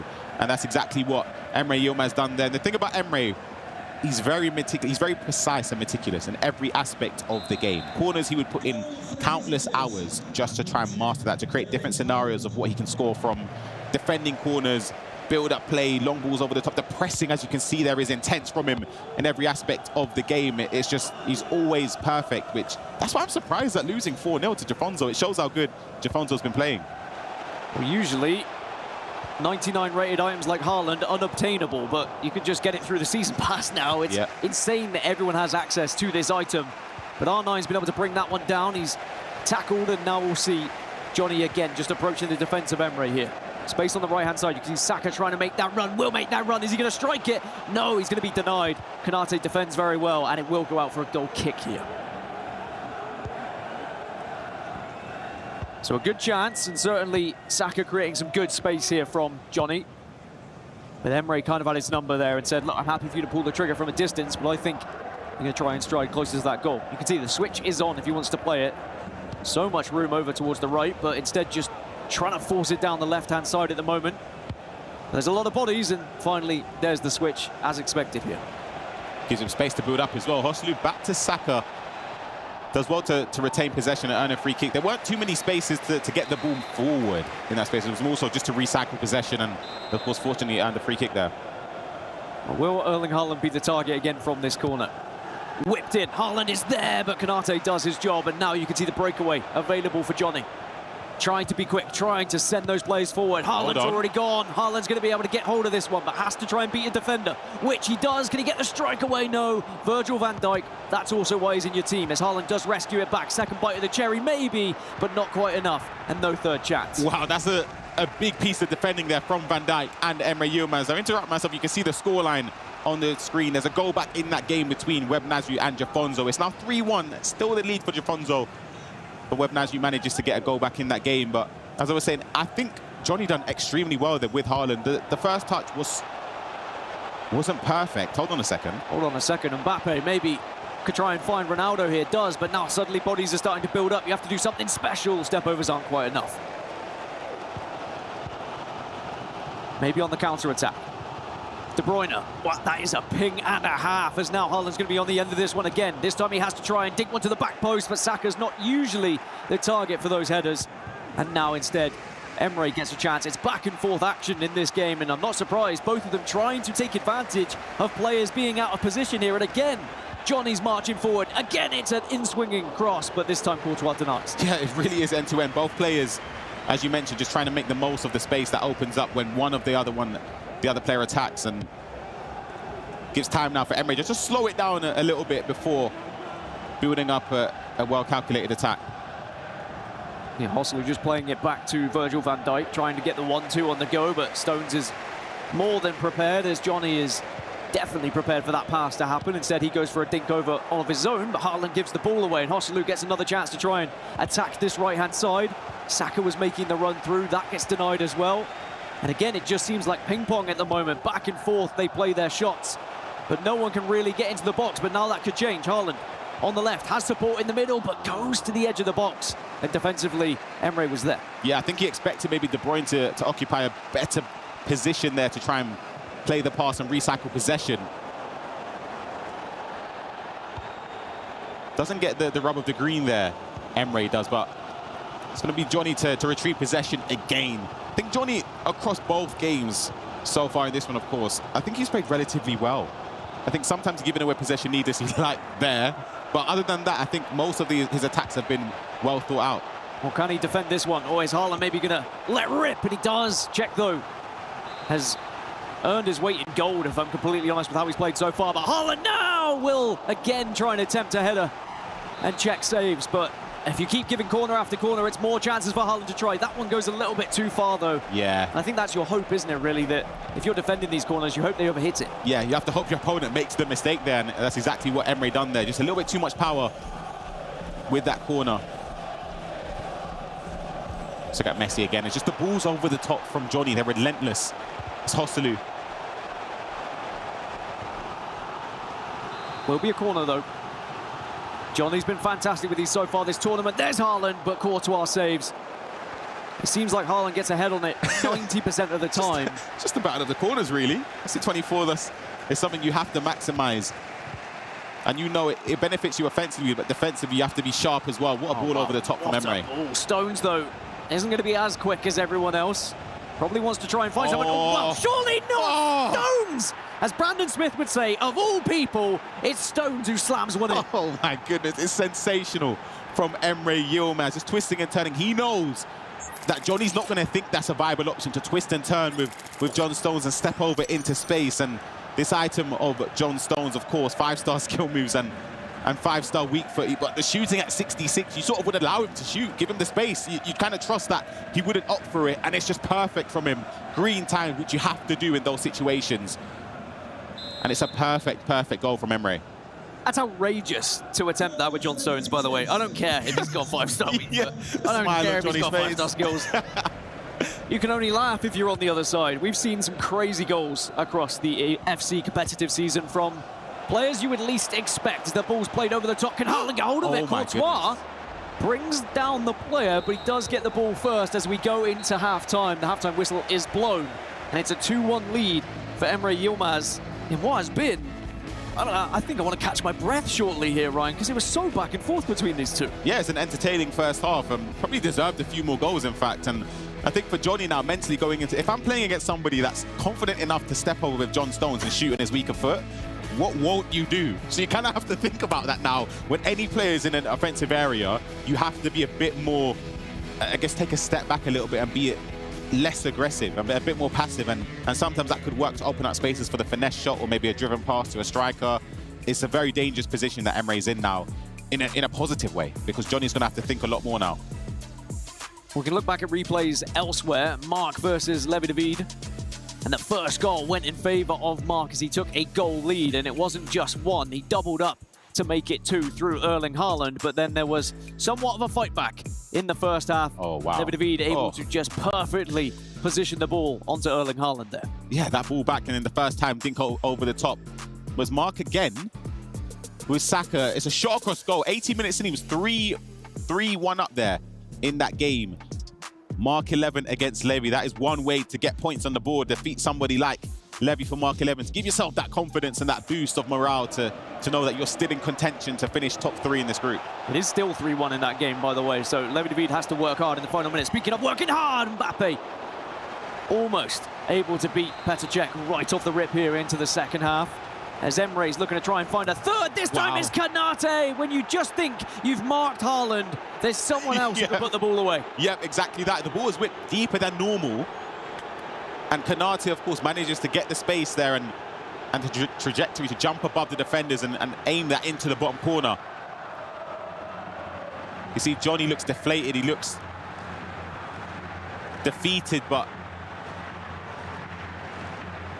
he has still time to get back into this game. It's a very, very tough one to take. Just after half-time to concede is very difficult it's a difficult pill to swallow. I think what's hard as well is that he knows he's played Emre before in a big tournament and he lost 6-1. So now he's 3-1. The mind, you know as a player, if someone's defeated you by that margin, when you get to similar score lines, you start to have a little bit of a flashback thinking, oh no, this could be another situation where I'm going to lose by X amount of goals. So you have to respond quickly. You're just thinking, here we go again, right? Yeah, and exactly. It's going to be another scenario where I find myself getting demolished by my opponent. But Johnny needs to think back to what happened in the game against him and Levi, right? He had a 3-1 lead, and then he lost it 4-3. He knows it's doable. You know you can come back from this scenario. Just needs to dig deep and find something a little bit extra here. Maybe Hosselu can find a ball in, but instead he plays it back to Mbappe. This could be the chance. Oh. Doesn't go for the shot, tries to cut it back.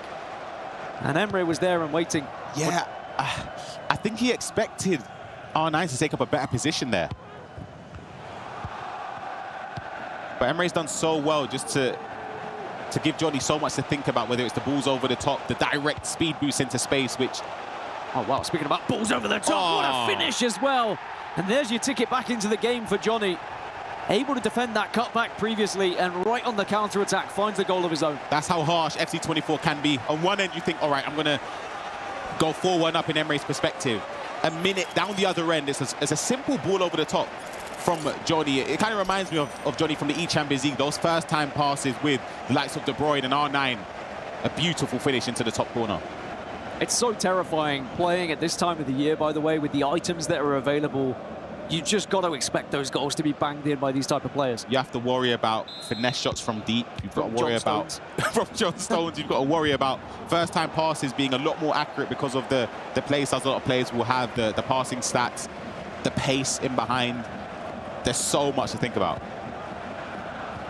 Well, one thing that Johnny can't think about now is that he is very much back in this game. As we can look back at replays from elsewhere. Remember, Mark was 3-1 up over Levi David, but in the 84th minute, Levi David was able to find one. Will he be able to get back into the game? Will Emre be able to find a goal here? No, he's denied, and now Johnny can look to launch a counter-attack here. Look at Saka.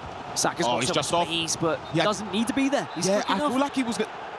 This is the thing. Johnny normally plays that ball first time, just like that. Just like that, but this one, there is no offside. Keeper movement does just force Haaland to double think where he's going to be heading. And now, sadly, Emre's not able to capitalise on such a good ball from earlier, but this just shows how minimal there is between some of these plays.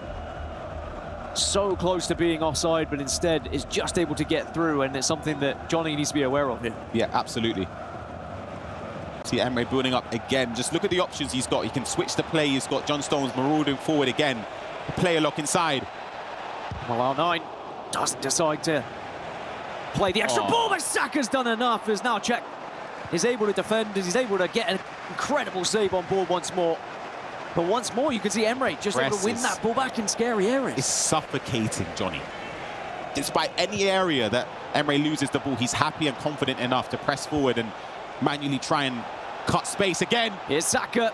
Oh, and he shifts it across, and he shifts it through the keeper's legs. Somehow, Emre finds a 4-2 lead here.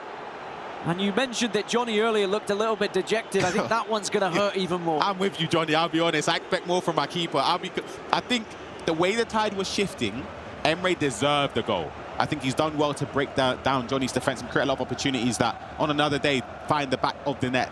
That one, though, is a difficult pill to swallow from Johnny there. Just speed boost again, or the play into space from Saka. A lack of get a cancel into a shot. I'll be honest, Dan, I saved that.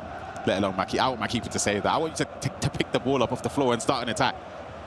That one's going to hurt. As you can see, confirmation, something else that might hurt. Mark just took down Levi David 3-2. So after a hot start from Levi, after beating Johnny, he now gives a victory away, and Mark is on the board. It's massive. That's a huge victory from Mark 11 and Footwiz. It shows how competitive this group is as well. Because on paper, I think a lot of players would associate Levi. Oh, what a chance this is, by the way, for R9, and we're back in it. Johnny gets his third, and this game is not done just yet. It really isn't. I can barely finish a sentence before an attack stems again from either of these players. Johnny, straight down the other end there, getting a goal back in this game, and I'd love to see the replay of that again. I believe it was a first-time ball over the top from Johnny, which again, we've been accustomed to throughout this season of just a way how he attacks, and whether it's the little dinks into the strikers, we haven't seen much of that, but this is something we've seen quite a few times there. It's Hostelu just playing it. Messi first time over, it just about breaks the defensive line of Emre. And of course, a Travella finish to make it 4-3 in this game. A little bit of frustration on the side of Emre as well. He knows he's giving a path back into the game. The window has very much opened now, but are we going to be able to see Johnny climb through it? Or can Emre shut it once more as he did previously, albeit somewhat fortunately with the Saka goal, although the lead up to the goal was good. I mean, the move you make with Saka, almost some might say deserves a goal. Yeah, it's intense pressing. Again, you could argue a mistake there from Emre, straight from kickoff in possession. Well, he can see a chance for Johnny, and actually R9 could hit this if he wanted to, but quick to defend is Emre to shut that one down. And again, defensively, you're always going to have players like Virgil van Dijk who can step in when you need them. Canate now plays one forward. You can see the pressure coming in from Johnny. He's trying to up the ante a little bit. But the free kick will be given, which will just slow things down and also open up some more space for Emre on the attack. Left is very clear here, so he will play that long raking through ball. It's Havertz who's now going to be on this left-hand side. I'm sure he could cause a little bit of a ruckus as well. Especially if John Stones can. You know that Havertz can as well. Mbappe now plays one inside. Toni Kroos could shoot, will shoot, and will score. And again, Emre looks to try and create a gap between the two here. The speed boost again from Emre Yilmaz is he's the best in the world at that. It's unbelievable. It doesn't matter who it is. Toni Kroos in possession that you think, all right, maybe he's going to look for a first-time ball or recycle possession, maybe look for a driven pass to the striker. Takes the ball, speed boost into the space, and you can't really do anything unless you preemptively try and move a defender there. The replay will show it perfectly again. Mbappe to Toni Kroos, the speed boost straight off the touch. The green time finishing across goal. This is what I mean with Emre being meticulous and precise with every aspect of the game, because who else really does that? So difficult to defend against, right? Yeah. It's just so when you think quick. you've got a read, just when you think you've got a player in the right position, Emre Yilmaz just plucks it away from you with the speed boost, and now he has a 2-goal lead yet again. And if you're Emre here, you're probably thinking, all right, I've allowed him back into the game time and time again. It's time to close this one out. Absolutely, and I'm sure Emre, if he defends this kickoff and quick response, I think Emre will be confident enough to try his best and force Johnny to push more bodies forward. And as a reminder, there's no draws in the group stage, so if Johnny were able to get back into it and take us to 5-5, it would be extra time and then penalties if we need them, but he has to try and find a fourth first, and you know full well Emre is going to make it difficult for him here. Does get a throw in though. Will allow him to maybe play a over-the-top through ball. He does attempt it on this right-hand side, but this time it is denied, and that's far better defending here from Emre. Yeah, absolutely. I think he's starting to understand that. I was about to bring this point up a little bit earlier, just before Johnny scored the third goal. I think Johnny's realised Emre's playing high depth, very high depth.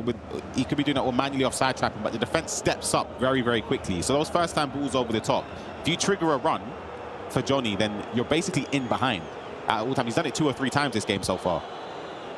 Still has possession here. The ball doesn't go out of play, and Emre now has a chance to finish this game off. Mbappe just cut inside. Saka, no, it's beautiful. It's magical. It's Emre Yilmaz at his very best.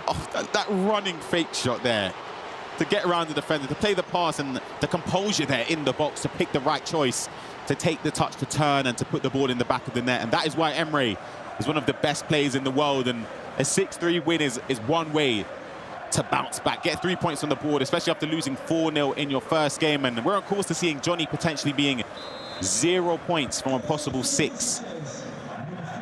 2 losses.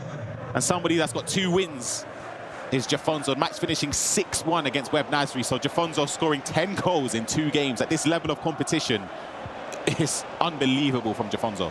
Jafonzo looking like the informed player at the moment, especially now off the back of this game and the back of Levi David losing a game. We have to look at who's going to be potentially going through. As now, Johnny, what's he got left? Has he got maybe a finesse? But no, just over. And with that going over, just wondering if there's too little time to get back into this one, as Emre can now use the clock to his advantage. He can play this ball around. He can do whatever he wants. He can even go for another goal if he wants to, because Haaland has all the room in the world. And this would be the final nail in the coffin, and it will be.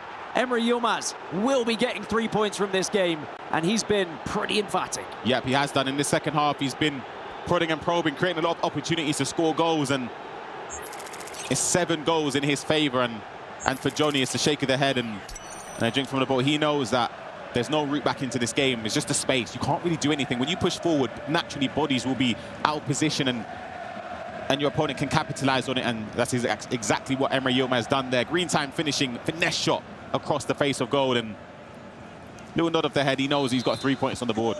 Well, elsewhere, Young versus Abu Maka is still going on, I believe, into extra time, and Young has just taken a 3-2 lead there against Abu Maka. You talk about these results, you talk about these games and how tight they are. It's so difficult to call these leaderboard because the favorites seem to be losing in some of these games and really is changing everything. Yeah, the thing is, Young, again, he's so good, but it wouldn't be someone I would say naturally top 3 in the group. Big save there to prevent further goals going in, but again, I spoke about Young's performance earlier on this season in the FC Pro World Championships against Anders. I think you could argue maybe even deserved to win that game, and he now really lost that game. I believe it was on penalties, if my memory serves correct, but Young is a top player and someone that could slide under the radar. Well, we'd put Young at the top of the leaderboard with Jafonzo with 2 wins as well, 6 points, and the only 2 players to be up there, as everyone else has been trading back and forth with their victories. As a victory is very likely at this point for Emre Yilmaz. There's no chance for Johnny to get back into this game, but goal difference could play a part in this tournament later on the tiebreakers, so it is still worth trying to either hold on to this 4-goal advantage or, of course, increase it to even more, as Johnny does have a chance to maybe decrease his goal difference. Sadly, though, it's rescued back by Emre Yilmaz, who now marches forward yet again. That's a great ball through the middle. R9, though, will be contested by Konate. Yeah, well defended as well there. There's been a strong performance from Emre Yilmaz in this game. Johnny, it's a tough one to take. It's a very difficult one to take, and he knows he'll have to bounce back as quick as possible. When the thing is, the games don't let up. They don't really get too much easier than. It's a tough one because Johnny will know he has to bounce back as quick as possible. And in round 3, it's still a very difficult game for him to play. I believe he plays Mark 11. Who's currently found a victory against Levi, right? So it's insane, the back-to-back games you have to try and face. As maybe there's a chance for one more goal here, plays it back, and that goal difference will be increased by 1 more as Emre Yilmaz makes it 8-3. So it was 6-1 back at the World Championships, but here at the Esports World Cup, 8-3 in favor of Emre Yilmaz. Yep, still a 5-goal difference between both of those results. And the thing about Emre, if you look at his player camera, you think maybe he's losing. No emotion. It's just cutthroat. It's very straightforward. He's here to do a job. He's still annoyed about the first loss. He'll be devastated about it, despite even winning this. And Emre's a top professional. He would definitely be thinking, could he have played that game a little bit different to try and get some sort of result from it? Well, the final whistle about to come through, and there's the confirmation. Emre Yilmaz shakes the hand of his coach, a pat on the back, and boy, does he deserve it. As you mentioned, he's focused. He looks locked in. He looks a little bit annoyed, despite the fact he's just destroyed his opponent. As he will walk across to, of course, give a little fist bump. His consolations towards Johnny, who now finds himself 2 games in and 0 points on the board. It's going to have to be a rescue mission for Johnny, not just to get out of this group, but if he wants to get into the knockout stages automatically, he's going to have to win pretty much the remaining 5 games to be up there. Yeah, absolutely. And I think this group stage, because it's wins and losses, there's no draws. It's very difficult to think how many points would be needed to finish top 3. I find it, or even to get into the resurrection stage between 4th and 6th. Before I spoke with Mike about this, he thinks 6 points will be enough to get through to the resurrection stage. It's so difficult to call just because without draws, I would think even 9, is that too much? I don't know. It's tough to say. I mean, right now, 2 players on 0 points, Web Nasri and Johnny. And then you've got 2 players on 6 points, Jafonzo and Young. Everyone else is on 3 points. What a great game we just saw. Let's send it down to the analysts and see what they have to say about it. A bit of a shock, I think, here in the studio. Johnny, after 2 matches there, having 0 points next to his name, I think we all felt he was going to come out and show the world exactly what we saw earlier on in the season. The fact that he went on the big stage twice, I think maybe everyone at home, maybe everyone here expected that as well. Am I maybe rude in saying he's already on the beach? Maybe he already won a big tournament and that maybe got the better of him for the season. You know when players win something big, they've ticked off a massive career goal, and then they can't quite live up to it again. It's peaking twice. In sport, we just come off the Olympic Games, guys. Yeah. They had to peak twice. These athletes, we're calling these players athletes. It's hard to do. Yeah, I think like some players could have an issue to play with the pressure on. So when he won his last tournament, he wasn't like quite one of the favorites. He was a bit under the radar, definitely, and now he comes in as one of the favorites. And maybe that kind of, weight could be, for some players, hard to carry, perhaps. And I mean, at the World Cup, he got knocked out to Anders. So I'm turning it on its head now and giving a positive. Johnny, at the EAFC World Cup last month in Berlin, he went to the knockouts, got knocked out to the eventual champion Anders. This is the quality of this player. What we're seeing on the stage doesn't quite represent that quality, does it, Mike? I just don't think he was past the first game where he lost previously versus Levi. I think that was still in his head. He was still thinking about that going into this game. And this is the harsh reality. Yilmaz played way better than he did earlier on. He lost 4-0 in his opener. He didn't look like himself. That was championship style there. We saw the step over, some of the engaging acts of offensive ingenuity and key moments with players that weren't necessarily typical heroes. You see what Tony Cruz could do. You saw what Stones could do. And there's just a bit of a wait and bake, and he was able to turn them so smoothly. And it's really difficult when every player becomes an offensive weapon, and that's kind of what Yilmaz is known for. Yeah, and I think at the same time, Johnny was quite close both games. I mean, this last game here, it was just like, it was close on the minute 65, and then he had to kind of push forward and got countered, and then, numbers got a bit bigger. But at the same time, we have, so group stage is then 7 games. You can get 21 points, and I think, as Ryan said, maybe 6 points is enough. And he has now faced, I say, the toughest players in this group on paper. So he just has to win 2 games out of 5. So I think he's still looking quite okay to make top 6. But you say that, Stefan's got 6. Young has got 6 points, we believe. It's an extra time, I think, at the moment. But can you read into the fact that maybe Emre Yilmaz, he was allowed to walk across the boulevard, a 5-minute walk from that secondary stage he played his first match on, just to clear his head, just to get up out of his seat, whereas Johnny had to sit there with the audience, with that defeat in that exactly the same chair where he actually moved across, but still, that gets to you, doesn't it? I wouldn't want to be in Johnny's circumstance where he just came off a bad loss, you're sitting on the big stage. But I'll also say this about Yilmaz, and Ivan, you've always been one of these types of players. You get a slow start, you got to kick in. Yilmaz surely didn't look like himself. He lost 4-0 to Jafonzo, and that's not to take anything away from Jafonzo, but the fact that he didn't score any goals just tells me he could not have been flowing. We're quickly having a look at this, and you can see that. Jafonzo and Young, 6 points there. It's just coming in behind us. Mike, do you want to go up and point? Because it's quite far away. Go on, get up there. Which one are you sending me to? You can go in. All right, here we go. And then Levi, So 3, here we go. Point them out. Yeah, so you've got Jafonzo, 2 wins, no losses. Same with Young, which I don't think is a surprise. I've always rated his game, but for a lot of people, maybe you don't expect him at the top right now. Levi, coming off that big result, I don't think anyone expected Mark to forge that upset. Remember, Mark's always kind of a dark horse, so he's got himself back into the game. Abumaka, the hometown fans are ready to pop off. If you give him an opportunity, that's going to happen. You got Yilmaz, who looked like himself there. Webb Nasri, I think a lot of people have written off. This is maybe not a surprise. We don't know what's happening in Japan a lot of times with the competitive scene. And then Johnny at the bottom needs a team talk, needs a rebuttal. If he can get something on the board, remember, there's no draws, so there will be a lot of interchangeability, and Ivan touched on it. You'll be able to get yourself in a position maybe to get top 6, but you might start to struggle to get in that top 3 and be realistic, depending how these results carry on. Yeah, you can see that there as well. 1, 2, 3 means you actually skip Saturday. You go straight to Sunday. If you're in 4, 5, and 6, that means you come back and it's the redemption stage on Saturday. And then if you're in the bottom 2, unfortunately, we don't see you after tomorrow. You play tomorrow, you finish your round robins, and then we actually have 1 round robin, I believe, still on the Saturday as well. But you don't want to be in those lower end of those group stages there. Jafonso, we already mentioned him, 6-1 a moment ago over Webb Nasri. He's scoring goals for fun, like we said. Maybe that is just the momentum very much on his side for us. Yeah, definitely. Full of confidence, having such thought. I mean, he's just now flying. Just like after that first game, beating one of the favorites with 4-0. We just spoke about it. I mean, that's a huge result. But we've seen him this season, and the potential is huge. His defense is really world class, and also attack is so patient. So I think he definitely has the capacity to beat anyone here. Young is a player we don't or haven't spoken about that much. He's been around for years and he's been a part of the kind of South Americans who have done the job on the big stage last year and in Copenhagen 2 years ago, part of that setup.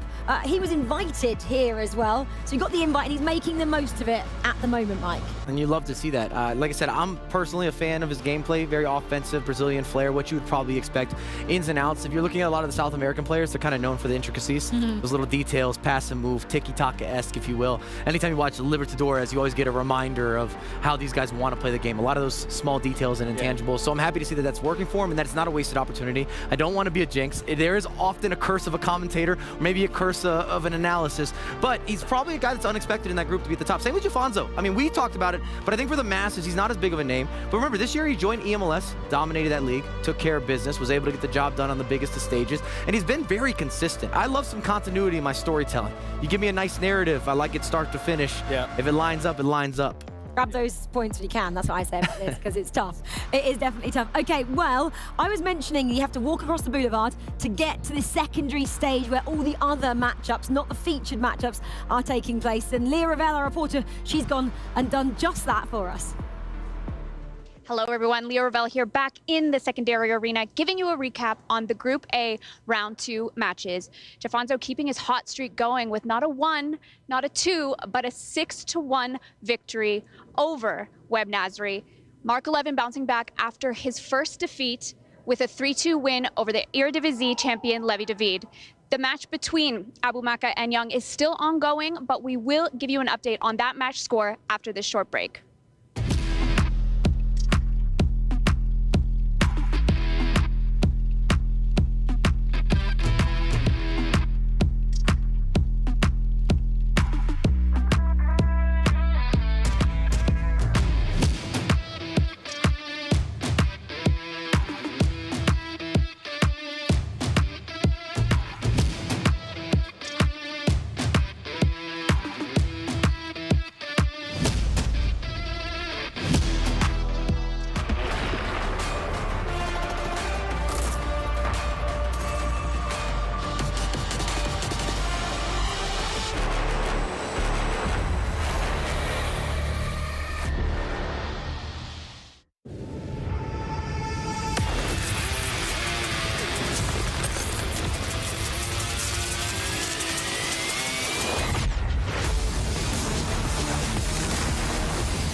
ودك تلعب كمحترف لكأس العالم للألعاب الإلكترونية؟ خلنا نعلمك.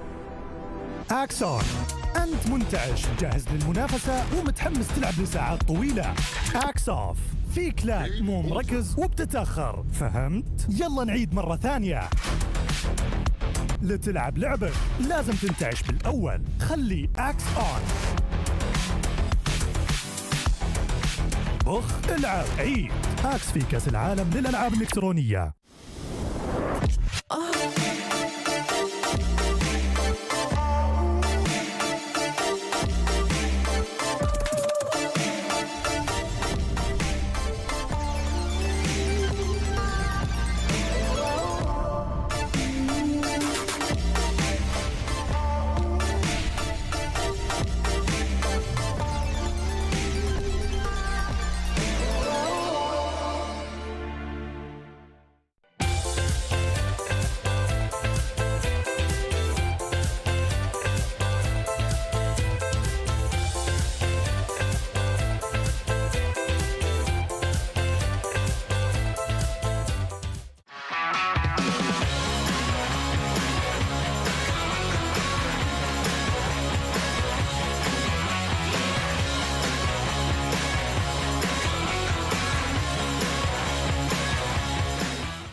Being at the EWC is amazing. It's a nice feeling to reach this kind of competition and very excited to play. I am the one to win the EWC is because I've been through the whole year consistent but just didn't win a trophy yet, so maybe this is the one.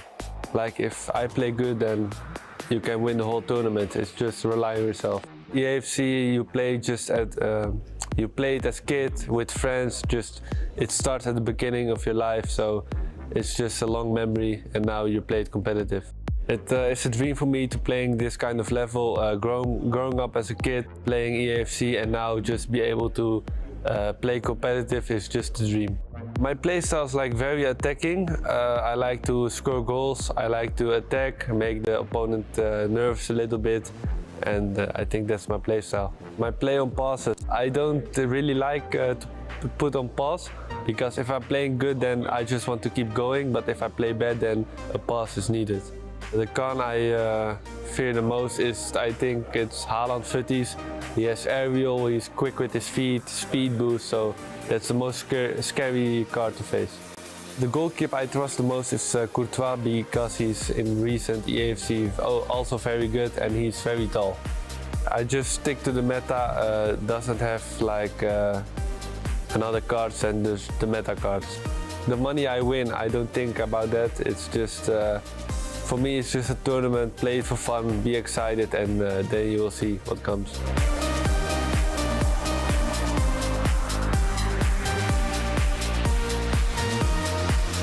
Wish me luck for the tournament.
Back into my emotions. Cause all the good times that we had is flooding like an ocean. Sometimes I wish we made it through the summer. I never thought I'd lose my homie, love a friend, but it's over.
Welcome back, everyone, to the Esports World Cup featuring EAFC, and we've had some electric matches already, and there is plenty more action to come. Dan Gaskin here alongside Ryan Pessoa. As always, it has been a pleasure to be alongside you, Ryan, and we've had some amazing matches so far. Unbelievable matches, and the action doesn't stop there as well. The next game, the next featured game anyway, is an unbelievable time. I'm sure the home favourites and the fans will be ready to look forward to that game.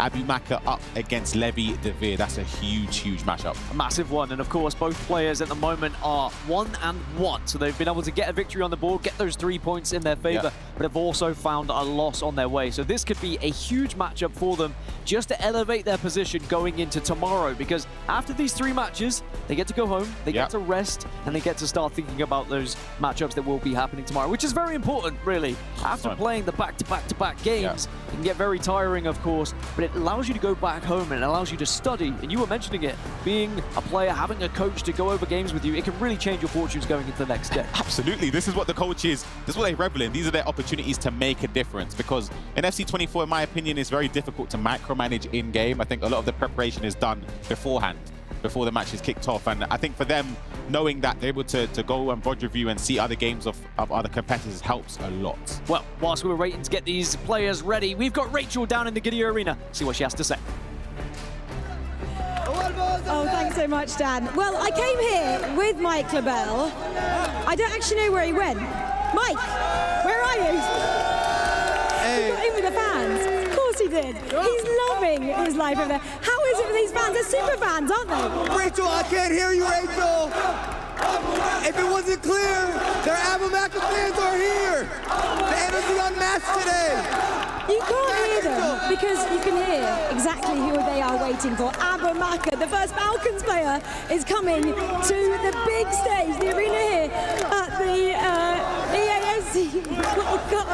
It's the first time we're going to have one of those players on here. He's got 3 points next to his name. This is a massive matchup here in the Gidea Arena. I cannot hear myself speak, let alone hear anything in it. I can't hear anything. Can you ask him a question about Abu Maka?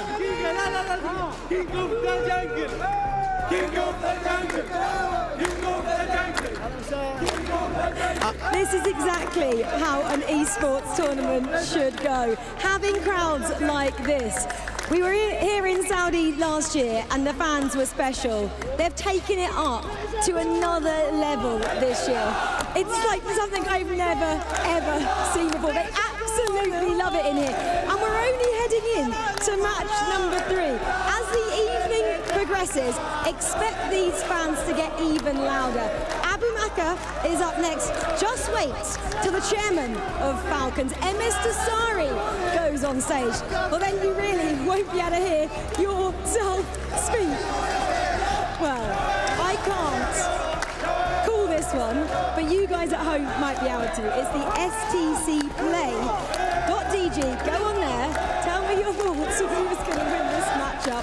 Please, I can't hear you, so maybe you can tell us and I can go and find it on my phone. Oh my goodness, look at that. This is something special. Dan, Ryan, I'm going back to you. Maybe you can hear something.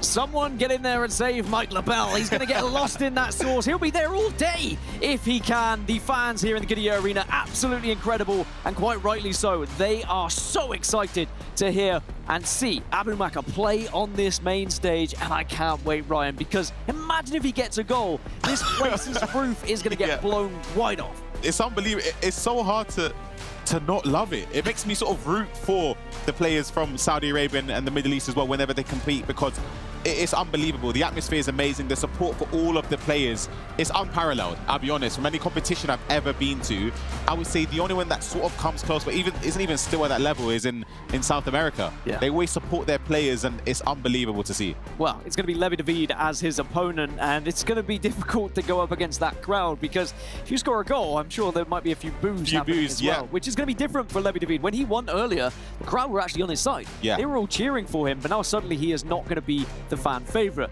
This, though, is going to be a very difficult matchup for both of these players. I think coming into the third and final matchup of their day, after taking a loss, both of them, off the back of it, suddenly mentality is not going to be in the same position it was after that initial win.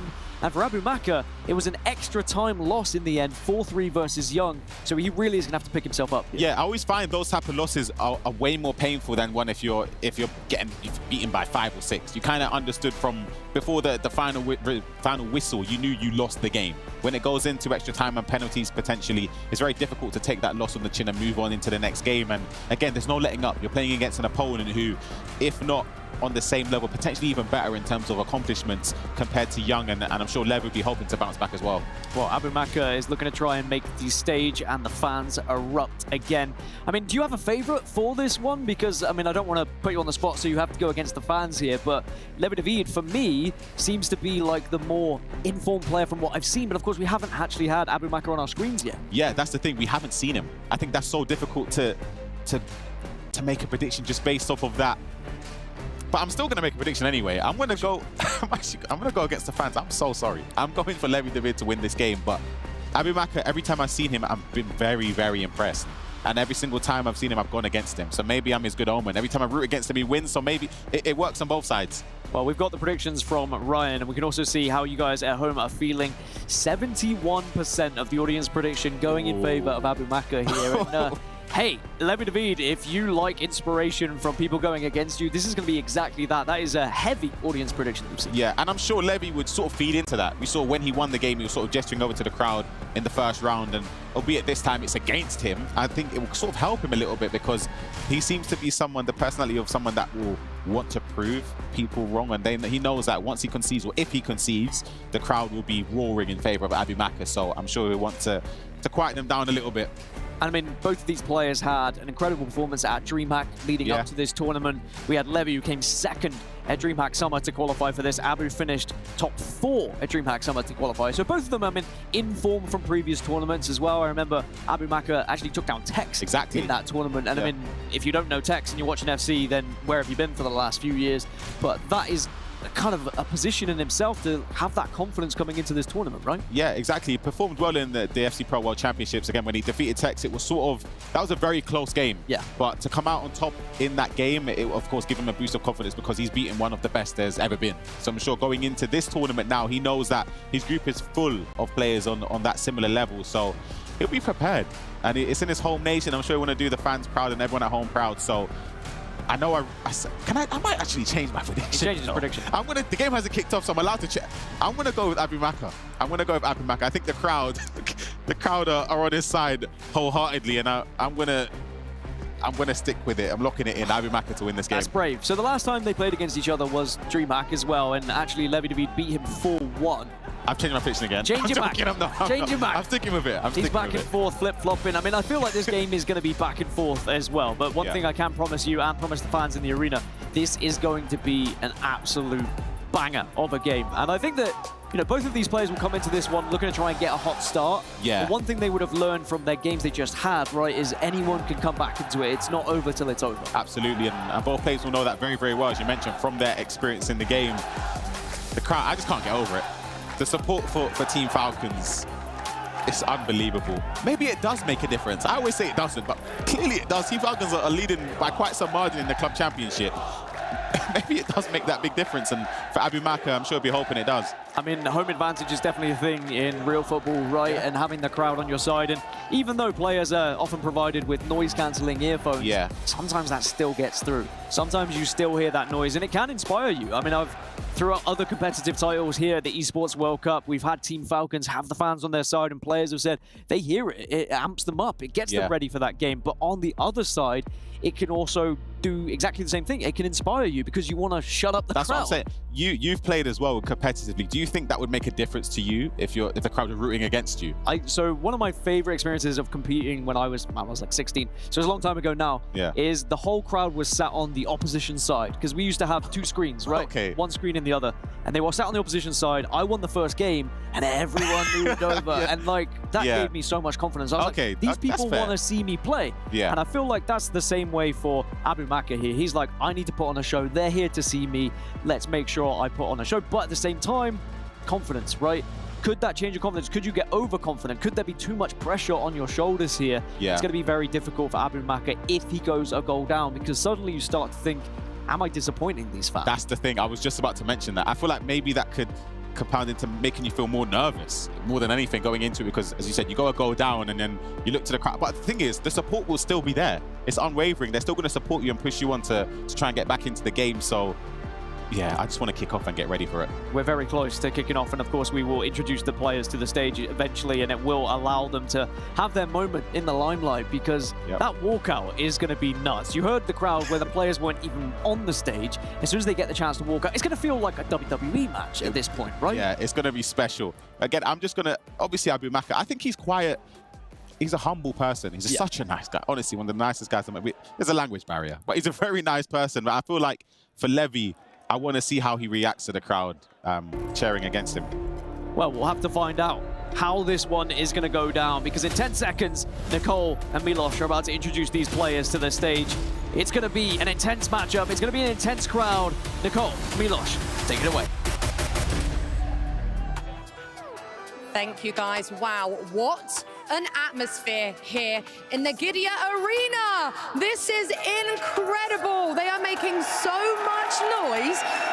I mean, Milos, this is so exciting, isn't it? It absolutely is, and can be quite intimidating for a lot of players that are coming up. You're kind of feeling all that action, whether you're playing against a Team Falcons player or not. Yeah, and by the way, what a brilliant game we just saw here on this stage again, by the way. An 8-goal zinger, that is a statement I think every player is going to be looking at. Yeah, okay, I think it is time to bring out our next players. So please welcome to the stage, Levi de Weerd, representing Team Liquid. Oh, you can hear the crowd here right now, but Levi is very experienced. I don't think that he will let this noise get to him. He's lost one and won one game so far, so what can he do next? We got to do it. And his opponent, representing Team Falcons, Abumaka! Our Saudi representatives of the hometown heroes is one of the best the region has to offer. Having also reached the quarterfinals in most international tournaments. And here, can the crowd's cheers carry him over to victory after a close loss just before getting on the Gidia Arena stage? Well, we will soon find out. This place is going to be absolutely bouncing. Let's head to our casters. Unbelievable way to introduce Abumaka to the stage, and the hostile environment for Levi de Weerd booed as he arrived. We don't see things like this happen in FC very often. A home advantage, a crowd like this is insane. Yeah, we really don't. You can see the little rice smile from Levi when he was walking out. Abumaka feeding into the crowd as well. The support for him is unbelievable. Honestly, I've never seen anything like this at an event before for EAFC, and I just love it. I love it. This is incredible, and Abumaka living and breathing every moment of it as he applauds the fans that are here to cheer him on. But now it's time to lock in and go into business mode, because there's a job to do here, and it's to beat Levi de Weerd so that he puts himself on 6 points going into tomorrow's matches. But for Levi de Weerd, it's about blocking out the noise. The headphones are in, the earplugs are there as well. You need everything to be able to shut out this crowd. This is going to be an incredible matchup, which could very quickly get out of hand, by the way, because if Abumaka was able to get goal after goal, the crowd is going to roll with it. The only time I think I've heard something similar in recent years would be maybe at the EMLS finals when you see the Austin players play, right? Because it is in Austin, Texas. This is a home crowd advantage for him, and certainly if he gets the lead, he can roll with it. But if you go behind, that's when things can start to get a little bit tricky. When you hear that crowd is silent, then that gets a worry on your mind. It's true, and I think a lot of players, I think, will be good at combating and being the player that doesn't have the fair share of support on their side. You've seen Anders, I think in previous years, and even this year, he'd play into that crowd a little bit more and start to express his own emotion. But I think for Levi's very, very humble as well. But I think for him to come, I want to just see what he does when he scores. I want gestures to the crowd. I want there to be animosity between himself and the players and fans that are supporting Team Falcons in this game, because the support, it's not even close on who's the favorite here in terms of the supporting crowd here. I mean, and when you look at the club championships, I mean, Team Falcons are right at the top, but Team Liquid are one of the teams that are up there in contention, of course, and this could be what turns their club championship around, with Levi David taking a victory here and maybe marching on to lift that trophy on your screen, but still a long way to go yet. And I love what you pointed out, Levi David, very humble, such a nice, genuine human being, but what happens when he gets to shut up this crowd, or if he gets to shut up this crowd? We're about to find out, because kickoff is happening in front of our very eyes. It's going to be Levi David kicking from left to right, Abu Maka from right to left in the white strip, and this crowd will be waiting with bated breath for the first goal and which way it's going to be heading here in this game. Absolutely. I was able to take a little glance at Abu Maka's squad and the personnel selection. We're seeing the first time on the main stage Johan Cruyff being used, Eder Militao as well. He's starting with Frimpong, Vitinha as well in midfield. It just goes to show the depth of options you're able to select from for genuinely every single position in the game. So many choices, and maybe one of them first on the team sheet. And actually, he plays it across, and the first goal goes to Levi David. And that is one way to silence the crowd. But there is no reaction from Levi. It is focus, it is business, it is making sure he gets this job done. Yeah, it's everything Levi would have dreamed to start off in this game. It's exactly what he done against Johnny. Going through early on, a pass across the goal there for an easy finish. We take a look at the replay. Again, just space just opened up. A simple through ball to R9. The pass across goal there. There's not much Abu Maka could have done to stop that going in when there's no goalkeeper and an open net to finish. And Levi starting this game perfectly well, but I can still hear the crowd chanting for Abu Maka there. I mean, the crowd still not being silenced, and they make sure their voices are heard as they still support Abu Maka here in this game. But Levi David, I will wonder what happens if he was to win. Would he then react to the crowd? As elsewhere, a replay coming in as Johnny takes the lead against Mark. And maybe that can be him getting back on track, because remember, Johnny has lost 2 already so far and desperately needs some points in this group. As now, here comes Abu Maka with a chance. Frimpong on the left-hand side, players in the middle, but he's still going forward, and it's a good tackle from Levi David to hold on. Great tackle. I was sort of looking at the back post there. I saw Harlem marauding into the box. I thought maybe he could look to try and dink it to the back post. Went direct to Frimpong. Couldn't get the success in the area that he wanted, and we saw there Johnny up against Mark. There's also Jafonzo up against Young, so we'll definitely have somebody at 9 points or on 9 points at the end of the day here. Could be something for Mbappe. Still has the ball, dinks one in. Haaland's there, he's always winning those, and it's 2 for Levi David, and Team Liquid will find the second, and it's again just focus. It's a drink of water, and it is head in the game. I didn't get to finish the matches. We've still got, there's Emre versus Weerd, but this is 2-0 in this game. Haaland, I think it was Haaland up against Haaland in that situation. Again, when the replay comes in, it's a lot easier to dissect, but I would expect Abu Maka's Haaland was running back and in motion. You'd expect to get more trajectory to run and jump. I think if you're aiming the header the opposite way, you're less likely to win the header, if that makes sense. It's so hard to explain, but when you're playing, the coach always told me to head the way I'm facing when defending. And I think Abu Maka may have just aimed a different way, but I'd still expect my defender to, well, Haaland in that situation, to win the header. But Levi does well. Manual headers, of course, so you have to angle it and aim it perfectly to get into the bottom corner there. Difficult to explain, but you explained it perfectly. That's why you're here, Ryan, as we will look at replays as Mark tries to battle his way back into the game, and it's a deflection that goes his way, and it is all going to be tied up between Johnny and Mark in that matchup. Remember, there are 3 other matches happening at the moment as Frimpong tries to play a ball in. Abu Maka can't get on the end of it, though. Haaland just not able to find that direct header that he would have wanted.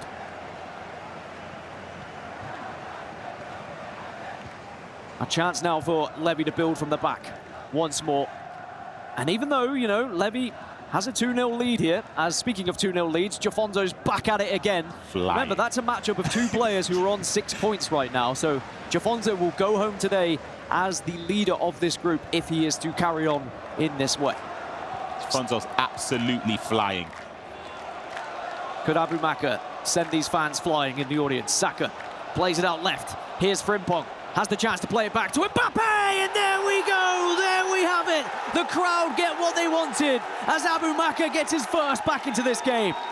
It's a well-worked goal there. Again, just having Haaland at the back post forces your opponent to think about who are they defending, who are they prioritizing. In the box there, play to Mbappe, finesse shot into the far corner, and it looks easy, but it's well calculated and well planned out there from Abu Maka. Well, the fans delighted with that one, quite rightfully so, but still a job to do here for Abumaka. But most importantly, he's on the board and is not allowing Levi David to run away with this one. As we look back at the replay here, I mean, it was great just passing move here, Ryan. Yeah, it really was. It's just a ball roll inside to get the angle for the pass. And Mbappe, again, it's just the playstyle plus is just perfect for it, for those situations, those angles to get the goal there back into this game. And the support there from the crowd, it sort of pins me back to the last chance qualifier a few days ago. Abu Fawzi made it to the last stage. He finished third. He was so close to making it to this tournament. Hold on there. There's a replay, and it's in the game between Emre Yilmaz and Weerd Nasri. 25 minutes in, Weerd Nasri 1-0 up. Could we be seeing an upset there, and Weerd Nasri potentially getting points on the board the first time today? A dinked ball into the box there.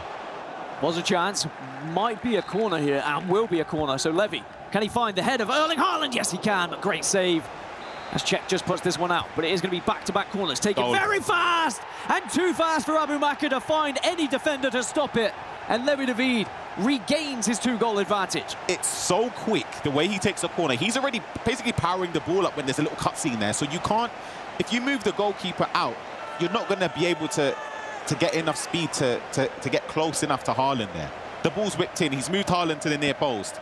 And once you bring him out, knowing he's not going to get there, again, it's a goal. You just know what's going to happen. As Abumaka, you sort of just close your eyes and just pray that your opponent has sort of aimed it or maybe overpowered it a little bit. But other than that, there's not much you can really do as Levi restores his 2-goal lead here. Quite the response from Levi. I was just the speed of which from these corners as well, right? Yeah, absolutely. I was just mentioning how in the last chance qualifier, Abu Fawzi was sort of brought on and pushed on when he was losing in games. And Johnny against Mark 11, 2-2 in that game, nothing to separate either player so far. There's goals flying in every single game right now. And we're not even halfway through the games today. Yeah. Plenty more action to arrive on your screens. As now Abumaka looks to try and find one more. Hullet on the edge will find Saka! But Courtois saves. And that is a massive save to keep Levi 2 goals ahead here. Absolutely. I thought we were destined to see the second goal for Abumaka. It was well worked there. The driven pass to Ruud Hullet, playing it into Saka. And you just think the moment he takes it in a stride there and goes towards goal, you think surely he scores. On control of the ball in the middle of the pitch now for Levi, and he's happy to play it back, recycle the play, and rethink how he wants to plan this attack as Haaland strides forward now with those incredibly long legs. Plays it back into Hullet. Will be one more. A lot of space out on the right. And oh my God! I screamed. I genuinely screamed. My Lord! I think Ryan almost just shot himself through the roof. And I tell you what, we both would have been screaming our heads off, as that is an unbelievable attempt. If that went in, that would have been probably the first time I've seen a goal like that in FC 24, 100%. We can get a replay just to calm ourselves down, and it was a penalty, and it was between Johnny and Mark, and it is going to be the goal. R9 slots it in for Mark as he takes a 3-2 lead. So Johnny, at the moment, it would be 3 back-to-back losses. He needs to find something else. As you can see, Weerd Nasri now 2-1 up against Emre Yilmaz. By the way, that would be the biggest upset so far and would really shake up this group and the expectations of who would be going through in this one as well. That would be... It would change the whole dynamics of the group here, because on paper, Emre Yilmaz would be the clear favourite. For him to lose would be a tough pill for him to swallow. Frimpong plays it out. Hullet could try and drive it. Saka, one more. Oh, it's beautiful from Abumaka as he gets his second on the board, as the crowd start to believe once more that he's still in this game. Yeah, if I'm in the crowd, I'd be on my feet as well, even if I'm rooting for Levi. That's a sensational goal. Just the build-up there, picking the right passes, and the composure, wait for the goalkeeper movement, you put it into the other corner, just sliding it in. It's a simple finish, but it's unbelievable.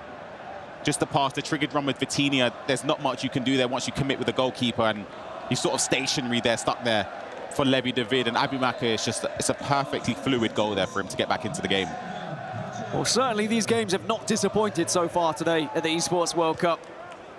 They've been back and forth, goals flying in everywhere. And for a neutral, it has been beautiful to watch. Maybe it's heart-and-mouth moments for some of the Abumaka fans, but at least they know there is still hope here in this one. 30 minutes gone, 3-2 in favour of Levi. As Levi tries to win this ball back, but can't wrestle it through. Mbappe now has support in the middle. Hullet's making a run. Haaland with little 1-2.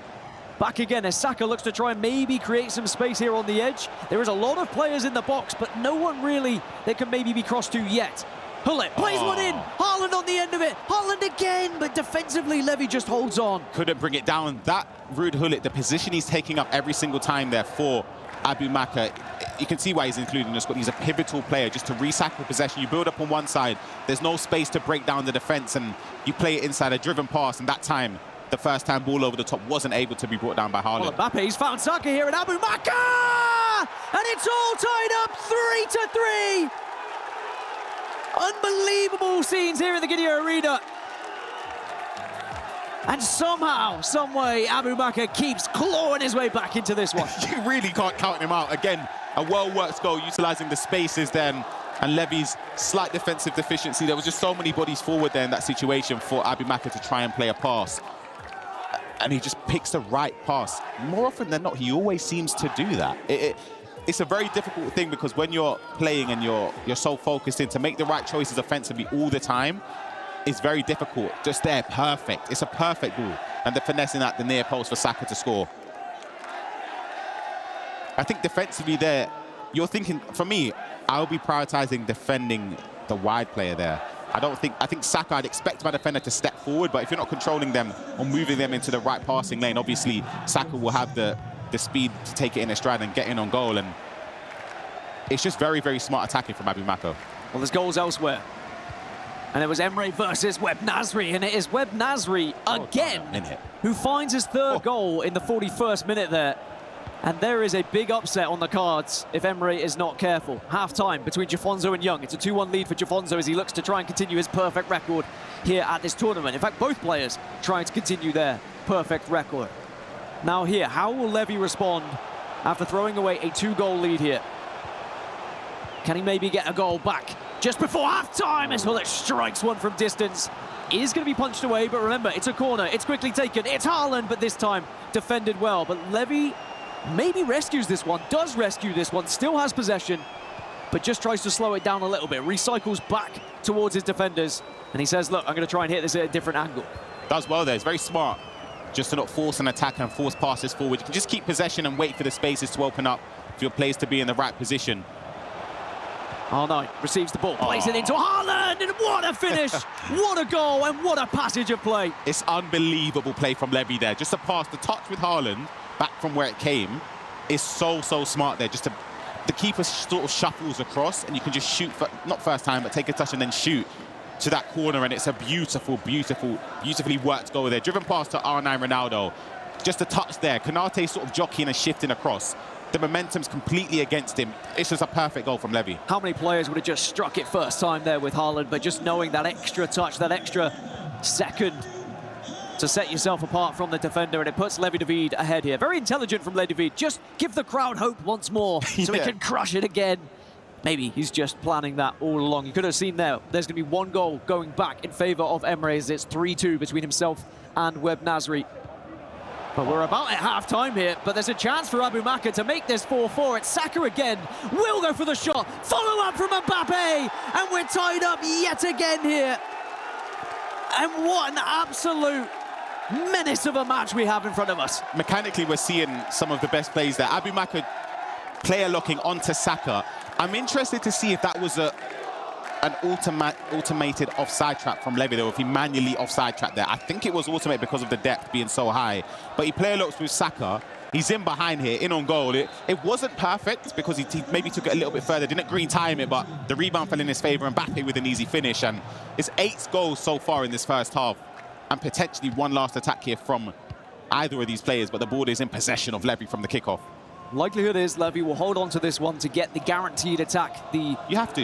A kind of riskless attack. Yep. And I mean, with how Abu Maka has been playing and his counter-attack that we know he can certainly provide, you have to play this one safely, and it's certainly what Levy's doing. Now the time is to strike. Now the time is to move forward. As Stones on this left-hand side will just play it short into Haaland, but it's denied by Hullet. And that should be and will be the half-time whistle. What a half. 4-4, Ryan. Unbelievable first half between both of these players. We haven't let up. They haven't let up. Just the amount of opportunities both are creating, they're feeding into the atmosphere as well. This game deserves an end-to-end game, and that's exactly what we're getting. Team Falcons, of course, supporting their player in Abu Maka. The fans are firmly believing that Abu Maka can see out this game and get a result here. which have put him on 6 points from a possible 9. I wouldn't be surprised if Dossery's somewhere in the middle of that crowd as well, leading this charge. I know what he's like.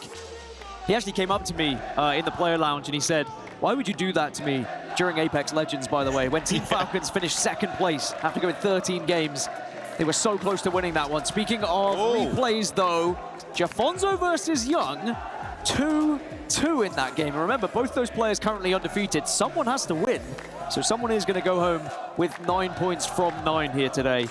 And it's difficult to separate the two. They both seem to be the informed players. Yeah, absolutely. It just shows the resilience of Young. They was 2-0 down against Jafonzo, and with the way Jafonzo's been playing, it could have been very easy to sort of just not give up, but be very demoralized, thinking that potentially could be 3, could be 4, could be 5. But to show the strength there and the fortitude to just dig deep and get 2 goals back just shows how strong of a competitor Young is as well. We're back underway into the second half. If you had a chance to catch your breath after the first, welcome back. Hope you've got a nice refreshing drink just to keep you hydrated. Replay from another game. It's Johnny versus Mark, and it was 3-2 in favor of Mark just before, and now it's going to be 4-2, so things go from bad to worse for Johnny. Back over to our feature game. Abu Maka starting to approach the box. Maybe could hit it, does not hit it in the end, and Levi now has a chance to play out from the back here. Yeah, strong goal there from Mark, of course. He's a green machine. He lacks step overs as well. He's very dangerous in offensive areas, and he's posing a huge threat for Johnny. As we said, if Johnny finishes on 0 points from a possible 9, that's a shock. It's a massive, massive shock. And it might just be enough to get him through at least to that resurrection stage. You mentioned it, 9 points should be enough, we feel, but we're not really sure. As now we see Levi David slowly approaching, slowly starting to build here. Maybe starting to ramp things up with a bit of speed, but as he does, gives the ball away, and Abu Maka is right on his heels. Is going to be trying to speed things up, but slows down yet again. Just a nice switch of play. Can Abu Maka take the lead in this game for the first time? Because the crowd have been erupting at every goal. They were even cheering him on when he was down, but imagine what they will be like if he's able to take the lead here. And it could be through this passage of play as Frimpong receives the ball on the left. Players in the middle. Mbappe is there if he wants to play to him. Cruyff also available, but at the moment, Levi David is pressuring with his defense, but can't hold up, can't hold back as Cruyff gets hold of it again, but the final ball not quite good enough. The thing I love about watching Abu Maka play is just the fundamentals in the game and in football in general. Just the passing, the movement there, it's so well worked a lot of the time, and that's a live score between Mark and Johnny. I'm not going to call him John for a second. First name basis. Yeah. Good mates. Yeah. 5-3 down for Johnny in that game. As I said, a huge victory that will be if Mark's able to see out. There's a replay as well coming in favour of Emre Yilmaz. He was 3-1 down, made it 3-2 just before half-time, and he's just made it 3-3 here. The speed boost again. Oh, my goodness. It's unbelievable from Emre. Hold on. Hold on. Oh, it was a chance, and Levi knew it. But he's now going to have to switch over very quickly to defense mode here. But Abu Maka goes for the switch. That's better, though, from Levi. He almost expects it, and he's got a player in position. But just a touch on Emre. I mean, it's vintage Emre Yilmaz at this point. You almost expect to see goals like that as the ball is lofted over to Erling Haaland. Can he get hold of it? Could be a corner, will be a corner. Danger time for Levi David. How does he defend this one? Can you stop Haaland? Yes, he can, as Hullet now holds on to the ball. Yeah, that little nudge there from Konate in the box was enough to sort of push Haaland further away from potentially winning that header in the air. Big switch yet again. Levi David now.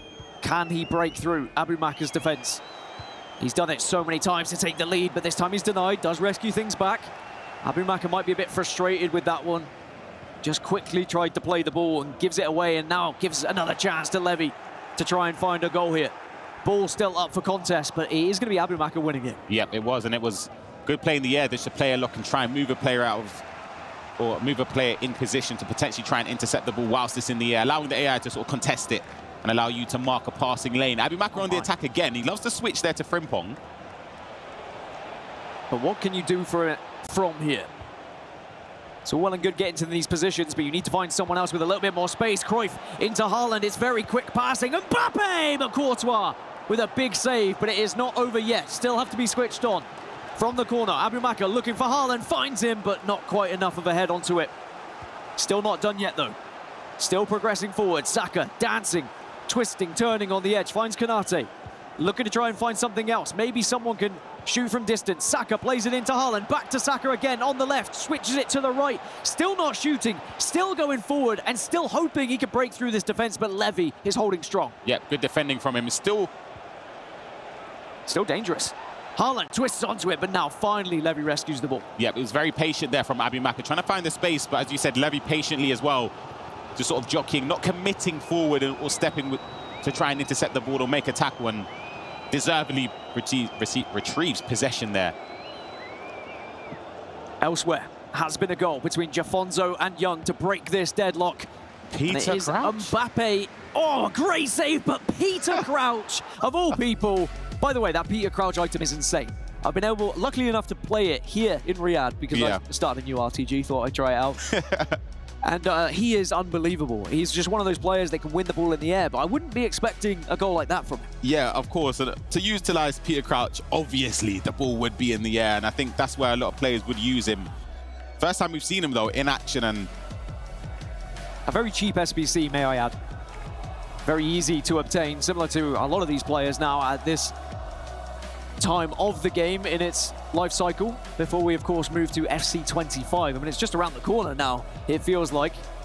It's always the most exciting time of the year when FC 25 is going to come out and everyone gets to play. Now there has been a goal again, and it is going in favor of Mark to make it 6-3.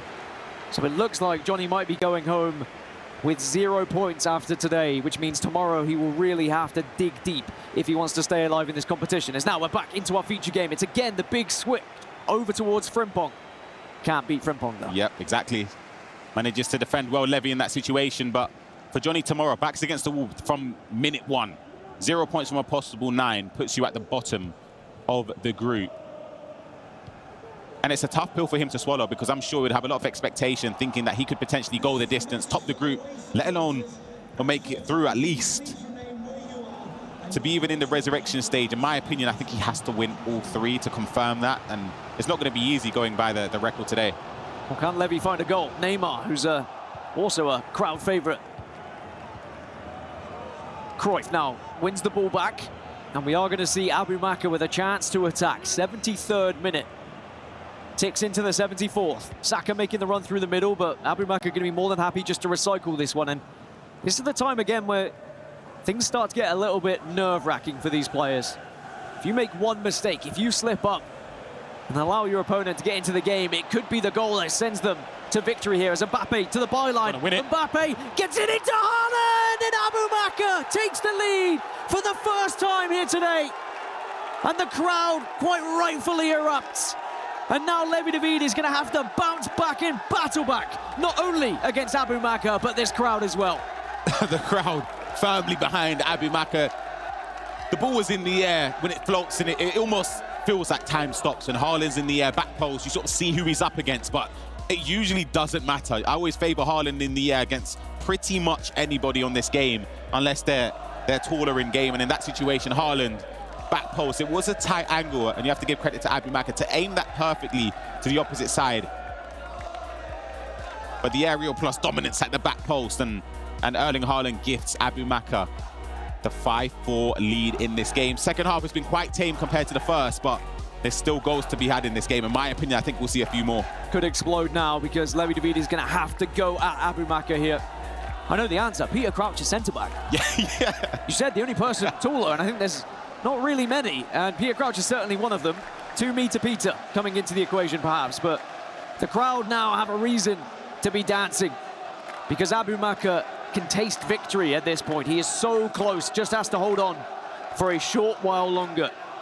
But that short while is going to feel like an eternity in in-game minutes. 15 in-game minutes for Levi David to try and get back into this one and potentially take us to extra time, depending on how this one goes. Frimpong's matched up very well against Frimpong on that right-hand side. As you can see, the match finished, and Young has been able to take down Jafonzo 4-2. So it's going to be Young going home with 9 points from 9. That is a shock result, but also Young might just be the player to beat in this group, it would seem. As Frimpong plays one into Saka, Levi David had the chance, but the pass just not quite good enough. Yeah, not quite good enough. Young, though, someone that's been on the top of his game this tournament.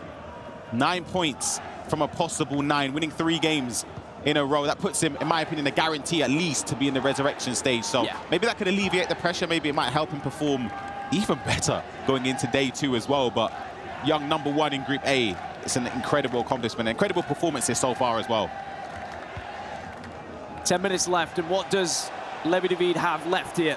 Is there another gear he can shift into? And he just keeps going, but Militao will block, but it does go out for a corner. Quickly taken, looking for the... Oh, it's so close! And the second chance! It's not quite there. And Abu Maka holds on, but Levi David still pressuring. Veghorst now on the pitch, does try and find him. Knocks it down, but Hully recovers. That's a huge win there in the air from Konate, I believe it was. That's a massive, massive win against Veghorst. Messi now, though, will play it through. And his Stones, again, leading the charge. You never know who's going to be up there, but we've already seen what Stones can do today. Is now Veghorst stretching his legs. Players are in the middle. You can see the player lock just to try and distract him then as he continues to march forward, continues to get closer to the goal here. Plays it back, and oh, what a save as Czech keeps things alive. From the corner, though, still danger, but it is defended well, and now Abu Maka just needs to slow this one down. He has to. He's got 5 minutes plus added time to see out this game, but he knows Levy's going to be pushing forward. There'll be an onslaught from Levy. He's going to go gung-ho and throw everything at this to try and get back into the game, to try and force at least extra time in this, and Abu Maka could be in on goal here. It's going to open up gaps, and here is a gap that Messi's been able to find. Players are in the middle of the box, does find the first one. Havertz, oh, it's no further than Huller, and now the counter is available for Levy here. Levi David in a 4 versus 4. Neymar on the ball, plenty of space on that right-hand side. Does he try and go for Haaland, but instead it's to Veghorst, but he can't beat Konate. It just seemed like R9 would have been the choice there. Maybe he didn't trust the pass to work perfectly there. But he can get down the line, surely not. Konate wins possession again. Levi David, potentially one last calculated attack. R9 into the back post. Here's Stones, and a chance! Levi David finds a 5th! And he may just have sent us into extra time, and it's Stones again, who's able to get the job done in the box. John Stones there, the bounces fell in his favour. Who else? We saw his teammate Emre Yilmaz score a goal with him in the box. And it's Levi David to score last minute. You could argue Abu Maka, before playing the ball down the line there, he was looking for Mbappe. It was slightly optimistic. Maybe he could have taken a touch and waited or player locked for Mbappe to get into space, but it was Konate to retrieve possession and give Levy one last chance to build a great attack. And that ball over the top to John Stones was sensational. That's what gave him the momentum to run in behind there. Well, the match finished between Mark and Johnny, 8-4 in the end. What a game that was, but sadly that means Johnny 0 points from 9, and he's going to have to go back to the drawing board going into tomorrow's matches here. Before Levi David, he looks like he may have taken us to extra time in less. One last chance here for Abu Maka. Plays it forward to Saka, will find him. Player still running, but instead opts to go towards the middle. Now he goes out wide to Havertz. And now there are players in the box as well, and Havertz is still going forward. Here's Saka. Levi David starting to maybe feel the pressure here. Plays one more to Messi. Oh, but there's no one there. Gosh. You'd think maybe Haaland would have got the end of it, but it is looking like we will be heading to extra time. The referee will blow the full whistle. The final whistle at full time, excuse me. And what an absolute match we've had here for our third of the day. Abu Maka 5, Levi David 5. An unbelievable game. I felt there, Levy was, you could tell he was nervous with the way he was defending. He was sort of trying to be aggressive and cut the lanes back when obviously the time ticked over, 2 minutes added on. If Abu Maka goes back, the whistle will blow. But I think Levy was just scared. That's the most nervous I've probably seen Levy ever defending in the last moments. Abu Maka was very close to potentially getting the winner there last minute. Well, 30 more in-game minutes to try and find a victory then for one of these competitors. And as a reminder, they are both tied up 5-5, and they are 1-1 in games today. So one of them will walk away with 6 points after today's competition, and the other will only be on 3. And if you are only on 3 points, you're in that danger zone for not just elimination, but of course just in and around that resurrection zone. As match finished, Web Nasri 6, Emre Yilmaz 4. Reactions, Ryan? I'll be honest, I'm pretty lost for words. That's not to discredit Web Nasri, sorry. But Emre Yilmaz, he usually comes out on top in games where you'd say he's the clear favourite. That's a massive, massive upset. And it will give WebNazri a huge boost of confidence, because if he's able to beat... Hold on. Here's R9. Oh, good Great defending. challenge. If he's able to beat someone with the likes and ability of Emre Yilmaz, what's stopping WebNazri tomorrow going on and pushing forward and fighting for those spots potentially into day 3? I mean, on paper, WebNazri may be expected to be at the bottom of the group, if I'm completely honest, but it was something we touched upon earlier. When it comes to LAN experience, WebNazri, of course, he's right up there. He knows how to play at these competitions, and he has pulled off an upset. Now, back to our feature game. Mbappe denied by Frimpong as Levi looks to try and launch a counter-attack here. Weghorst, the one leading the charge. No Haaland on the pitch now, because Weghorst is going to be his replacement. He's going to be the big man, the target that you're going to be looking for from those corners and from those over-the-top through balls. Neymar also going to be very tricky to try and handle defensively, as Frimpong, attacking this right-hand side, will give the ball away. And actually, he's going to get a second chance here. Maybe quite fortunate here, Levi David. Can you make it count? Plays it back, but this one's gone wayward. Yeah, he done very, very well there, just a twist and turn with Frimpong. The pass wasn't perfect, didn't find the desired player. The press there is insane from Levi. Oh, there's space. He up to go right. And Neymar, there was so much space on that left-hand side for R9.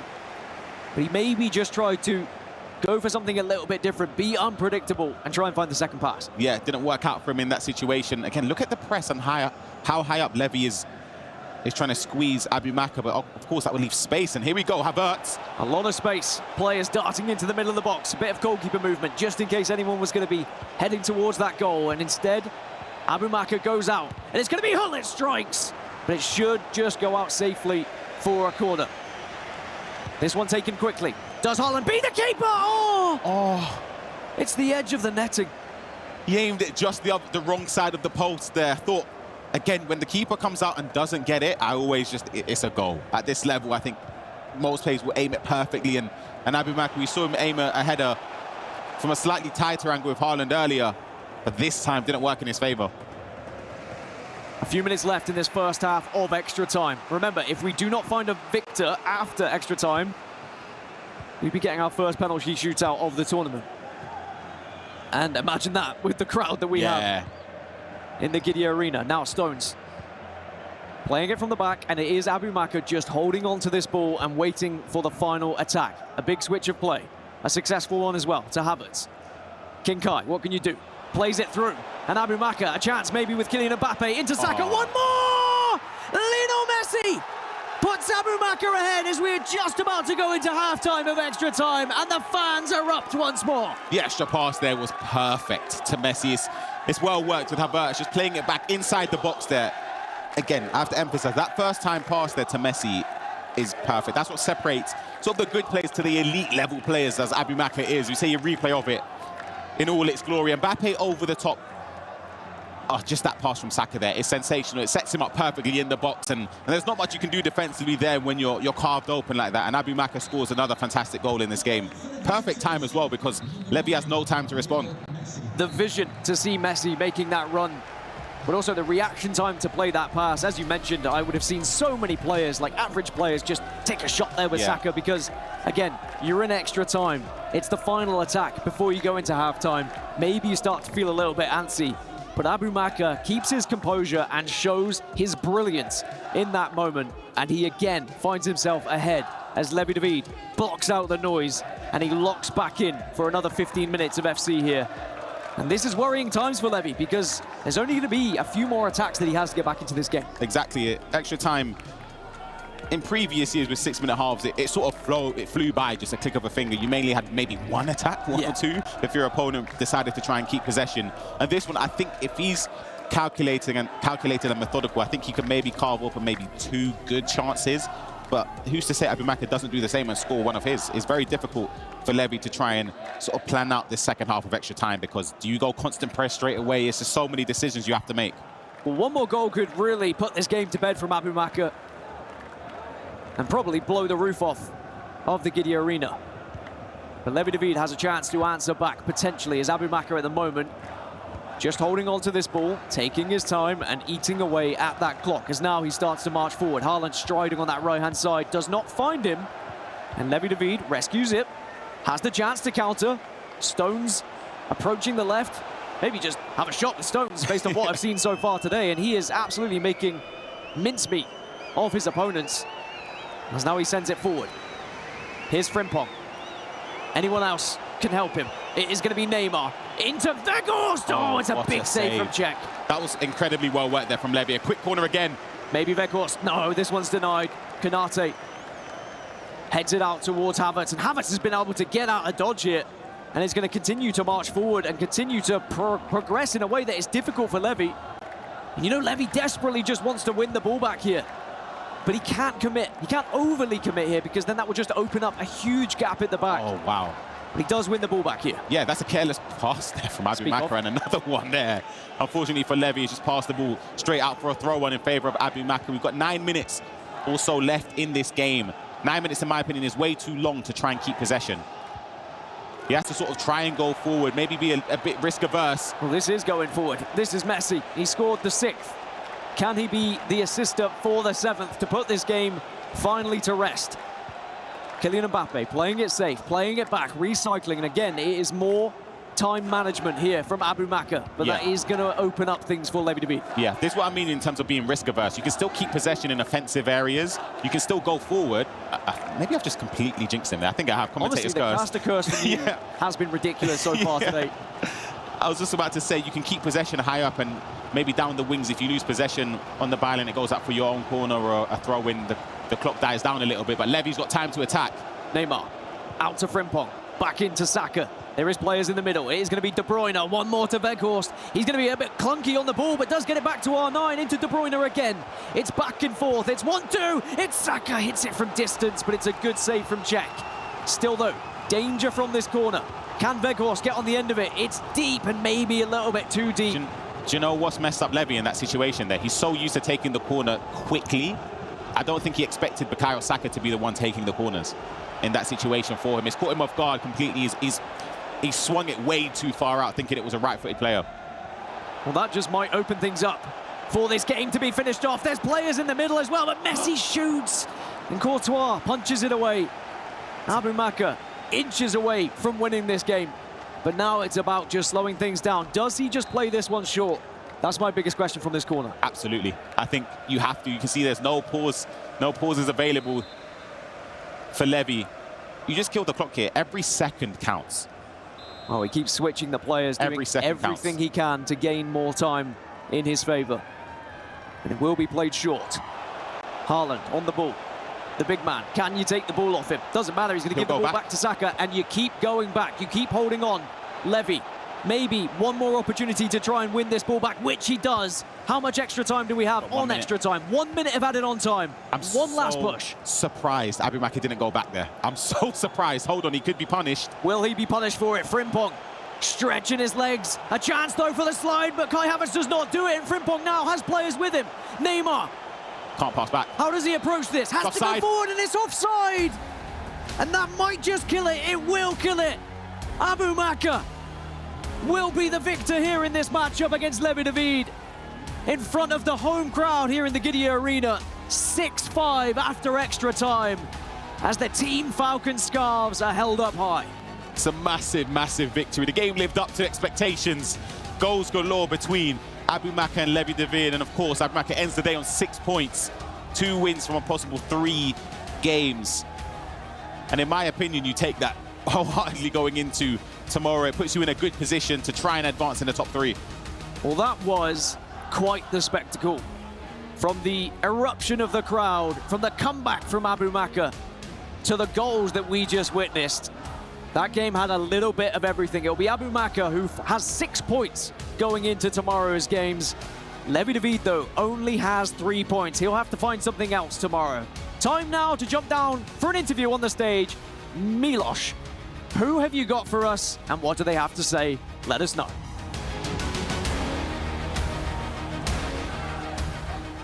What a match, what a game we've had. Abimaka Ahmed, congratulations on the massive win. How do you keep that energy up? Because this was tight the whole time. لو أحمد مبروك لفوزك هون حتى لو بالجروب ستيج. كيف قادر أنت تكفي طاقتك بكل هالماتش هيدا ضد يعني فرد مثل ليفي كتير قوي كل الجيم؟ أول شيء بارك فيك.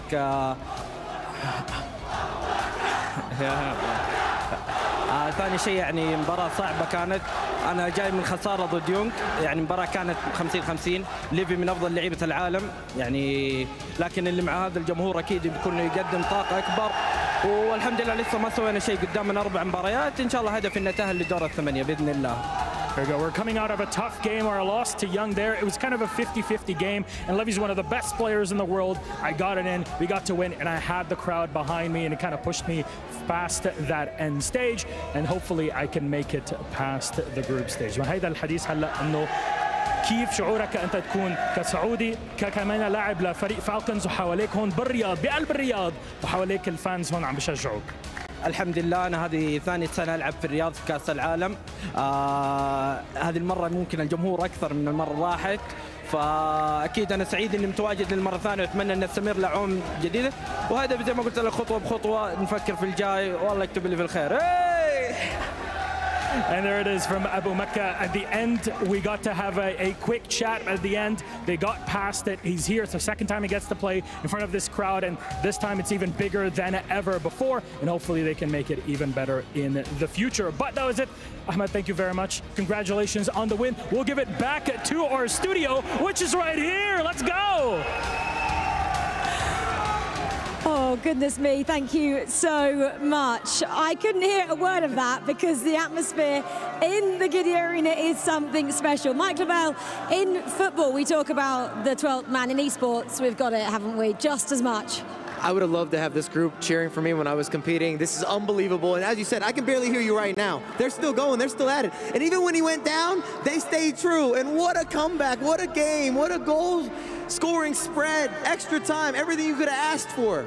I know we've had the Esports World Cup going on for the past 6 weeks, but we don't actually get this very often in EAFC. We don't get crowds like this. So I actually think one of the most special things I have ever seen was when Abu Mecca was chanting with the fans prior to playing. That was really special. That's going to live with me for many years to come. And we've done a lot of events together, and we've never seen that before, where you actually get to lead a chant. They all waited, then he sat down, took his place, ready to go as a professional, kept the headphones off as well, interacted the entire matchup.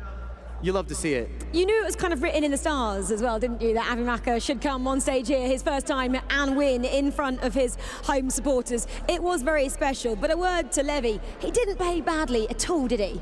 No, I want to give a lot of credit to Levy. I thought he played really well in the matchup. And there are a few goals that Abu Mecca scored that are the best that we've seen on the day. And I'm not just saying that with some sort of recency bias. I think we're going to see a couple of breakdowns talking about him, but the intricacy, the build-up, the extra passes, the drop-off, the timing, the cadence, the waiting for the movement on the goalkeeper, picking the right corner, it was just brilliant. He actually played, Mike Labelle, you said that, and some of the people behind the scenes as well, like a real footballer, not just someone who's playing virtual esports, EAFC football. That was special from what you saw from him. It's just tiki-taka-esque. It had all these little details and particulars, and sometimes when you're watching, you wonder, maybe I could do that. I think when you watch some of those goals, you say, nah, I don't have that in my locker. I'm just going to leave that to the pros. One goal in particular we absolutely loved was the second goal from Abu Mecca, and I believe that is what Boris is going to break down whilst Mike and I just soak up the atmosphere in here. What a game. Wow, Abu Mecca. I just love the way that he plays. So simple. We're going to look at this now on this Pepsi illustration here. This goal is fantastic. It's so simple, but yet so good. We have here Abu Mecca in white, kids here trailing at the moment, has this switch here. And I think here most players probably goes for some kind of cross, or maybe trying perhaps a cutback, trying to maybe work here this area perhaps, going for the cross towards Holland over here. But Abu Mecca, he loves to just work it and really find these passing combinations. A bit old school perhaps, I love it. Let's see now. And also he has so many players as well in the box. Look here, 1, 2, 3, 4, 5, all lined up and ready. Let's see now how this one plays. We're gonna clear the screen and play it. And it's all about the timing. All right, we have here the pass towards Vitinha. Vitinha here, he's sent forward using L1 button. All right, so Vitinha here is gonna run forward, but this one is all in Abu's head. It is all planned, like this. 1, Vitinha forward. After this, he's gonna find a Saka for the second pass, but this here requires that the receiver, which is here Khulit, he has to win time for him. All right, so Khulit here, look at this. Gonna play this now slowly, clear screen. he must take plenty of touches to allow Vitinha to reach the right position. All right, so let me see now. Hulit gets the ball, slow-mo, 1, 2, 3 touches, and then pass coming over here, and then pause it. Won so much time, allowed here Vitinha to reach here the perfect spot. And after this, just the pass coming here, just 1 touch. You can see now, but it's all just timing and planning. The pass coming, right away 1 touch, and there we have it. But also, one more thing, which I loved here, is the composure and Vitinha's first touch. All right, so let's see now, we're gonna run this forward slightly. Here. All right, we're gonna pause, go back slightly, over there. All right, so I think most of us probably takes this shot on just 1 touch, but he has the composure and just takes his first touch towards the left side to win time, and also as well to allow Levi to show his moves and to expose his keeper, win time, and in the end gets him this open net. But this all comes from some fantastic planning and some fantastic timing. So Abumaka, well done. This goal, fantastic. So yeah, that's it for this time. We're now gonna jump over to Leah at the sideline. Hello, you guys. Leah Ravel here, back in the secondary stage, giving you your match recap. The final group stages of Group A finished today. The rest of them tomorrow. Jafonzo losing his winning streak against Young, who came out on top with a 4-2 victory. Web Nasri with a huge upset against Emre Yilmaz, 6-4. And Mark 11 continuing his good form with a whopping 8-goal lead over Johnny. Well, you guys, that is all, like I said, for the Group A matches for today. The players can go home, rest, recover, and prepare for the rest of their group stage matches tomorrow. We will be back after this short break with the Group B matches, which feature my match of the day, Anders versus PH Zin. But for now, enjoy these Pepsi slow-mos.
Ready, set, go.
I'm in another world, out of body. No one around, but I'm not lonely. My heart's racing, I don't know how to feel calm. Life's a hard pill to swallow, but there's always tomorrow. It'll all make sense someday. This is what I gotta do, this is what I gotta do to feel alive. Even if I don't understand it all the time, I gotta let myself feel everything, even if it hurts. Sweep it underneath the rug, will only make it worse. This is what I gotta do, this is what I gotta do to feel alive. Ignorance is bliss, I live like this, so what a mistake. I guess it was better to feel numb than to be wide awake. Wide awake. Life's a hard pill to swallow, but there's always tomorrow. It'll all make sense someday. This is what I gotta do, this is what I gotta do to feel alive. Even if I don't understand it all the time, I gotta let myself feel everything, even if it hurts. Sweep it underneath the rug, will only make it worse. This is what I gotta do, this is what I gotta do to feel alive.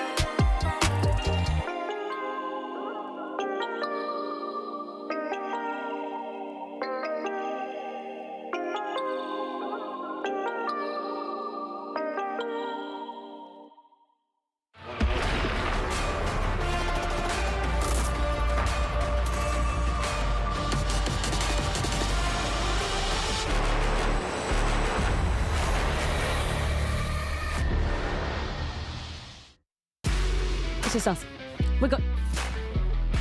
Here we go. Let's turn our attention then to Group B. Group A, they can go to bed now. It's 9:40 approximately here in Riyadh in Saudi Arabia.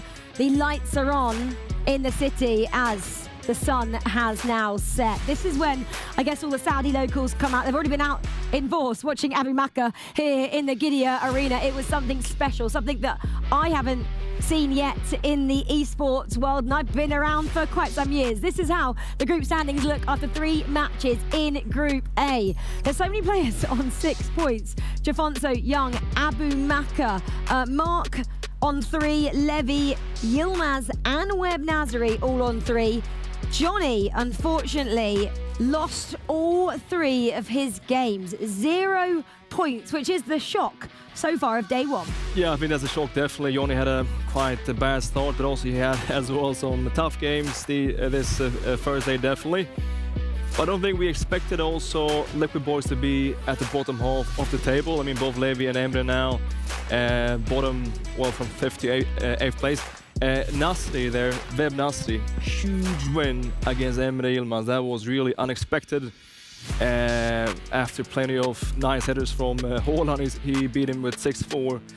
But yeah, I think Johnny definitely so far a bit like, yeah, disappointing, definitely. While Jafonso is looking very strong, impressive. Abu Makka as well. We were talking about the 12th man, Mike and I, when we were out there in the arena. Big win. It very much is playing into these local guys' hands, isn't it? Having the crowd supporting them. Yeah. Well, this is the next massive matchup. Leah Ravel, our reporter, and actually our former 2017 world champion, Gorilla, picked this as their matchup of this evening. Both those players, let me tell you, are sitting behind the scenes. They were watching that previous matchup, just trying to maybe get a feel for the atmosphere in that arena. I was with PHZ and he was looking a little bit nervous. He had his coach alongside him and he said, I don't really like talking before I go into the arena, which totally makes sense. So I said, don't worry, just watch the match. And I asked him a little bit about how he's been preparing for this matchup. And he said, well, I've been at the hotel. They've converted a room in the hotel for a warm-up room for him. So he's locked in and he's ready to take on the EAFC world champion from Berlin a couple of months ago. It's go time. Thank you, guys. Wow. I need to take another deep breath because what a game that was. It had everything. My heart was pumping. It was racing. Milos, I know you enjoyed that. Absolutely, and getting to talk to Abu Maka at the end of it, I mean, it shows that there's a lot of dedication, there's a lot of pressure on our players, of course. There's huge stakes here, but when they're here, when they're really in the zone, there's nothing like it. Yep, and this now is all about Group B. And Milos, this next game, ooh, it's gonna be a cracker. Let's get the players out, shall we? So first up, introducing the gang representing Rebels Gaming. This is a player who needs little introduction. The gang became a global sensation at just 14 years old. He is the tournament favorite for a reason. He is the wonder kid. But how will he do on this big stage tonight? And his opponent, representing Al-Ula, PHZen! The Brazilian wonder represents the Saudi club Al-Ula. He opened 2024 with a massive first place victory at the FC Pro 24 Open, beating the very same player he plays on the stage just now. This rematch is one we've all been looking forward to. And Nicole, we are still in group stage. I have no idea who might win this. They are both so talented. You know what? Let's head straight to our casters. Thank you very much, guys. And look, this is an unbelievable match. This should be a grand final. This should be a semi-final, but it's coming to you in the group stages. Myself, Brandon Smith, and Dan Gaskin have got the absolute pleasure of taking you through this juggernaut of a matchup. I mean, it still could be a grand final. That's what's scary, right? Both of these players could still progress through the group stages and match up again later on in the competition. But a chance to get one over what is a rivalry, it feels like at this point, because these are two competitors at the top of their game coming through, and I'm expecting this to be one of the games of the day. Absolutely. I mean, where do you start with this game? This matchup took place 193 days ago in London at the FC Pro Open final, where we knew what happened there, we saw what happened there. Anders Vergan conceded in the 120th minute, and we saw the celebration, Dan, that came out. It was the goggles that are out, the glasses came off for PHZen. We've waited a long time for this matchup to happen. They avoided each other at every competition since then. They've matched up again here in Riyadh, Saudi Arabia, at the Esports World Cup. And I'm sure there will be more of a chance to be celebrating and jeering and just gesturing towards the crowd here in this game as well, because PHZen will be representing Al-Ula FC, Saudi organization, and another home crowd favorite here going up against Anders Vergang. And I do think Anders is going to live and breathe this, right? He loves when crowds are against him, and he loves to, you know, try and show what he's made of, whether it be in the game or out of the game. But if we are to see Vergang play like he did at the World Championships recently, I think that this is going to be a very tough task for PHZen. Well, it was only a few weeks ago, wasn't it, in Berlin, where he crowned himself as the FC Pro World Champion.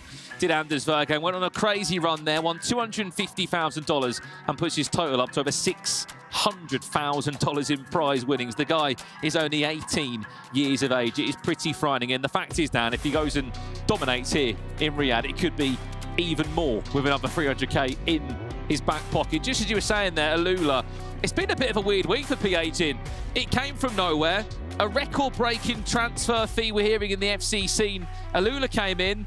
They bought PHZen out of his contract that was meant to expire next year, mid-2025. Nearly a year early than it should have expired, Dan. They mean business. They put pen to paper with him. Next thing you know, PHZen's completely changed club to the Saudi football team, and now he's representing them here in the Esports World Cup. And of course, that adds extra pressure to be brought in and that expectation on his shoulders to be able to perform. And then for your first match to be going up against Anders Vergang here is going to be such a difficult one for him. But I'm sure it is going to be a mouth-watering affair. I'm expecting goals galore, especially from what we've seen so far in this tournament. It just seems to be corner-heavy. It seems to be Haaland-heavy. I think that's what we expect nowadays with Aerial Plus being so prominent. Yeah, the one thing that Haaland didn't need, Dan, was a 99 rated item. But he got one of those as well, and it's just made it more frightening. But we are jumping into the game live right now for you. Live from Riyadh at the Esports World Cup. We are just kicking off Group B. Group A delivered so many shocks, so many storylines. Well, how about this one to kick off the second part of the day? Anders Vergang against PHZen. FC Pro World Champion against the FC Pro Open Champion. And I mean, I was looking through this group, Dan. 3 World Champions in it. Champions League winners. I know Group A was also full of such big names in there as well, but you look at Group B, Nicholas is in there as well. We have these, Mr. Sari's in there. Everyone's in there. To try and predict the 3 players that will guarantee themselves through to the knockout stage from this group is near impossible. And maybe we'll get a better understanding after a few games have been played here before we get into tomorrow. But certainly a lot rides on this first matchup. Similarly to what we saw in Group A, the momentum that can travel with you if you get a victory on the board in the opening stages, it can really shape how your day's going to go and how your tournament might go as well here. If you wonder what the delay was there, in case you haven't seen Anders Vergang before, he has gone through every single setting in the game. Camera settings, controller settings. I even sat there once down in the DreamHack qualifiers on the way to the Esports World Cup and watched him change all his kit numbers. He is very thorough. But this is it. We are officially underway. The big game we've been waiting for. Anders Vergang against PH in at the Esports World Cup. We only hope it can deliver just an ounce of what it did in London back in February earlier on this year, which was up there. It's one of the best games, I think, of the season we've seen, Dan. It was ridiculous. I think the biggest question for me is which Vergang are we going to see, right? Are we going to see the FC Open Vergang, or are we going to see the FC World Championship Vergang? Because they were 2 entirely different players, and I'm not sure many can touch the player we just saw a few weeks ago at the FC World Championship, and I am expecting Vergang to try and find that same form here today. Speaking of Anders, could be an early start. Mbappe pulls away, little step over, gets the body shape right. The shot was timed green, but it was Futti's icon Petr Cech that did enough just to parry him away. Did catch up with Anders before he kicked off today. I said, has you changed team much from Berlin since we saw it? He said, of course, the obvious upgrades have happened in there, such as Alex Mateus has come in for Bukayo Saka, which, how well Bukayo Saka was in Berlin for him was a bit of a surprise call from him, but it was the decision that he made, and with the Futti's promo players that are available, there is no surprise. Goals going in our other games, Dan. It looks like Nathan SR, Libertadores champion, leads by a goal to 0. Takes the lead against Goal Poacher, and we'll have to see whether he can carry on with that. But at the moment, Anders is looking very dangerous every time he's on the ball here. Chance, finesse, save from Michael Petr Cech. You could just see a score come through there as well. Matías Banana leading by 2 goals to 0 in his opening tie there.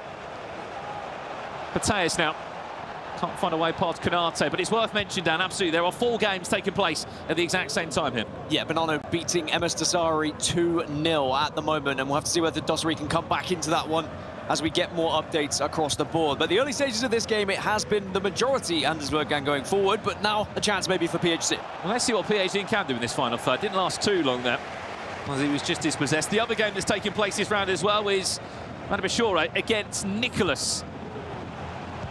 Keep in mind, there is an A and a B stream available here from the Esports World Cup. You can see the scoreline there, 1-1. It was Nicholas that left it to the last chance qualifier to book his spot at this Esports World Cup. That was just a few days ago here in Riyadh, where he had to travel out and play 3 days more than anyone else, Dan, which I'll be interested to see if the fatigue hits him for Nicholas, but his consistency never seems to change. Yeah, there's talk of fatigue, but also there's momentum, and there's having those games and those competitive matches under your belt. And we saw how successful Jafonzo was earlier today in Group A, able to get 6 points on the board from 9 as we look over to another replay here, and it is Nathan versus Goal Poacher again.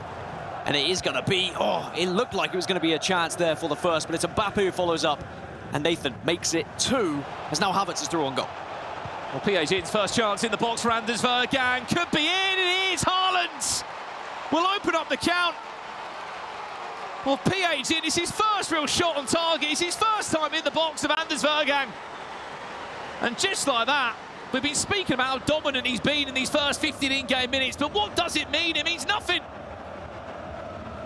And it was as we jumped back as well from the previous replay, so I don't know how heavily Anders committed defensively to try and stop that switch over to the right-hand side, but it just seemed to open up so much space for PHZ to work with.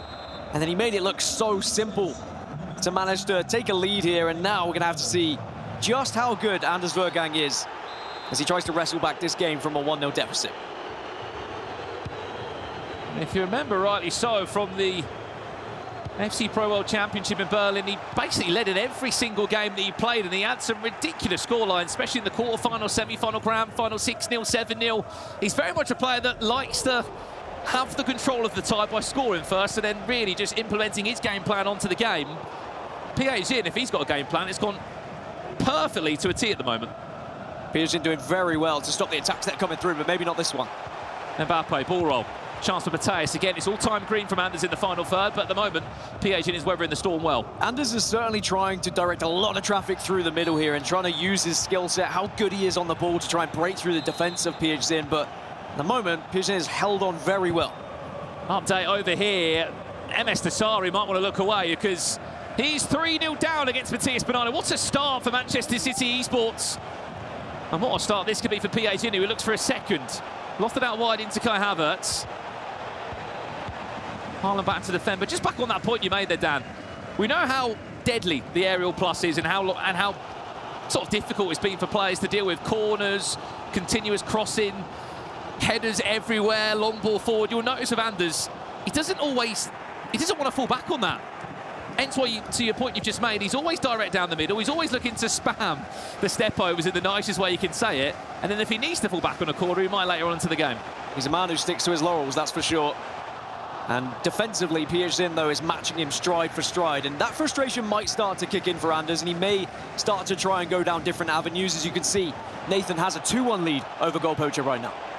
PhD, back over to you, my friend. What a ball that could be into Haaland. Is it a second? John Stones is the hero this time, as he was before in Berlin a few weeks ago. Slotting in at left back, and that time offering a goal line clearance, because that would have been 2-0 for Lula's PhD. You have just tuned in. This is the Esports World Cup featuring EAFC 24, and this is day one of the group stages. We've just seen Group A conclude, and a couple of shocks along the way there, including Johnny and Fnatic, who is 0-3 as it currently stands. But what a day for Jafonzo and Young. Currently those two leading the top of that group.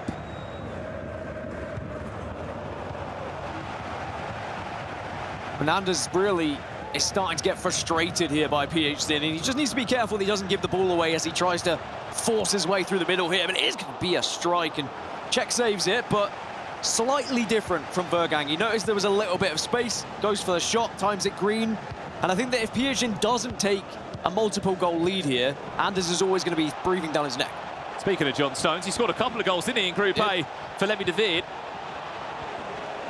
Not on this occasion. Is matched up, believe it or not, by Hossler. Yeah, that is the striker, the Spaniard of Real Madrid, playing as a right back. In case you haven't been following FC24, that's where he's featured for the last couple of months, just to stop the aerial plus danger. Dasari hasn't just pulled one back, Dan. He's pulled two back. 32 minutes on the clock there.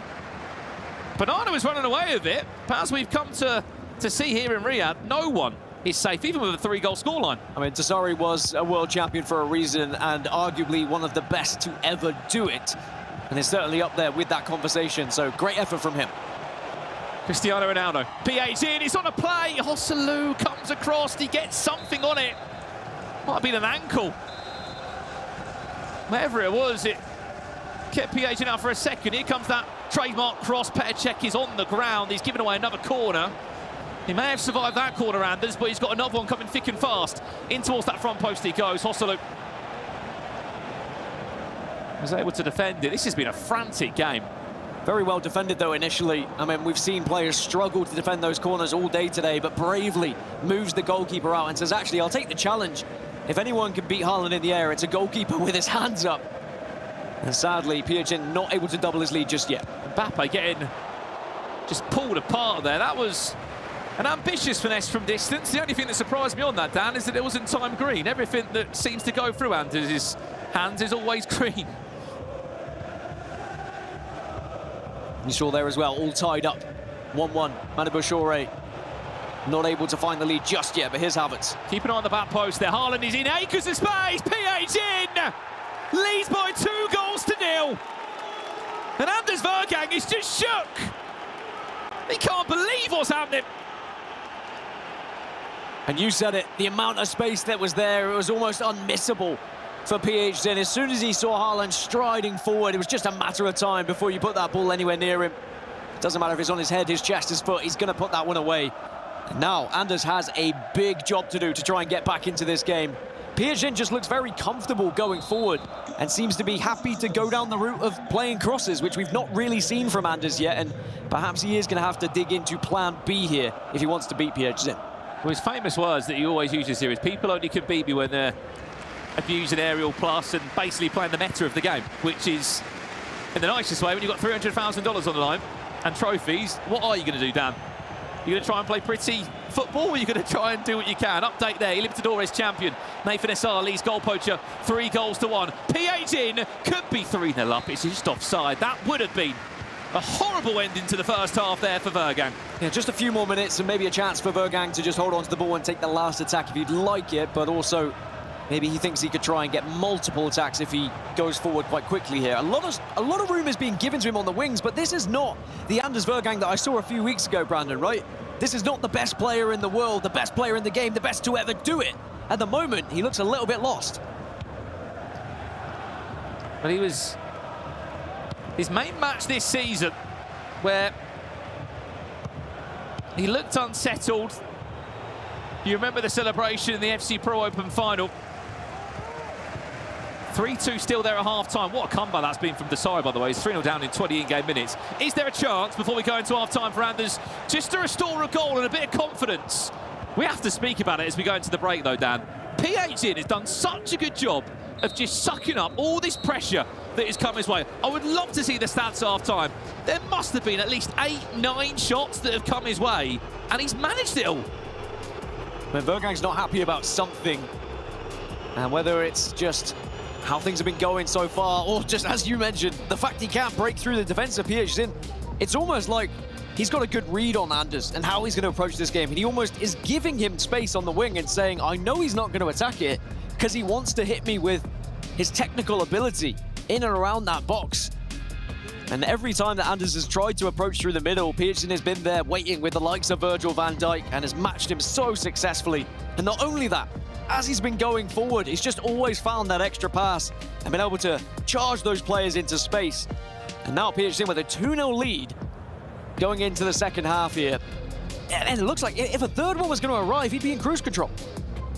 There's many versions of Anders Vergang you don't want to play against. One of them is when he's sort of so angry at himself that he demands a completely different level of performance from him. You can see some in a few words with the admin there. I can assure, alongside the frustrations that he's feeling, he's probably not happy with something on those lines. PH in, though, you could not ask for much more than this. First outing of your new club here in Saudi Arabia.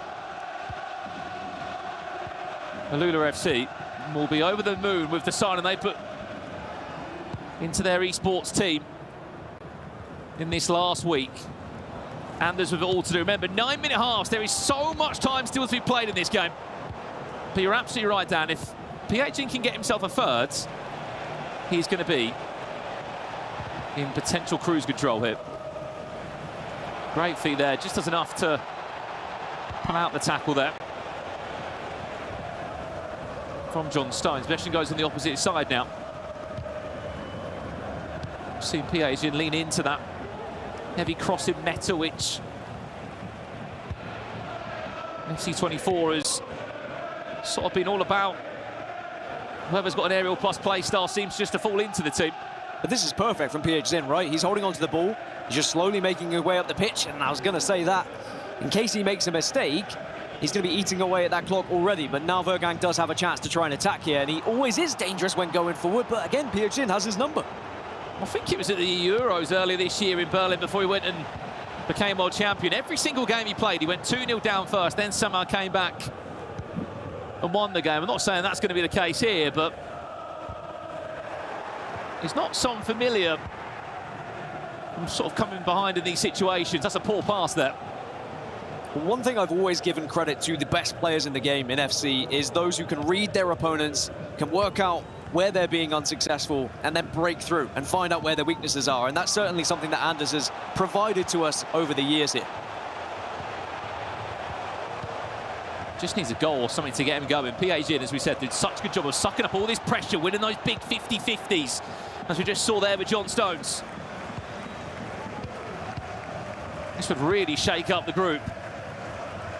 Remember, 8 players in the group. Top 3 go straight through those final knockout stages. And there is the resurrection stage of the competition. Is he onside? No, he's not. And for the bottom 2 players, you are straight on eliminated from the tournament. That'll be the end of your road here at the Esports World Cup featuring EAFC 24. Well, a replay from one of the other games, and it's Bonanno versus MS Dasari, and it is Dasari putting one on the board to make it 4-3 as we jump back over to PSG attacking yet again! Oh my goodness gracious, what have we just seen? PH in! 3-0! Speak about turning up and putting on a show. He is silenced the current world champion. Pull in with a touch, time green finesse, top bins, thank you very much.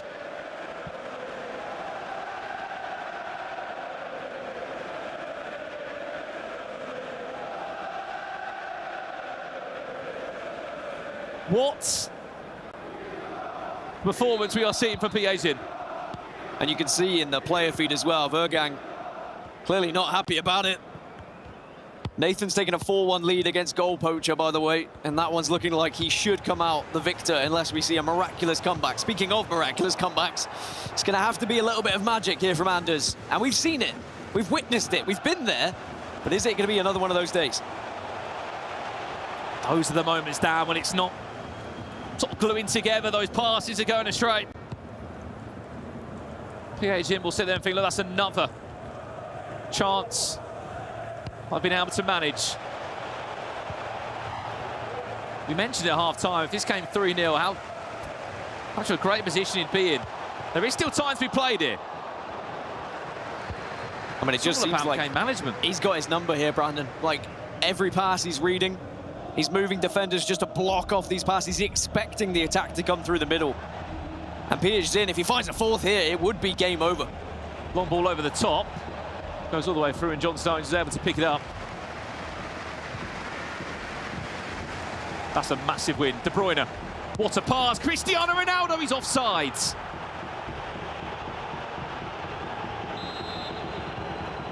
I think Anders there just turning around saying, calm down. He's offside, it doesn't count. He's the only man who could be 3-0 down and still having a go at the crowd. Hold on. 6 more group games to play following this one. They'll play 3 games today here in day 1 of the competition. They'll be back again tomorrow to finish off those all-important group stages. And you could skip a day and come back into day 4 with the tour. We have an update over here. We haven't really spoken about this game at all. 2-2 all square, 70 minutes on the clock. Man Bishore pulling back another goal there. Shot from distance. There's one. We saw Hullet firing one from the opposite end.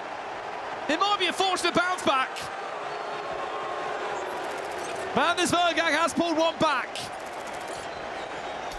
He loves it, doesn't he? Anders, he's always happy to have a little scrap with the crowd, but there is still a job to do here.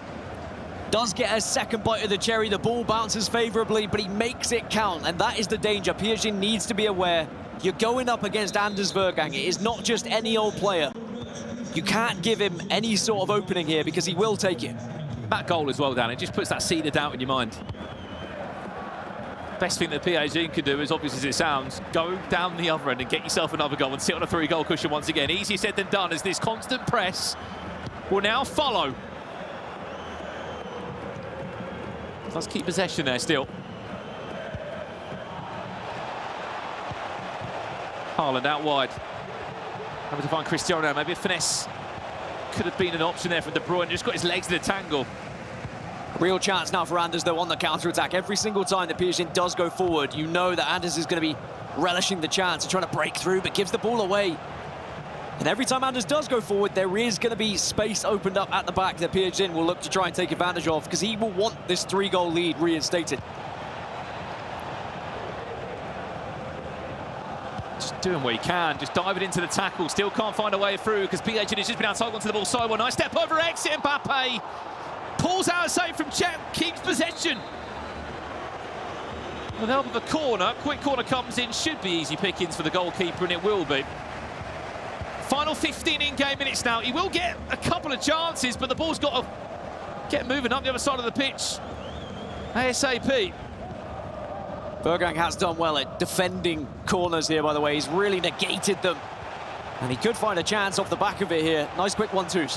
Harlan will be waiting for in the box, but it's just not really been in his DNA, that crossing meta. So direct down the middle, looking for those step overs with the speed boost exit every single time. It's been just the way he plays. PH might have something to say about that though. Cristiano Ronaldo did so well there. He just ball rolled to the side, got a little bit of room. Manu Bashore, what a turnaround for him. 2-1 down against Nicholas, now leads 3 goals to 2. All these games are taking place here in Group B, in the same group, believe it or not. He's just doing what he needs to do, Dan. More minutes out of the game. I mean, a real chance here if he plays it right as well. You can see he's just waiting for Vergang just to step out and make that mistake. Penalty, it gets even worse. PH in with one hell of a chance to go 4-1 up. He does. What a start to his Esports World Cup journey this is. A 4-1 win in a rematch we've all been waiting to see. It's the 3-goal lead reinstated, and it was just a desperate attempt from Anders to try and win that ball back, and just gives away a silly penalty here, and I think that's what we saw PhD playing for. Just passing that ball around the box, waiting for a mistake to happen. I thought it would be more a player stepping out and a gap opens up, but the player stepping into the challenge now surely puts PhD just out of reach here.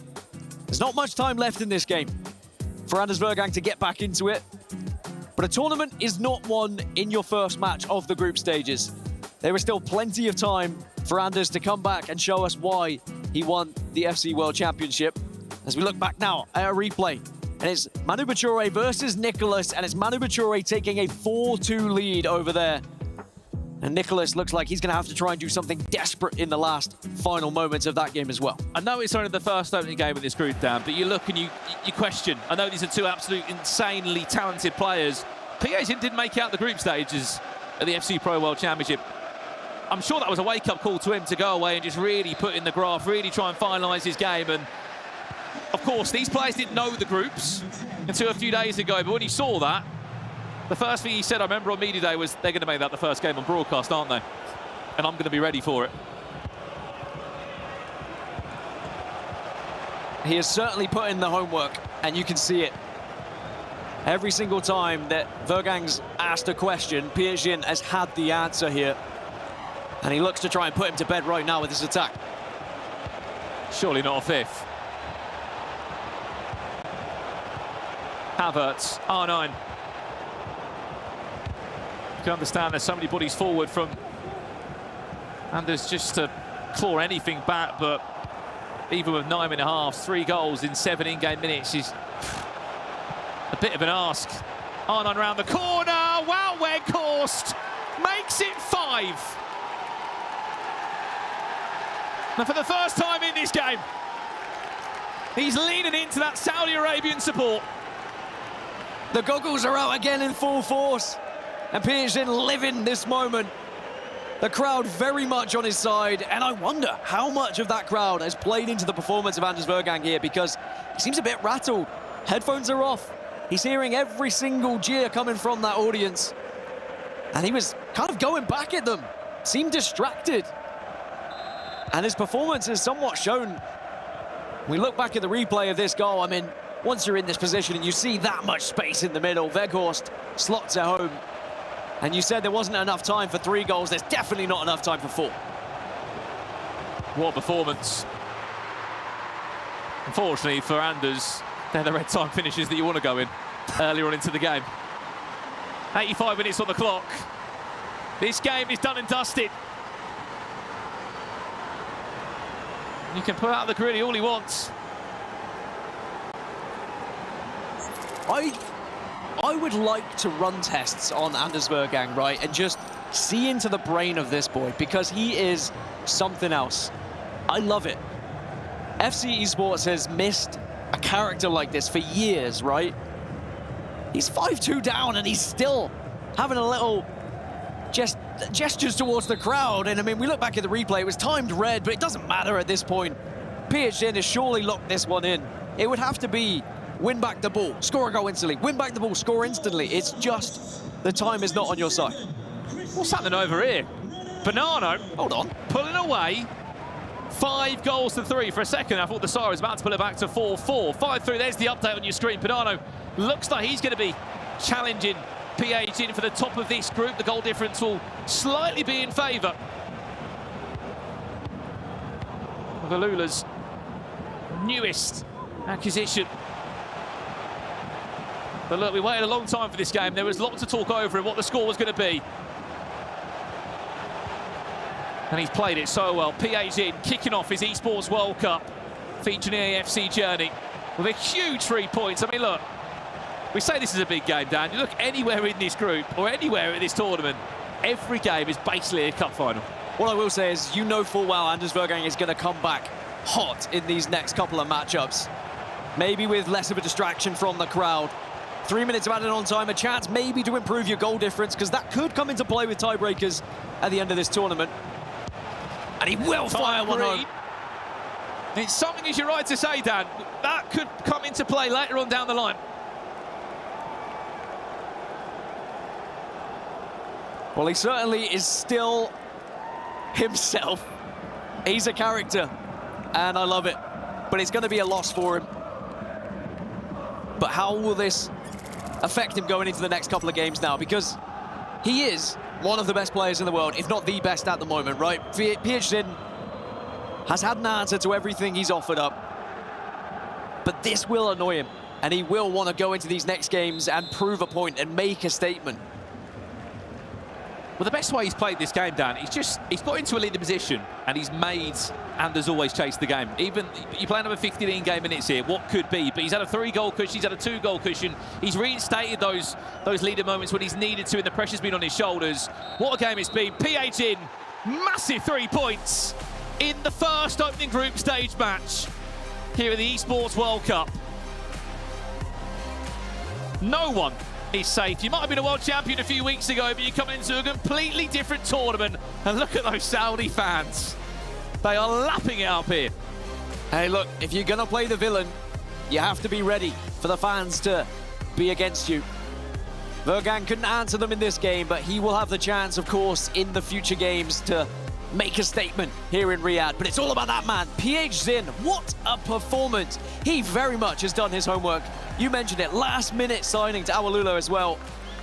And boy, are they going to be delighted with that, because not only does he find a victory, but he does it against the reigning world champion of FC Esports.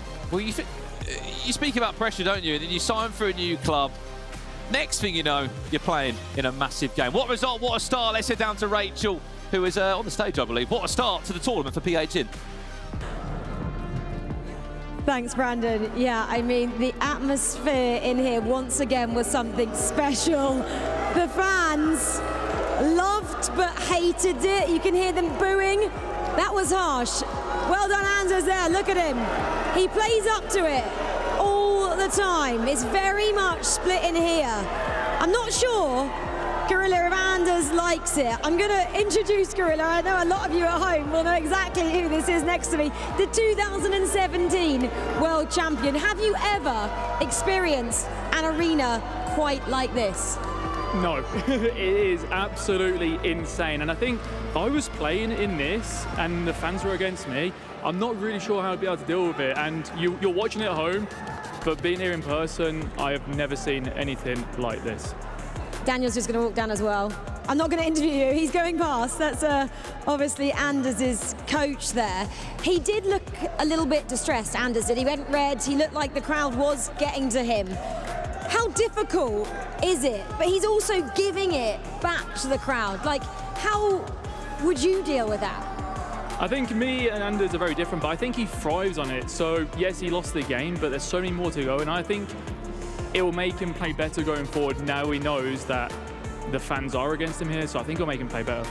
I mean, I wouldn't want to play Anders next up. Anders has got goal poacher in round number 2. That's going to be a really tough matchup. He's going to be riled for that one, isn't he? I wouldn't want to be goal poacher right now, that's for sure. But it's going to be an interesting game, and I just want to stay here and watch them all. That's what I want to do. Tell me a little bit about what we saw there, though. PH Zin obviously came out and dominated that one. That was a rematch of the EAFC Pro Final 5-6. PH Zin won that one. Do you see PH Zin being back to that form he showed early on? Yeah, with the first game, you never really know how the players are going to start. On paper, PH Zin and Anders pretty, one of the best few players here at the tournament, and there was a lot of goals. And I've seen a lot of goals in this tournament, which is very surprising, and a lot of attacking. If someone scores 3, you can expect the other person to score 4. So it was probably a great game to kick off Group B. We know that Anders likes to get out strong, get some goals early. He doesn't like being on the back foot. Do you think that's what affected him out there tonight? It just could be the first game. Sometimes people start off slow. It would not surprise me now if you're going to see Anders win every single game in a group. So I'm looking forward to that. But his first game, and like I said, you couldn't ask for a better match. Was he lacking anything, Anders, from what you saw, your expert opinion? Not really. I think in the final third, we're used to seeing him being so simple, and that's probably the best compliment I could give Anders. Very simple, the step overs, and being very direct in the final third. So other than that, I didn't see him really attacking the edge of the box as much as I normally would see. However, it is the first game, so I'd imagine the second game, you'll see an improvement. We know how much he put into winning the EAFC World Championships in Berlin only about 6 weeks ago now. How difficult, and you should know, you've won one of these world titles, is it to win one, win the Europeans as well, and then come back 6 weeks later after you've just achieved pretty much your lifetime dream at 18 years of age, and then go back and try and do it again? Honestly, it is tough because I imagine Anders at the start of the season probably looked towards that, and he's won the trophy, and then how many weeks now? About 6 weeks. Yeah, 6 weeks later he's here, but some of that, what's the word I'm looking for? Some of that drive, the determination. Yeah, the drive. Even if it's subconsciously, coming into the tournament, everyone's looking at you as the main guy, and you have to try and perform. But there's so many good players here, it's going to be tough. I know he also said he hadn't particularly dealt with the jet lag as well. He hasn't really got into the swing of things here. How much can that affect you? It can, especially Anders. He's been to a lot of tournaments this year. There's a lot of travelling, and it does get to you. Whether you think so or not, just playing, it just could be something in the back of your mind. So yeah. Well, it's quiet in here at the moment, but let me tell you, there's a big player who's coming in here next. It's going to get loud, but for the time being, let's go and hear from our reporter, Leah Ravel. New group, same stage, same me. As the first round of Group B has concluded, as always, I've got your recap. Matthias Bonanno with an early 3-goal lead. Desari getting 3 back, but not quite enough to finish the job, as Matthias Bonanno wins that game 5-3. Nathan SR99 coming out with guns a-blazing, winning 7-2 against Goal Poacher, and a dicey affair between Nicholas 99 FC and Manu Pachore, but Manu Pachore coming out on top 4-2. We do have more Group B matches after this break. Don't go anywhere.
You ever wondered how a Hollywood movie is shot?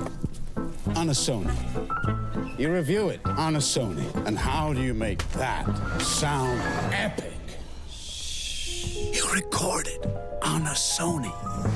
Lunch break on a Sony. So why wouldn't you watch it on a Bravia by Sony?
Being here at EWC means a lot, of course.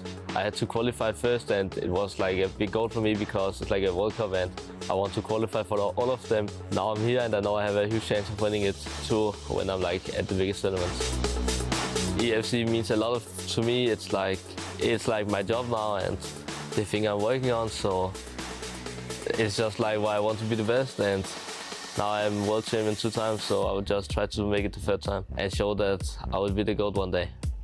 I think my playstyle is like quite offensive, and if I'm leading, I won't stop. Like, I think I'm the only one who has won like 7-0 in the World Cup final, so my goal is all the time to just destroy the opponent. And I know that if you just lead with like, let's just say 4 goals and the opponent score 1, then your mentality will always change and you will get kind of nervous. So I'm just trying to like play in the same way the whole game and don't think too much and yeah, just try to destroy the opponent. I would say it like this: the goalkeeper my coach trusts the most is Michael. I don't really have any preferences, but he says that he's good, but then I'm like, he's from Denmark and I can't trust the Danish keeper because I'm a Danish player. But I used him for the World Cup and I won the tournament, so he will probably get the chance again. But if he starts bad, then he is out for sure. Like the World Cup, I used like someone like Stones, Roselu and Bukayo Saka, and there was like, I would say, the 3 most important players on my team, and I was like one of the only one who was like playing with them. So that was really important, and I think that it's just important that you play with players that you think is good and not like playing like what everyone else does. My biggest rival has to be PSN. It's not like I see any rival because in anyone because I know I'm better, but after I lost like the final to him in the beginning of the year, and everyone was going crazy, even though I qualified for the World Cup. I'm the one to win EWC because I won European Championship and World Cup like 1 month ago in 1 week. So if I'm gonna play onto my level, I'm gonna stand with my 3rd big trophy of the year. Watch out, everyone! I'm the world champion, and this week I'm gonna make it back to back.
Well, Group B matches are well underway here in Riyadh, in the Gidea Arena, ready for the second round of fixtures for the EAFC World Cup. Gorilla and Boris Legend still with me in the studio.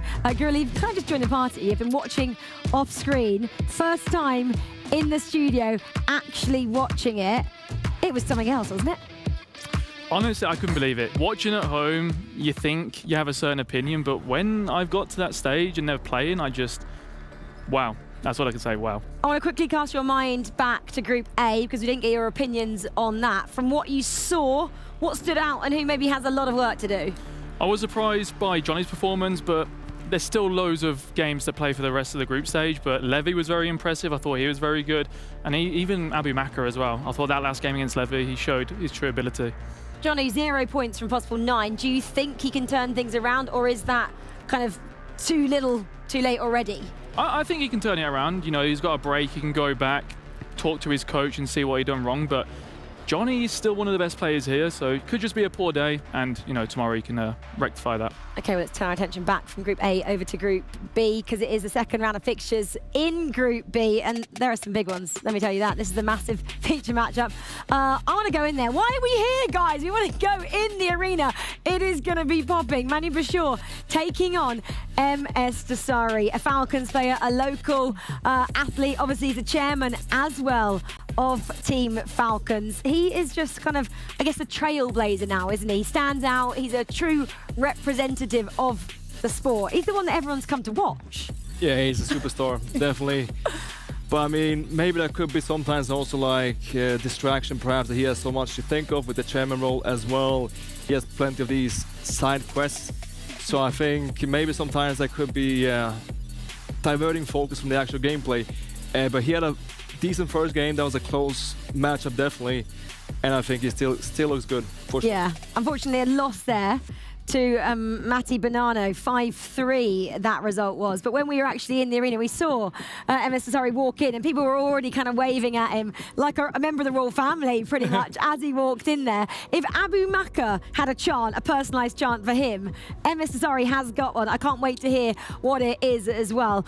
Okay, guys, at home, as always, you can give your predictions. This is our STC play of the day, the predictions.gg. Just go on there and give us your thoughts of how this match is going to play out. I don't think you should bet against MS Dasari, really. I wouldn't if I was you. Team Falcons player, obviously in the club championships, they're leading as well at the moment. Manu Bashir, though, guys, this can be a tough match, isn't it? The fact that he's just come off a win as well against Nicholas. How tough is this going to be for Dasari? Quick one here, Sven. Quick. It's going to be a tough game. I mean, they're both world champions. They're one of the best players you've seen in the scene. So, second game, first game, you know, even if you haven't got the result, it doesn't matter. This is it. I'm looking forward to it. Okay, well, maybe put your fingers in your ears if you're watching at home as well if you're in the studio, because this is going to get really loud. It is Manu Bashir taking on MS Dasari. Liquid taking on Falcons in the Gidea Arena. Can't wait.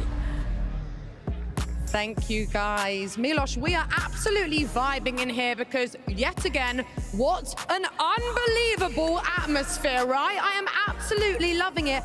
And we just witnessed another great game with a pretty surprising result, I think it's fair to say, right? It is fair to say. You know, some wins, some losses are a bit more sour than others. But you know what? That's just kind of how it goes. We're still in the group stage. Everybody's going to get to time to bounce back and get back into it. Indeed. Okay, let's get our next players out onto the stage. Please welcome Manu Bashir representing Team Liquid.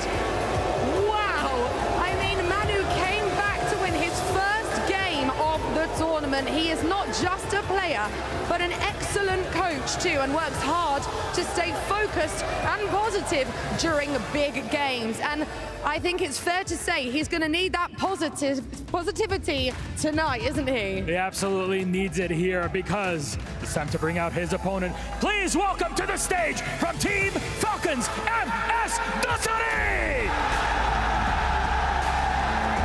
Representing Team Falcons is one you can call a trailblazer for Saudi and Arab esports. Musa'ad has won gold many times in the past, but competition is all about the here and the future. So does his own hold a run past this stacked group? You can hear them here. They are absolutely ready for it, and so are we. Let's head straight to the casters. Thank you very much, Nicole and Milos. And look, you've got to love this atmosphere. MS Desari, a pioneer, a trailblazer for esports, especially in the Middle East, a world champion.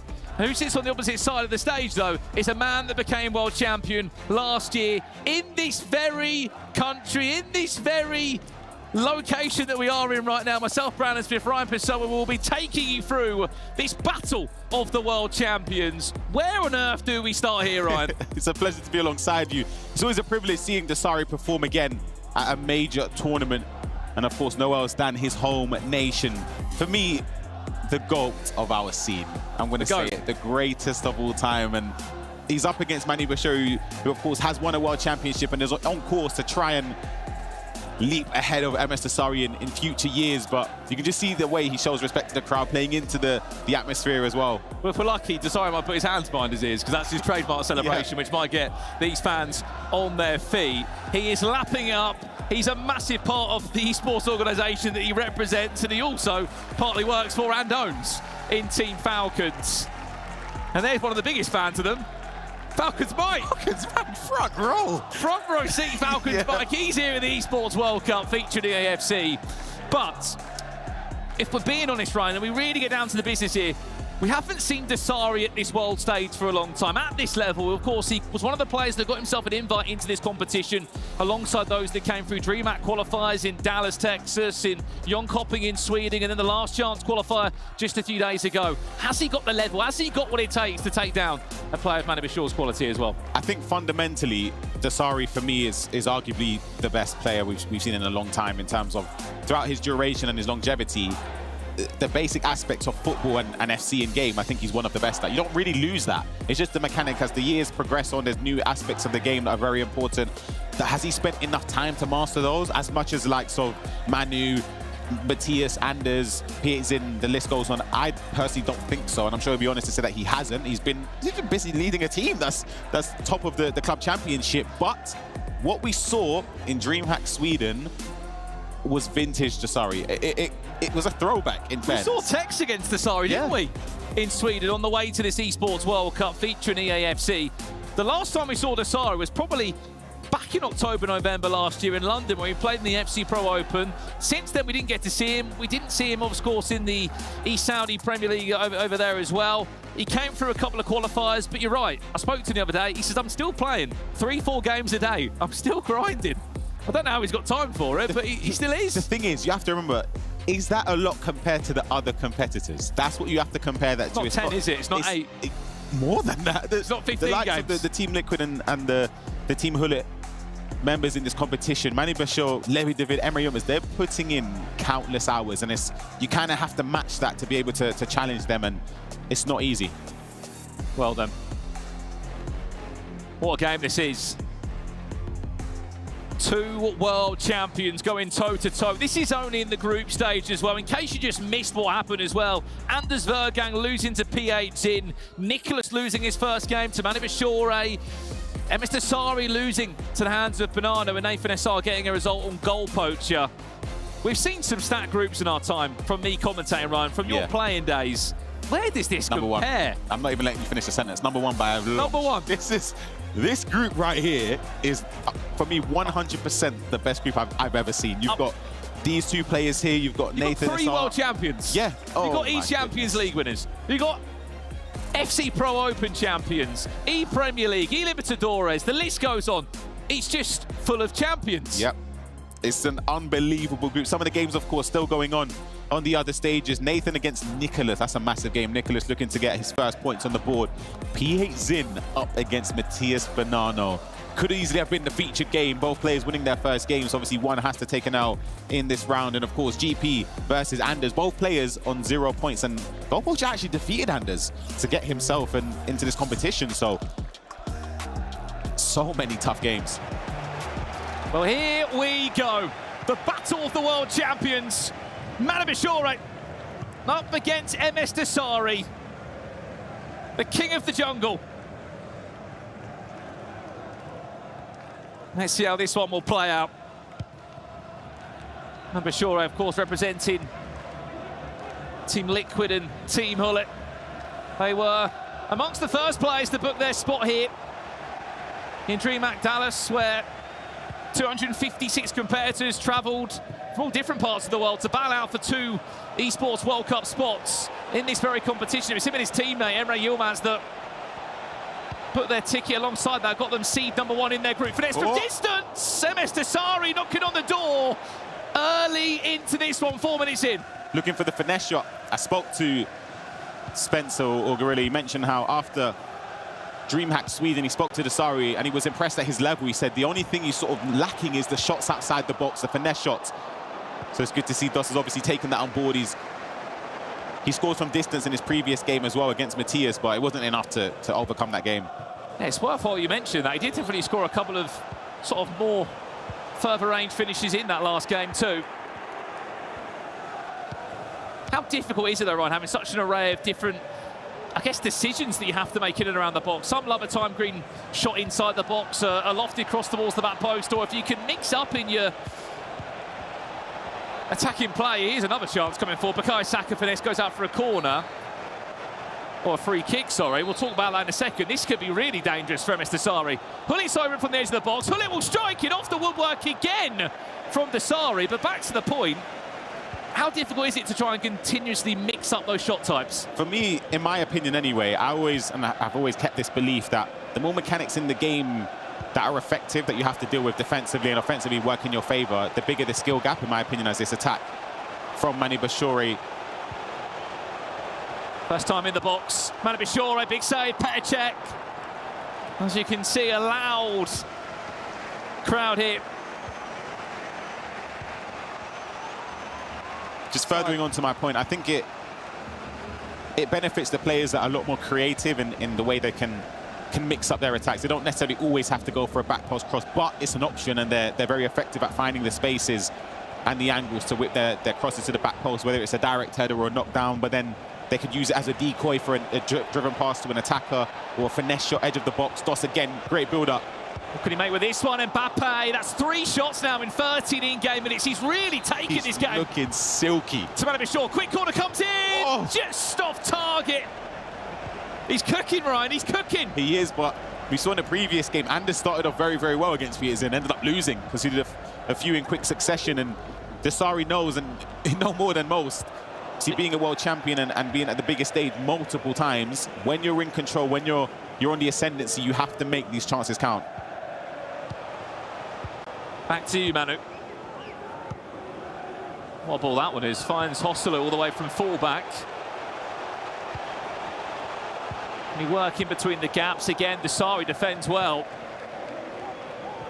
Over the years with MS Dasari as well, one thing that for me separated him from everybody else was his pressing, and I think you don't really lose that. Maybe you do, or maybe you sort of have to dust yourself off a little bit, and as the games progress and go further on, you become more comfortable. But his pressing defensively back in the days used to be suffocating. Oh no, what a ball that is. Haaland, he's on a play. Keeper has gone missing, and it's an absolute gift for Manu Bashore. He might have been under the cosh for the first 30 in-game minutes or so, but it just takes one mistake, one lapse of concentration, and just like that, the ball was played perfectly. The goalkeeper went missing. Just like that, Brandon, as you said, defence to attack. Manu Bashore up against it a little bit there in the first moments of the game, but one attack is all it takes to break the deadlock for Manu. It was a well-timed pass as well, triggered the run perfectly for Haaland at the backside or the back post, further side of the pitch, and it worked perfectly for him. Go back to that point there, Ryan. 4 big chances for Dasari. If you don't take them, it's only be a matter of time before your opponent goes down the other end and can punish you, as we've just seen that. We will keep you up to date with the other scores as they do come in. Remember, there are 4 games taking place at the same time here. He's in again. Could be a second here for Manu. 2 in 5 in-game minutes. Decides to go back to bring a couple more options into this attack. Did then get dispossessed by Vitinha, who is one of the interesting picks that does feature in Dasari's team.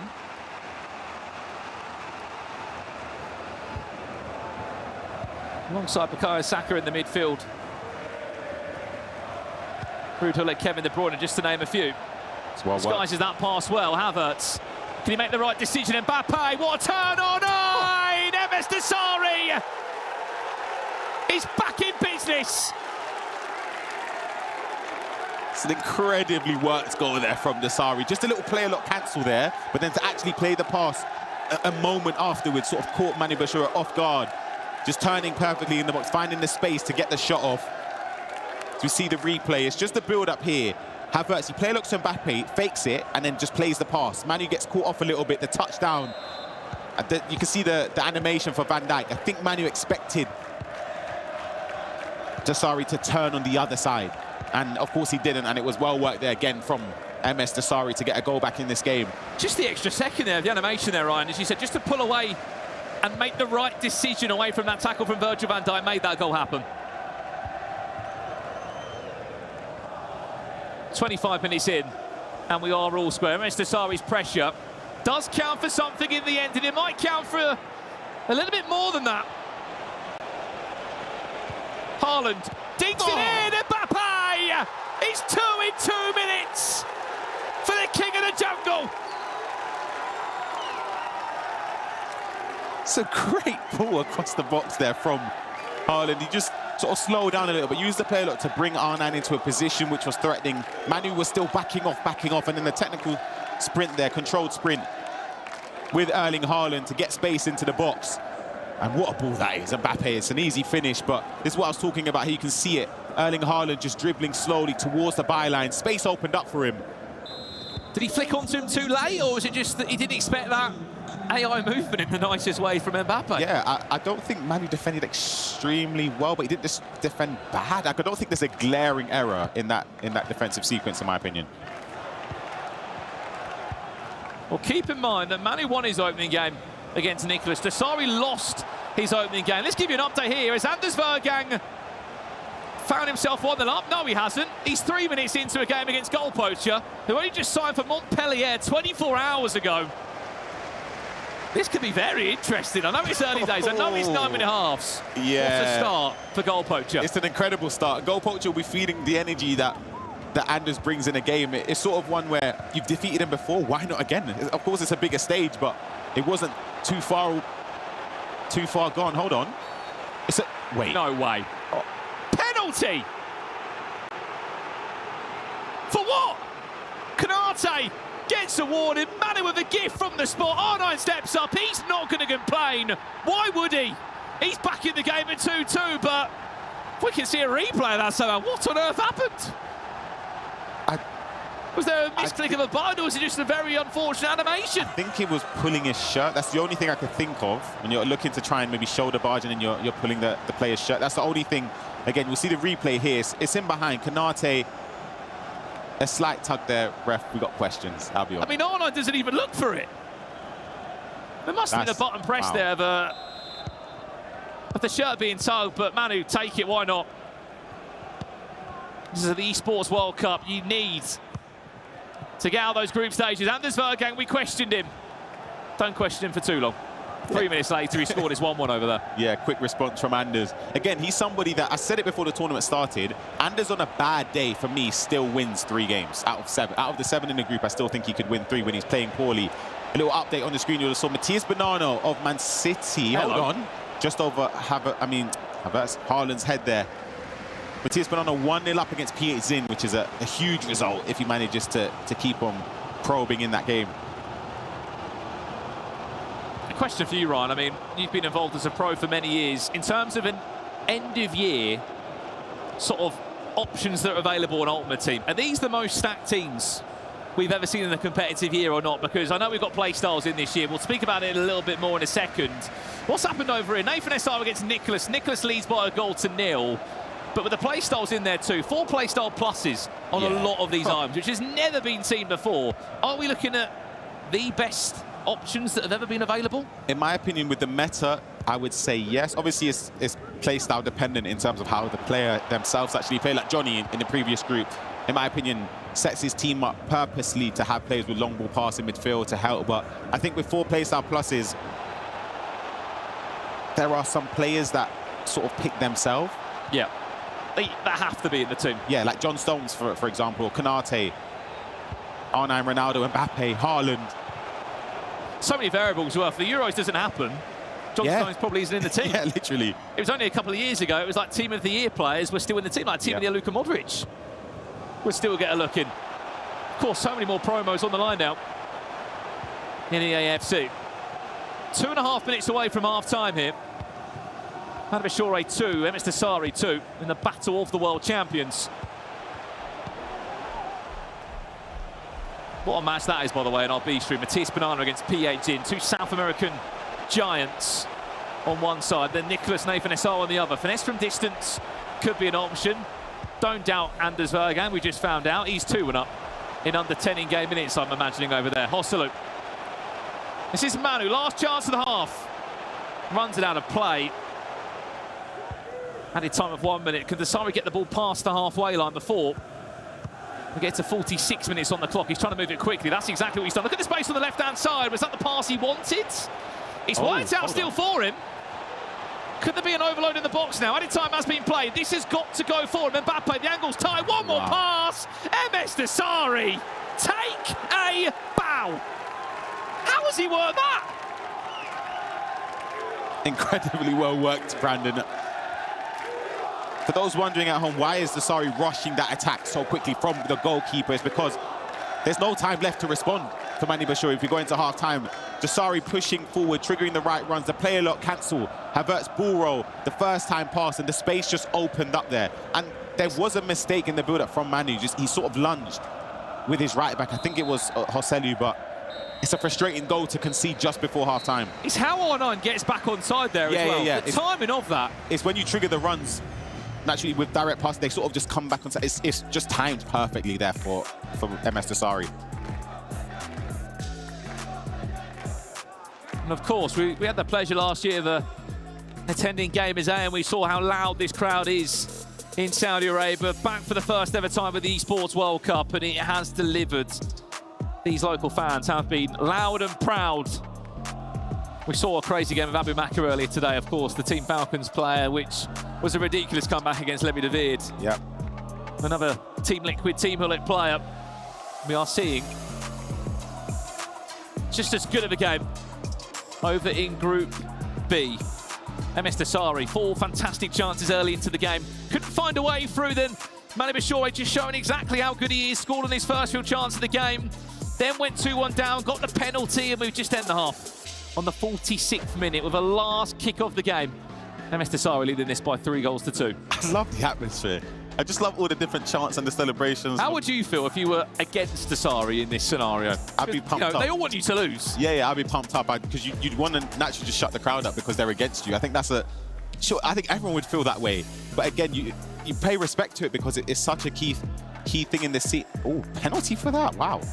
I mean, we've seen some strange choices. Bottom corner finish there for Anders. 30 minutes in, 3-1 up against Goal Poacher. Me and you have seen some interesting penalty shouts this year. Yeah. We've commentated a lot of games, and we've seen 2 very interesting penalty shouts there in the last 10 in-game minutes or so. Back underway for this one. Still so much time to be played. Remember, this is only round 2 of the group stages here. Oh. What a win that is, by the way, from Manu. Nice step over exit, gives himself a little bit more room. Mbappe can't get the shot away. That recovery pace from Saliba was unbelievable, but what was even more impressive in that whole sequence was the press from Manu was superb. Completely caught MS Dasari off guard there. He thought he had more time than he did everything right, Brian. Yeah, everything. He didn't do a single thing wrong there. It's just how it worked out in the game. It just didn't fall in his favour. Dasari recovering so well. You have to look on paper as well. This is a player, Dasari, that hasn't had loads of experience in terms of this season. Yes, he's had experience. He's a fantastically talented player, but in terms of pro tournaments this year, we haven't seen a great deal of him. Here he comes again. So I'll be quiet, because MS Dasari is in his own world right now. You could just look at him and the celebration to the camera as well from the fans. You could just look at him and just tell he's feeling himself. From the first minute, you could tell just the way he was attacking. It was fluid. There was a... to the point I'm making, are you surprised at the level that we're seeing from him? Because he hasn't had the opportunities to really compete this year. He hasn't. The thing is, as I said, it's the fundamentals you don't really lose. It's ultimately football, it's just the mechanical aspect of the game and the mindset, the approach you come into the tournament. I spoke to Mike previously, and he spoke, MS Asari is probably one of the only players who can sort of come into a tournament like this, not have tons of experience, but gain that match experience as it goes on and become more comfortable and a lot better as the games go on. I predicted him to potentially lose the first 2 and then start to pick up, but he could potentially win this game if he carries on playing like this. And one thing we know about MS Desai, Ryan, he's a bit of a late bloomer. As the year goes on, he always gets better. Exactly. The year he became world champion. Slow start often. As soon as April, May passes and we move into the summer months, he gets better and better and better. Saw some updates there from the other games. Let's jump over and give you some of the action you may have missed out on. There's a finesse from distance. Hello, hello, hello. Goal poacher getting a goal back. 37 minutes on the clock there. 3-2. He trails against Anders Vergang. Back over here now. Desari looking for a 5th. After 2 rounds in this group, it is going to look so interesting because everyone is sharing points. There's not really a front runner. 1 win, 1 loss for a lot of players. Havertz. Is it another one for Desari? Haaland, one more pass. Vitinha. Can he drop the shoulder? Nice step over exit. What to save Courtois. I think he expected the goalkeeper movement towards the near post, so he shot across. But if he goes near post, we would have seen goal number 5 for MS Desari, but he's feeling himself. Honestly, the way he's playing, you can tell he has a lot of confidence, but he could concede here. Great ball, Mbappe. That's twice now. 2 massive chances where Manu's been in and around the box. Forget scoring a goal. You at least expect to hit the target there. Absolutely. I think he deserved the goal, as you said. It's been twice now, those situations where a team in the tournament, Kylian Mbappe, Ryan. It's got to score. As you said, at least, worst case, hit the target. But to go wide is a tough pill to swallow there. You get frustrated in those moments, but Manu's a professional. He'll know and just try his best to keep calm and understand that if he can generate another attack like that, surely the odds will fall in his favour. This could be a chance. Really high line there. Great feet from Alex Bates. Is there an overlap available? Well read there, John Stones on the right-hand side. Just as enough to delay the attack. That's a naughty tackle there from Hullet. This could be... Hold on. It's a red. A red card. Desari's asking for the Reds. It will be a red card indeed. And for Manu Bashir, it just gets worse. Down to just 10 men. This is a game that's had everything. Penalties, red cards. And now for Manu, Ryan, you're in this situation, you're in this predicament. What are you changing? How are you restructuring your team? Ooh, this is a difficult one because 4-3-2-1, it obviously relies on you having the amount of options to go forward. If you play that way without a midfielder, you kind of lose that rotating aspect of when you're trying to recycle possession. That player's gone. In my opinion, a lot of players in years gone by, when you play in a... Hold on, actually. Could have been a replay. There is one here. Another penalty. Is that a second? Yeah, it is. Van Dijk, red card. Days. Another red one. Cards everywhere, Goal, red card. Anders Vergang made it 4-2 just before half-time. But as I was saying, a lot of players would opt to go to a 4-2-3-1 and have the striker as the person that has been sent off, just to give you structure in midfield and defence. But when you're chasing a game, it's a tough one because sooner or later you're going to have to go forward and commit more bodies forward. This game, Ryan, could not have gone any better from Mr. Sari. Yeah. Other than the penalty that he conceded, which he, I think he can deal with now that he's only playing against 10 players. Manu Bashir, you've provided so many surprises throughout your career so far and incredible displays. Show us another one. 2017 game minutes left, trailing by 2 goals against Desari, against this home crowd here in the Kidia Arena. Let's see if he can turn it around. Well, it's Desari. Got the strength and all that support behind him just to see this one out and get his first win in the group stages in this ridiculously tightly contested Group B. Mbappe over step overs a pretty... That shot would have been time green, Ryan, if it wasn't for Konate in the way. Yeah, huge challenge. Great press again there from Manu Bashir. He's still on the ball for the attack. Saliba, back to Mbappe. Saliba, right place, right time again. He'll take a fortunate bounce. You're 2 goals up in this scenario, Ryan. just looking to manage the game now, surely. Yeah, absolutely. It's way too soon to opt to keep possession in the sense of just trying to keep it for the duration of the game. Hold on. Matisse Bonanno on the attack. Over here, Bonanno has just squeezed that one in against PAG. What a game that is, by the way. 3-2 in front against PAG. Matisse Bonanno leads. Remember, there is a beat stream here at the Esports World Cup as well. You can follow all the action that is taking place. 4 games taking place at the same time here in the group stages. What a pass that could be. Finesse, stopped by Petacek. Was there goalkeeper movement involved? Keeper movement, incredible. Cuts the hold on, I mentioned it after this corner. Quick corner, Mbappe! Not the man this time, Erling Haaland will be. He might only have 10 players on the pitch, but he is not giving up here. 19 minutes left. There is still plenty of time left. That's why I didn't say anything, because a corner comes in, you kind of know, FC24, when corners are whipped in, you have to be fearful when you're defending them, but MS Asari done well to sort of put a defender to block it, the shot before that led to the corner, and move the keeper the right way. But from the corner there, what can you really do? Somebody of Manu Bashira's level, he's an expert at utilizing those corners to his advantage.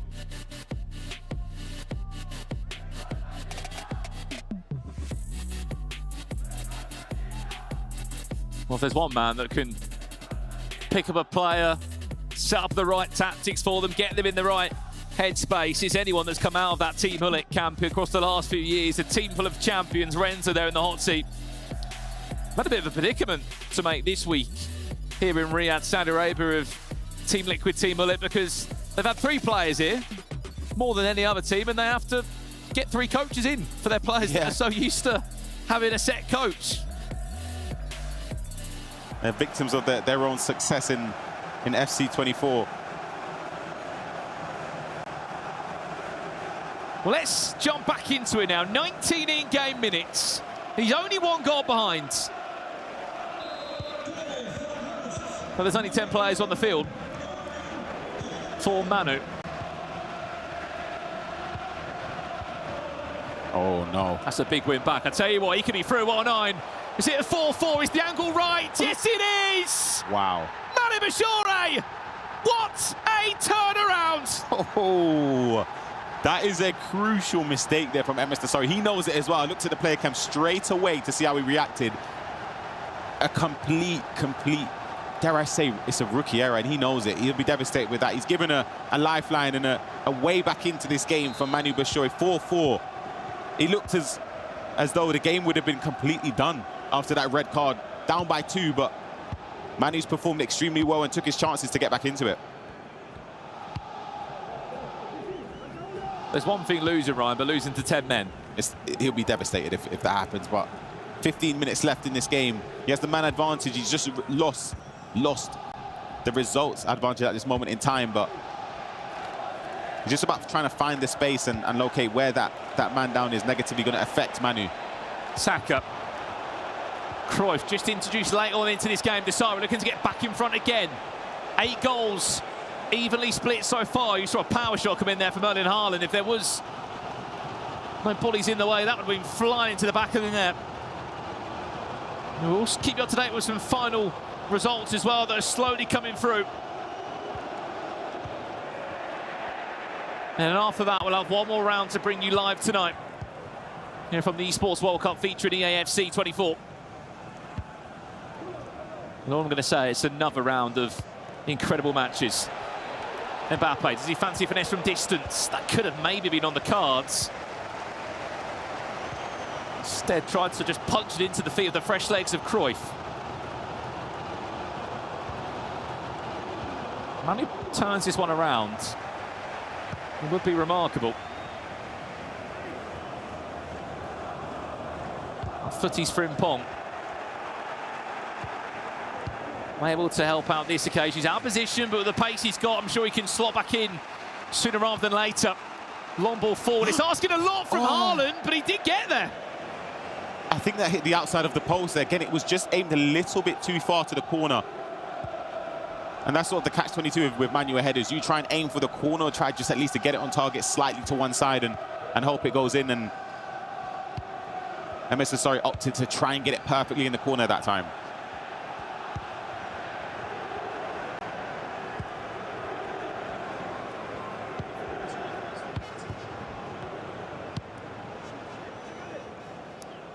Too much, way too much on the switch there from Manu that time.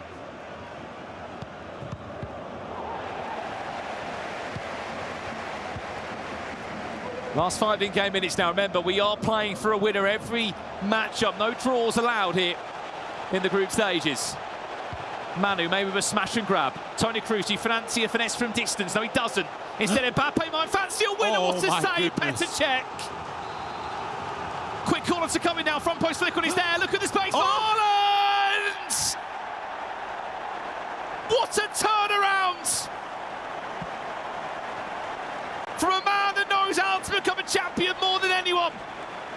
World champion last year in Riyadh.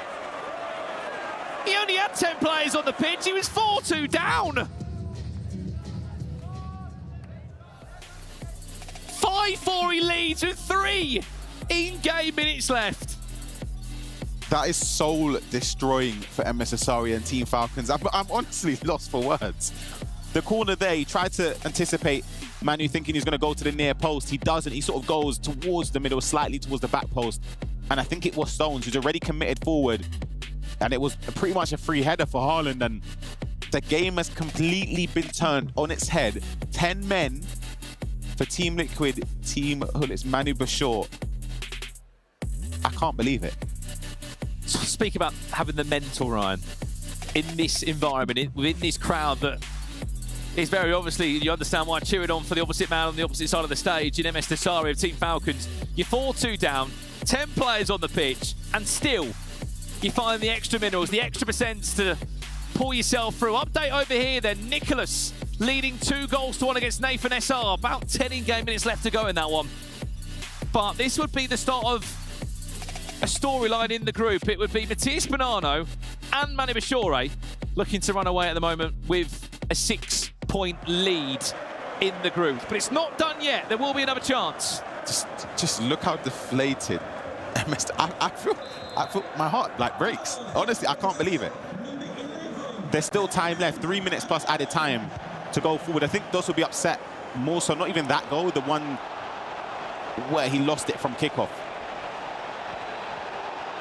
It's good defending. Eder Militao does the job there and just about manages to get the ball down the line for Haaland. Let's look after the ball now, Manu. May have just given MS Dasari one more roll of the dice. One more. Only time to come any second now.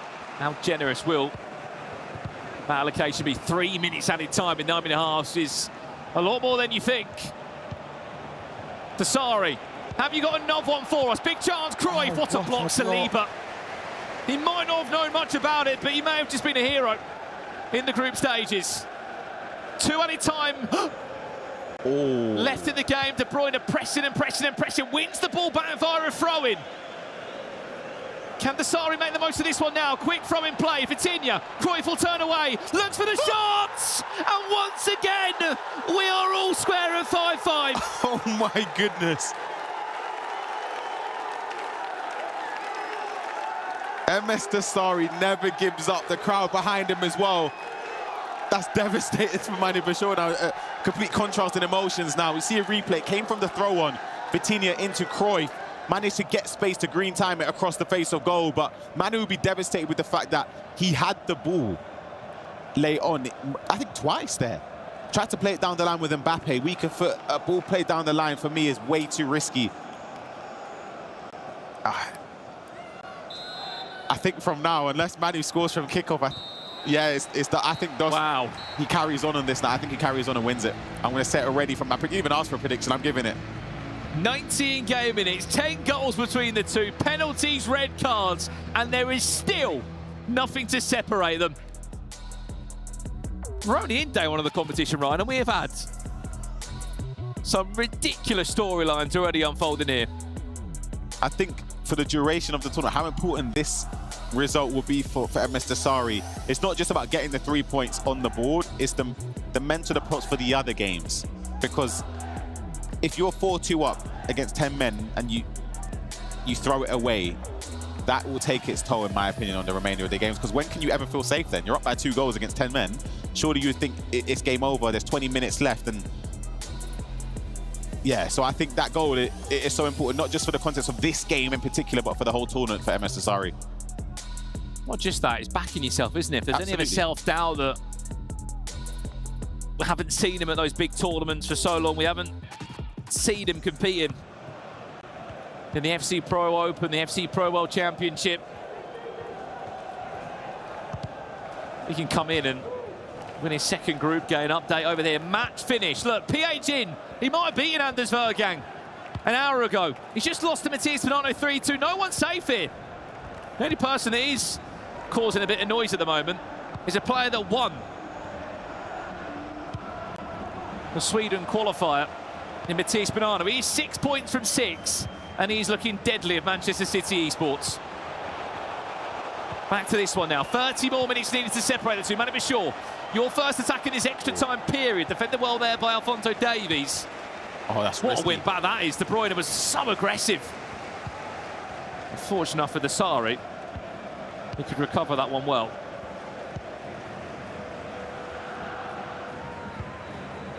Full-time result there, look. It flips again on his head. Nicholas picks up his first win here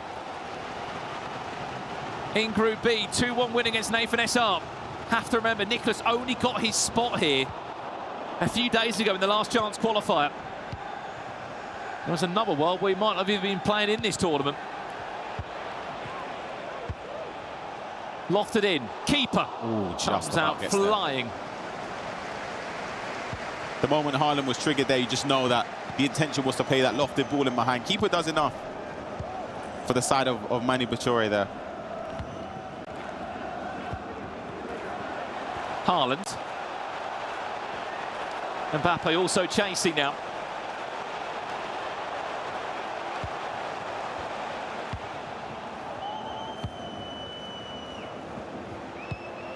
Take his time here. So much space on the bottom hand side of your screen. Expect a big switch to come in any second now. It's a pretty poor pass, but he gets rewarded for it again.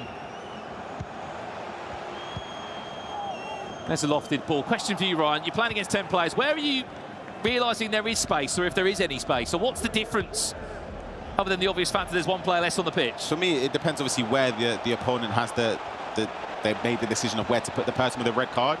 I'll speak about it a bit more after this attack here. Oh my wow! Power shot from Dasari. That raises the roof here in Riyadh. They've worked on that. We've seen Emre Yilmaz do it. We've seen Levi do that in previous competitions. That ball across there sort of sets up a driven, or a power shot, I should say, sorry. And Vitinha, that is incredible. Where's Dasari back in front again? Take a look at this, though. The power behind this. Oh, my goodness. Keeper stands absolutely no chance. No chance. That's exactly why the power shot plus play style there comes into effect.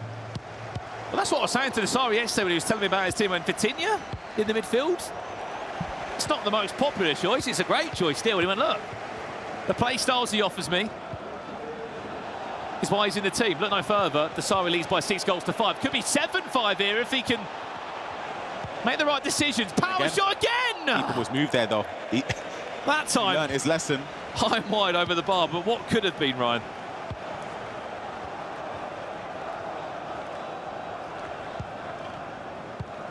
I mean, you teased us with the script, Ryan, of how extra time would be played. Dasari might run away. No, he won't. Mbappe, look at the space. Manu just got to beat the goalkeeper.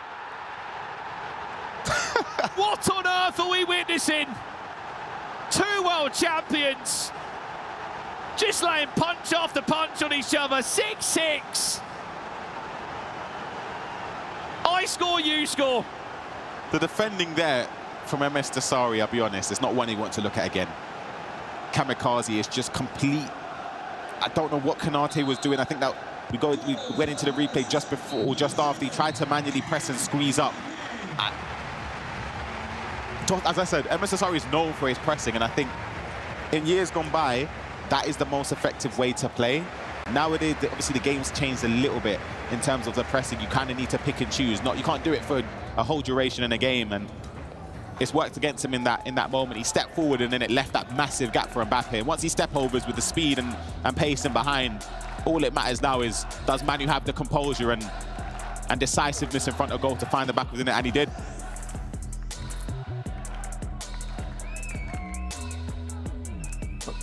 I don't think I've ever seen a player with 10 players on the pitch ever sort of play this well. No, literally. Looks like he's still got 11.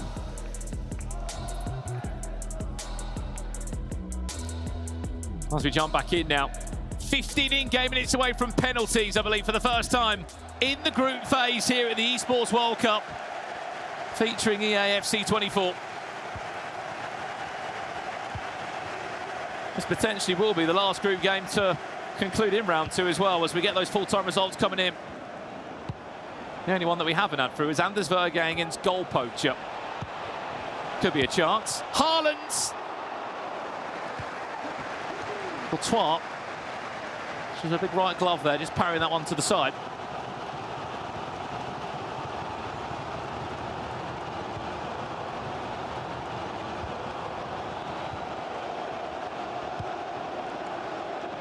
Offside. Saki, the idea was great. It's the timing of the run. A little bit too early. There's that result we asked for. Unfortunately for Goal Poacher, it's going to be 0 wins in 2 games for him now. Anders with his first 3 points on the board after losing to PH in. Big result there against Goal Poacher to put him back on track.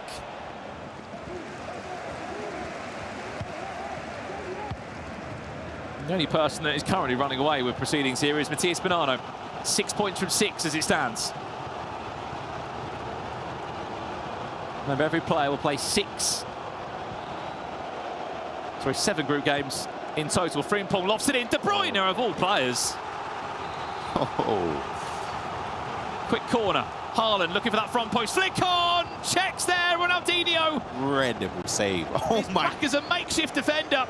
Still, this attack is not dealt with.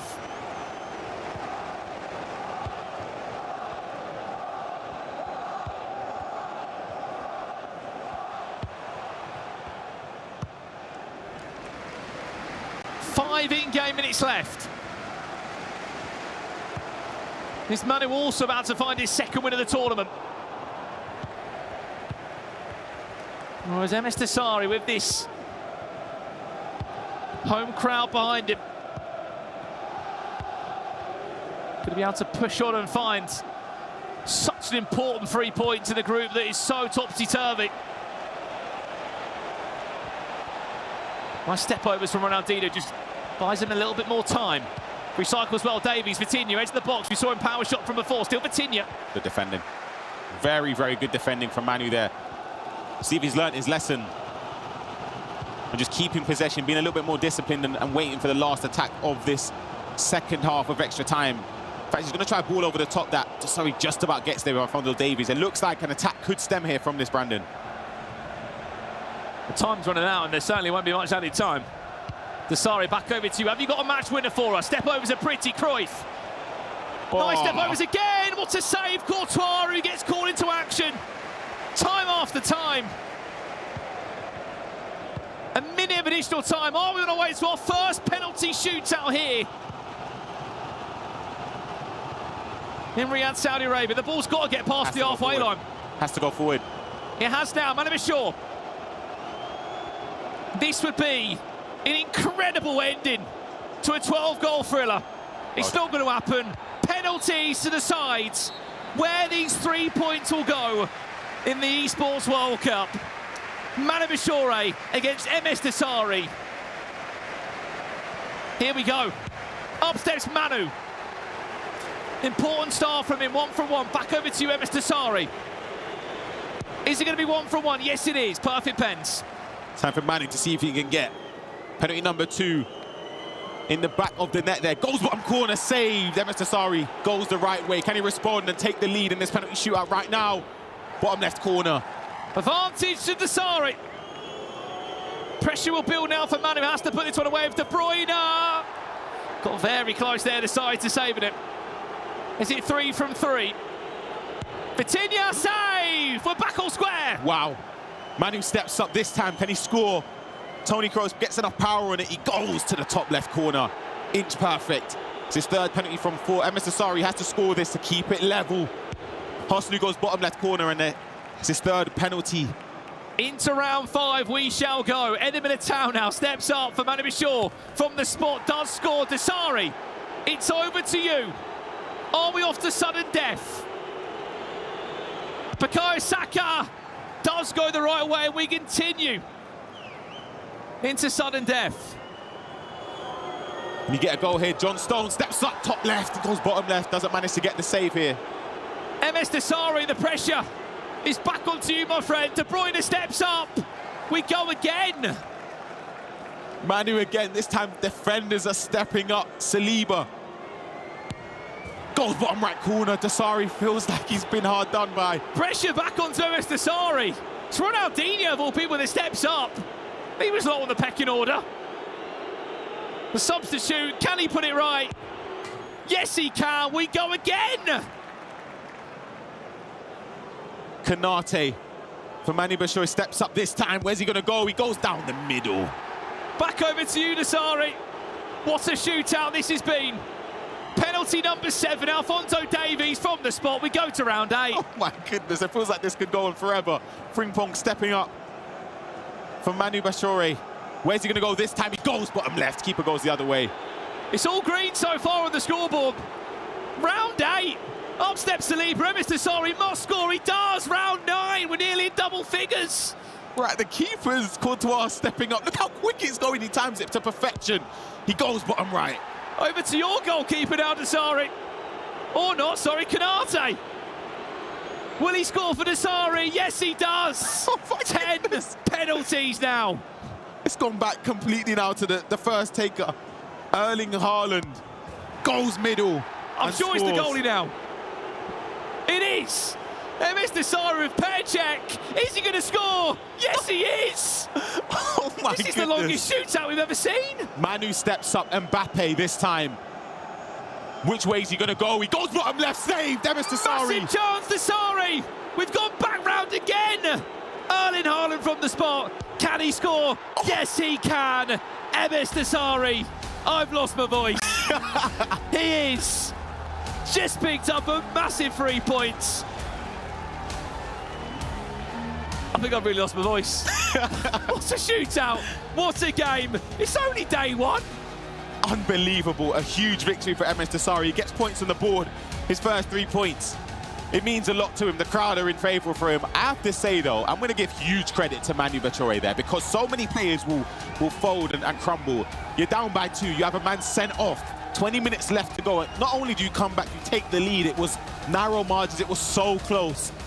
But it wasn't meant to be, and he has to bounce back into his next game. So tough as well for Manu there. You've gone through such a long time in that game. You've been in the game. You've had 10 players on the pitch there for, I believe, 20 in-game minutes of normal time, 30 minutes of extra time, and then we go to a shootout, which might be the longest and the best shootout we have seen this season. What a game. We're only in round 2 of the group stages. Manu Bashir loses to Mr. Sari, and I believe we're going to hear from the King of the Jungle live right now with Milos.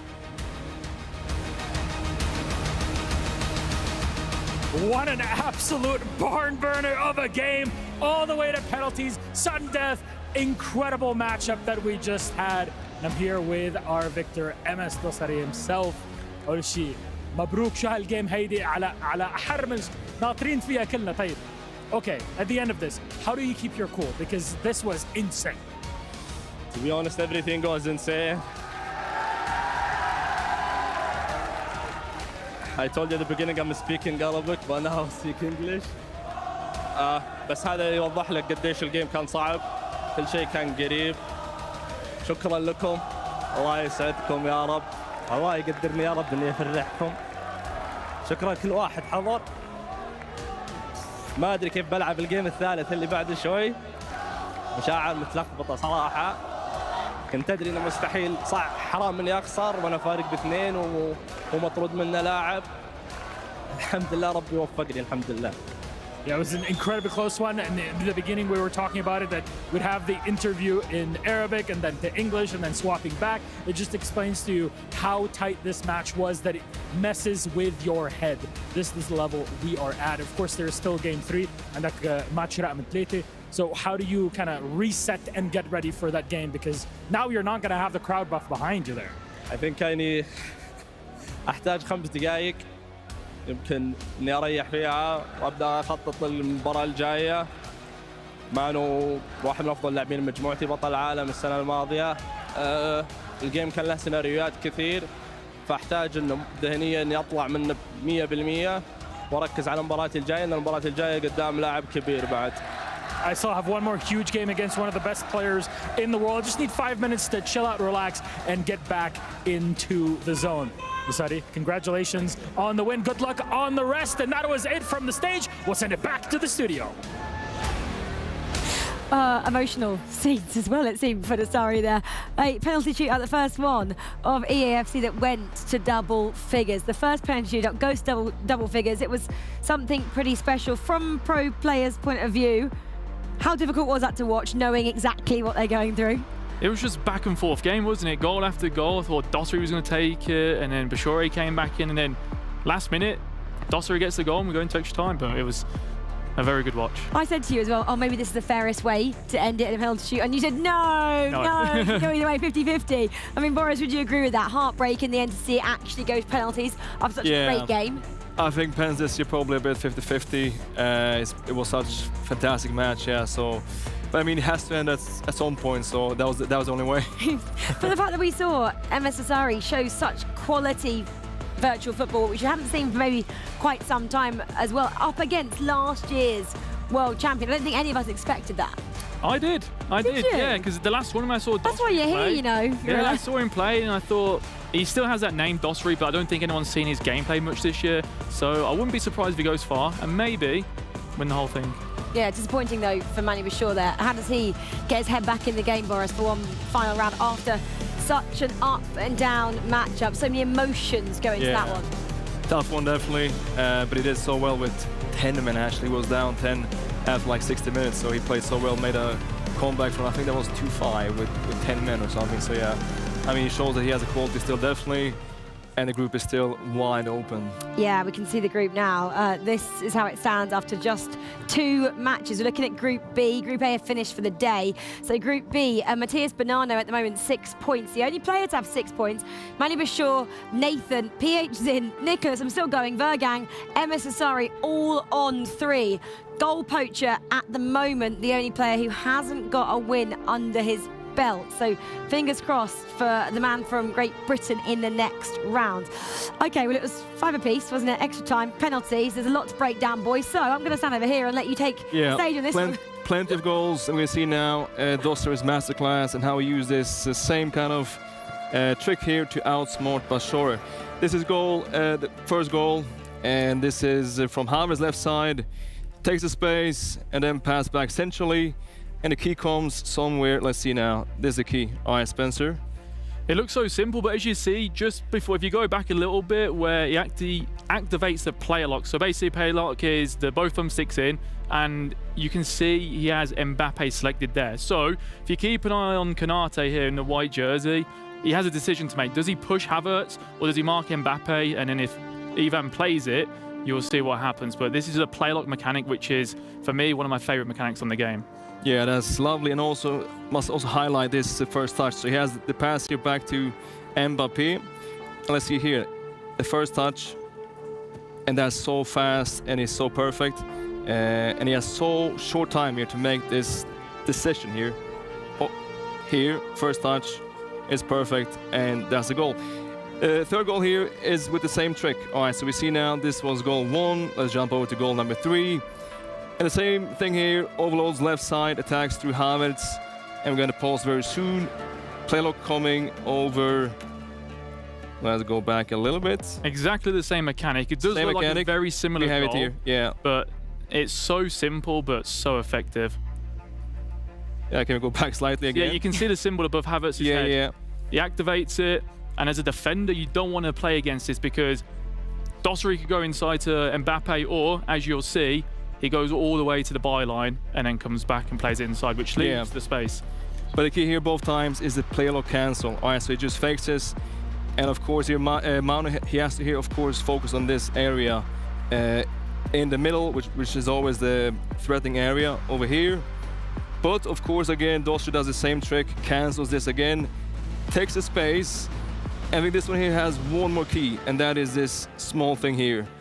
If you're out of passing options, sometimes the best thing and the most simple thing is the bottle outside. Just like this, your harvest goes outside, Konaté is gone, and offside line as well is completely destroyed. And this is well played, fast passing, in the end, a tap in, amazing. Simple, but effective. Effective. Yeah. So yeah, that's from us this time. We're just gonna jump back to Leah at the sideline. Don't think I have to tell you who I am, and I don't think I have to tell you where I am anymore, but what I can tell you are the results from round 2. PH Sin facing off against Matias Bonanno, both former E Libertadores champions, both from South America. Some might even call it a partidazo. It did go both ways, but Matias Bonanno did come out on top 3-2. In the other match, battle of the N99s, Nicholas 99 FC and Nathan SR 99, but the N99 from Argentina did come out on top 2-1. Goal Poacher did take an early lead against Anders, but it was no match for Anders. Anders wouldn't take that as a result, and that one ended 4-2. We will be back with the last round of Group B after this short break.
Have you got what it takes to get to the top?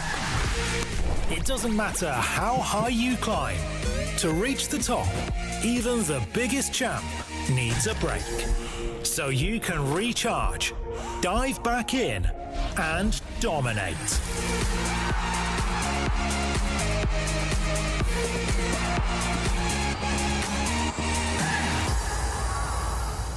Have a break. Have a Kit Kat.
How's it going, everyone? Brandon Smith here at the Esports World Cup. We've got a little fun game to play with two of our professional players competing this week here in Riyadh, and it's called Cop or Flop. Gentlemen, introduce yourselves. Who have we got?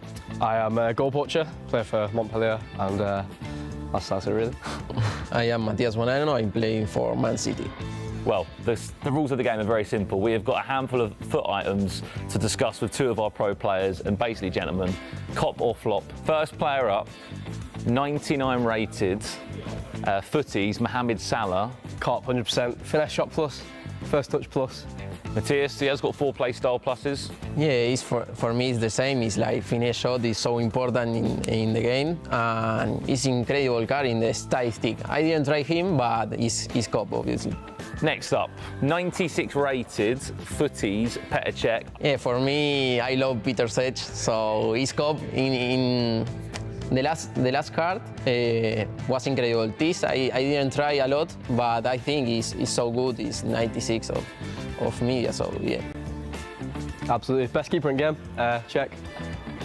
Clear Schmeichel, 96 footies, great card, 6'6". Next up, right, 91 rated Ruud Gullit, Centurions. In this moment, I don't think so. I think Gullit in the beginning is incredible, this card, but now it's so bad for me. So it's flop. Yeah, that's a flop big time. 1 playstyle plus, yeah, it's a bad card, really bad card. That was a bad card in March, don't mind now. He's 97 though, would be a cop for sure. Next up, we have got 99 rated footies Neymar, I believe, the second or third most expensive player.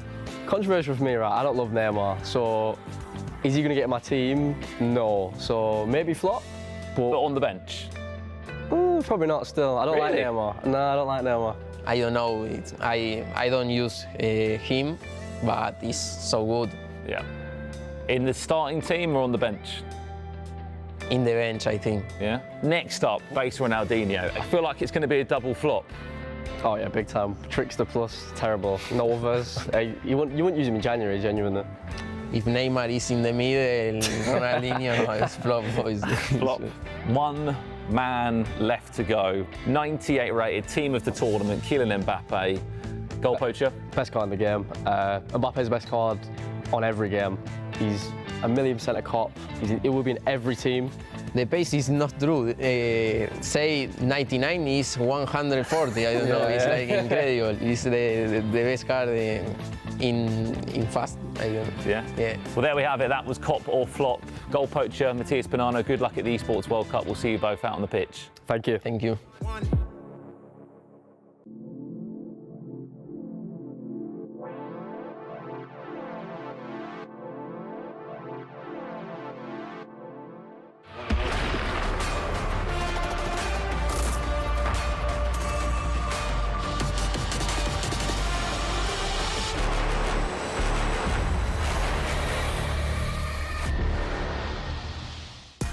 Well, welcome back, and you'll be glad you have waited around until 11:30 local time here in Saudi Arabia, because we have a massive matchup to bring you. Nicholas, 99 FC, competing in his 7th World Championship, is taking on Anders Vergan. We always leave the best till last, don't we? Is that correct? 7? 7 that on is the bounce. A lot. That's why I picked up that card earlier when we sat down at the table. I went to you. It had a number 7 and a goat on it, and I went, number 7 goat. I should take this to Nicholas. It makes kind of sense laughed now. at me. Did you not know what I was talking about? No, it's been a long day, but it makes sense. It makes sense. This is a massive matchup, though, isn't it? And especially after what we've seen, especially Anders going through the motions earlier on. Yeah. You weren't here on the stage. He was heckled. It got a bit personal, actually, in my opinion. A bit personal, but yeah, reminds me a bit of Djokovic playing tennis. Like, he's sometimes better when he's angry. And I think after that first game, Anders was definitely getting mad.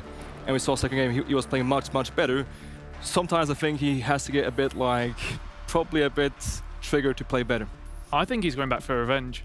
I think you'll see the best Anders in this game. Nicholas, though, he's not really the kind of player that gets riled up. Can Anders get in his head?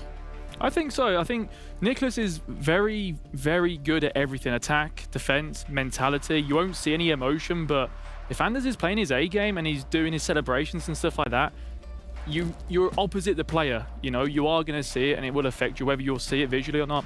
You know, it's going to affect you, I think. This is going to be a great one. I'm looking forward to it. As always, you guys can let us know your thoughts at home. The STC play of the day. Go to .gg and just vote there. Next game, tell us your thoughts on that one. I mean, yeah, this is going to be interesting. Jafonso earlier, we saw he was kind of on that wave of momentum after coming through the last chance qualifiers.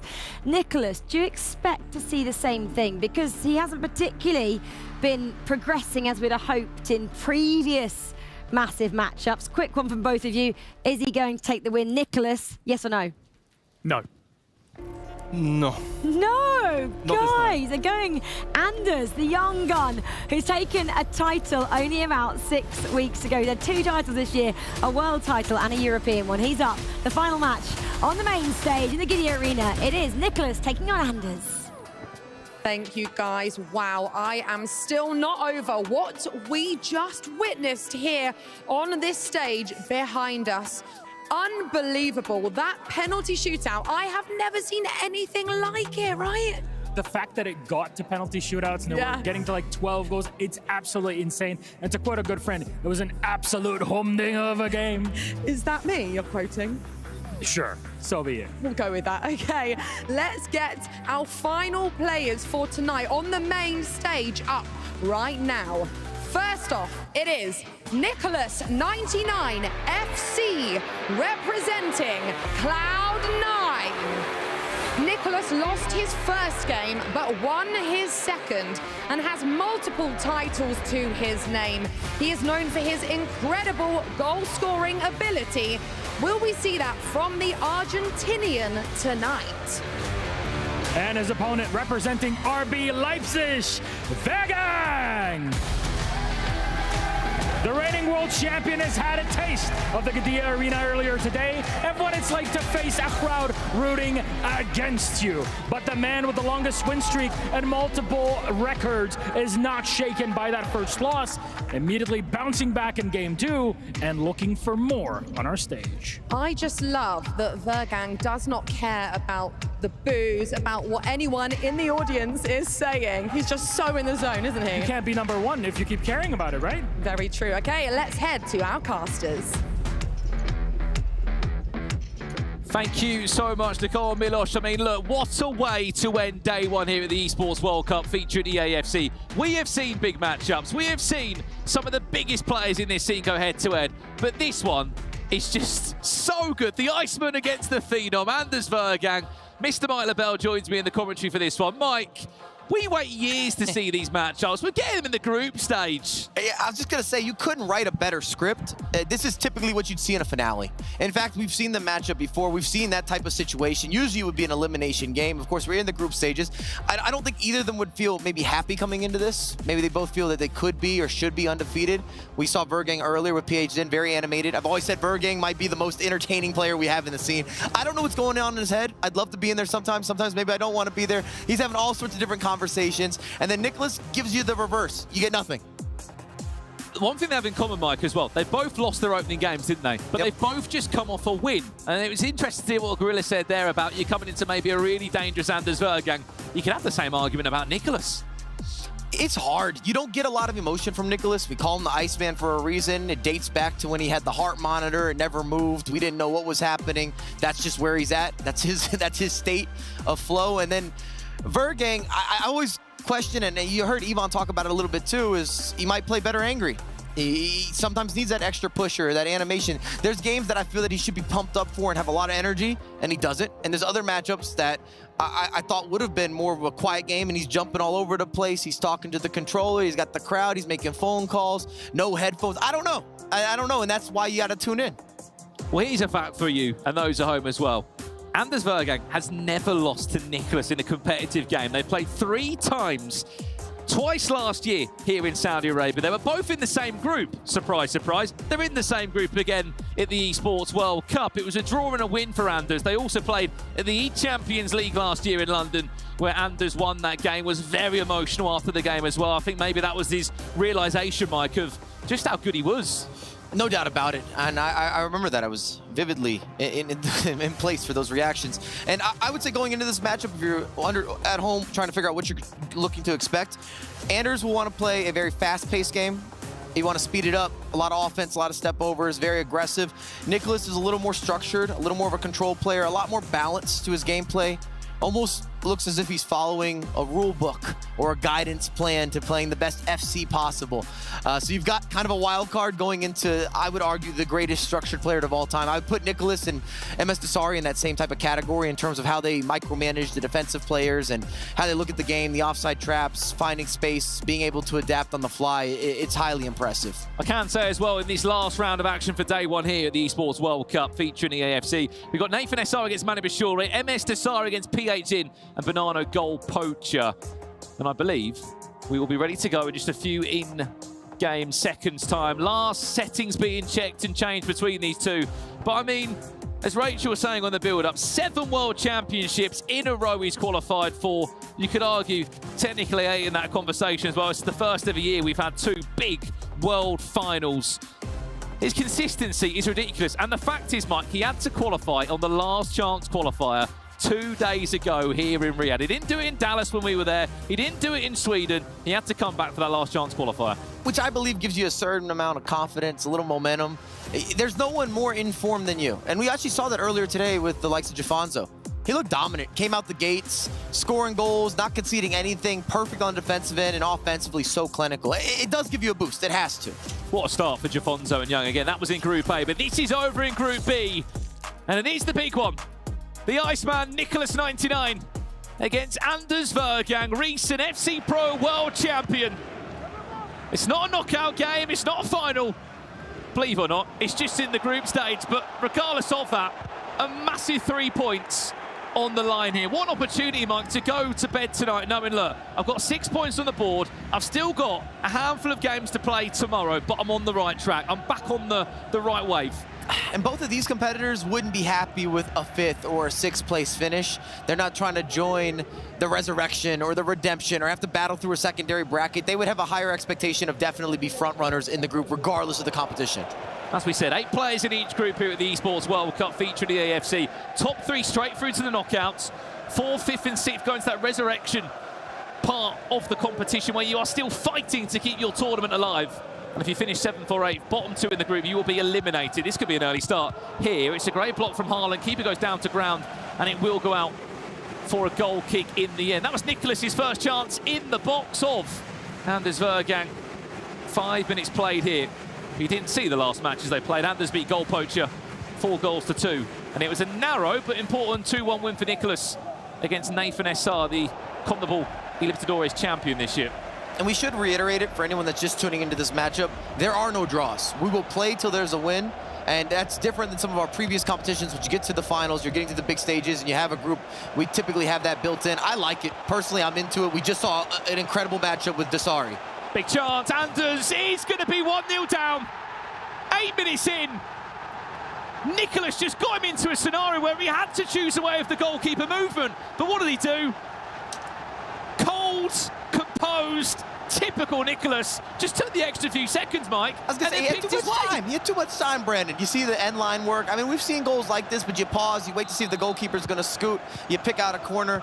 It's lovely work here from Havertz. Extra pass, Haaland, additional. Again, Cruyff across the body, not an issue. And I've talked about it, but we're going to see it time and time again. The game is kind of isolating Haaland. You want to get on Haaland's island. You're going to see it on corner kicks. You're going to see it on some of the lobs and the knockdowns. You're also going to see it just with the general footwork if you can get in between the defense, the power, the size, the upgrades, maybe a cover star bonus, if you will. I don't know if you saw that as well, Mike. He timed green the finish. Why not? Had to be sure, didn't he? Nicholas leads by a goal to 0 here against Anders. One thing that I rate more for most of Anders, no headset on, he's listening to the crowd, he's listening to us coming through the speakers. He's taking it all in here at the Esports World Cup. And so far, Nicholas fully in control of this. It's crazy when you look at it. Last game we had Manu and MS Desari, 2 world champions. Vergang, Nicholas, 2 world champions. And these are all in the same group, yet alone the remaining players in the competition. And there's not that many tournaments if you really think about it. I mean, we've been doing this for quite a few years now, but in terms of the masses or the quantity, to be a champion, there's not that many guys that have that on the resume. Just on top of that as well, Mike, for the years that we've been in this space and the years that these have played, they've only played each other 3 times. This is the 4th time they're matching up. But that's less about Nicholas and more about Vergang. If you recall, we've had a lot of hype building. It was brewing. We saw everything online. Vergang was dominating at 14. Wasn't old enough to compete. So we had almost a 2-year period that we were waiting. We were saying, when's he coming out? When are we going to see him in action? And I'll tell you what, he has delivered the goods. He did not disappoint. $600,000 and a bit more at just 18 years of age. Won $250,000 in Berlin at the FC Pro World Championships just a few weeks ago. If he was to go before we're here, $300,000 to our winner at the Esports World Cup featuring EAFC 24. Nicholas looking for a second in this game. He's been in full control of it so far. Back over to you, Anders. Long ball over the top. Mbappe, has he got the legs on Konate? Yes, he has. Can he bring Mateus into this attack? Well, he looks to just take his time. Went to corner, which will be taken very quickly, I can assure you. Quickly whipped into the box. There's Erling Haaland, and Konate just pushing him off balance to get him back in possession. And those corner kicks end up being what feels like a 50-50. Typically, you get Haaland, run him near that near post, put it into action, see if you can get a favorable animation. Offside. And we talk about Vergang a lot, but it's because he's almost gone global icon or superstar at this point. Bellingham. Oh no, and expect those trademark step overs to make their mark now. Little reverse elastico was pretty from Mbappe. Just didn't really get the animation he was looking for there, Mike. And I'll track back. I'm not trying to discredit anything with Nicholas, but I look at a couple weeks ago, Anders is in New York City. He's on a billboard in Times Square. Same could be said earlier on this year. Vegas, he's on the Sphere. We've got a replay. Who's it from? Well, it's Matías Bonanno, Mike, who looks like he could be ending day 1. 9 points from 9, leads 3 goals to 1 against Goal Poacher. Another champion, all in the same group. We might sound like a broken record, but it has to be said. I'm going to keep playing that record. Step overs are nice. Havertz. Oh, ball, one more pass. Haaland, Cruyff! It's the one more pass that no one saw other than the Iceman. 2-0. He leads against Anders. And it might look simple, but the way that he uses some of the R1 dribbling, the extra touch, inching out every little bit of space, gets the turn, get the delivery, and often Haaland's not really the provider, but it's been different thus far, at least in this matchup. And once you're into that bread and butter location, everyone's going to be able to convert and tap it home, but the end line work or the sideline combination is perfect. A few days ago in the last chance qualifier, the amount of goals that Nicholas was scoring from that byline, getting down the byline and then just forcing a decision from his opponent. Do you dive in? Do you step off? And next thing you know, he's put it through your goalkeeper's legs. Not on that occasion. What a start this has been. Anders Vergang has got a lot more to give. We have an update for you over here. PH in leads MS Desari by a goal to 0. That's just gone 15 minutes on the clock over in that game. Oh my days. Mike, Nathan SR is 4-0 up against Manu Bashir. I mean, what has happened there? Maybe he's burnt out from those penalties against MS Desari. 4-0, Nathan SR leading. I think you kind of nailed it. At least you teased it. It's hard to take a loss like that. He had a red card, he battled back, we saw extra time. There was plenty of back and forth where he was leading, where he was behind, a little bit of everything. And I was talking to you a little bit before we got started. I can't recall a penalty kick shootout at a competitive event that has gone that deep. I mean, you tell me if you've had one. No, that was a lot of penalties. What, 22, 23? I think it ended up 11 penalties on each end, or 11 conversions. We went 10 or 11 again, conversions, sure. and they had a couple misses in there as well. Both goalkeepers in action. You never see that. Nicholas, surely not third. One more pass. 33 minutes in. And Nicholas is cooking. He has been so in control of this game. You wouldn't believe he's playing against the current world champion. I'll say this today, Vergang hasn't looked like himself. And maybe that's PH Jin's fault. came on stage, was very interactive with the audience, didn't get into a flow. The biggest surprise, and it's been a reoccurring incident in this matchup, is his defense has not been that good. There's been holes. He hasn't been able to step the same way. Offensively, he still had moments of showcasing some of that free flow and fluidity, but on the defensive end, the mistakes are big ones. You can't leave those types of gaps, and that's not been what we've seen from Anders, especially not what we saw earlier this year when he just took down everyone with ease. And he might not give much, Nicholas, in his celebrations. We'll come back to that in a second. Dasari 2-0 down against PAG. PAG looking to get back to winning ways after losing his last game. This has to go from Anders. Big chance of R9. Stopped in his tracks. Corner played short. Didn't want to go direct this time into Erling Haaland. Mbappe, Hullits! Not really sure what the idea there was, Mike. It looked pretty ordinary, that shot. I'm surprised for the short corner as well. Just with the effectiveness we've seen with going direct. Sometimes even on the second bounce, your opponent can't get it out of there. You're able to make it work. Might not be the prettiest of goals, but either way, they still count the same. Matthias Bonanno, what are you up to, my friend? 6-1. He is leading. Maybe we haven't spoken enough about him so far. 6-1 he leads. What a dominant display. I know he's not been on the main stage yet. Hopefully he will be tomorrow. 9 points from 9 he'll be on. Big chance to breakaway here for Anders. He's desperate for a goal. Some confidence back in this tie. 5 minutes for the break. Does well there to get that into R9. Wins another corner. The defending is good from Kanate. Is he going to look to go direct into Haaland? He is. Front post, flick on. It's a goal back in the tie. Still complaining about something on the defensive end. Nothing to do with that goal. That's also been on screen today. I feel as if the majority of the reactions, or Anders having chats with the Furminator, even during the match, have not been related to what's actually happening in the game at that moment. So he's got other things happening, other things in his mind. We've seen this goal time and time again. That's not going to shift. You just can't beat Haaland. If he gets into the right position or you get that favorable animation, it happens so quickly. There's not much you can do on the defensive end. I have been guilty of both scoring and conceding plenty of those goals throughout every weekend league. I think when you're Anders' coach as well, there's a level where you just have to accept that he's going to talk a lot at you, and you've just got to take it. What's happening over here? Goal back, 48 minutes in the clock. What a first half that was from Nathan SR, by the way.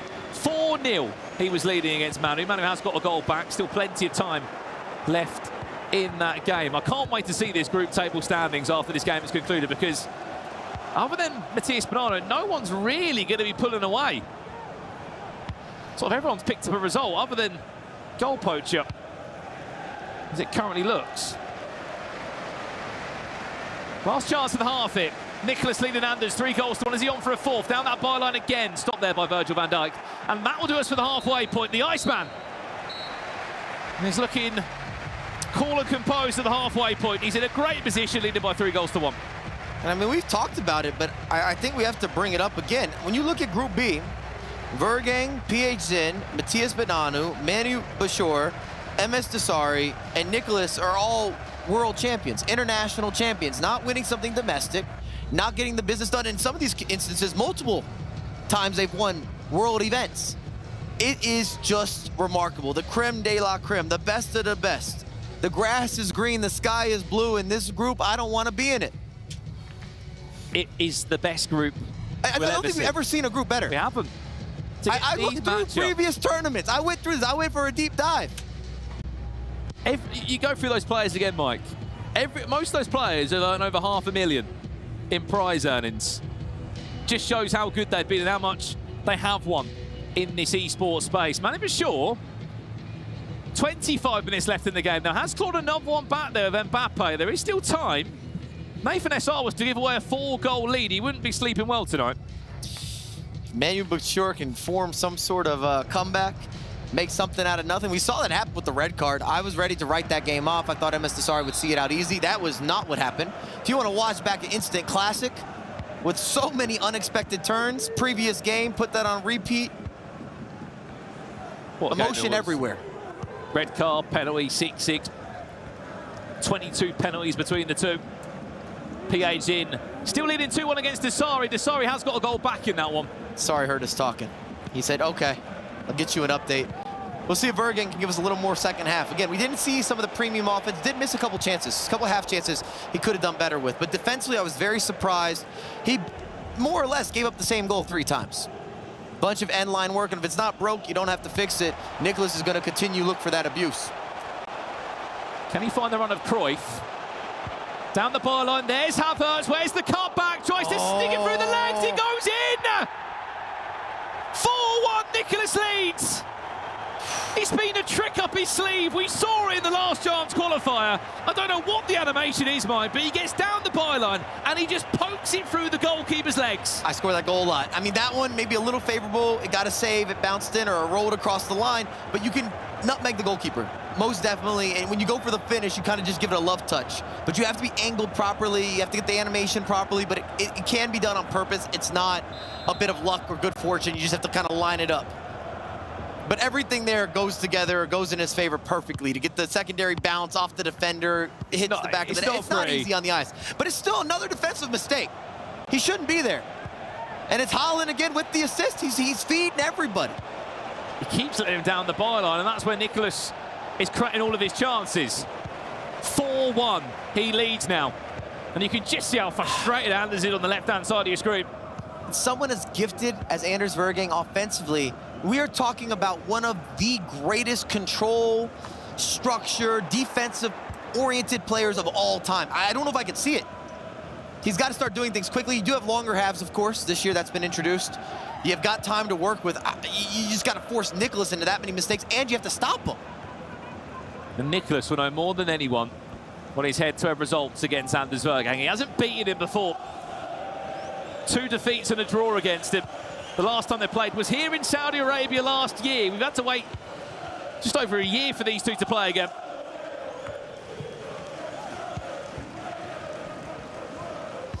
And if you've played a lot of FC, the other difficulty here, you can't rush. There's no way to rush or increase your risk without potentially giving up a lot of reward. Down the byline again, he's looking to double up. With Haaland in there, didn't work out on that occasion. Chance for Anders now, Saka. Able to pull away. Can he outsmart Nicholas? One of the smartest FC players we know. Haaland, there's one! It's a start.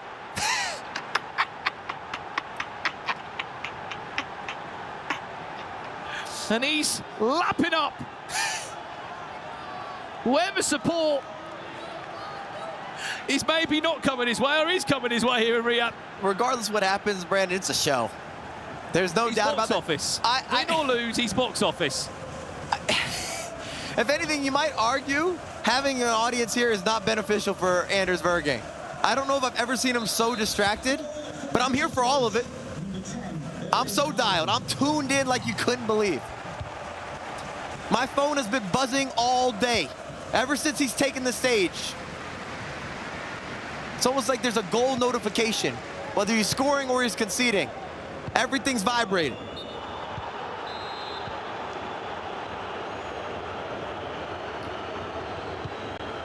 And if there's one thing Anders can do, he can score in bunches. I'm not trying to manifest or reverse the curse of a commentator, but it's just something we've seen through the last couple of years. Someone else who can score a few as well, Matthias Bonanno, superb from you today. 7-1 victory in his last game. This could be a chance. Big tackle again from Nicholas.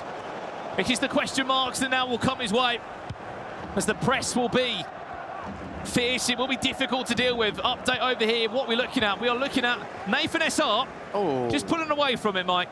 Had a 4-goal lead, didn't want to give it away. Now got a 3-goal cushion to fall back on. 5-2. He is in control. That might be enough. The clock's ticking. Lovely little lock croqueta around the goalkeeper. You can kind of halfway cancel if you go into a shot animation or a passing animation. And it might be too little too late again for Manu Bashor. Just offside there, Haaland. John Stones does well to delay the attack. Just wants a better run, really, from one of his attackers. R9 back to Haaland. Double blocks, going to get a fortunate bounce. He won't care. 4-3. Anders Vergen's on his feet. And Brandon, he timed that green coming off the bounce, off the back end, a little bit of a deflection. Didn't need it, but why not? You see the early pop-off. Now you're in dangerous territory here. I wouldn't be surprised if a pause has been cued here from Nicholas to try to make some adjustments, maybe just to take some thunder out of the room. Veteran move, if you will. Just pause the game. Have a few words with Coach Fur, who sits alongside him. But look, you can say it's fair. The goal where you can see it on one end, the goal that bounced back as well on the other end, it came around in the end. Doesn't always go that way, but no, I'd say we've got a full circle moment there. Plenty of good favor. It's evened out. And again, if you're Nicholas here, I like that pause, actually. Just to have maybe a little bit of a regroup, let's talk about it, but also to change the pace. We talk about it all the time.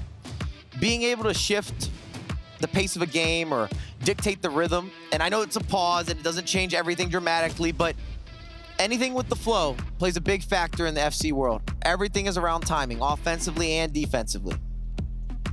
That is the trophy they are playing for there. Of course, each player has their own individual key here at the Esports World Cup, which will either be destroyed or implemented into the totem, alongside all the other esports titles that have taken place here across the last 8 weeks in Riyadh. 22 in-game minutes left. Nicholas, you feel like one goal's not enough for him. What a win back that is from Bellingham as the pressure just gets even more fierce from Anders. Those 2 goals have certainly given him a bit more confidence. You can see that the pressure's been turned up.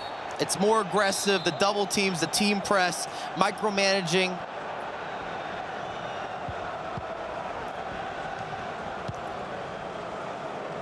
I think Nicholas is going to need a 5th. You feel like he is, Mike. One goal just isn't going to be enough. The speed of the player switching from Anders, the second man press, the overall pressure at the runs he's making with his midfielders there that are risky because gaps will appear like this. Haaland is onside. Can he get around? That was a penalty. The animation I wanted to say was not pretty at all. We said he needed another one. He won't get a better chance than this. Nicholas to reinstall a 2-goal cushion. It's Cruyff from the spot. And he's 20 in-game minutes away from a huge 3 points. It was good defense on the pressure side, but it was a critical error once he had possession. He gave it right back to Nicholas. Opens up a lot of space. Your offensive players were already transitioning, or sorry, your defensive players were already transitioning to offense. They're out of position. And again, Nicholas to Haaland. Haaland down that end line or down the sideline. He's the guy. He's been the guy, and he draws a penalty kick. It's a weird animation. It's a clear pen. Nicholas able to convert. Again, another pause. You're going to go even more defensive. If you're anything, Nicholas probably looking to swing it side to side as much as possible. Take down the clock. Anders, if he can get a goal, let's say by the 80th minute, maybe even 81st, 82nd, he'll at least have 1 to 2 additional chances.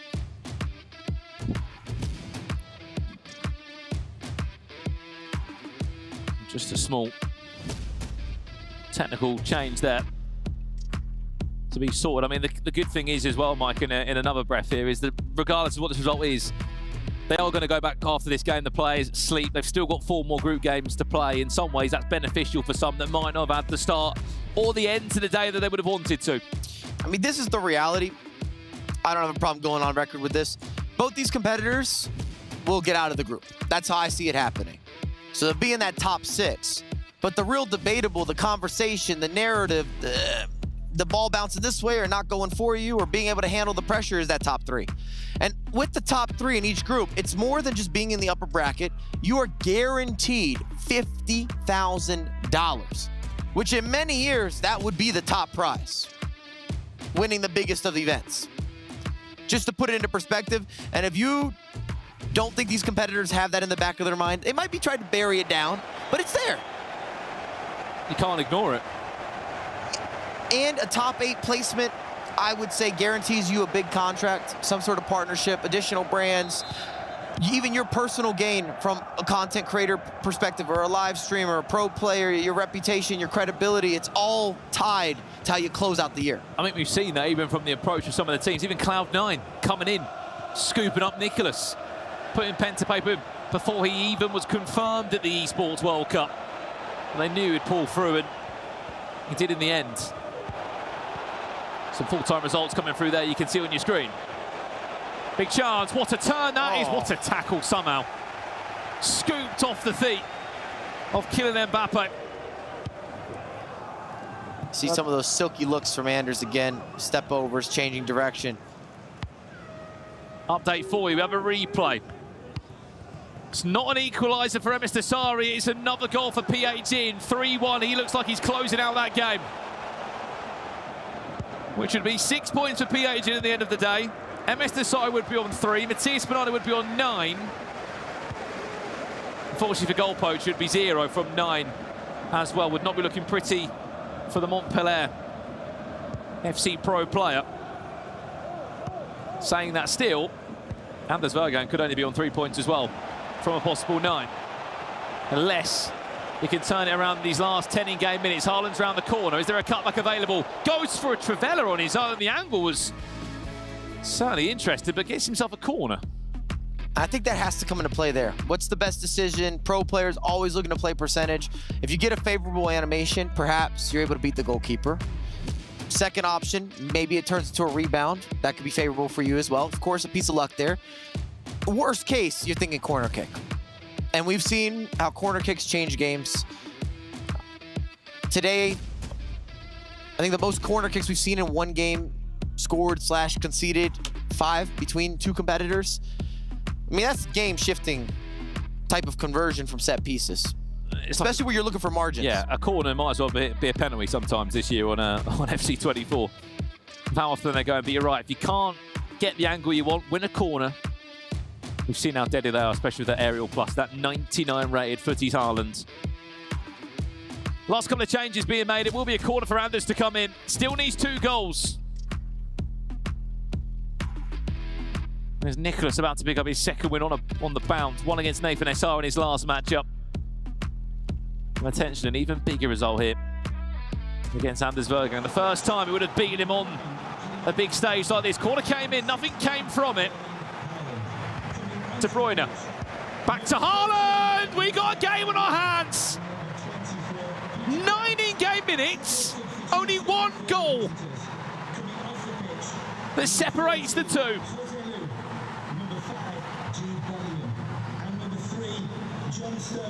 And about as picture perfect as you'd like. A lot of pressure you're gonna be feeling now on Nicholas' end. We've seen again, you got a lot of time to work with. We talked about it. Could you get something by the 80th minute? It's been done.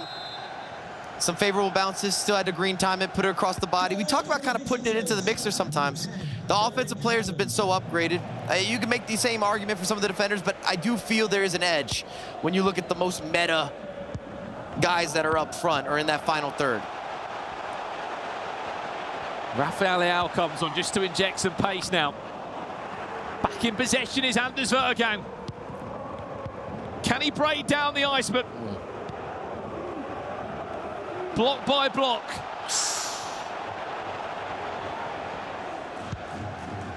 You can feel the tension a little bit. I think it's taking another notch up. 6 in-game minutes now. Every decision so crucial. Just like that one to Hernandez. Long ball away. Is he going to win the 50-50 battle? He is with Alex Mateus in control. Doesn't need to go in the box, can take more time out of the game. Lofts it in deep. He knows that Peter Crouch of all players are going to get there. Smart from Nicholas, taking more time out of the game. Anders will get another roll of the dice. There is still any time to follow, remember. It's Virgil van Dijk, though. It's the wrong player. What a through ball that is, Kai Havertz. Can he get more players into this attack? No, he can't. Rudiger gets back possession. The press still remains relentless, though, from Anders. He's trying to play out of it, Mike, but he can't. Back to the feet again. The FC Pro World Champion. Saka around the corner. Are we in for a 5-5? Are we in for extra time? Anders Vergaan. You never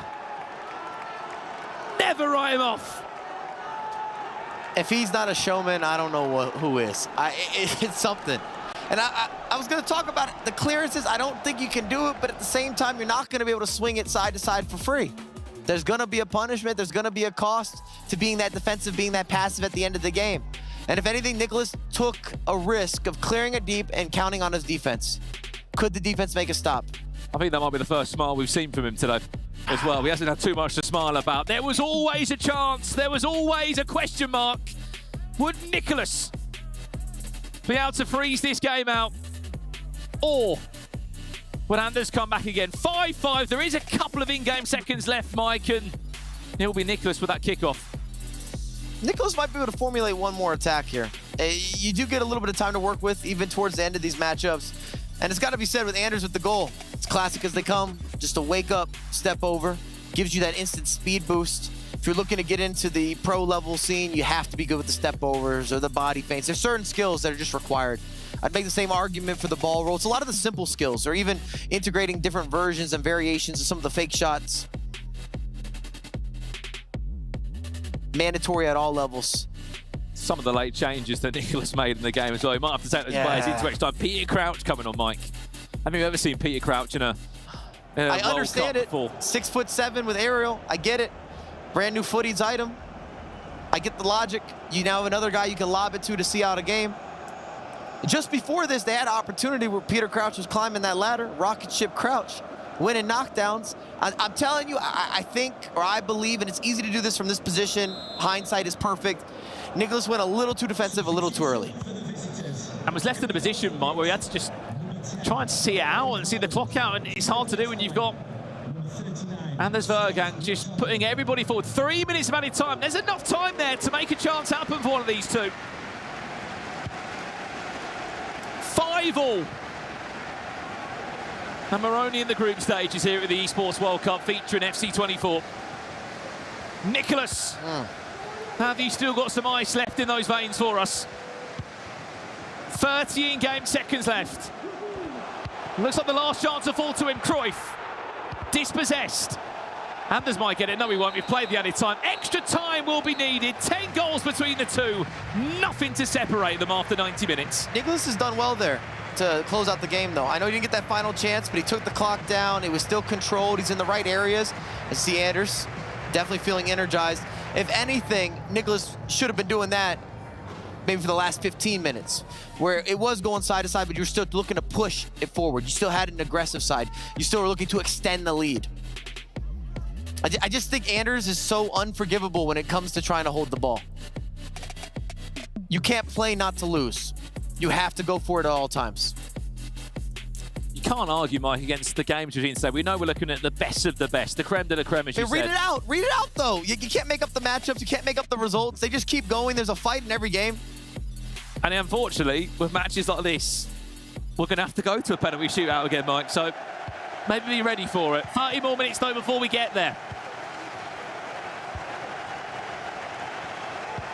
Has Anders started to shift into that next gear after a really slow start in this tournament? How will Nicholas bounce back after conceding those two really late goals? And I'd like this on the record. We should not and will not, and I definitely will not write off Nicholas. These are positions he's been in many, many times. Chance R9 step overs. Mbappe goes down to ground. We've seen penalties given for much less. That's a nice win. Saki and Mbappe.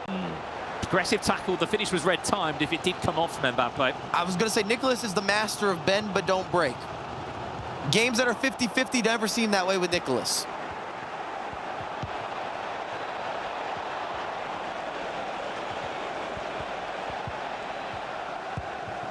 Rafael Leo about to defend.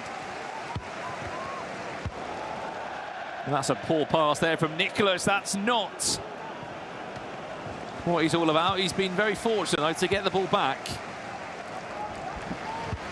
As we said, last game of the group stages here from day one. There are still 4 group games to be played in both Group A and Group B. Full-on competitors here at the Esports World Cup featuring EAFC 24. It's only day 1 of 4 as well, so if you've enjoyed what you've seen today, there is plenty more coming here from Riyadh. Live here in Saudi Arabia. The Esports World Cup has been going on for the last 6 weeks or so, and there's still much more to come. 10 minutes already zoomed past in this extra time period.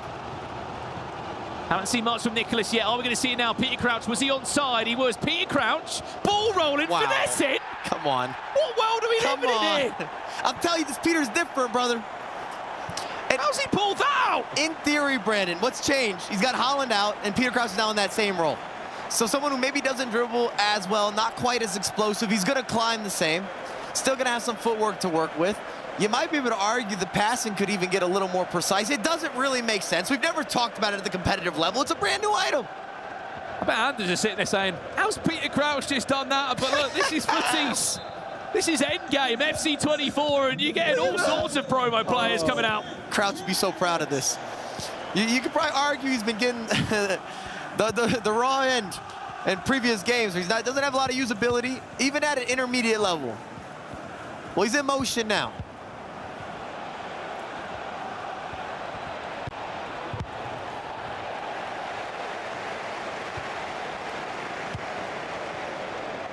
Back to you, Anders Vergaan.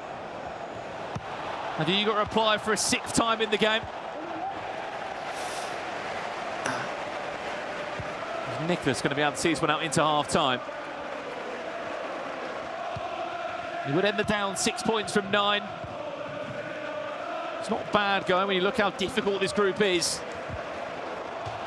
If you're in this group, I think all competitors would be okay with 6. Day one, you're good with that.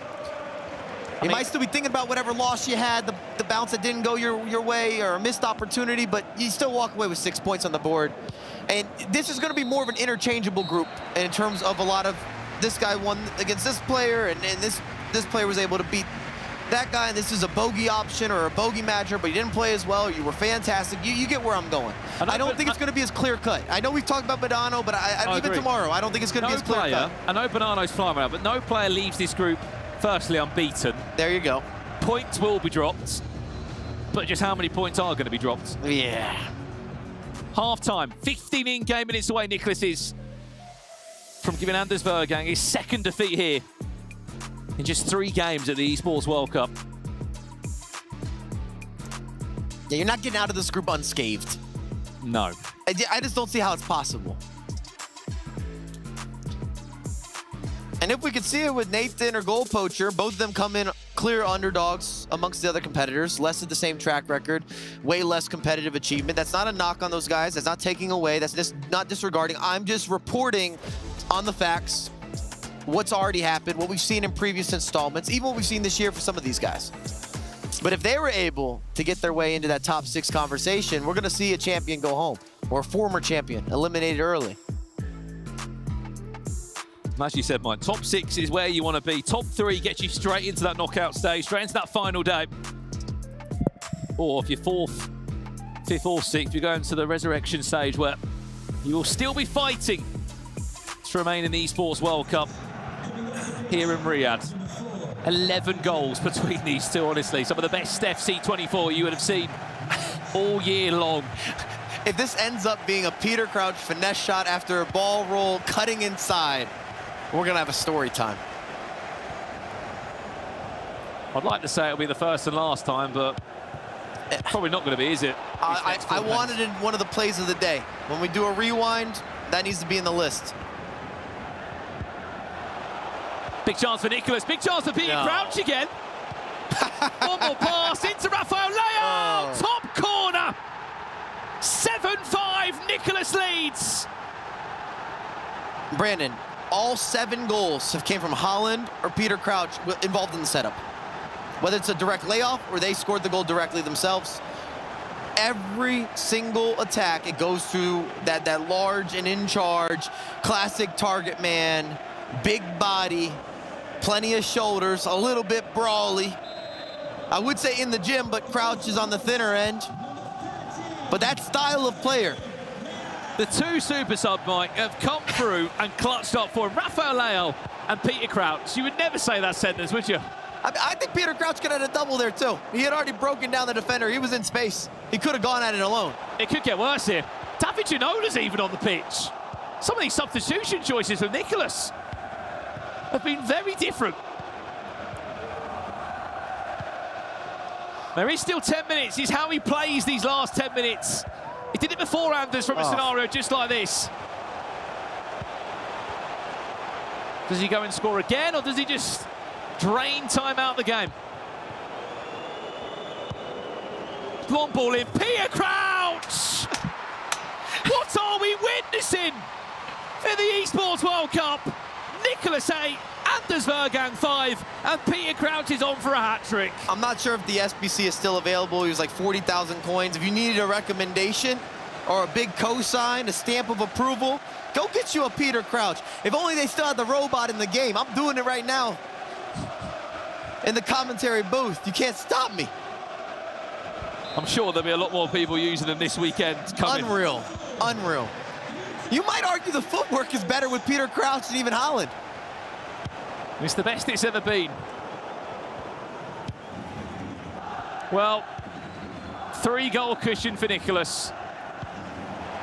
And it might be a few more than that.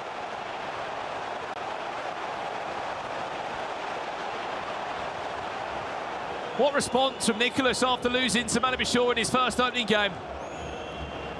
Such a difficult group where every point means so much. And I said it and I'll say it again, Mike. It is in some ways a blessing that, look, the groups are over multiple days here. It's not been the best day for Anders. 3 points from 9. He can go back today, analyse, come back. He's got 4 more big group games to come. I'm just looking at these stat lines with Mr. Crouch. Pretty unbelievable. 98 sprint speed. Still available, by the way, if you're at home. You want to add a new striker into the lineup, even as a super sub.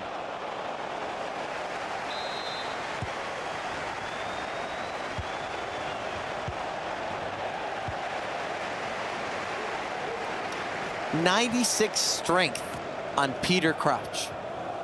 I've never seen anything like it. I think he's going straight in your team. I've already got him. I had him out of the rotation. What was I thinking? The disrespect. Well, added time to follow any second now. The storyline has been this: Nicholas has never beat Anders Vergang on the world stage. Well, this time he has. He might have needed extra time, but the Iceman strikes once again. Cool, calm, composed as ever. Nicholas 99 with a massive win against Anders Vergang at the Esports World Cup. Huge result, which will shake up the group standings. Wow. No one is safe in the Esports World Cup featuring EAFC. Every point means so much. And the best part is, Mike LaBelle, tomorrow we do it all over again. You might argue tomorrow's even a little bit better because we see those eliminations. The final matchups to decide everything in the tournament for some of these competitors. And there's no excuses. I love this format. If you finish off in 7th, 8th place, you don't deserve to move on. The top 6, you got an option for that resurrection. You got some redemption. Or you see yourself sitting pretty upper bracket. Well then, 3 rounds in Group A concluded, 3 rounds in Group B concluded here from the Esports World Cup featuring EAFC. And the storyline was this. I mean, look, my hands are up. I predicted Anders Vergang to go and win this World Championship. He still could. He only has to be in the top 6 to get through, potentially to those knockout stages. But this isn't maybe the start that a lot of us would have expected. I got a different storyline. Very much so. We've ended the day, Mike, on Peter Crouch being one of the best players we've seen on the pitch. Peter Crouch to glory. We've got a new initiative. I got to see more of him this weekend. I had no idea. I wasn't familiar with his game.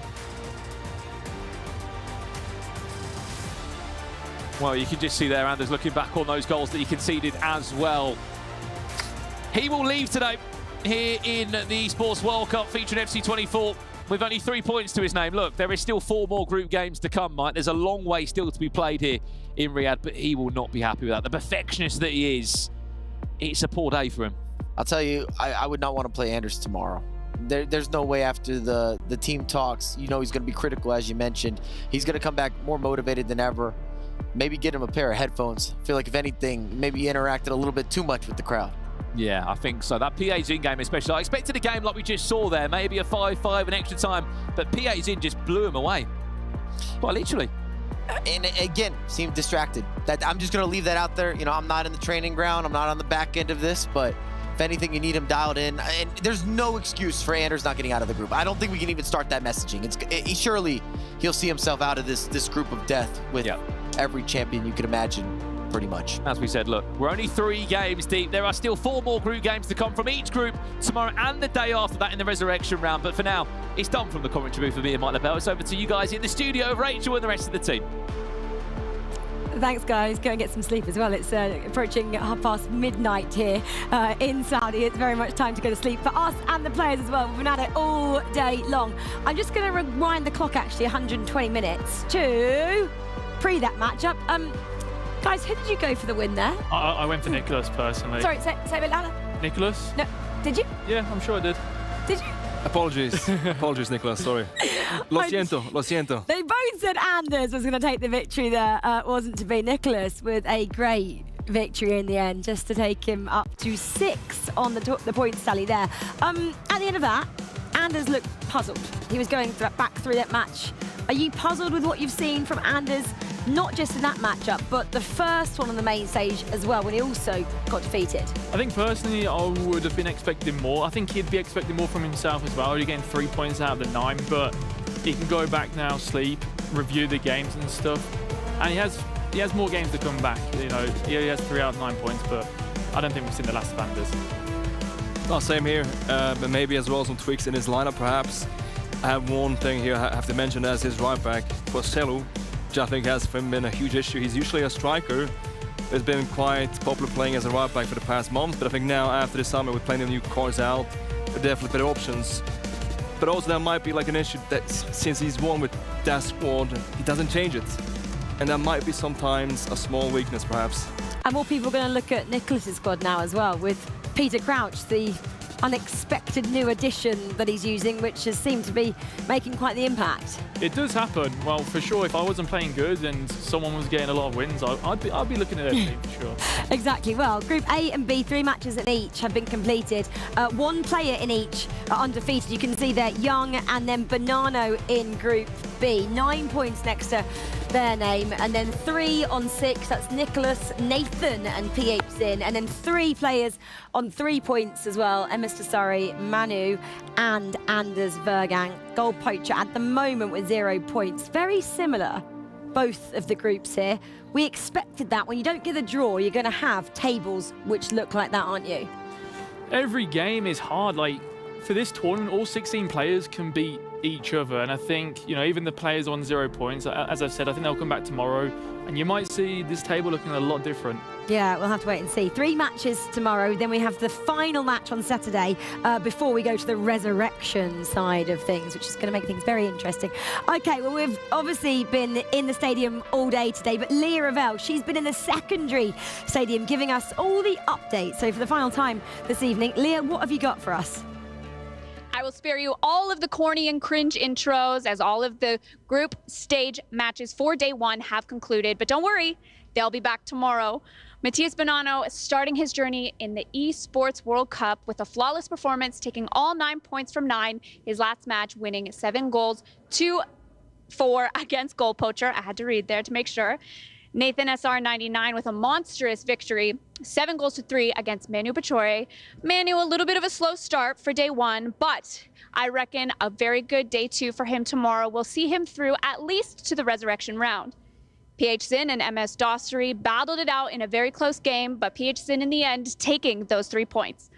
Well, you guys, those are all of the group stage matches for day 1. We're going to ignore the fact that I stuttered a little bit there. It's been a long day, but there will be more group stage matches tomorrow. For now, that's it for me. But before we call it a night, we will see what Rachel has to say in the studio. Leah, I forgive you. It's 12:30. Everyone needs to go to bed. It's been a long day. Yeah, it's been a great first day here, though. A couple of shocks, I'm going to say, and a couple of great performances. Should we start with the positives as well? Young getting the job done, which we didn't possibly expect from him. And then Matthias Bonanno as well, which maybe some of us expected. Richard Buckley, I know, I'm going to give a shout out to him. He hasn't been very well today, so unfortunately we haven't seen him on broadcast. So Rich, I hope you're feeling better. I know he'll be watching if he's able to. He predicted, though, Bonanno to win the whole thing. His prediction looks like it might pay off at the moment. Yeah, I mean, it's still a long way left, definitely. But it looks good so far. He's been playing some also great FC this year. And I think, well, as we said at the start of the show, we have like probably, in my opinion, like eight, 9 names who could make it. I think he's definitely one of them. Yeah, exactly. Do you think what the boys are saying, that anybody can go through these 7 matches undefeated? I always try and predict the fixtures, whether I say it or not. In my head, I'm like, okay, it's going to go this way. Yeah. But you just don't know. And I think my favorite game from today was the Manu versus Dossery game. Yeah, what a game. The penalty shootout, the goalkeeper's taking it as well, but you just never know.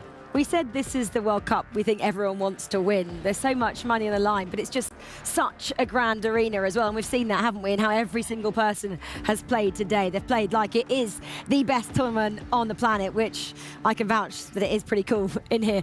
Okay, well, one day out of the 4 has been completed. Let's now turn our attention to tomorrow and see what we have in store. Who is playing who? Okay, remember, top line, that's Group A. Bottom is Group B. Johnny Abumaka, well, we know that's going to be loud in the arena, that's for sure. Any of the Falcons players, the Gidea Arena absolutely pops off. It's so loud in there. Guy, are you picking any big matches from what you can see behind us there? Honestly, that first game, Johnny hasn't got a win. And as you said, the crowd for Abumaka, that's going to be a tough one. The first game of the day. So that is a must-win for Johnny, in my opinion. Fantastic game. So we also have this one at 8:30. Argentinian derby, Bonanno against Nicolas. It's a massive game, big game. And also want to see Jafonso coming up against a home hope in Abumaka. Should be a great matchup. Match 5. I was going to say, that's a legendary. Match 5 is like the legendary old school kind of classic there, isn't it? Nicholas taking on MS Asari. It's great to see actually the Falcons. They get 4 attempts on the main stage as well. It is going to be epic. 3 more matches to be played tomorrow.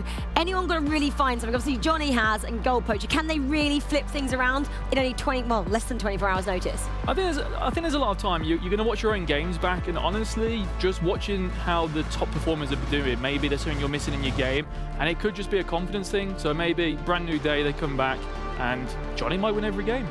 Yeah, exactly. Do they practice a lot now? I mean,